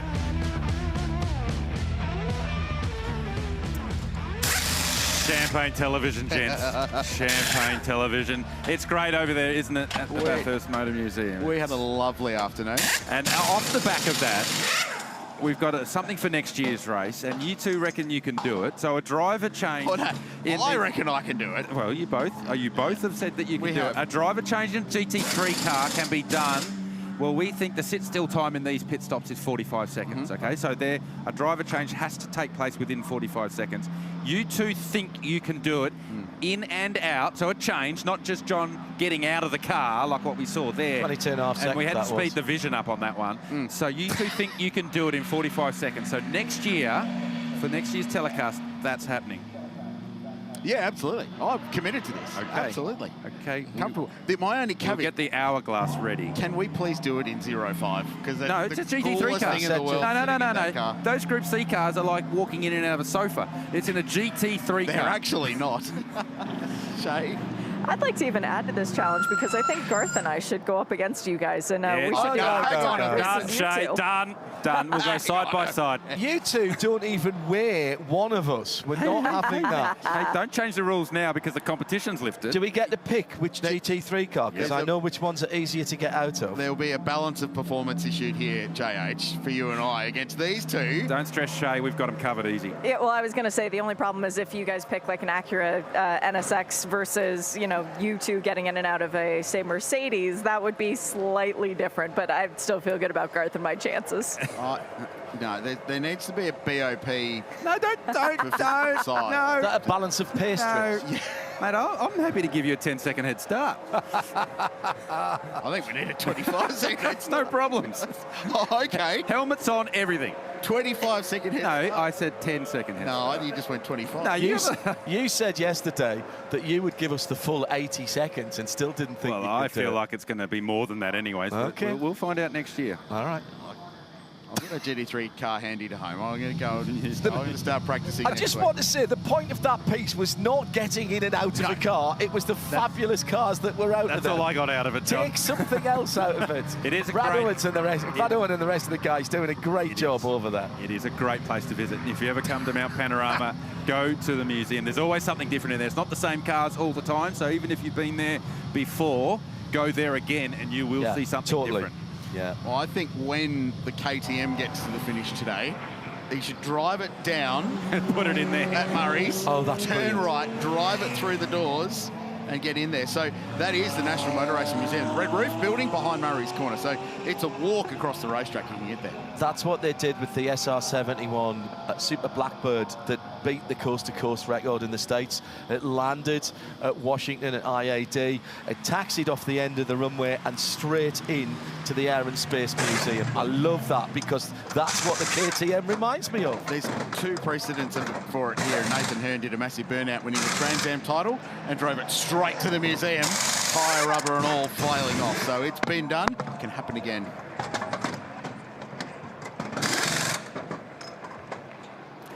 Pit stops underway while we're behind the control of the safety car for the 7th time today in the Meguiar's Bathurst 12-hour. All the leaders have cycled through the lane. Some have changed drivers, some have not, as the strategies continue to unfold. This is Wall Racing. It's the car second in the silver class at this point, with Brendan Leach behind the wheel, the fast young Kiwi. He brought the car into pit lane. We might be about to see Grant Denyer take over the 93 Lamborghini. They're second in class. Leading the silver battle is Jamie Day in the Aston Martin for Valente Rosso. We're not too far away from a resumption of play. The sad news, of course, that the 183 Audi with a left front issue, and this is the current in-car view as it gets recovered to the Team MPC Jamek Racing garage. This was a program put together very late in the piece.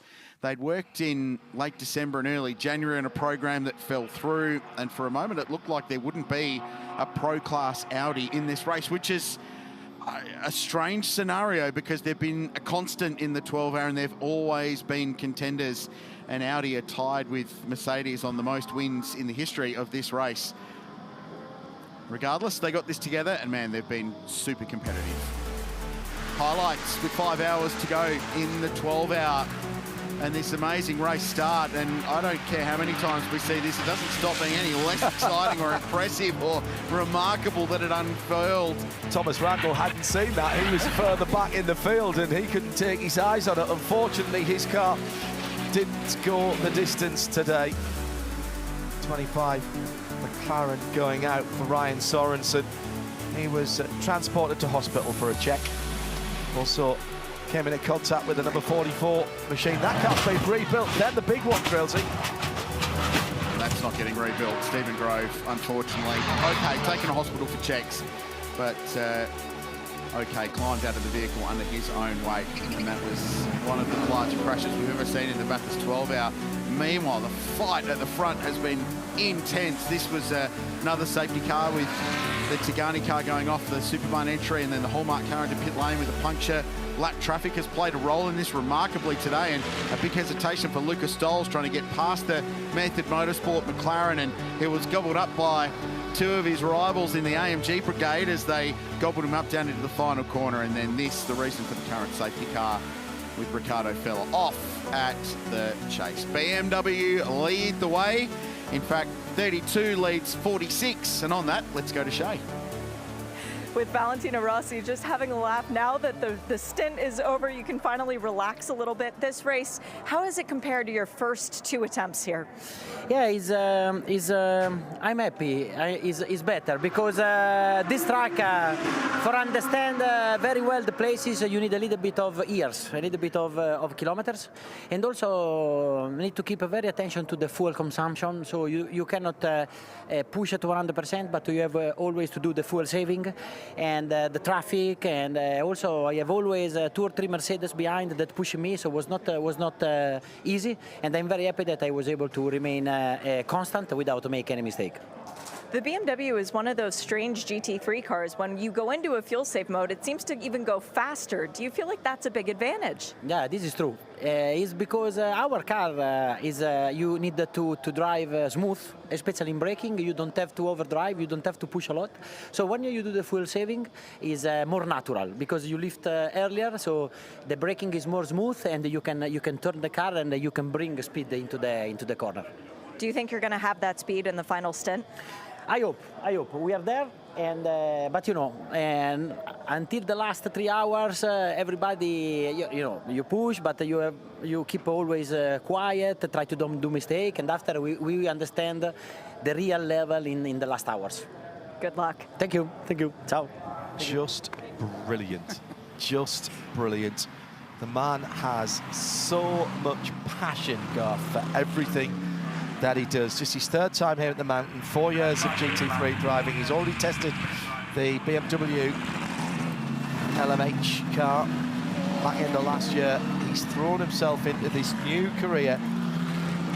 I think we're incredibly fortunate here in Australia that he's come 3 years back to back. Yes. That we've been able to watch his growth as a race car driver. That's a really good point. Because his growth over this 3 years has been immense. Like, he does a lot of racing in Europe, yes. So we get to see how he improves year on year. And last year he did some good stints, but not all. And it was interesting to hear him just then say, I'm happy with what I did because I saved the fuel I needed to save. I kept the track position I needed to keep, and I made no mistakes while I was doing it. And as a driver, when you're part of an all-pro team at this stage of the race, that's all you're asked of you to be able to do that. So it's been really cool to watch the growth of Valentino Rossi as a four-wheel motorsport expert.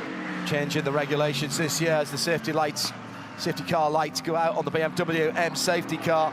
You can still weave here. That is a change in the regulations. We're going back to green flag as the BMW M safety car clears off, and Augusto Farfus assumes the lead as the lead car and effectively the safety car. It's up to him when to go. They went early last time. It's the 32 ahead of the 46, the two BMWs. They pitted the other way around, and they've gone again, just coming out of the penultimate corner. Still a bit of weaving going on behind. Jaden Ojeda trying to keep Charles Vance now honest as they go down.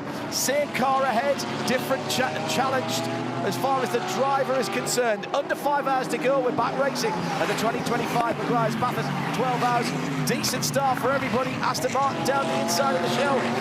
Number 91. And that was, once again, Jamie Day proving his worth. He moves up into 8th position ahead of Sam Shaheen. We're on board with 75 Jules Gounon on Chan Guven. These two cars battled for the lead last year. First and second in the race in 2024. And Gounon trying to get one, an early marker around the outside at Visit New South Wales corner, but there's no move there. Now, the trio of AMGs have been split a little bit by this with the Ferrari, and it was the GMR entry, car number 888, that's dropped a couple of spots in that pit stop shuffle, so they lost a little bit of track position. And Chaz Mostert, who's now behind the wheel of the Ferrari, finds himself up to 4th place, and the Porsche's got some ground as well. So those two cars have jumped the number 75 Express and the 888 GMR entry. Yep, they've done a nice job there through that safety car pit stop window. Gounon trying to go around the outside of Anchin Guven was never, ever going to happen, and Gounon knew that, so he got back in a line so that Maxime Martin didn't take advantage of that. So heads-up driving by all involved there. With the race cleaned, Garth, so everyone's now on a full tank of fuel. Everyone's now got drivers in the car that are good to go for this stint, and then they'll worry about what happens later on. In theory, you could potentially do the race on 3 more pit stops. So working on about an hour and 10 minutes for a stint, your stop's going to be with 3 hours 50 to go. You work backwards from the end. Your final stop at the moment is an hour and 20 left in the race, and that is well marginal fuel. Yeah. So if you can save some fuel now, save some fuel in your next stint, and push that final pit stop to 70 minutes from the checkered flag, from the 12-hour mark, you're going to be much more comfortable. That doesn't take into account safety cars and opportunistic times to pit, but in theory, if it goes green the whole way, 3 more pit stops will be the goal for these cars. And that's why when we talk a lot about opening the pit stop window, and now's when you start to be able to really be able to do that. If we do get 3 clean stints to the end of the race, that's what you want to do, because also if you do find you're stopping, say, an hour and 15, you're going to have to save fuel in the last stint. But if you can stop at an hour 10 or an hour 5 to go, you can go full fuel to the end of the race, and that could be the difference when it comes to strategy. So you have to do that work now to buy those laps later in the race. And in an ideal selfish world for us, what we want is one of each. We want someone coasting, and we want someone blazing, and we want them to converge on the final lap, ideally. Stewards have imposed a pit lane penalty over drive-through to car 46 for a safety car breach. Oh, wow. So Blair's car. That pulls them out of this leading group of cars. So 32-second transit time, plus in, plus out. Going to lose 35 seconds. And with this leading group of cars coming by 10 seconds down to 9th place, Sam Shaheen That's going to drop them right to the back of the queue. So while we're crunching numbers on being green all the way to the end, all of a sudden 46, they want a safety car somewhere because they're going to lose a lot of track position in a race that's going to be dictated by being up the pointy ends. Something they've been watching all weekend down in the WRT pits. They are chopping and changing which pits the individual cars used. And whoever's leading, isn't it, basically? Exactly. They are not driving around each other. They are the two-car team of two-car teams, and this has been really clever what they've been doing. And I think that, again, you talk about the 1%ers, they're just giving themselves the best opportunity. Big battle going on behind that second-place car. It's third that's under dispute at the moment. Chaz Mostert has lit the afterburners again on the number 26 Ferrari. As in the background. And off goes the... Oh, my goodness, I can't believe it. Max Martin goes off. I can't remember seeing that before. How has he ended up there? When we were focusing on the 46 coming to pit lane, I just saw it in the back of shot. Well, they're doing their pit stop now under green, so if that car doesn't go... Absolutely, that's a great point, John. That the 46 has done its pit lane penalty. Correct. It's in before any yellow comes out. Correct. If the AAA can't get moving, and they go safety car comes now, they can catch the back of the field. Yeah, okay, they lost some track position, but not a lot. Wow. How did Maxime Martin end up there? There was a bit going on, and I wonder, has he tried to go around the outside? Remember, we saw Lucas Stoltz trying to go around the outside at the sweeper coming out of the chase. Has he fallen foul of that? We'll wait and see. I don't think we've rolled the old cliche for a little while. Safety cars, what do they breed? Safety cars. No. I know we used that one we earlier. have used it earlier. Yeah. But it's worth reinforcing because we're going to have another restart in a minute. So tick for these guys. Right, come on. Here we go. See if we can work it out. No, he's by himself. He's gone off. So it looked to me, we're on board the Aston Martin of Jamie Day, and it looked like Day was having to drive through a heap of gravel coming out of the chase. And I wonder whether he's dropped a wheel actually at the chase itself, and then when he's changed direction, has had a tank slapper. But he wasn't going around traffic. That's what I thought, because how else would someone of Maxime Martin's experience have that happen? And Maro Engel watching from the lane. Here it is, top of the screen. Now. Yeah, so he's Has out he got wide a left early. foot puncture? Oh, man. Did he have a left foot puncture? That was a huge hit. The shot from side on and above from up in ridges diminished, I think, how serious the impact was. But from that front-on shot, how hard it went in. It launched the car off the ground. Watch. Oh, I can't see for the mirror. Oh, so he's turned, he's got that gravel. So that was the dust that we saw the Aston Martin drive through. So he's got the dust, and then when he's appeared in the next shot, he's out wide, and you're in the grey. So he's effectively ended up where Lucas Stoltz was earlier, but he did it by himself. That's rung his bell a little bit for Maxime Martin. That's don't forget, left-hand drive car. That's his side. So and it was saying that impact was really hard. And once again, Maro Engel in a competitive car, in a shot to win the race, is denied at Mount Panorama. He's been coming here pretty much every year since 2014. He's been on pole twice. He's led this race more than any other international driver. And once again, it's ripped from his clutches. Want to dive in with Mick Grenier and Maro Engel. Both of you guys, did something break on the car? It's not like Max makes mistakes. Right now we don't know. I mean, most important is that he's okay, because it seemed like a pretty big impact into the concrete wall, and I'm not sure. It looked like he wasn't really feeling great. So hopefully he's okay. That's the main thing, and we'll analyze the rest after. And Mick, I mean, another trip to the mountain and heartbreak. How do you cope with this? I mean, it's disappointing. We were back in the top 4 now with Maro. The stint before, we had a small issue in the pit stop, but so far Maxime was doing a very great job. Looks like he just dropped a wheel in the sand and lost the car, but we will speak with him. These things happen here, but obviously the day is over now. The medical car is bringing him back, so I'll let you guys run over the medical center and check on him, but I'm so sorry. Thank you. Okay, so how far back did this start, Garth? Going down through the kink, everything looks okay. Well, through here's fine. Apex of the chase is fine. It's when he turns in, so you can't see past the mirror now. There, that dust that kicks up. Yeah. And now Day has to deal with it. But I think when when Martins hit that dust, he's then understeered wide and ended up out in the grey, where we saw Lucas Stoltz get caught earlier. And there's no grip out there, and it's just slid into the wall. This is the shot that shows the severity of the impact. So watch how high you see there. Oh. Yeah, and bang. He should be coming out onto the end of the red and white curb, and he's, what, 3-4 cars lengths further up the track as he's come out. So it's just on the change of direction. The car hasn't gripped up because he's had all that dirt and gravel all over the tyre, and he's into the barrier. Now, Richard Craill, you asked for some teams to start doing some divergent strategy.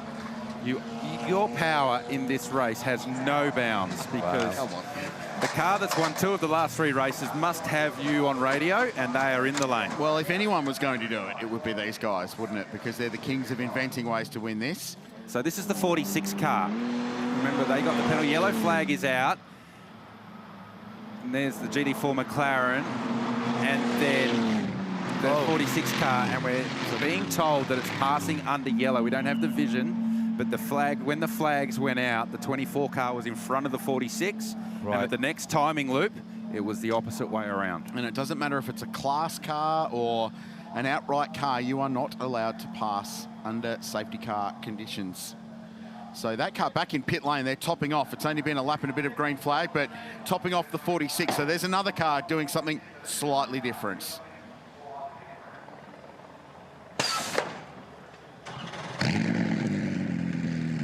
So that's the penalty that he served just before this safety car. So they've actually fulfilled that penalty. Yeah, and they've fulfilled the penalty, and they've done a stop now to top off again. And to Richard's point, there was only a couple of laps. And the reason they've done that, they're at the tail end of the lead lap anyway. So open up the fuel window. Even further. So make it open. You're not going to get any track position. You're not losing track position by pitting. So now open up the fuel window. So now we have 2 cars effectively on an alternate strategy when it comes to fuel than our leaders, and they are Gunon and the 46 car as he leaves pit lane. They are down in 7th and 8th. They're on the tail end of the lead lap. But they have slightly more fuel right now than the others. I think that's smart. Do something. It's not costing them anything. Nope. It gives them another option. I like it. Hello to everybody on the RWEC Discord group. Thanks for your support and all the kind messages that's coming in via the socials. Hashtag B12HR, B12HR.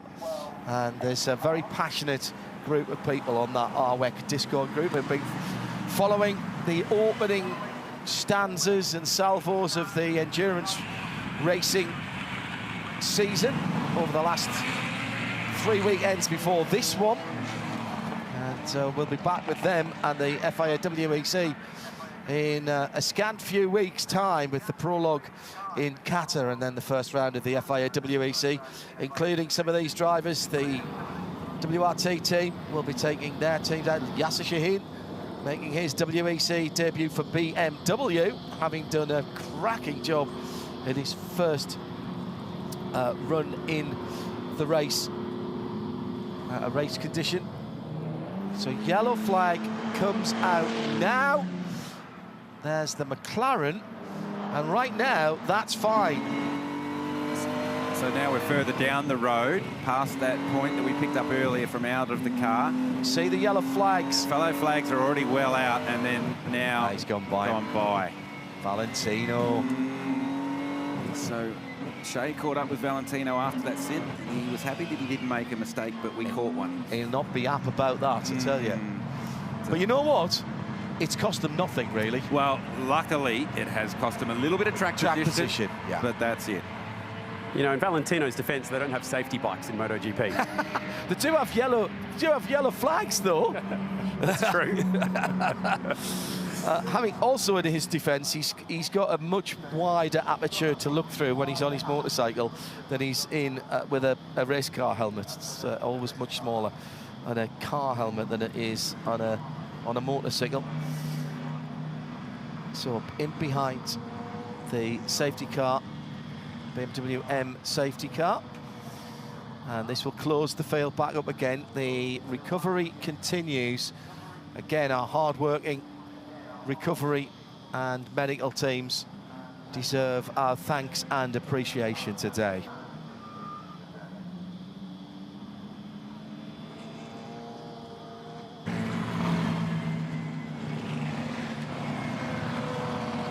That's the view from the Reckless Brewing rooftop bar. Great partner and a local brewery, 2.5 kilometres from Pitt Straight, Reckless Brewing, and doesn't get much more local a partner than that. And they make a very, very fine drop, JH, as you well know. Say hello to Jared and the rest of the team. Absolutely. Always make us welcome. Great part of the world, and the recovery continues. Right, let's get back down into the Pirelli pit bunker where all of today's action is playing out. Yeah, it seems like the perfect opportunity, the perfect place to catch up with Matteo Braga from Pirelli. He gets to do the entire Intercontinental GT Challenge, among some other amazing sports car events. How important is it to Pirelli to be present here at Bathurst and for this entire championship? I say that Bathurst, first of all, represents for us the opening of our season. Basically, here we start our season in the GT categories, and this year we will supply nearly 70 championships all around the world for a total of 450 races. So Bathurst is a big, say, first round. It's a unique place. We enjoy a lot this circuit, and especially the competition that every year is always exciting. And you bring with you an army of people and a mountain of tyres to tackle the mountain as well. Just next door, there's 4 garage places taken up to fit all these tyres and the tyre fitters in there. Can you give us some of the numbers about how many people and tyres you've brung here to Bathurst? Yeah, about tyres, we have nearly 2,000 tyres for the 12 hours. This year we have been lucky as well that the support race was the Ferrari Challenge, as well supplied by Pirelli. And people, we have nearly 20 people from the local team fitting tires and supporting the teams, and then we have nearly 10 engineers that are coming from Europe, and we support all the teams, Intercontinental and local, for the entire race in using our product at the best way. At the end of the race, we're going to be talking about teams rolling the dice, Matteo, and double stinting these Pirelli tyres to get to the checkered flag. How much work goes into the design of these tyres to make sure that they can keep up with the speed when you try and do that? Let's say that the design is it takes a long time. So usually we keep going in our development of the product every year, and every 2-3 years we introduce a new generation of products. The design obviously take care about all the aspects that we have to cover, because with the same category, the same platform and the same product, we supply sprint races and endurance races, so the product has to be performance and endurance. And usually we target 12 and 24-hour races. And in all conditions. So from the cool conditions this morning to the heat of the day here, 31 degrees at Bathurst, these Pirelli tyres have got a lot of work to do. Thanks, Matteo. Always enjoy our annual catch-up. Thank you. Thank you, Chad. Thank you. Mick Grenier and Maro Engel. What a disappointment for this team. GMR have been incredible supporters of this race, and they've been the nearly team of the Bathurst 12-hour for 6 or 7 years now. They've finished second, they've finished third, they've been leading late in the day. There's been little dramas that have caught them out. There was a piece of technology that failed on the car that required them to pit to be rectified in 2023, and then we had an angry Maro at the end, and it was extraordinary, and he came from 30-odd seconds behind and lost the race by 1.4. An incredible finish in 2023.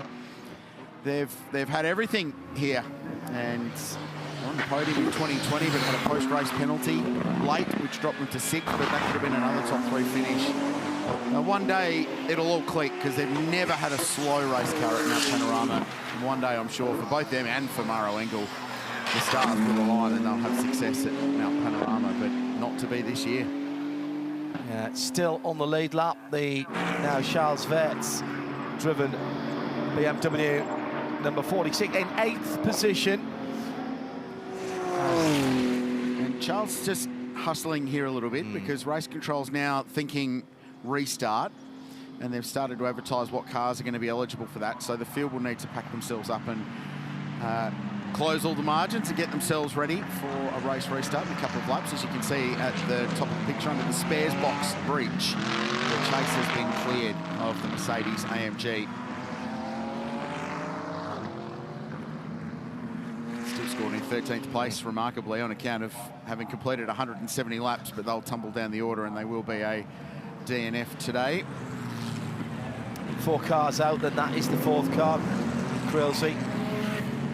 Get a wheel, yeah, and we'll get a wave by, and it'll pop the Heart of Racing car back again on the lead lap, and then sort of pogoed up and down on and off that lead lap of the race a couple of times, but with Ian James behind the wheel, reasonably confident they'll stay there now.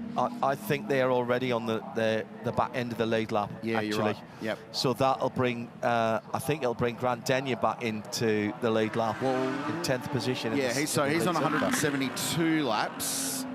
I know, he'll only get to 173. He'll be one further lap back, you're right. But Ian James is already on 173, and he is about to come round and tick off 174. They'll want to close up the grid. So where are we from a contender point of view? So 32 BMW, yes, absolutely, leads the race. Augusto Farfus behind the wheel.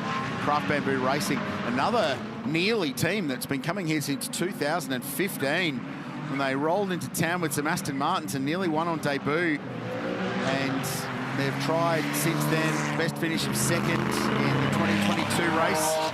And Maro Engel was driving for them, and remarkably, that's Maro's best finish in this race as well. So they're contenders, absolutely. Jaden Ojada's stint has been outstanding in this phase of the race. Arise Racing, Ferrari, they're back up to third with Chaz Mostert behind the wheel. Are they contenders? You bet they are. So Ferrari firmly in the mix, having won last in 2017 and before that 2014. Porsche perennially in the mix here, and Anshan Guven is behind the wheel of car 911. Now in fifth place is a fascinating car, and this Aston Martin has been there or thereabouts all day. And Jamie Day, a young Englishman who is a graduate out of Aston Martin's GT4 program, and he's just been linked up with their now Young Driver Academy, which is a real feather in the cap to get that. The only thing this car's missing this weekend is a 007 on the side of it.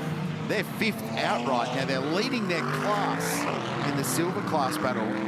But I think the big question as the race evolves is, are they a contender on raw speed? Not that they need to be, because they're a class car fighting for their own trophies. But could they be a little bit of a surprise for an outright result?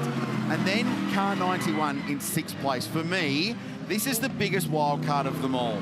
Sam Shahin behind the wheel now. When he completes this stint, they should have ticked off all of their bronze driver time. And then at the end, they are going to have two of the quickest GT Porsche drivers in the world to plug into that car for the run home. So as long as this car remains on the lead lap now until the next pit stop, they are as good a contender as anybody else in this field, and that is hugely exciting. And then Jules Gounon, well, yeah, of course they're contenders. Let's move on. Charles Vietz back in 8th place. Yes, they're contenders. They don't have track position anymore, but they have car speed, and they've got straight line speed as well, which means they can overtake. The 91 Porsche, remember way back when we questioned their first pit stop? We did. So what are they doing? Yes. That's got our attention, and then we did put a caveat on and say, well, they did do an alternate strategy last year and it worked for them. It's working for them. Isn't it? Again. So you're right, Rich. They have to tick some boxes operationally for driving time in the back half of this race with their bronze drivers. But if they get that done and they put two young Porsche kids in that car and get the track position, they are a contender as well. So we've lost a few cars over the course of the last 7.5 hours, but we've got plenty to tell a story to bring this one home. Lights are out on the BMW safety car. BMW have been hugely active this week. They launched a brand new car. Now a fast wagon is a bit of me. And they've launched the M3 CS wagon here, which is a really cool thing. It's a world premiere of a brand new high-performance BMW M car at Mount Panorama. Awesomely cool. They lead the race with the iconic M colours adorning the flanks of car number 32. So BMW, Mercedes-AMG, Ferrari, Porsche, Aston Martin in the top 5. 4.5 hours remain, and it will fly by. And so that slight mistake by Valentino Rossi that got the drive-through has cost them 2.7 seconds in real time, and a few cars between themselves and their teammate, albeit, my goodness me, when it's somebody's day, Garth, it can be somebody's day. They've worked hard, but they've had a bit of good fortune. They have, but the harder you work, the luckier you get, and certainly WRT continue to work hard. And yes, it's only 2.7 seconds, John, but it's more the track positions of those cars. But we now get to find out. We've seen BMW's leading, and they got to the lead through strategy, and it was fortress BMW for a long time there at the front of the field.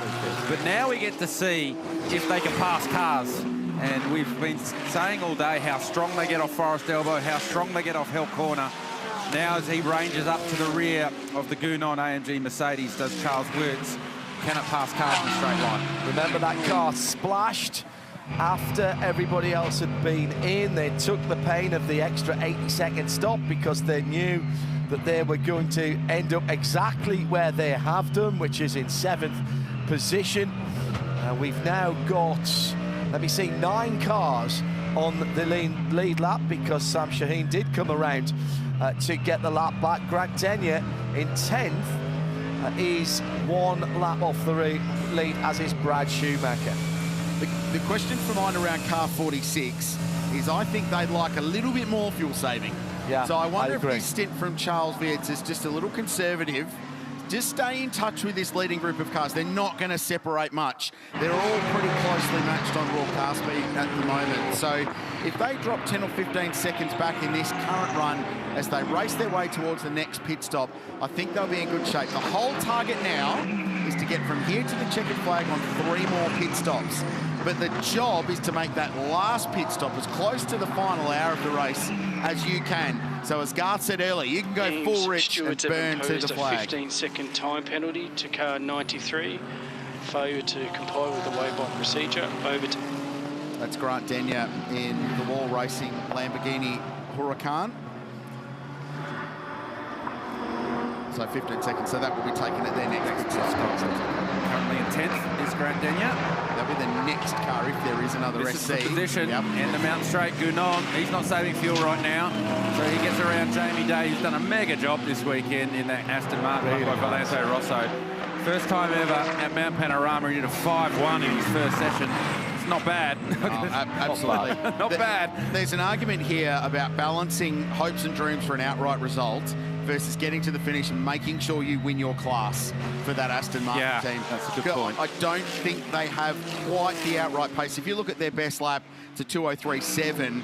The fastest lap of the race is a 2:04. Everyone else pretty much in the 2. So on raw speed, I don't know if they've got enough quite to get into a proper all-out arm wrestle. So there needs to be a little bit of caution, I feel, with that car to make sure they get to the end and maximise this incredible job they've done all day. I'm going to say exactly the same for the leader in the bronze class in 8th position. Ian James currently behind the wheel of the number 27 Hindhaugh Racing SPS-AMG.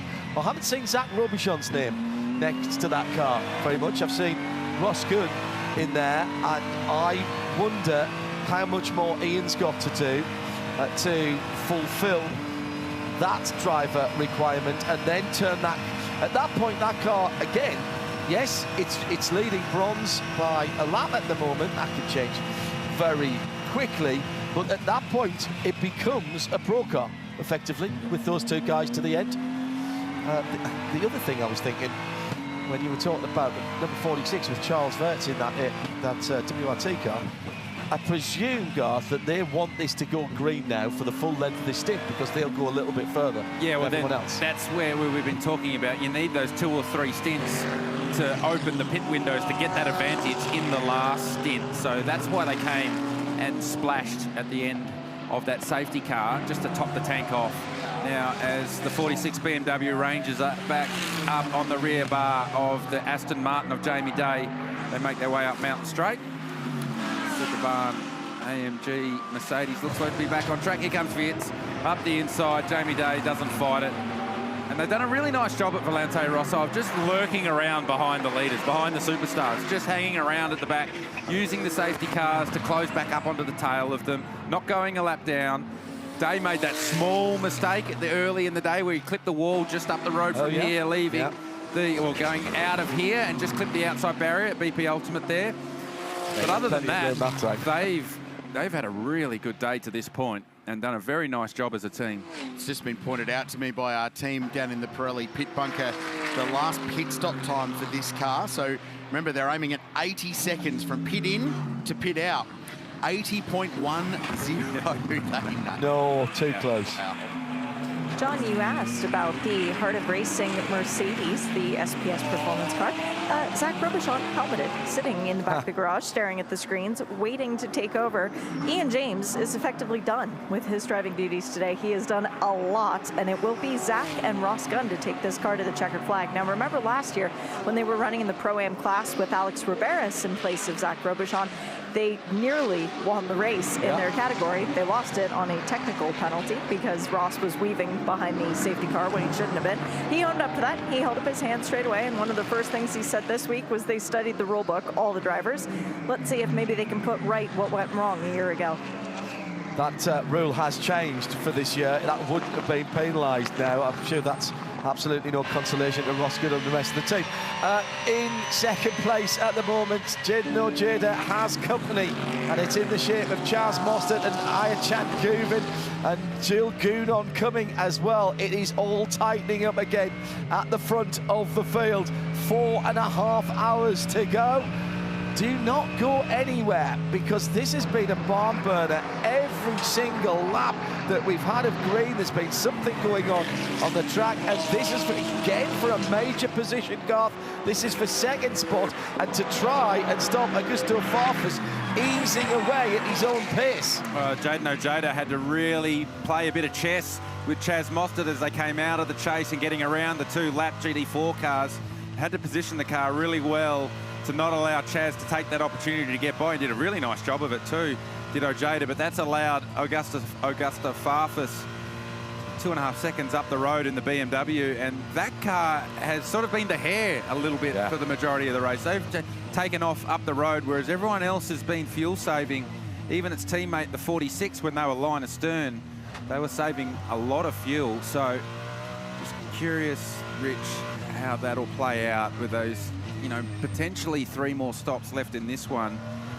Are they trying to open the window, or are they just going to sprint home? So it's the beauty of this race.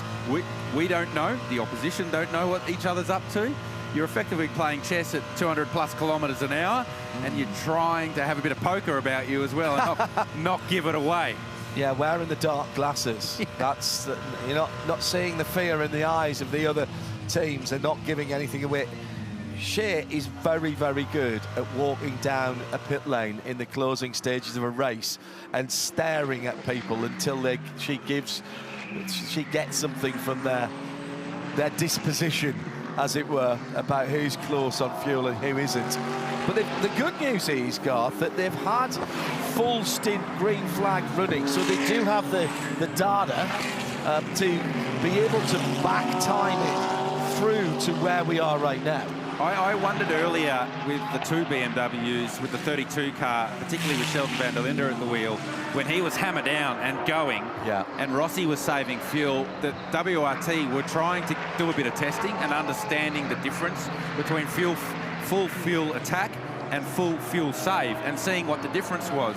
And I just wonder whether that's a bit of an advantage that WRT had over everyone else, because they had two in the game effectively, and they could run the alternate strategy, or they just get more information to make more informed decisions late in the race. 2 in the game and 2 roughly the same part of the racing circuit as well, so it was absolutely appropriate data that they were overlaying.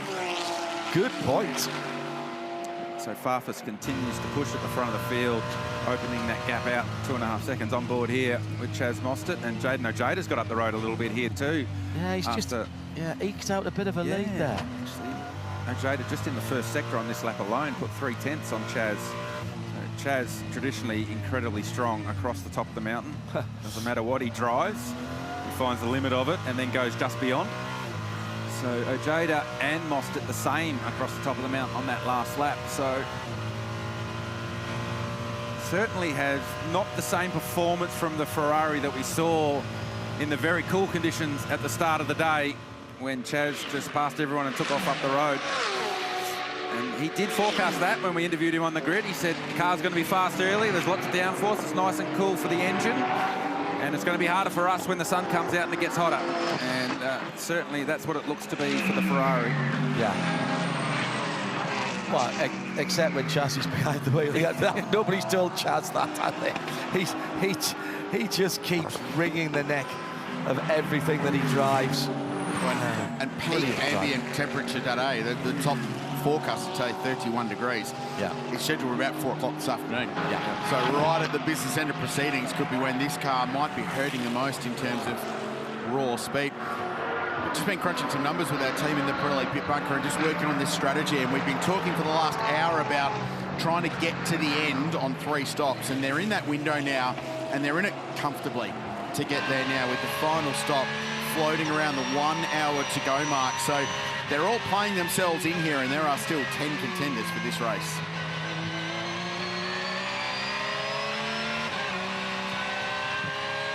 So does that mean you throw fuel saving out of the window? I think not, because you still want to have that fuel advantage. It has worked all day for WRT, hasn't it? Yeah, well, there will be a point where track position has higher priority than fuel saving. Yeah. We're not there yet, but depending on what happens with, if we do get any more future safety car or however it plays out, at some point, the cadence of the race will change. It will change from saving fuel or just being happy where you are to, no, I am not giving up this track position. You're going to have to come and take it from me.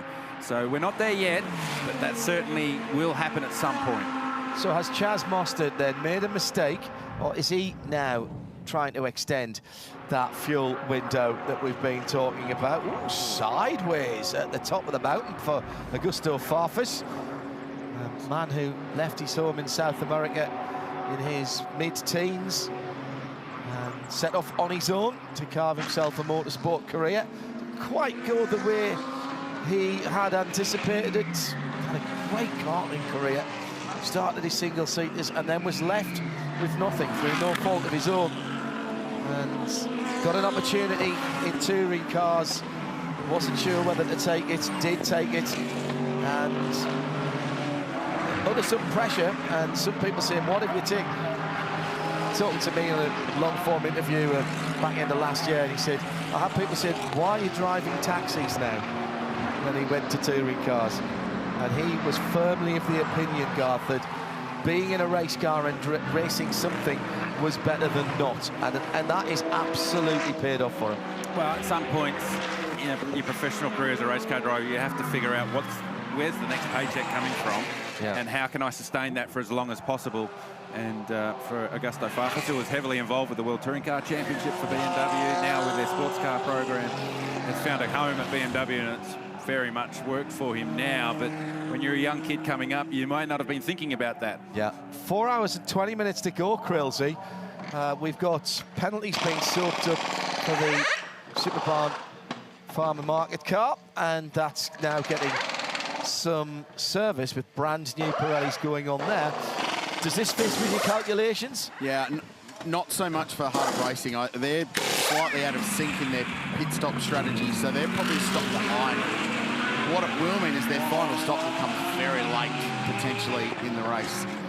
They'll still need 3 stops to get to the finish here on fuel, would be my maths for that car. And I think harder racing with Ian James, their bronze driver, it's more about the driver time right now than the get to the end of the race type deal. So lap traffic for our leaders.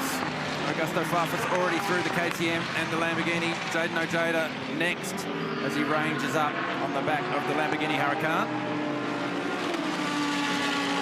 Crunching some driver time numbers as well, and it's going to be even Stevens between Kelvin and Sheldon in the leading car, the Van der Linde Bros, to drive that car to the end. So toss a coin, see which fast South African you're going to plug in to get to the line.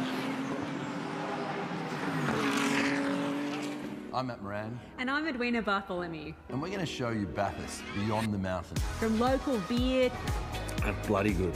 to whiskey distilleries. Yeah, nice and smooth. Amazing country pubs. Like the one at Rockley, I hear it's pretty good. Yeah, it's not too bad. Matt, this pub, the O'Connell, has been here since 1865. I used to come here when I was at uni. And the quaint country towns we call home. Fine dining in Bathurst. Boutique shopping. Clothes, coffee, flowers. What more do you want? The best accommodation in town. Or as far away as you want. Every turn has a story in Bathurst. So come take a drive with us.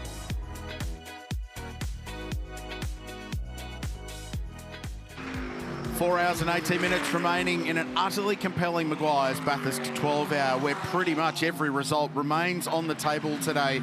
There are a host of contenders stacking up on the leaderboard in this race, with BMW, Mercedes-AMG, Ferrari, Porsche, and potentially even an Aston Martin in contention for a very big result in this race. Lap traffic still playing a role. That's the Heart of Racing car that's just come out of pit lane. The leader is Augusto Farfus, who's trying to put it and the Ferrari in front, driven by Brad Schumacher, a lap down. And they're not playing the game that Farfus wants them to play. Well, the reason they're not playing the game that Farfus wants them to play, because that is for position. So Schumacher getting past the Heart of Racing, AMG Mercedes. Now Farfus says, well, you got that done, now get out of my way. I want to lead the race, because Jaden Ojada's closing in.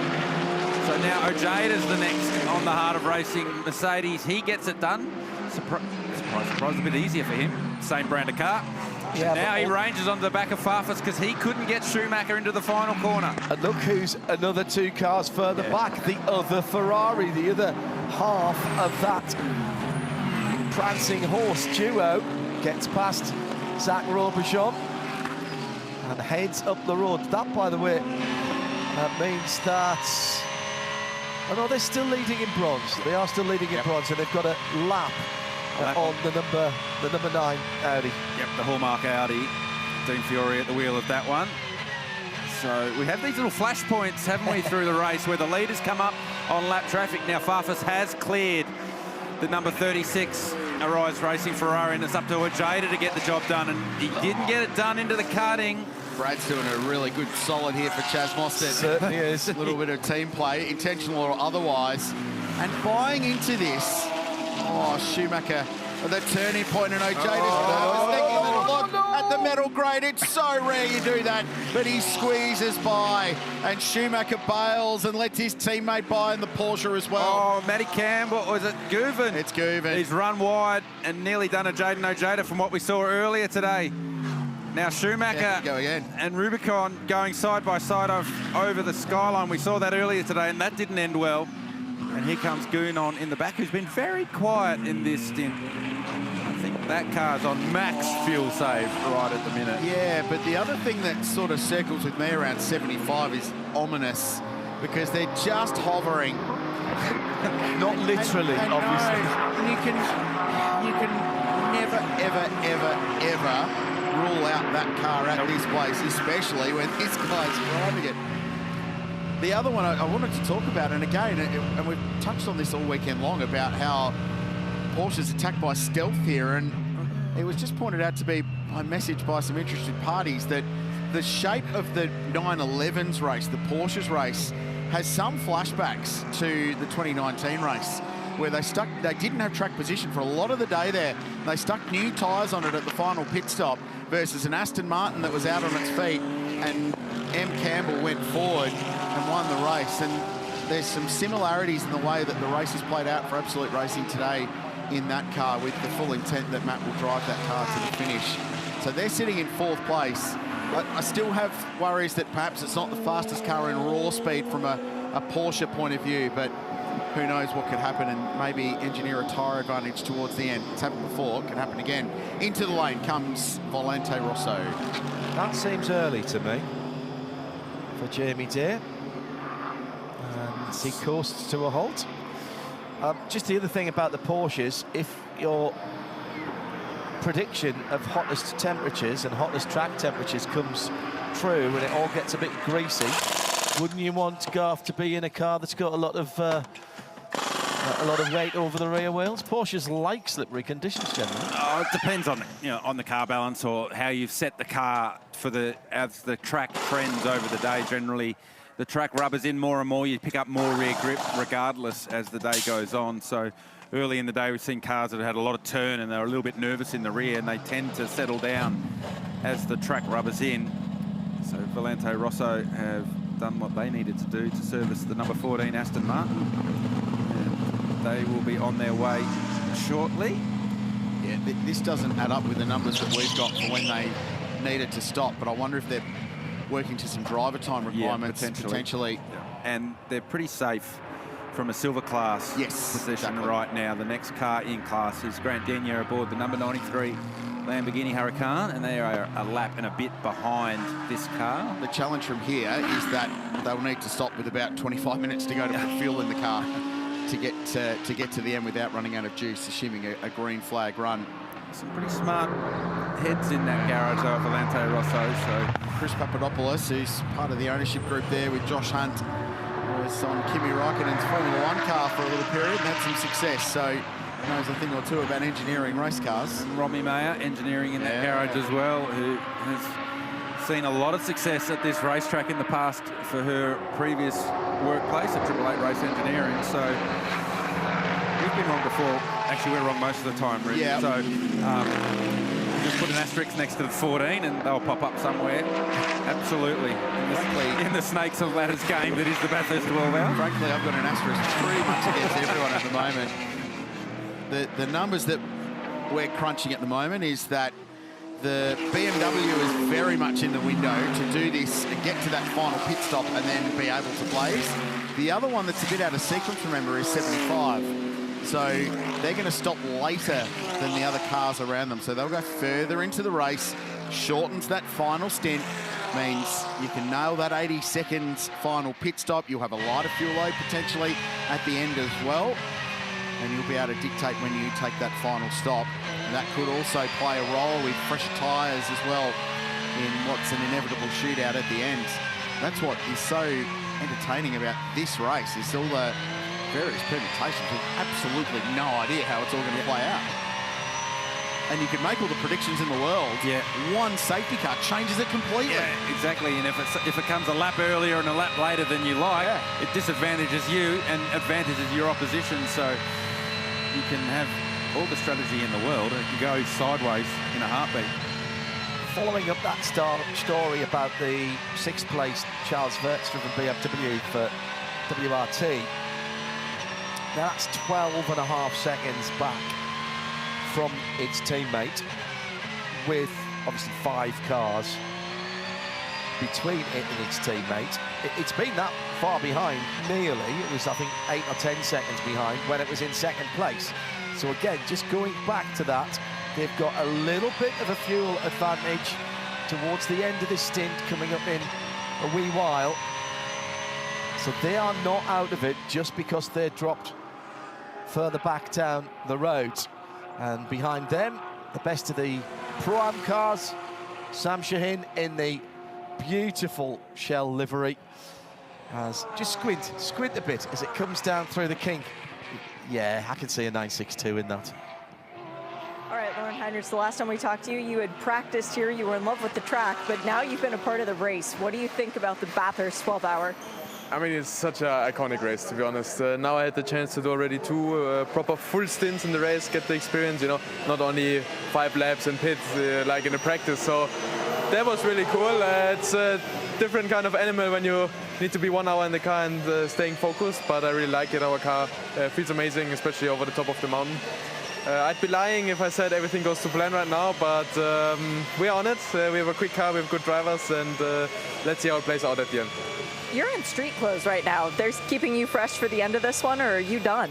Yeah, my break is a bit longer than expected, but yeah, I took the chance to change and be fresh, as you say, towards the end and for a big last push. We've seen magic from Porsche drivers in the past. Good luck going and getting a trophy. Thank you. We'll give our best. Thank you. They're still in the mix, I think, with the pro drivers they've got with Lauren Heinrich and I can't see them being a factor from a pro outright point of view. And bear in mind, they're a Pro-Am car. So they've got their own race to worry about from a class victory point of view. But I can't see them being an outright contender without a little bit of external assistance there to get them back to front. I'm questioning why you're saying that, Rich, because you look at the timing screen and the car that's got the purple lap time next to it. I agree. It's the 91 Porsche. Right next to that purple lap time says 57.5. Yeah. They need something to go their way. Track position will be what costs them. And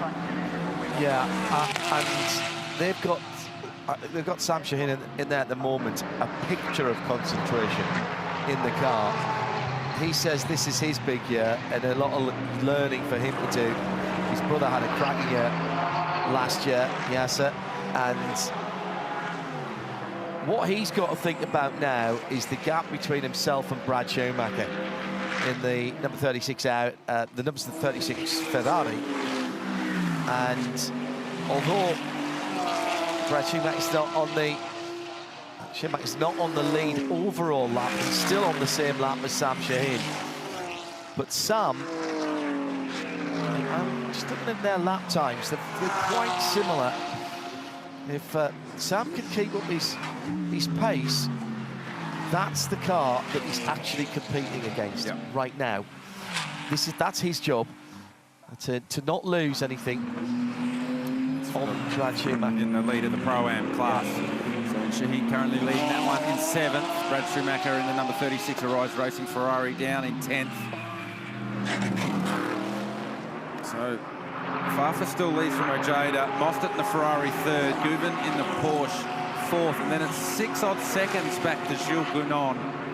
And I cannot believe that he is roughly half a second to 7/10 of a lap off the pace.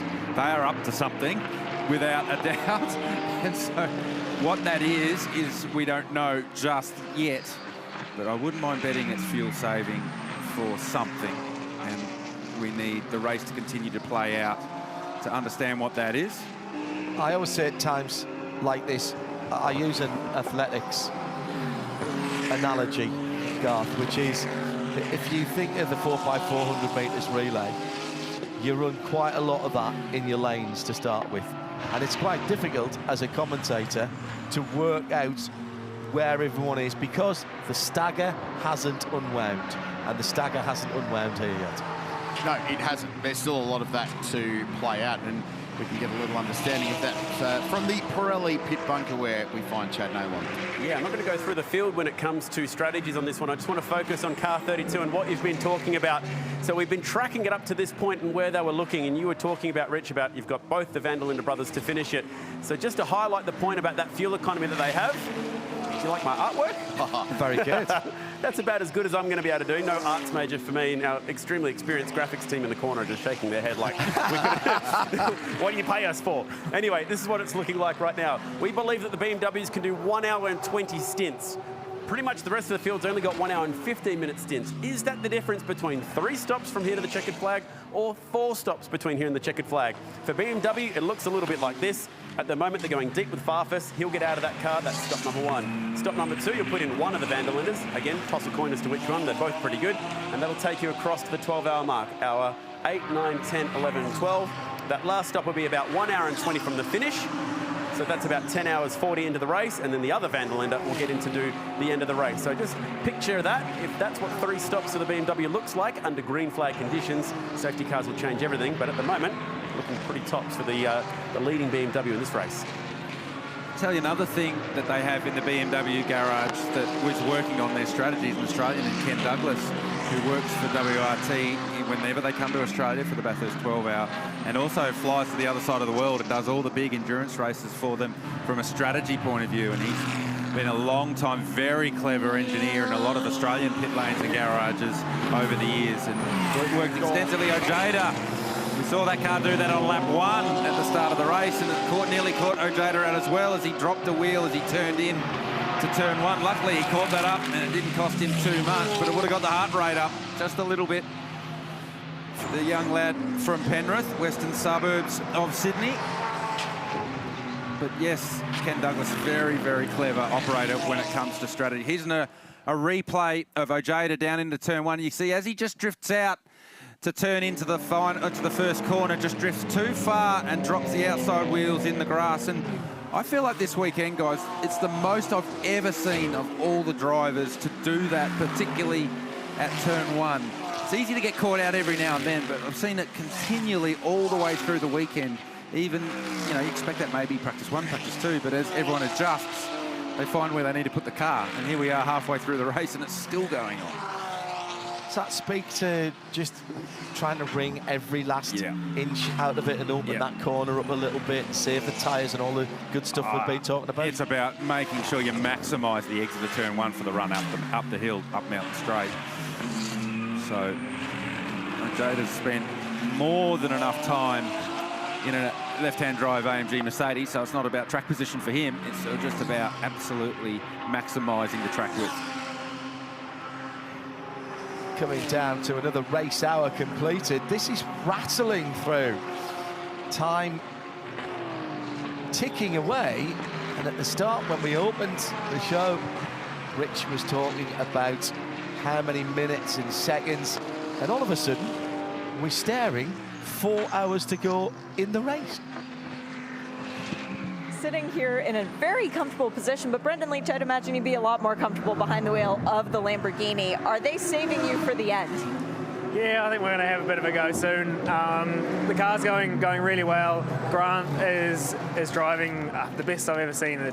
He's flying, so no need to bring him in at the moment. We just keep him out there and pounding around, and then yeah, sort of see what we've got for the last few hours. I expect a little bit more pace to come, so really looking forward to getting out there. The Wall Racing guys have prepared an amazing car, and just pumped to be here. It's an amazing place, and the whole experience has been incredible. I know your family's watching at home, so hi to them. This is a cool experience for you as well, getting dumped into a team that won the class last year. Everything else is the same, and they've trusted you with this car. What was it like when you got the call up to come join the Wall Racing Lamborghini? Yeah, really grateful. I mean, it was something that happened really late in December. I feel like my sprint race here in November last year was, I guess, a bit of an audition for the drive. We had a really great weekend, and yeah, that was what kind of brought it on. And you know, yeah, like I said, Grant's doing amazing. Tony's about to jump in, and I think yeah, we're in with a shot of having a fight with the big boys. And yeah, the car looks amazing, and it's in one piece, so we'll just keep pressing on. Now, the crew members just came around with a tube full of dry ice to dump in the car. What difference does that make when you get that fresh injection in the middle of the heat? Yeah, amazing. Like, it's something also new for me is having a helmet air and also having the cool vest as well, and it makes such a difference. Got out of the car after doing an hour, and then another hour later on, fresh as a daisy. So it's yeah, an amazing feeling, and yeah, really quite cool. I enjoy it. Good luck the rest of the way. Thank you very much. Cheers. Do not underestimate what cool air in the racing helmet can do. Keeps the brain cool, you make better decisions, your concentration is better as well. 4 hours to go.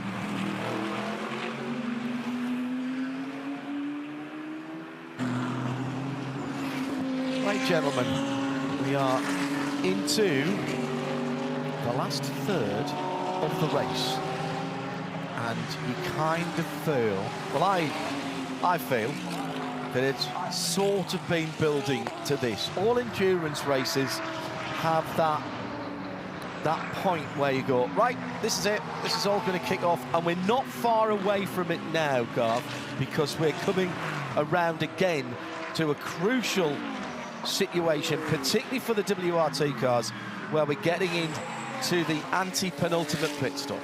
Yeah, that's right. I mean, there's a lot of strategy that will still play out, and a mistimed safety car could throw all that out the window. But now you're genuinely, with 4 hours to go, starting to work backwards from the end of the race and making sure you line your strategy up with your driver, time for your drivers, making sure that you've got enough fuel to achieve what you need to achieve to fulfill the driving time without losing any of your track position. And it feels like the 32 car got to the lead at the end of hour one and has not given it up.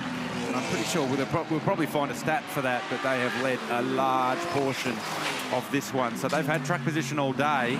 Everyone else is scheming and dealing behind them to try and find a strategy to get around them when it matters at the end of the race. Yeah, they lost it, I think, a couple of times on the cycle, but they came back through.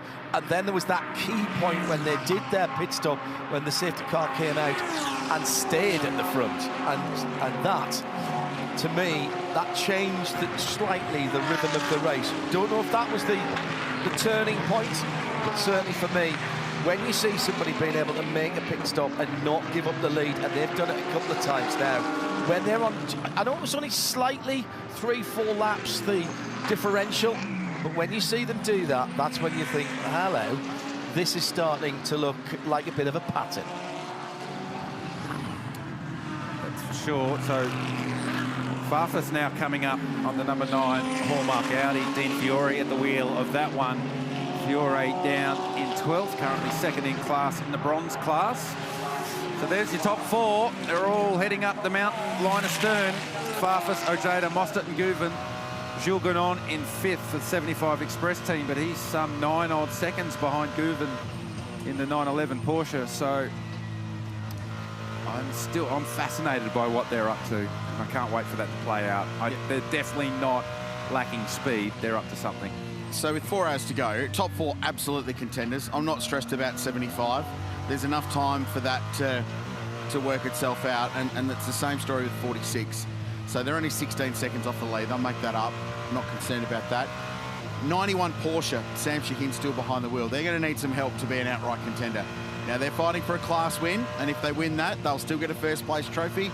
They'll stand on the Mount Panorama podium. That's their goal today, but in their back of the minds, they'll know they have the pro drivers that if they get into that final 2-hour battle for the win that we will have today, the way this is playing out, they will be a contender for an outright result as well as a class victory.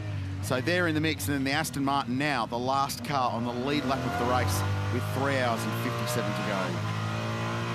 Paris Park is full of opportunities for the fans to come and get some different experiences. And one of the best ones to enjoy this weekend is with Expel. I'm with Miles, who's going to tell us a little bit about what's here for all the fans. First off, we got a lot of cool cars. We do have a lot of cool cars here. We're very blessed to work on these really fantastic rides. So starting from the Corvette, C8 Corvette, we've got this gorgeous GT3 RS. Yeah. It's absolutely stunning in our stealth satin PPF. The Huracan STO is always a crowd favourite because of the colour scheme. We've got a 1 of 1 in Australia 812 super fast in Largo, and we've also, thanks to Lamborghini Sydney, they lent us a Revolto, $1.35 million. As an American, I know Expel from IndyCar, and you guys being on Scotty Mac's cars all the time. What exactly is Expel? Expel is ultimately a protection film company. We specialise in paint protection film, window tint, ceramic coating. We protect anything from cars, boats, aircraft, countertops, anything you can think of.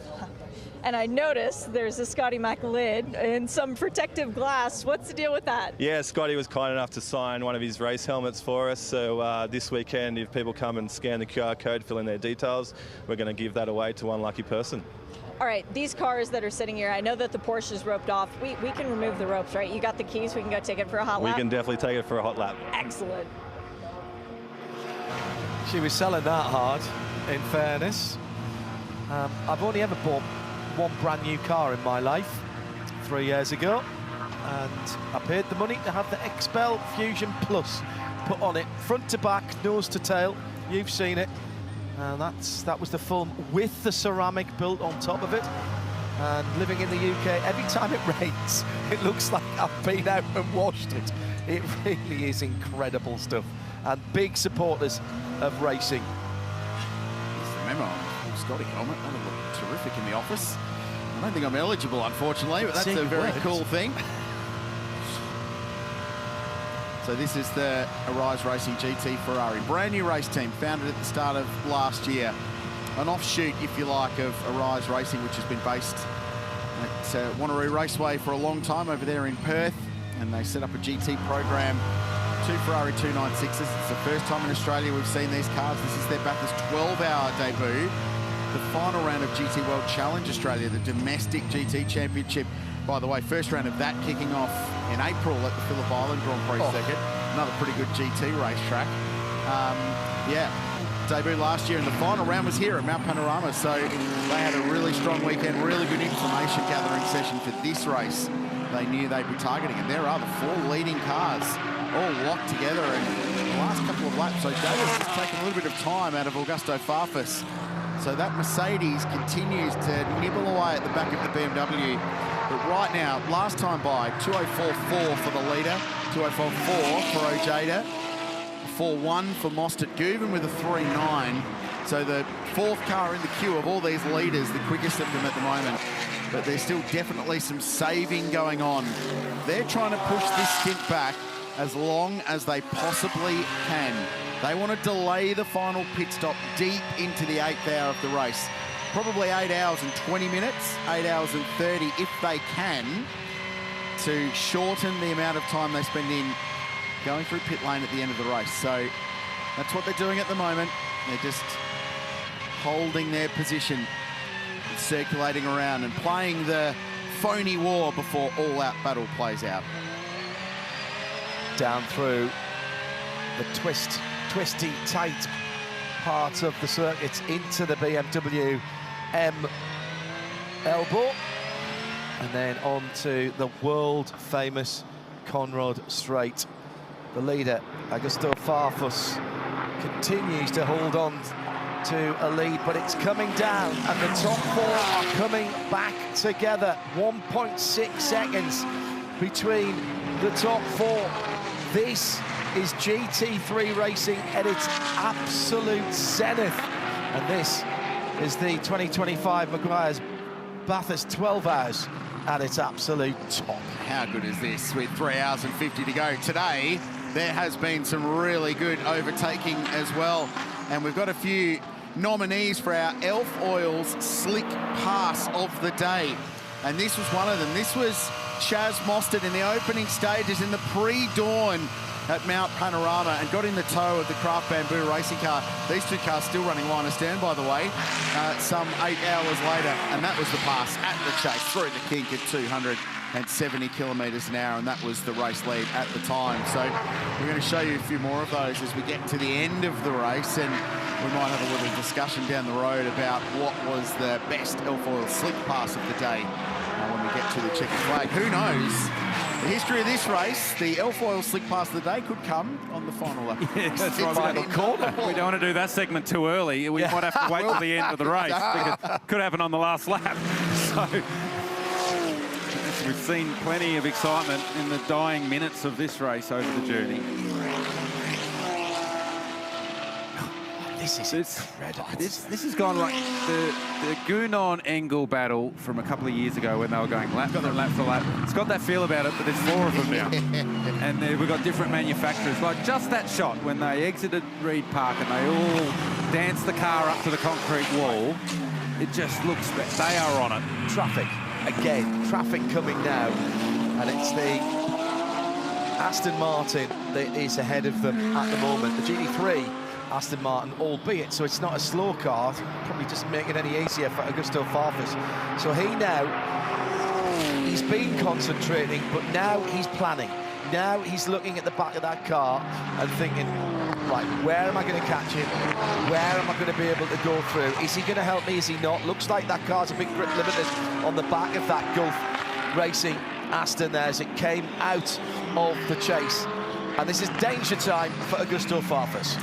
It's Matteo Villagomez aboard the number 14 Volante Rosso Aston Martin, and you're right, his sector at times to the end of the second sector was very strong. He was only half a second slower than Farfus, but looking a little bit taily as he came down the hill, and Villagomez potentially is just going to have to roll out of it to let them go. And it looks like he's about to do that as Farfus ranges up on the rear bumper. So that's smart driving by the Aston Martin, because he can obviously... The 4 leaders of the race, line astern. You do not want to get involved in that. We've seen that over the course of the day. Those that got trapped on the top of the mountain, it's just so awkward when you're trying to let cars by up there. And you want your team to help you with that. And say 4 leaders coming on your back bumper. Brad Schumacher into the pit lane, second in Pro-Am, out of the top 10 positions as we start to cycle through these pit stops again.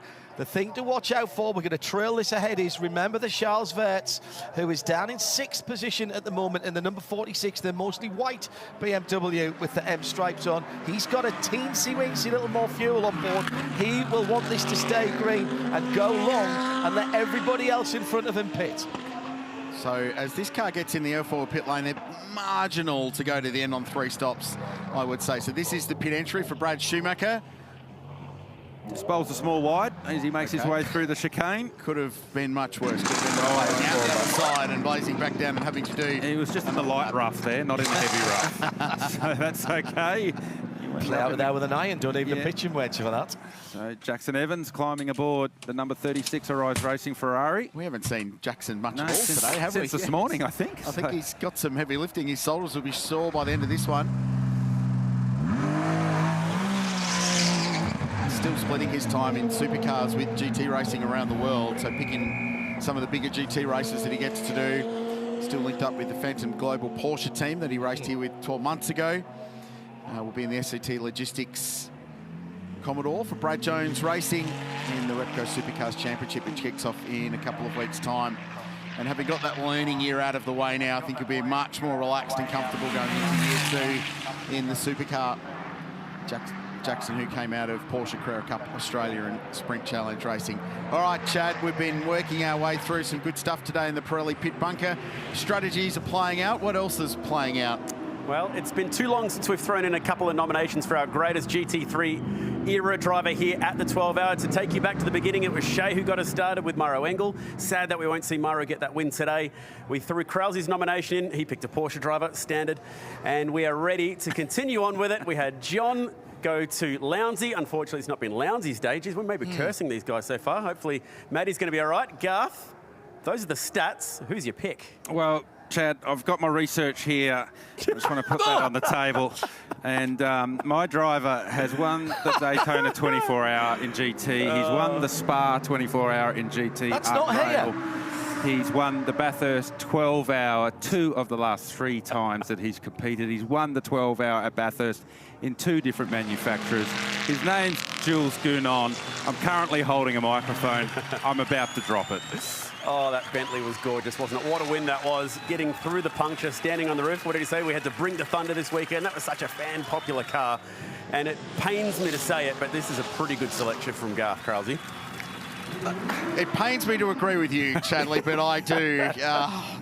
The thing with Jules Gounon in this race isn't necessarily the fact he's won it 3 times. It's the clutch moments he's survived. It's the tyre blowing on the Bentley as he's going down Conrod Straight. Time to perfection to get into pit lane. He survived it. Could have crashed at 280 k's an hour.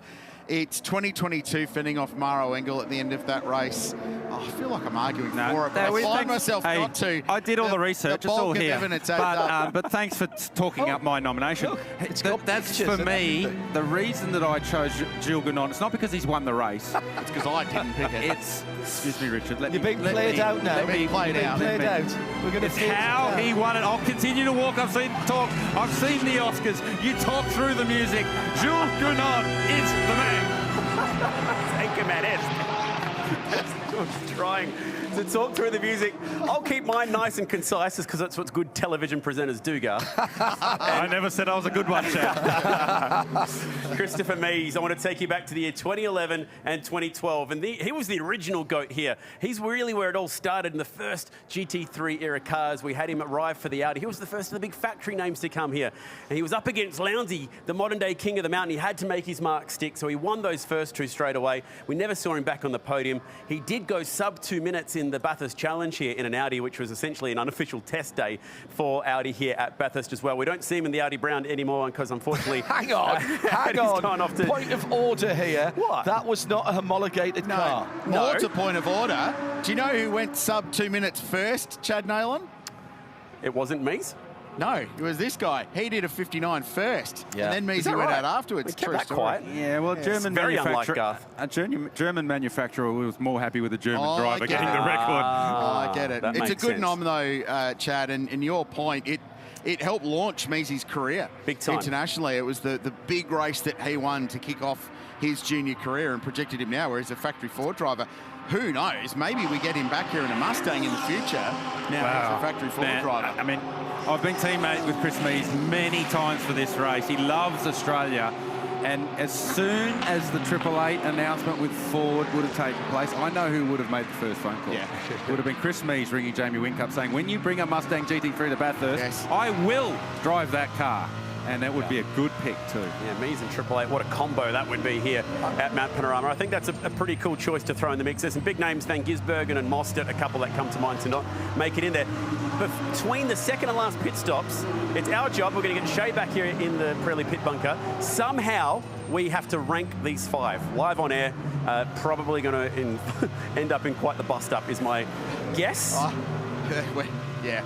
I think you're safer down there, to be honest with you. Because I got a feeling it's going to come down to 2 drivers, and it's going to be me and old Lofty here fighting it out. So maybe today's race will settle it. Well, it might. Maybe that's something else we have to do at the end of the race as well. It might take that long. Maybe we should let that determine. Well, and by the way, if Chris does come back, surely that would be a Ford Mustang. I'll get my coat. You can step out of the commentary box for a while, John, after that one. You're not getting rid of me that easy. We've got a race on at the front of the field, climbing the mountain again for the 200th time. Another little milestone in terms of what's going on the timing and scoring. Farfus just from Ojeda and Mostert. Chan Guven right in there as well as they go past that number 44 repaired Audi, which has to be spirit of the race. Surely getting that car back in many laps down, but they're going to try and get to the podium in Pro-Am. And this is heating up once again. We've seen these little times. Oh, traffic getting in the way for Chaz Mostert, and he loses touch for a moment as he had to go past the pole. That wasn't traffic, that was for position. That was Ojeda. Yes. So our leaders somehow continue to tighten up. Farfus still leads Ojeda, still from Mostert. Mostert's had a sniff down at Forest Elbow. He's got a good run down Conrod. Ojeda will miss the curb at the kink and defend down into the chase. And that is how you defend in a GT car. You don't need to be on the curb at the kink on Conrod in a GT car. So you signal your intention early. You want to pass me? Pass me on the outside. Yeah. These two both hot in GT3 cars, let alone supercars, because Jaden raced all of GT World Challenge Oz last year, as well as key international events as a Mercedes junior, as an AMG junior. So they're both sharp. And Chan Guven, who won the race last year, just tacking on and watching the show in front. The way this is playing out, gents, there is every possibility this is the final hour with these 4 cars. Let's hope so. So this is back on board Chaz Mostert, and it's important there. See the run he got off the dipper coming down to Forest Elbow. That's why he had the incentive to try and stick it up the inside. Ojeda saw him late and shut the door. You got to get up early in the morning to trick me, Chaz Mostert. And then that run down Conrod and that battle into the chase was epic to watch. Matt Campbell, just a watching brief now. Oh, sorry, and Chan Guven, it will be Matt Campbell for the run home. Just a watching brief back and forth. It's probably not a bad idea just to give these guys a bit of room right now. just in case. You might find yourself leading sooner rather than later. There's quite the Australian term in sport called a Bradbury, and he's just playing that one right now, I think, Chan Guven. The other thing to notice, and we've been following car 75, although it hasn't been in this battle pack, all of a sudden it's less than 10 seconds away from this group. So slowly they're creeping up to it, and Gounon's pace in the last couple of laps has started to build up. Told you that was something. Oh, we knew. Well, end of stint as well. We said that before. The balance of a Porsche changes most significantly of all of the GT cars because of where the engine and the fuel tank is. KTM still running. Still running. Don't say it, John. No. Don't say it. Standing ovation at the end. I'm telling you, I'll be on my feet if when that gets to the checkered flag. I think we just ignore Stop talking about it now. Okay. Yeah, pretend it doesn't exist until it gets the flag at the end. We love the stressful. KTM and we love the guys, but we're not going to talk about you for a while. Here we go. Here they come. All 3. The BMW stays out, and that could be critical. We've been talking about the fuel economy advantage that Augusto Farfus in the 32 car has. So in the lane they come. Ojeda first, Mostert second, Guven third of them. And the action switches to the L-Foil pit lane as the crews now have... Look, they're bump drafting in the pit lane on the speed limiter at the school limit of 40 kilometres an hour. The AMG pit limit is set at 39.8. The Ferrari pit limit is set at 39.9. So now the critical thing is getting back into pit lane and having track position when they leave Elf pit lane. So Will Brown climbing aboard the Arise Racing Mercedes. Yeah, and this driver change now is about getting yourself sorted for the final stint, which means you put Mostert back in at the end of the race. A little bit of damage to the diffuser and the splitters on the front of that car, all the aero appendages that are about balance and airflow around the front wheels and generate all the front grip and downforce they've got. So this is all about that 80-second mark. We've seen the teams getting so close, 80.1 seconds in pit lane, but watch for these rejoins as well. This is going to be so close. Oh, stalled it. He's still got time up his sleeve if he gets it going. Watch for the rejoins on pit lane. That might be the difference between the Porsche getting the Ferrari. The Merc gets out in front of the Porsche. You guys can see the numbers on the timing screen. Who got close to 80 seconds? 181.9 for Craft Bamboo, 81.5 for the Porsche, and 85 seconds for Chaz Mostert or for the Arise car. So they lost 4 seconds relative to their rivals. This is how close they came in. Bump drafting at 40 kilometres an hour. They were touching at that point. That was consistent contact all the way down the pit lane. And the reason that Chaz Mostert didn't just pull out and try and range up next to him is you're not allowed to pull out and head to your pit boom no more than 2 garages before your pit boom, so you can't just transit the lane too wide. And then this moment, this is the reason why this car was 4 seconds longer in the lane.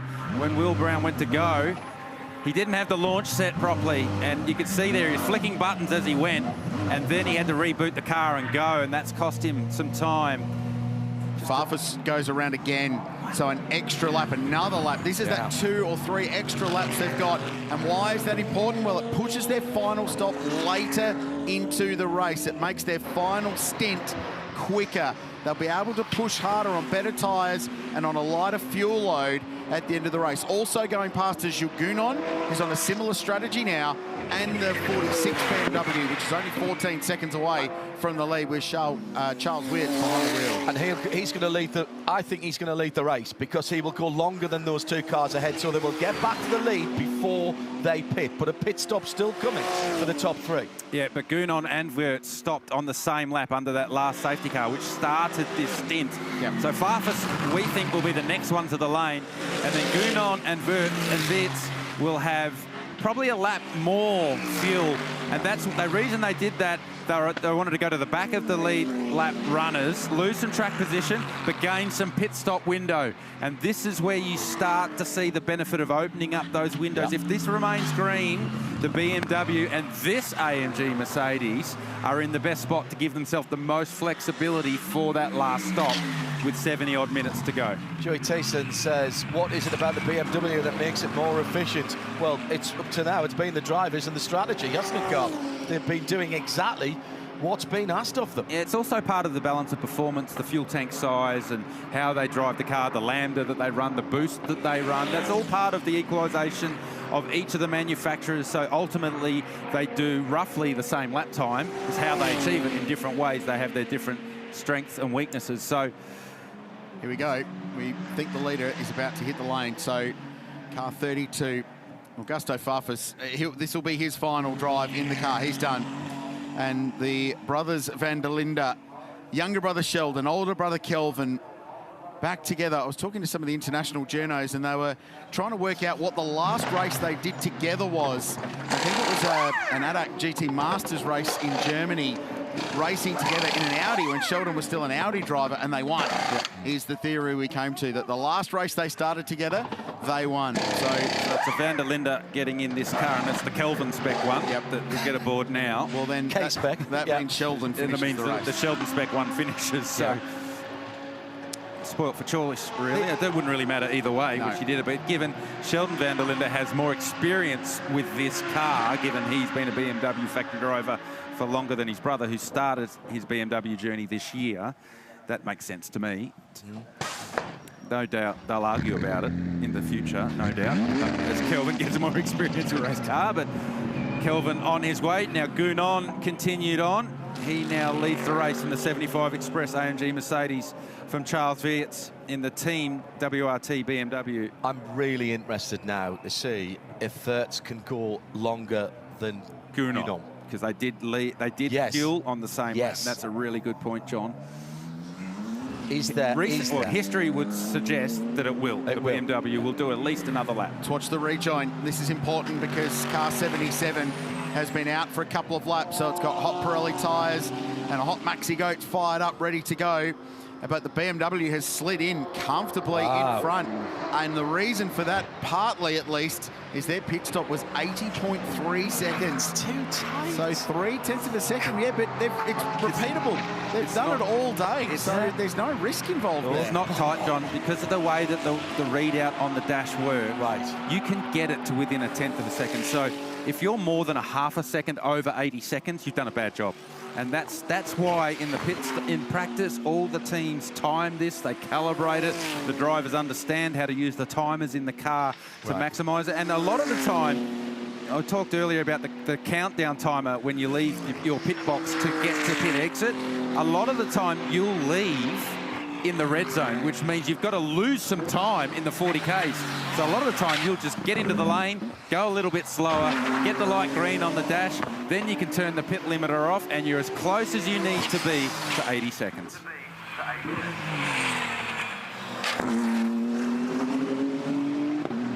3 hours 33 and 13 to run. Jules Gounon leading at the moment by 6.9 seconds, is that? Yes, it is. And he will come to pit lane shortly.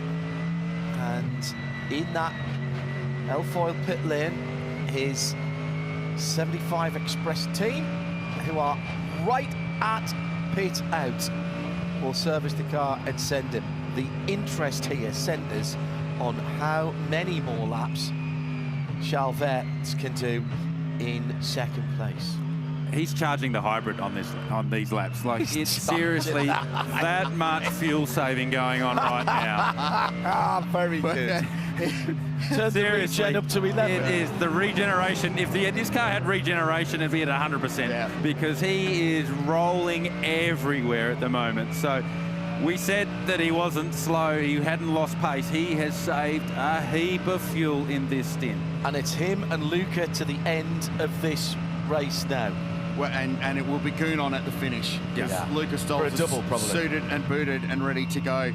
Well, the beauty of that combo is it doesn't matter. No. So Luca could do a double now and plug Jules in for the final hour of the race, and away they go. It's just as good either way.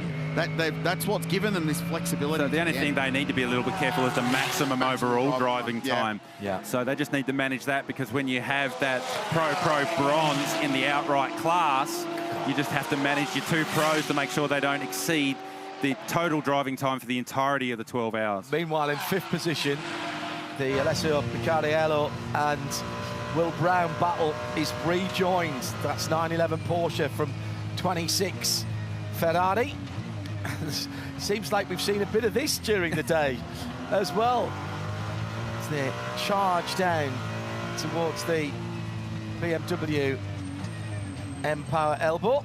Will Brown on a bit of a redemption drive at the moment after stalling it, leaving the pit box, allowing the Porsche of Picariello to get in front. So as a race car driver, that just grinds at you. You know you've made a mistake. You know you've cost the team some track position. So it's important not to try and get that back straight away, but there's an opportunity rising now as Brown ranges up on the rear bumper of the Porsche as they head down into the chase. And Picariello's not going to, he didn't wake up late. He knows what Will Brown was up to. So Brown just needs to keep the pressure on as he does, leaving the chase. Picariello defends. Brown was going to send it. But Picariello ripped the stamp off, said, no, you don't. That was the Jules Gounon move from earlier on, where he went left, right, left again, but they couldn't get the cutback coming out of Elf Murray's corner to get it up the inside at T1. That's magnificent stuff. There's a lot of trust between those drivers. Brilliant stuff. Now, not so much in the last hour. Fair point, yeah. Yeah. 3 hours and 30 minutes on the nosy. 2 more pit stops for some of the field, 3 for the 2 at the very front.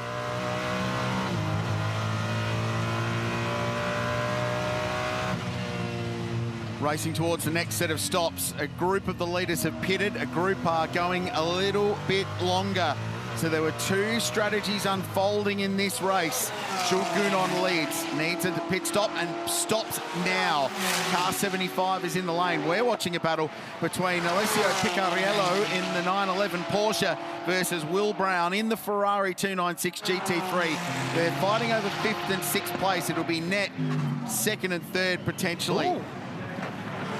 So they did the same lap. That's big for 75. Yeah, that's huge. I've just made a note and I've got a little homework task for Richard Craill that I would like to know what the next best AMG stint is after what Gounon just did. But I think that's the biggest stint of the race so far for a Mercedes. So that's massive because we've known all day that the BMWs have had the best fuel economy.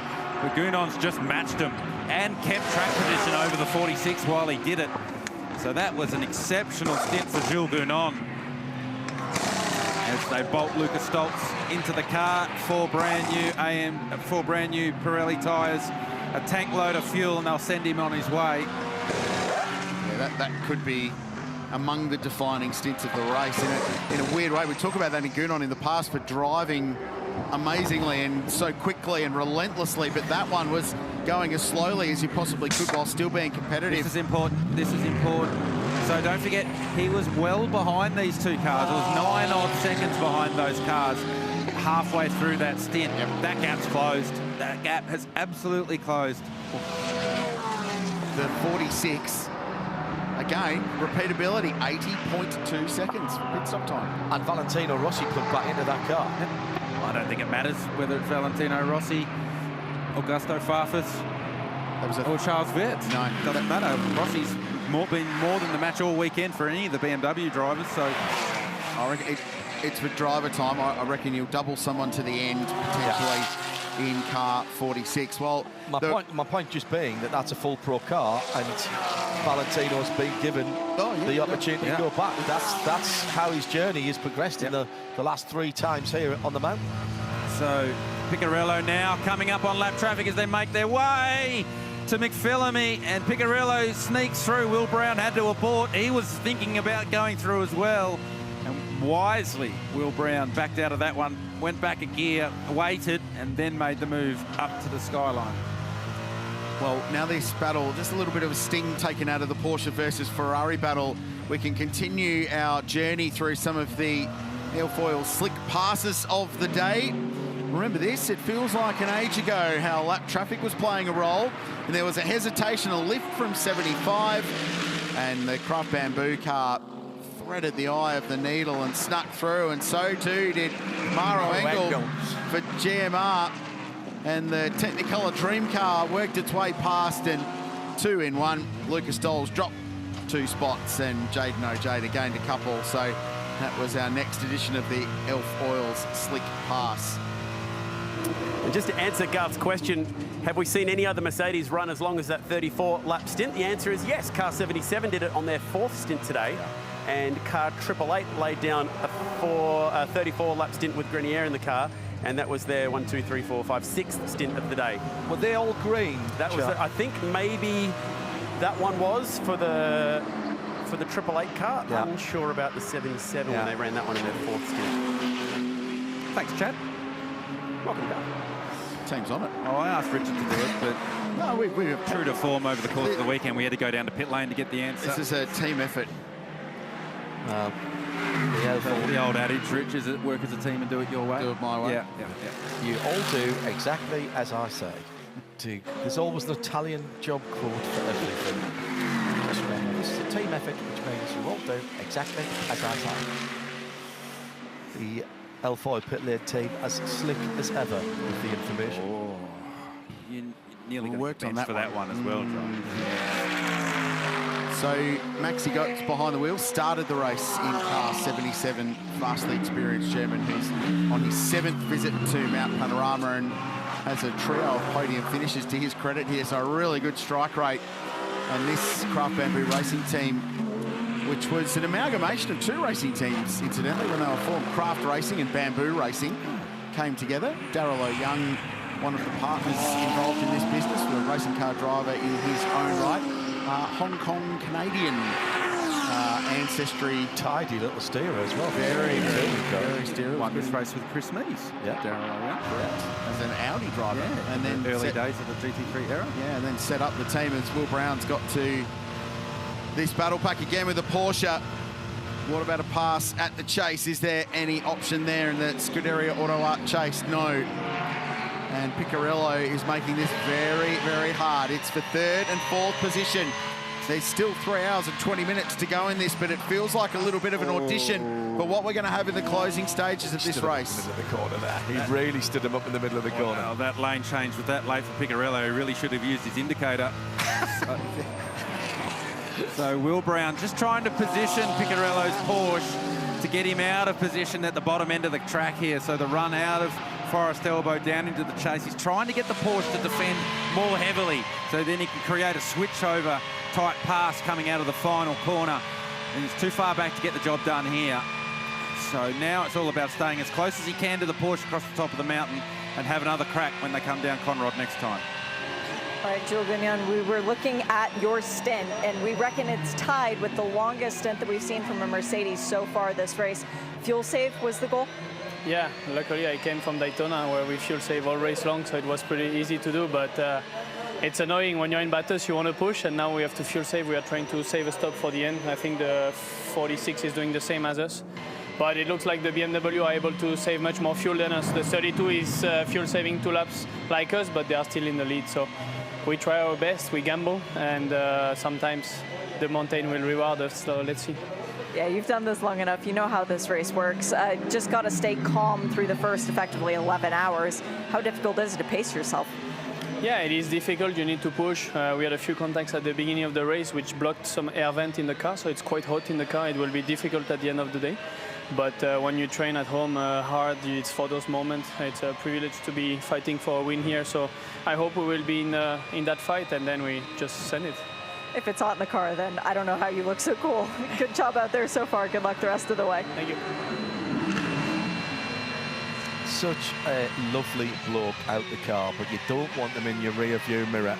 And at the moment, Picarello knows that Will Brown's in all of his mirrors. Door mirrors, rear view mirror, other side of the door mirror, back down to the final corner again. Not so much of a defence there by Picarello. Gets out the corner a little bit better. This is the battle for third and fourth we're talking about. And we've got traffic again as they come up on the bronze second place car. That's the Audi, number 9, the Hallmark car. Trying to stay out the way. The Porsche wants a little bit of a tow if he can get it, and has got it. Now Mark's experienced enough to try and stay out the way, which he does, and he lifts out. That's smart driving, and that's considerate driving. Absolutely, you're 100% right there, John. Mark Cini doesn't need to get involved in the middle of this battle. And I think Will Brown's best play here is coming out of the chase, not trying to fake to the inside, but actually get to the outside lane and hold Picarello tight and then cross him over as they come out of the final corner and try and get the pass done down the front straight into turn 1. So he's had a couple of variations of a go, and I think that's his best play, but he's got to get up side by side so Picarello can't come across and take the traditional racing line into the final corner. Adam DeGore down at Arise Racing GT, an engineer that's been intrinsically linked with Chaz Mostert's racing career across a couple of supercars teams, and a lot of his journey stepped back from the supercar side of things. But his Sam Scafaldi, his supercars engineer now, is working on the Method Motorsport cars. So Chaz DeGore is here. Contact between the Porsche and the Ferrari. It's not affected anything. If anything, it's probably cost Will Brown a bit more. I was just about to say, unusually, I think the back end of that Porsche was moving around a little bit, particularly under braking. It was looking a bit lively, but they're on fairly full fuel loads. There's defence again into the chase. Now, this is where Will needs to be cool, calm and collected and try and get the overlap. Yeah, so he's a bit taily coming off the chase that lap, so he's not close enough to Picarello to actually hold him tight. So Picarello didn't really even need to defend that hard into the final corner on this lap. So A scruffy back end of the lap for that one for Will Brown. That contact, the very light contact up at Forest Elbow, just unsettled him more, and then he's lost the rear into turn one. So Brown having a big push, and Piccarello just absorbing this pressure right now as Brown's starting to make a few mistakes. It looks intense and full of energy, but the lap times don't reflect that. That's because they're defending. Well, yeah, but even Lucas Stoll's behind them. Last time around 6.5, Valentino Rossi 5.0.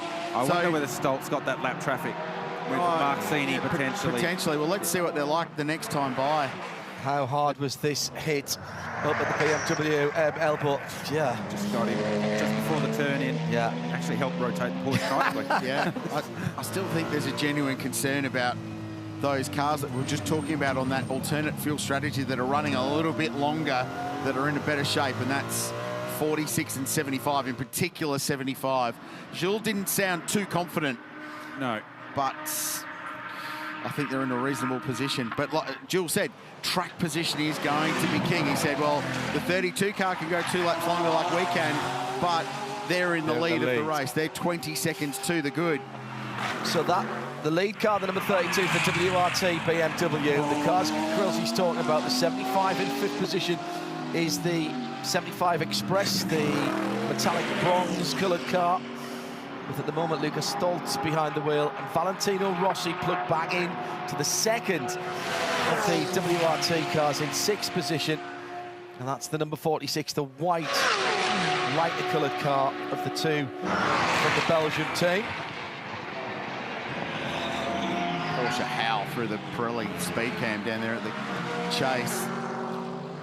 The Ferrari's not short on straight line motivation. It's routinely 5 or 6 k's an hour through the speed trap, which is just before the point they move across to the left-hand side and turn the car in for the kink. But there's a little bit of aero assist happening there as well. Yeah, the BMWs aren't backwards in coming forwards. On his own, Kelvin van der Linde, 273. Valle, on his, I think he's on his own. He's not. No, he is. Yeah, he's 6 seconds back, so he's not getting a tour from Lucas Stoltz. 272, those BMWs. Remember, that's the 2024 car, not the Evo car, which is even a little bit more aerodynamically efficient. They are pretty fleet of foot. Well, but that's the end of the race. That's if you don't have track position and you can overtake, you have a massive advantage. And if you're in the lead and you've got more straight line speed, copy-paste. So that's where the BMWs have been very, very strong today. Fuel economy and straight line speed will win you a Bathurst endurance race. Remember back to the ZTR days with Theo. Yep. That thing in a straight line. When he pointed that, got that thing straight, pointed it up the hill, it boogied up there very nicely. And once they did that, got the track position, they weren't coming back on by. So, Will Brown, you beauty. Absolutely flinging it across the mountain. I'm not sure they would have said that in the Arise Racing Garage, the same as you, John. Well, it got me leading forwards, I tell you. I haven't used all of the seats for quite some time here in the Global Broadcast Centre. It's been absolutely riveting on so many levels. When I first started being involved in sports car racing, it was all about the strategy. It was all about who was going to hit the go button when. Pretty much nowadays, we have a race from start to finish. Now, it might be a little bit of fuel save, but there's still racing going on at that point. This one has been, but can't take your eyes off it, Garth, can you? No, it's been utterly compelling, but what I think this year's had relative to last is the rules have opened up. Yeah. And some of the prescriptive stuff 100%. That was in place last year, which no one in pit lane liked particularly much, has disappeared. So while there's a timed pit stop, there's no mandatory number of stops. And more importantly, last year there was a mandated stint length. You could only do 32 laps in a stint. That's gone. And what it's done is opened up this world of alternating fuel strategies where you can go long or you can go short, go full rich, you can go full lean. It's opened this race up. And yes, we still get awesome wheel-to-wheel racing. I think there might be a radio issue for the 36 Arise Racing GT Ferrari because the man with the pit board keeps walking out to the wall, dangling the pit board over, coming back into the garage, changing the numbers slightly, going back out to the wall. And the truck has suggested to me that maybe he's just a mechanic who's slightly bored, but I tend to think it might be a radio issue. Okay. Yeah, try to sell that one as well. Well done, Shea. See what did I tell you? She absolutely sees through them all. Will Brown, top of the mountain. There's not an awful lot left in terms of headroom to go any quicker. They're absolutely throwing it. See a buff comment as well for the Aston Martin, who that has been spectacular over the top of the mountain. It was Villa Gomez behind the wheel, and Matteo is following in Jamie Day's footsteps of finding the very outside of the performance envelope towards the tree. It was only 100 metres further up the road where Jamie Day tasted a bit of concrete early in the race. Brown's got a nice run here off Forest Elbow, so he's about a car length off the rear bumper of the Porsche as they make their way down Conrod, and that will close. It's a great shot here. We'll stay here. And you can put the Jaws music on if you like, because he's getting closer and closer and closer. And it actually will time nicely. Will Brown won't have to back out of it. So Picarello defends. Brown would know that that was going to happen. It's this part here. Brown needs to get out and doesn't do too bad a job. Now he needs to try and pin Picarello down, get to the outside lane, pin him down. Now he's gone for the fake again. Picarello saw that coming, and next lap, same as the last, and we try again next time by. What he's not been able to do that Gounon could do in the AMG was throw the fake, dive back without losing seemingly any momentum, and actually put himself there to be on the crossover with a wider line coming through the final corner. He's just not been able to do that.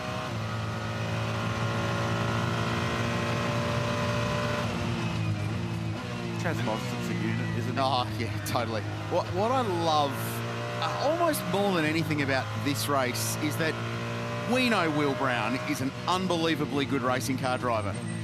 Repco Supercars champion. You have to be a gun to win that championship. You have to be elite to win Supercars. But you don't often get the opportunity to compare them to the world's best that race at Spa and racing GT championships in America and Inter or GT World Challenge. This is the one race in the year where we can do that, and it's happened since the start of this race as a GT Enduro. I love this because it's a source of pride in a way for us to go, look at the talent we've got in this part of the world. How good are they? And that's part of the attraction of this race, not only to the Aussie drivers, but the international drivers, because they fully respect what goes on down here in the Supercars Championship and the level of the drivers in that championship. So they want to come here and have a crack, not only on the track, but against the Aussie guys. And then for the Australian drivers, the ability, the opportunity to go head-to-head, to your point, Rich, is mega. And it's such a way to measure where we are at with the Australian drivers. We think we know where we're at, and we get to prove it year on year.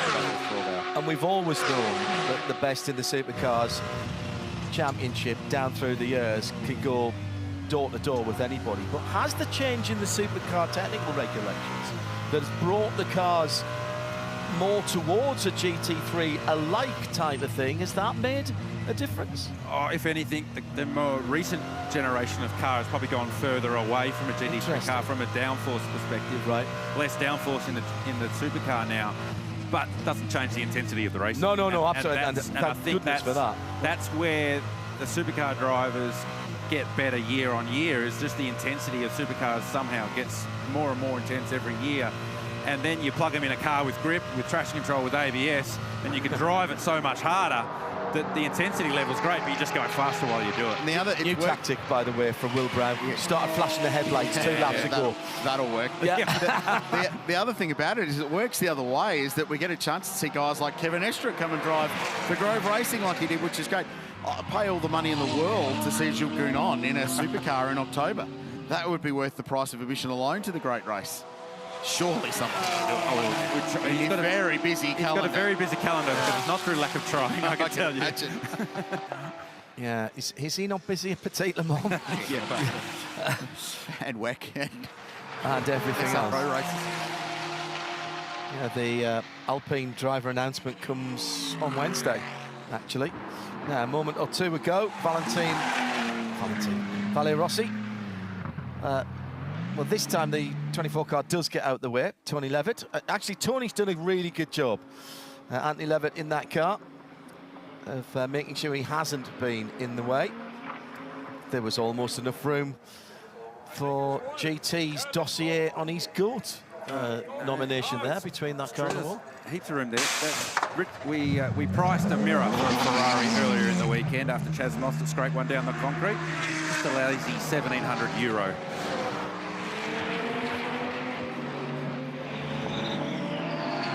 Battle for third position as we move towards just 3 hours to go in the last quarter of the 2025 Meguiar's Bathurst 12 hours. The intensity has not dropped 1 inch, millimetre, centimetre, however you want to measure it.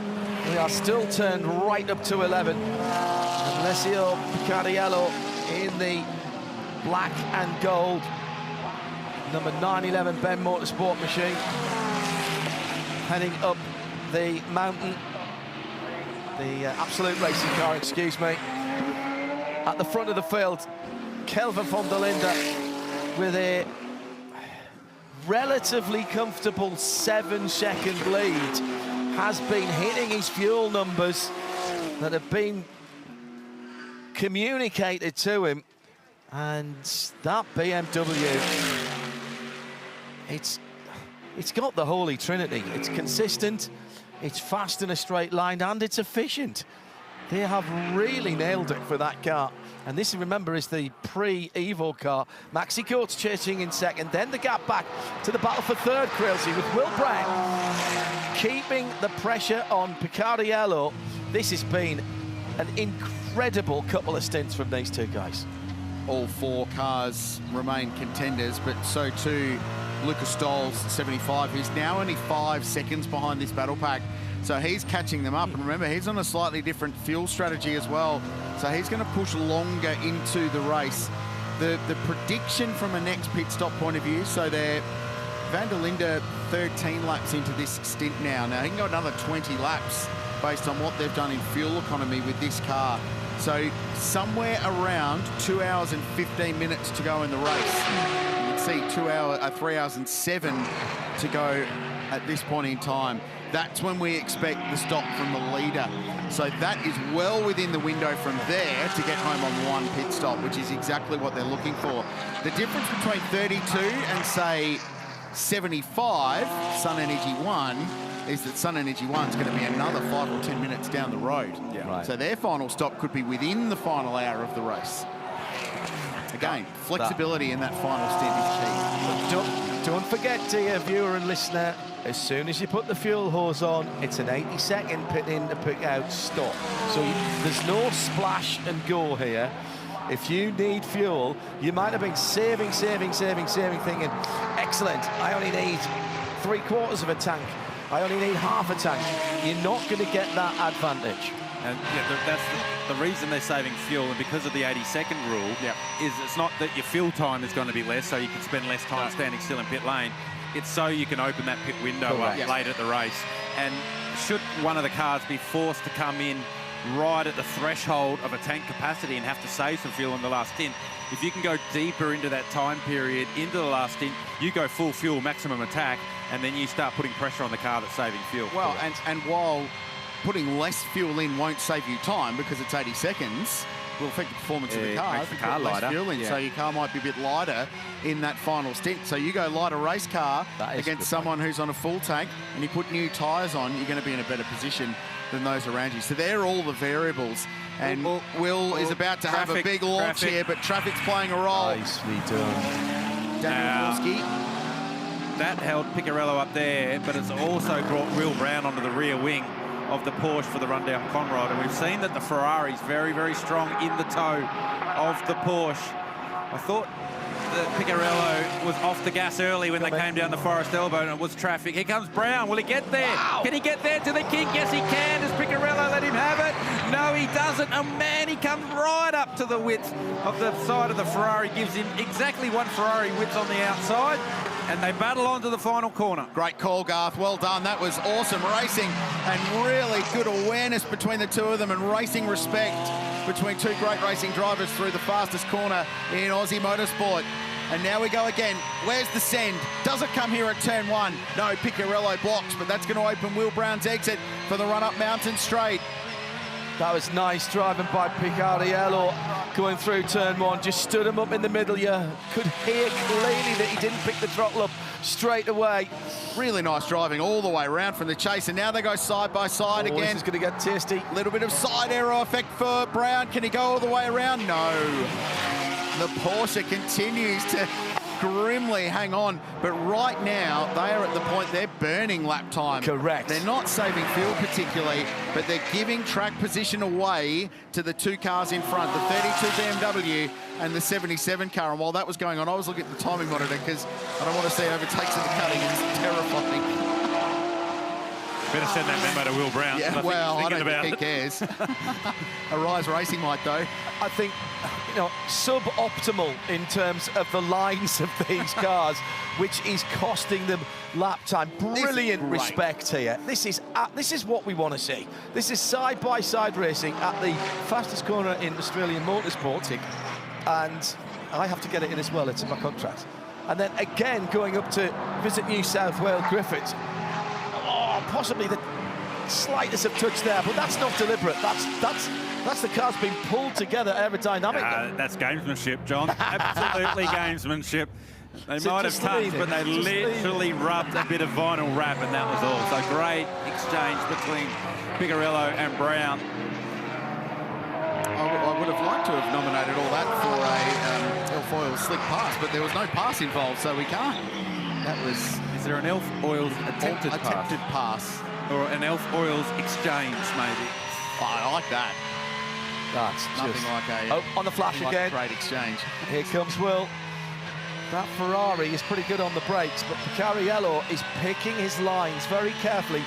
He's I think, and I'll defer to a racing driver here, I think he's right on the edge of moving around in the braking zone. He tends to pick them, but there's just that little bit of wonder there that I think he's got to be careful. I think, and I agree, John, I think he's right on the limit and maybe stepped over it a couple of times, and Will Brown's been very kind to Picarello. And if this was for the lead within the last half an hour of the race, I don't think Will Brown would be as kind as he has been right now. He's not been warned, though, for Brown. No, he hasn't, but he'd be right on the limit. And Brown's been quite patient and waited, and he was waiting for his moment.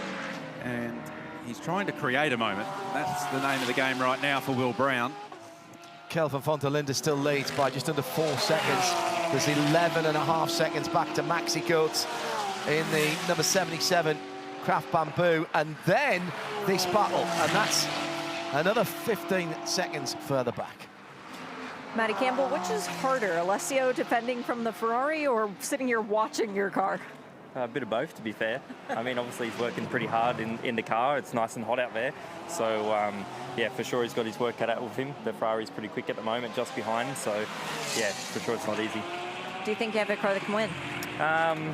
Hard to say. I mean, for sure the BMW has been pretty quick all day. You know, we're just trying to get through the next couple of stints, and then, you know, hopefully we're there somewhere. But on strategy, for sure, a couple of other cars are in a better position. So yeah, for sure, hoping for another yellow or something at some point to be able to bring us all back together with the field. But yeah, we're trying our best. Good luck. Thank you. They've been working since that car rolled onto the track, and there was a lot of head scratching early on. If you just joined us for Sunday race day at the 2025 Meguiar's Bathurst 12 Hours, that absolute squad and its 3 drivers, Garth, have been up against it. Might be slightly too strong a phraseology, but they have not had a car that they were delighted with at all this weekend. Yeah, it's been a lot of furrowed brow in that garage at the conclusion of practice sessions and qualified session. A lot of scratching their head going, we're not where we need to be. But as they always do in Porsche, they find a way on race day to get themselves in the game. Are they going to be one of the serious contenders if it comes down to it? We don't know. You strap Matt Campbell into a Porsche on a brand new set of tyres and say, go get the race lead. It's a pretty compelling argument to say that they will be in the game come towards the end of this one. Porsche teams across the sport, generally when things are good, will be effusive about their praise, but when things are bad, they'll say nothing at all. They'll be very buttoned down, and they'll go about their business quietly, trying to work it out. but the phrase bad was thrown around about that car early in the weekend, but more to the point that it was really difficult to drive across the top of the mountain.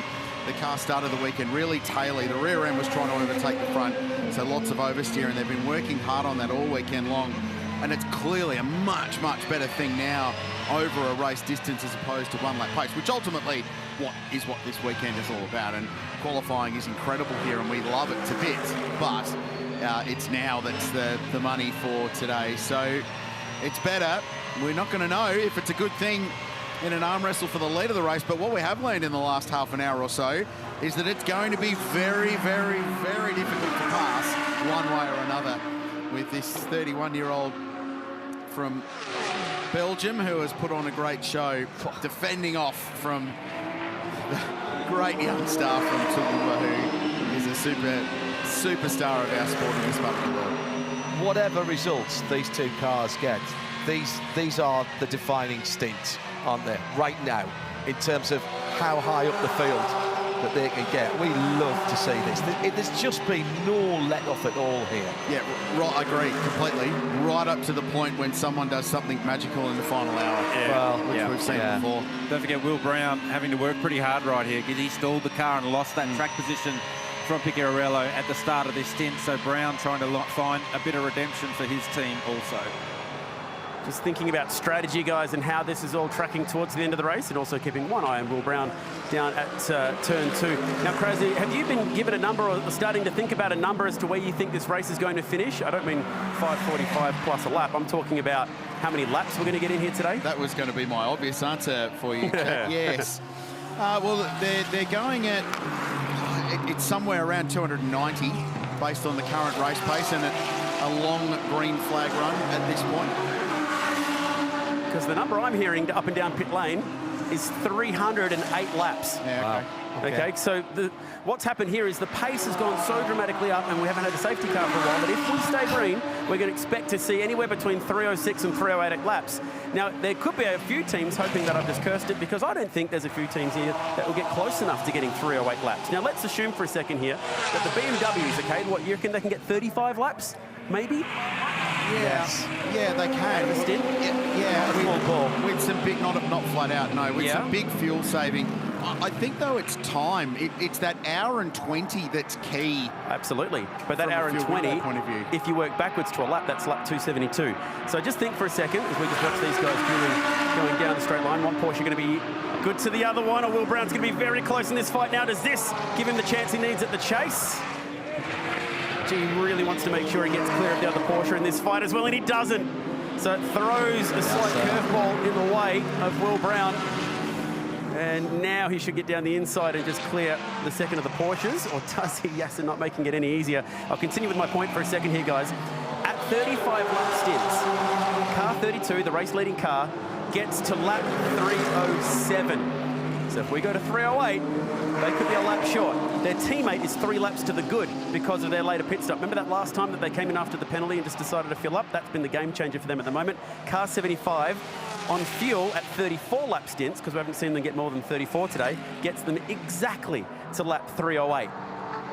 Team car 9-1, you are receiving blue flags. Car 9-1, you're being receiving blue flags. Yeah, Chad, that was race control just talking to Yasushiki behind the wheel of the 91. Good officiating, that's really good. I get your point, Chad. They're pushing as far as they can into the race, but I still think the time is as critical as the laps. But what it does as the pace builds is your length of your stint shortens. So it's now making sure your final pit stop is maybe 70 minutes out from 5:45 p.m. local time, rather than 75 or 80 minutes that the BMW's been doing. Yeah, and so cars 26, that's the Ferrari, 911, the Porsche, and 77, the Mercedes, they all pitted together, didn't they, on lap 201. If you give these guys 34 lap stints to the checkered flag, they are 5 laps short. On 308 laps. I'm going laps, you're going time. I get the feeling there might be a reckless BX lager on the line, but I'm not. Just enough room. Oh, here's Will Brown. Picciarello. The McLaren changed lanes on him. Let me throw another variable into that, and that's temperature. It's continuing to rise, and you said the hottest time would be in about an hour's time. that has an effect as well, Garth, in terms of your fuel burn. Yeah, absolutely it does. Actually, you burn, strangely, the hotter it gets, the less fuel you use. So here we go, Picarello gets around the outside, then the McLaren changes lanes on Will Brown. And Will Brown's had a bit of that going on for him. Picarello himself's been changing lanes on him, and now the lapped car. So this battle eternal continues with 2 hours and 54 to go, and at some point it might generate one of these, an Elf Oil slick pass. So this a little bit further back was car 75 putting the move on the heart of racing. Mercedes-AMG GT3 had a little bit of a looky look at the kink, went one way, went the other, braking duel, braking beyond the 100-metre marker down there at the chase. Big stop, and that definitely classifies as an Elf Oils slick pass. Good stuff on the run into the chase. Climbing up the mountain again. I remember Mika Salo always saying the Nürburgring's scary, but you only get the scary bits once every 8 minutes. Here, it's every 2 minutes.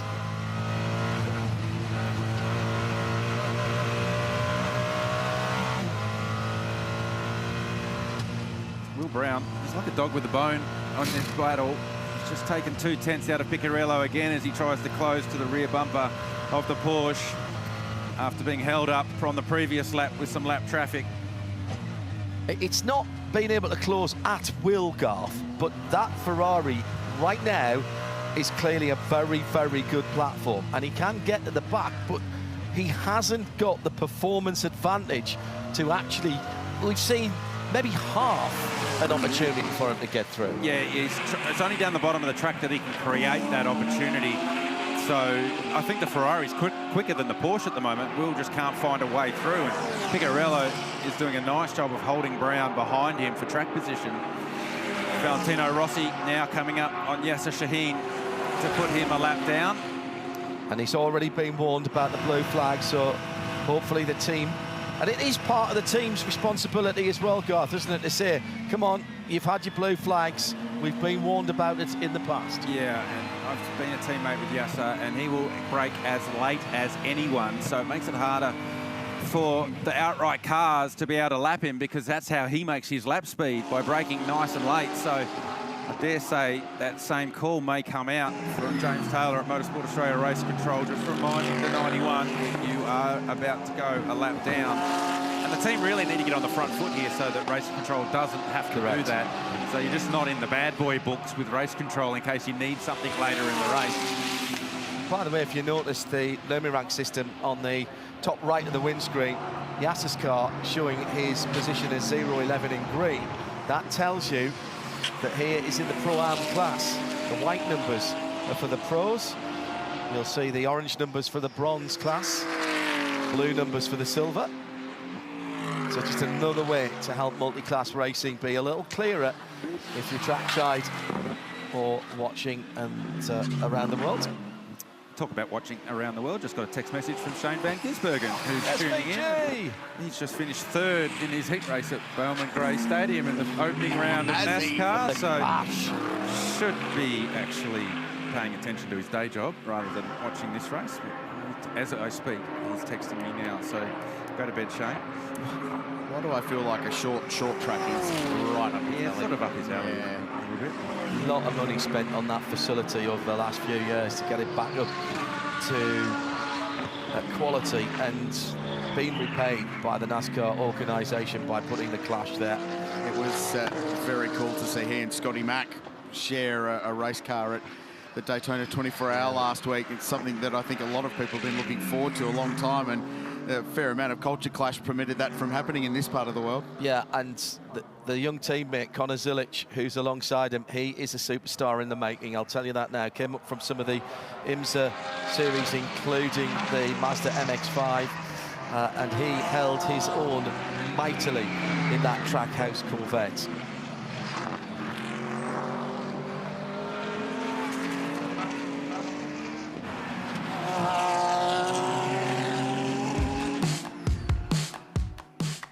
These are the back roads of Bathurst and the central west of New South Wales, and it really is a beautiful part of the world. Lots to see and do, and some lovely country towns with great pubs and great places to go and hang out. Food and drink always good. There's some good wineries not too far from this part of the world. In fact, there's a winery on Mountain Straight. Unfortunately, there's always car racing when we're here, so we don't get to go and sample it, but one day I vow and declare to stop by the Mount Panorama vineyard. Welcome back, Mount Panorama Bathurst, Meguiar's Bathurst 12 hour. And we've got 2 hours and 50 minutes just under to go. And the contenders are all racked and stacked and ready to battle out at the end, with the top 6 cars covered by just 25 seconds. It's been a great stint from Kelvin van der Linde in the lead car. And you might say, well, it's been easy because he hasn't had anybody right up his tailpipes since he last came out of the pits, but he has held, give or take, 2.5 to 3 seconds over Maxi Goetz in the number 77. That's the Kraft Bamboo Racing AMG. We've got another stop here with 2 hours 49 to go for the number 14 Volante Rosso Motorsport car. They've got the Gojeks out. That car's going in the garage. Yeah, I thought that was slightly early for that car, so Jay Robotham showing at the wheel. And they've got their roller skates out so they can easily manoeuvre that car into the garage. This is big GT because it's a class on the line in the silver class. And in fact, the lead has just changed. So Tony D'Alberto has just gone through. So the Wall Racing Lambos got themselves back on the same lap as the Aston Martin in this last stint and a half. And D'Alberto has just passed Jay Robotham. Don't like to see this. Well, I just hope they can get the car back out. And they push the car into the garage because you can throw everybody at it. You can do the full service on the car rather than the prescribed service when it's out over that red line that splits the garage and the working lane. I just hope that's a problem that can be resolved in the final 2 hours. Gee, that was a big slide from Maxi Goetz getting that car into the cutting. We often talk about tyre shutter. That was a pretty good example of tyre shutter for Maxi Goetz. Great colour scheme. Number of people saying it just looks fab in that Etruscan orange and sky blue. And Kat on the socials, hashtag B12HR, B12HR. Gulf colours are the little black dress of liveries. Look good on everything. That is absolutely superb, and I'm stealing that, Kat.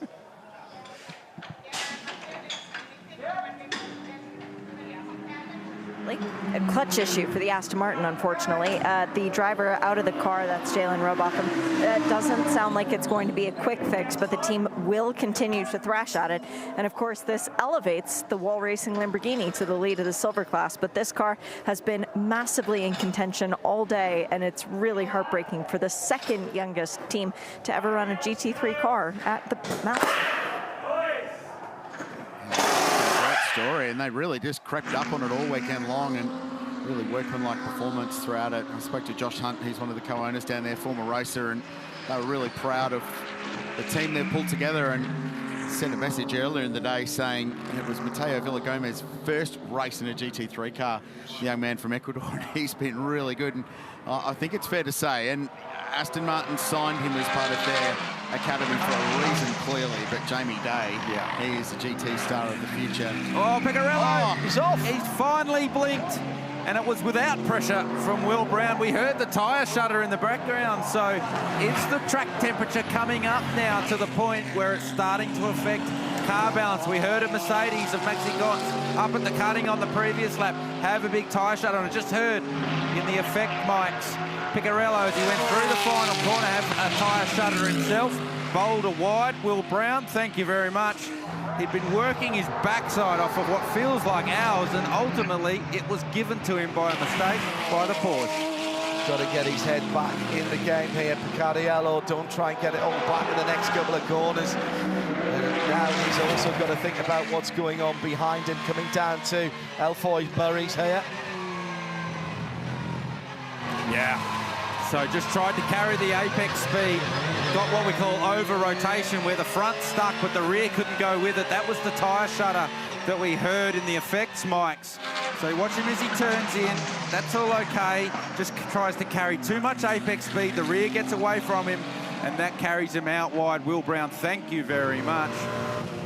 This is on board the number 26 Arise Ferrari, and you can just see losing the rear in the mid-corner. That was the tyre shuttering where it's gripping and releasing, and it just sends him out into the gravel. Oil slick pass as it happened, as the Pro-Am Arise car is in pit lane. That door is closed. I'm pretty sure Jackson got that one closed. Yeah. So. Third. No soft close option on the Ferrari 296 GT3. Find a joinery company and get those soft closed doors on that thing. Kelvin van der Linde just being closed down on by Maxi Goetz in the last couple of laps. It was 3.5. I said he'd been holding it out there in the black number 32. Behind the hallmark Audi going up Mountain Straight. He'll deal with that fairly easily. That's Marcini behind the wheel of that car. So van der Linde and Goetz almost identical lap times, 2 100s in it between the two of them. So I think what the important thing is there, John, is that gap is not growing anymore. Correct. Nice job by Marcini. Gets out of the way of Goetz in second. Well played. Vastly experienced is Marcini in the Audi here at the 12-hour. And the other thing I'm noticing now is just how much the line is rubbering up in the places where you are looking for traction. So through the apex out, through the centre of the corner out, and also on the turn-in, you can see where the Pirelli rubber is being laid down. It's actually quite noticeable in some of those areas. Yeah, and what happens is as the sun is up now and the track gets hotter, how many when you make a cheese toasty and you just toast it too long and the cheese goes too gooey? I hate that. That's what's happening on the track. That's the tyre shutter. That's when the grip goes away, when you're trying to carry the speed and the rubber on the track is too hot and the car slides and then the weight creates shudder. We heard it from Goetz a couple of laps ago at the cutting, and that's what caught Picarello out at the final corner too. So effectively at that point, you've got as much Pirelli rubber underneath your Pirelli rubber as you probably have the tarmac surface. Yeah, absolutely. And what happens is traditionally, in the longer races, when the track now then starts to cool down again and that rubber on the track cools down, the grip really comes up because you haven't got that gooey, greasy feel. And that's what it's a race car rubber. You love it when it's like that. Well, that little mistake by Alessio Picariello has turned into a 3.5-second deficit now as he's dropped down. Actually, what I think would be good to watch now is the lap speed between Brown and Picarello now that they've swapped. Because I thought that Brown had more speed than the Porsche when he was stuck behind it. Straight down to the 204s for Will Brown, 204.4 now. Last lap was the mistake lap, 206.9 for Alessio. He comes down to a 204.3. So 204.1 to 204.3 last time around on lap 228 for Will Brown and Alessio Picariello. Pit stop time for the hallmark Audi number 9. That'll be Marcini out, Dean Fiore in. Oh, and he's going to get a set of brand new green, unscrubbed, unroaded tyres. Fastest car on track in the top 6 on that last lap was Will Brown. So that reinforces the point that now that he's got that clear air, he does have a fast car under him, but he's lost a lot of track position to Max Goetz. The gap from Goetz in second back to Brown in third is 14.5 seconds. Yeah. So whilst we enjoyed that battle and that exchange between the Porsche and the Ferrari, it's cost Will Brown a lot of time and a lot of track position relative to the top 2. If this carries on the way it is right now, the guys in the number 32 BMW might be wanting to buy Alessio Picariello a BX Lager from our local brewers by the end of the race, because he has certainly put a little dent in the Ferrari 296, and Will Brown, the rest of the 2016 hopes to get towards the front. Maxi Goetz is still there, and that gap still just trickling down. He's not knocking big lumps out of it, but he's planing, shaving little bits off now, down to 1.7. It was as high as 3.8, I think, at one time now. This could be Kelvin van der Linde just pacing himself towards the last few laps of his stint. Yeah, but the car that we're aboard now with Will Brown was half a second faster than the leaders to the end of the second sector. So as Will comes to complete this lap, we'll keep a track of the lap time that he completes. On this lap now, Van der Linde a 4.8, Gott a 4.5. Brown will come to the line right now, 4.0. Yeah. So he's taken 8 tenths off the leader, 5 tenths off second place, and put nearly on 5 tenths on Picarello behind him. Fastest car on track clearly right now is the car we're aboard, Will Brown. That tells me two things, and it should be noted that he's still got plenty of performance in the car and the Pirelli tyres, and he's all right on fuel. He's been told to go. That's the caveat. We don't know what Van der Linde is doing with fuel saving. We don't know what Gotts is doing with fuel saving. We've done near a lap on board with Will Brown, and I've been listening. There's no fuel saving going on in that Ferrari right now. So I'm not as good at spotting that as you, but I think Ivan had worked that out. You can hear it, absolutely hear it. And you can see the energy in the race car. Yes. When a driver's saving fuel, it looks like the car's in slow motion, but making lap time. When the driver's pushing on like Will Brown is right now, it's got energy in the car. You can see it moving around. You can see his hands. He is having a hustle right now. Just on 2 hours and 40 minutes still to go. Where do they need to get to, Craill, to make this work on your timing? Never mind the laps at the moment, so we can ask Chad about that later. We need to know when the 32 car pits next. That will dictate how this plays out. That's the leading BMW, yeah. Shall I ring him up and ask him? Yeah, I'm sure they'll tell us. Yeah, that would be great. I'll get Vincent Voss on the phone. I'm sure he'll That would know make exactly my their job strategy. a whole lot easier. I appreciate that, Carl. Okay, I'll get on to that, Rich. So with 2 hours and 38 minutes to go, we're approaching the 10-hour mark of this race.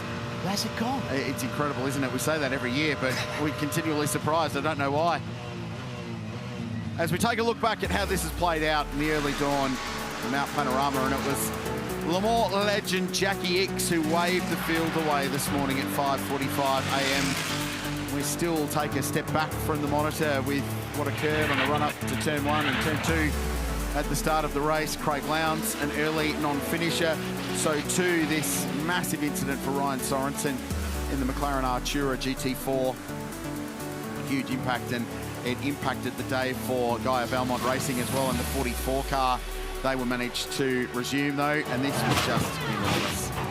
Stephen Grove has been taken to hospital in Orange for precautionary checks to make sure he is okay after one of the largest impacts we've seen in this race over the journey of GT3 cars at Mount Panorama, and there have been a few. The pit stop strategies have been fascinating. This was a key contender on the exit of the chase. Big contact with the unforgiving Elf concrete wall under the spares box bridge, and that was the GMR Mercedes-AMG out of the race, and once again Maro Engel has to wait. And then this Fab 4 at the end, and basically since half race distance have been locked together.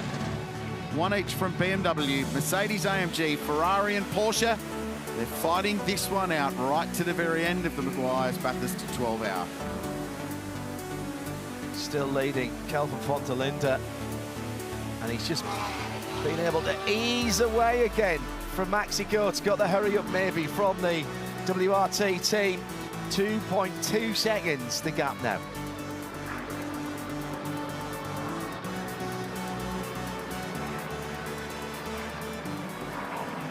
Old school Bathurst shot from the very top of the mountain, looking down Conrod.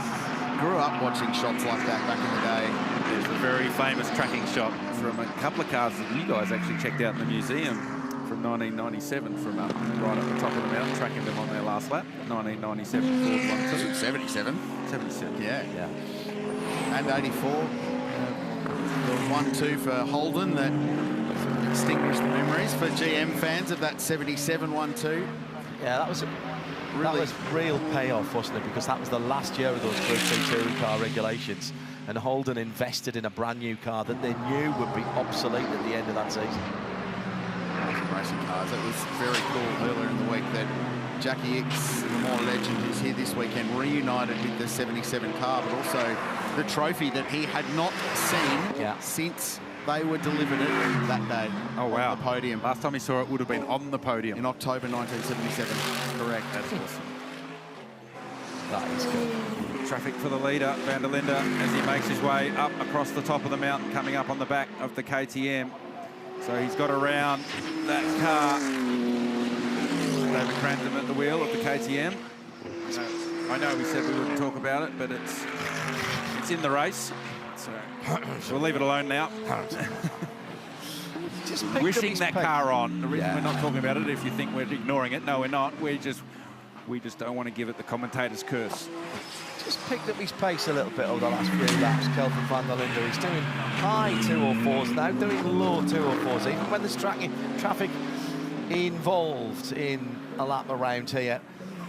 He's kind of had to do that as Maxi Goetz has been closing in. It's just over 10 minutes, Crillsy, to the next pit stops, I reckon, for Kelvin van der Linde at the front of the field. Some of the lap predictors that have been thrown around by some people, some of them are ambitious, some of them are too low, so I'm trying to find the happy medium in the middle of it. Somewhere around the 300 lap mark, but I still think time is the critical factor. And if you can make that final pit stop within 70 minutes of the checkered flag, you're probably, and there's an asterisk on that, probably going to be okay. The longer you can go, the better. The longer you can go, the better you will be. I'd be, if I was a crew chief, I'd be happy if it was close at the 65 or 60 rather than all day. We've seen the BMWs doing stints of an hour and 15, possibly as long as an hour and 20 on a tank of fuel. And at the moment, the race isn't getting quicker. Track conditions, even if they are pressing on, they'd be in the 4s, yep. Would they be in the 3s? Probably. They're not going to be bashing out 2s in these hot track conditions, and the track temperature, the hottest part it's been all weekend. So there's still so many variables, which is what makes this race so cool. And the fact that there's all top 6 contenders covered by 26 seconds. The longest green flag run of the race as well, so they're still all tightly bunched and jumbled up.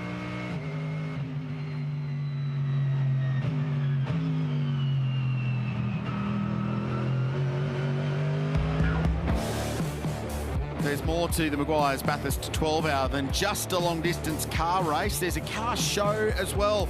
Chemical Guides, Rides and Coffee was back this year, and there were some really cool cars.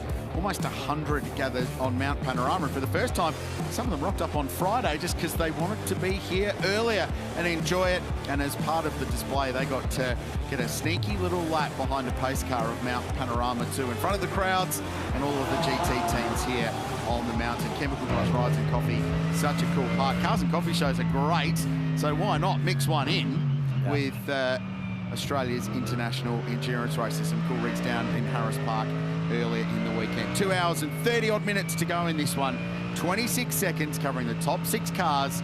Kelvin van der Linde in the BMW leads Maxi Goetz in the Mercedes-AMG by just 1.7 seconds. And we're all just in a little holding pattern at the moment, pushing as long and as deep as we can into the final stanza of this race. Now, a little bit of a problem for Valentino Rossi, coming through Skyline and dropping down. Has to be careful there, gets offline, and there's that slide offline again, Garth Tander.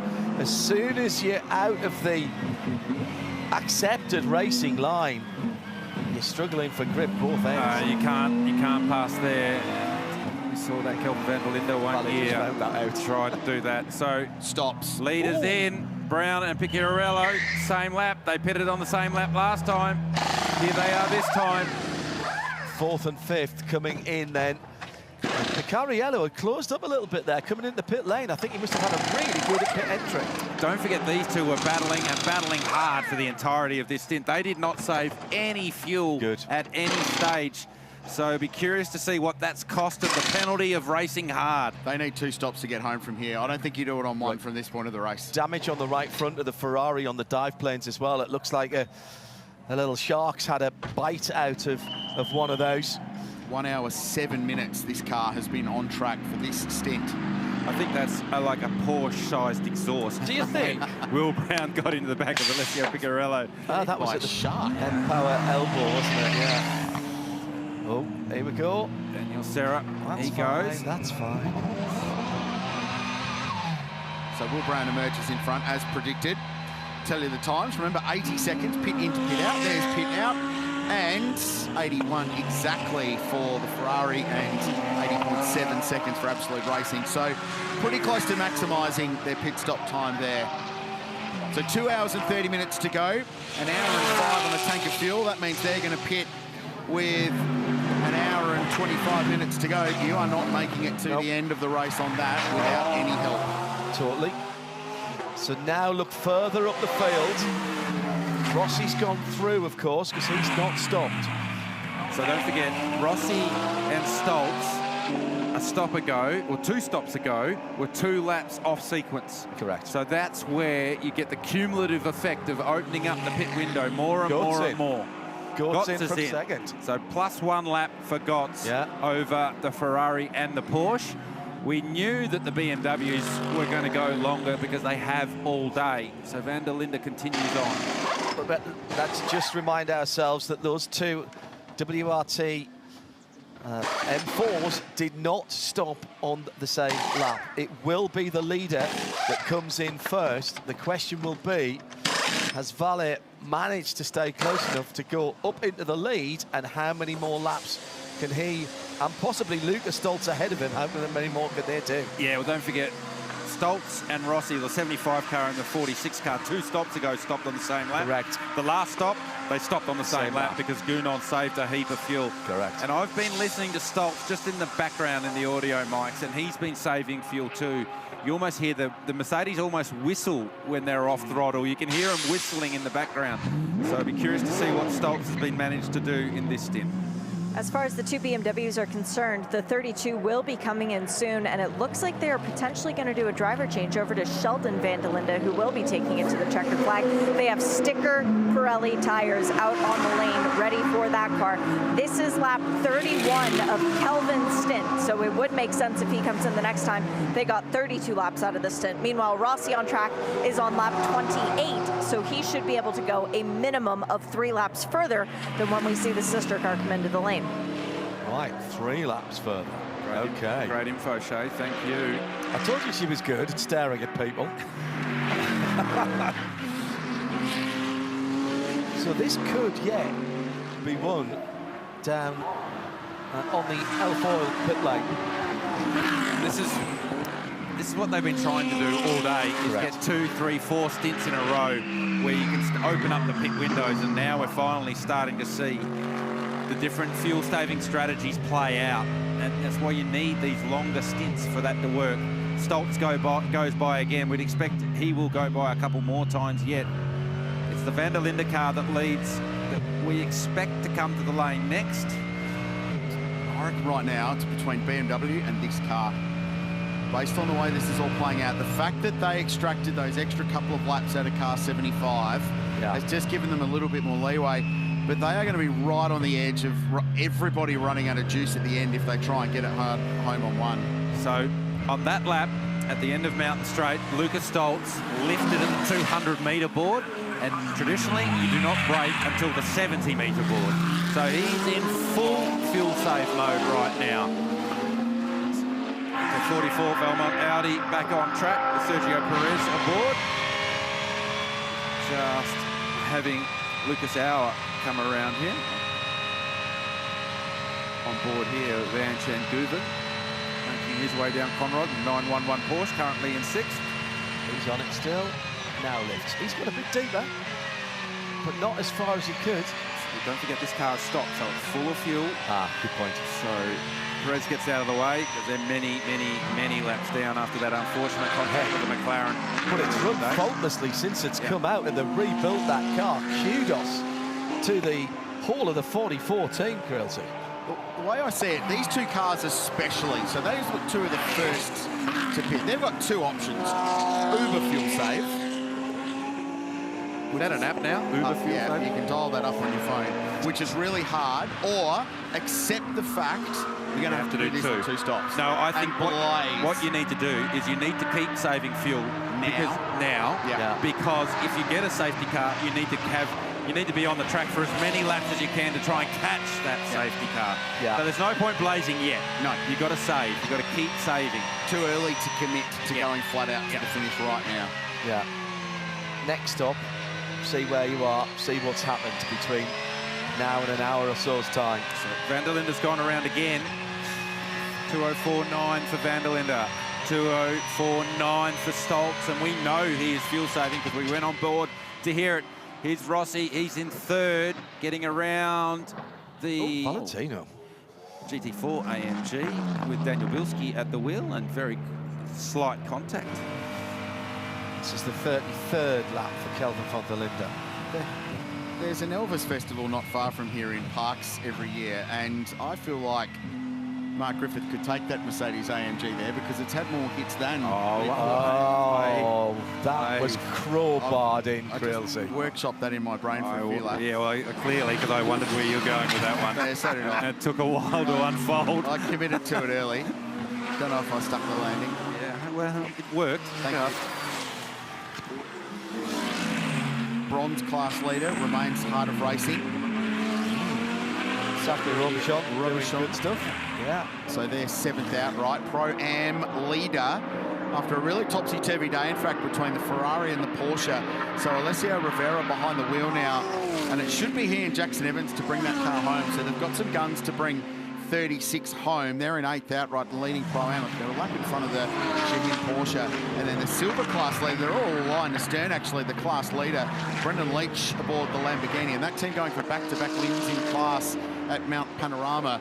They're in really good shape. Brendan in the car now, and they're on 234 laps, looking to chase down Rivera in the Ferrari for track position, but also to win their class. Exactly, Robichon was the fastest car on the track last time around. Oh, no, not quite, because Alessio Ferrara has just gone through and did a 2:04.3, no, 2:04.2 for Zach. So, yeah, that car has still got pace in it. It's just dropped a little too far away, I think, to be a part of the discussion for the overall, but they're well off sequence with the leaders. Don't forget they stopped with Ian James jumping out of that car, and that was a driver time stop rather than a strategy stop with fuel. So Robichon probably light on fuel, so he's able to press on. Lucas Auer aboard the 77 Craft Bamboo AMG Mercedes, making his way through Forest Elbow. And every time I see this guy on track, I just am amazed at what he did yesterday in qualifying. We watched his lap in Q2, and it was a little bit untidy, a little bit scrappy, but it was good enough to get the job done and get himself into the pole battle. But then he went to work, looked at his vision, looked at his data, and produced a really nice, tidy lap that was super fast.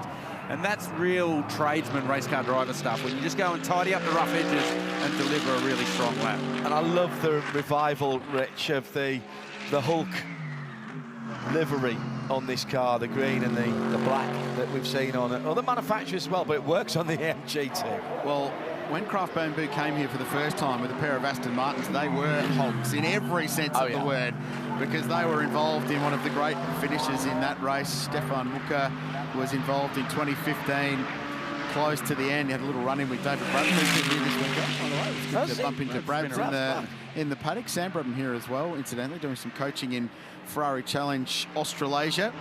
And then in that last corner dash that has only ever been captured on fan film from the hill on the outside of Murray's Corner, with right at the very end as the leader comes into pit lane now.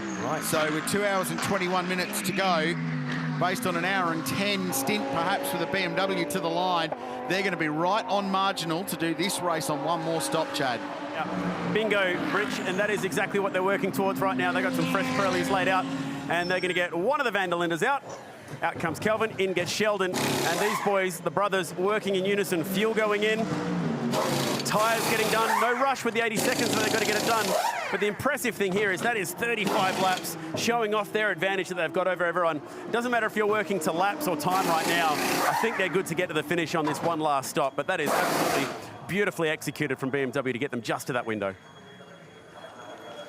Yeah, it's a great point, Chad. Well surmised, and they're in such a good position now from a strategy point of view. And those extra 4 or 5 laps over the Ferrari and the Porsche that we've just seen are all the difference in getting to the line and I emphasise this without any help from the race being slowed down. If there is a caution at some point, it changes the game completely. Yeah, but less so for this car, because it doesn't really matter what happens. They've got flexibility. So this car, the 75 and the 46, have got the most flexibility. Exactly. Should a safety car fall, or should it not fall and we remain green for the remaining 2 hours and 20 minutes? They're the three that can do it. If there's a safety car, it might bring more cars into the game, but ultimately they've ticked a box now, getting to this point here. Sheldon van der Linde rejoins in third position. The two cars ahead have yet to make their stop, but he's well ahead of Lucas Hart, who's heading up Mountain Straight now. So he's at least held on to the gap that he had before pitting.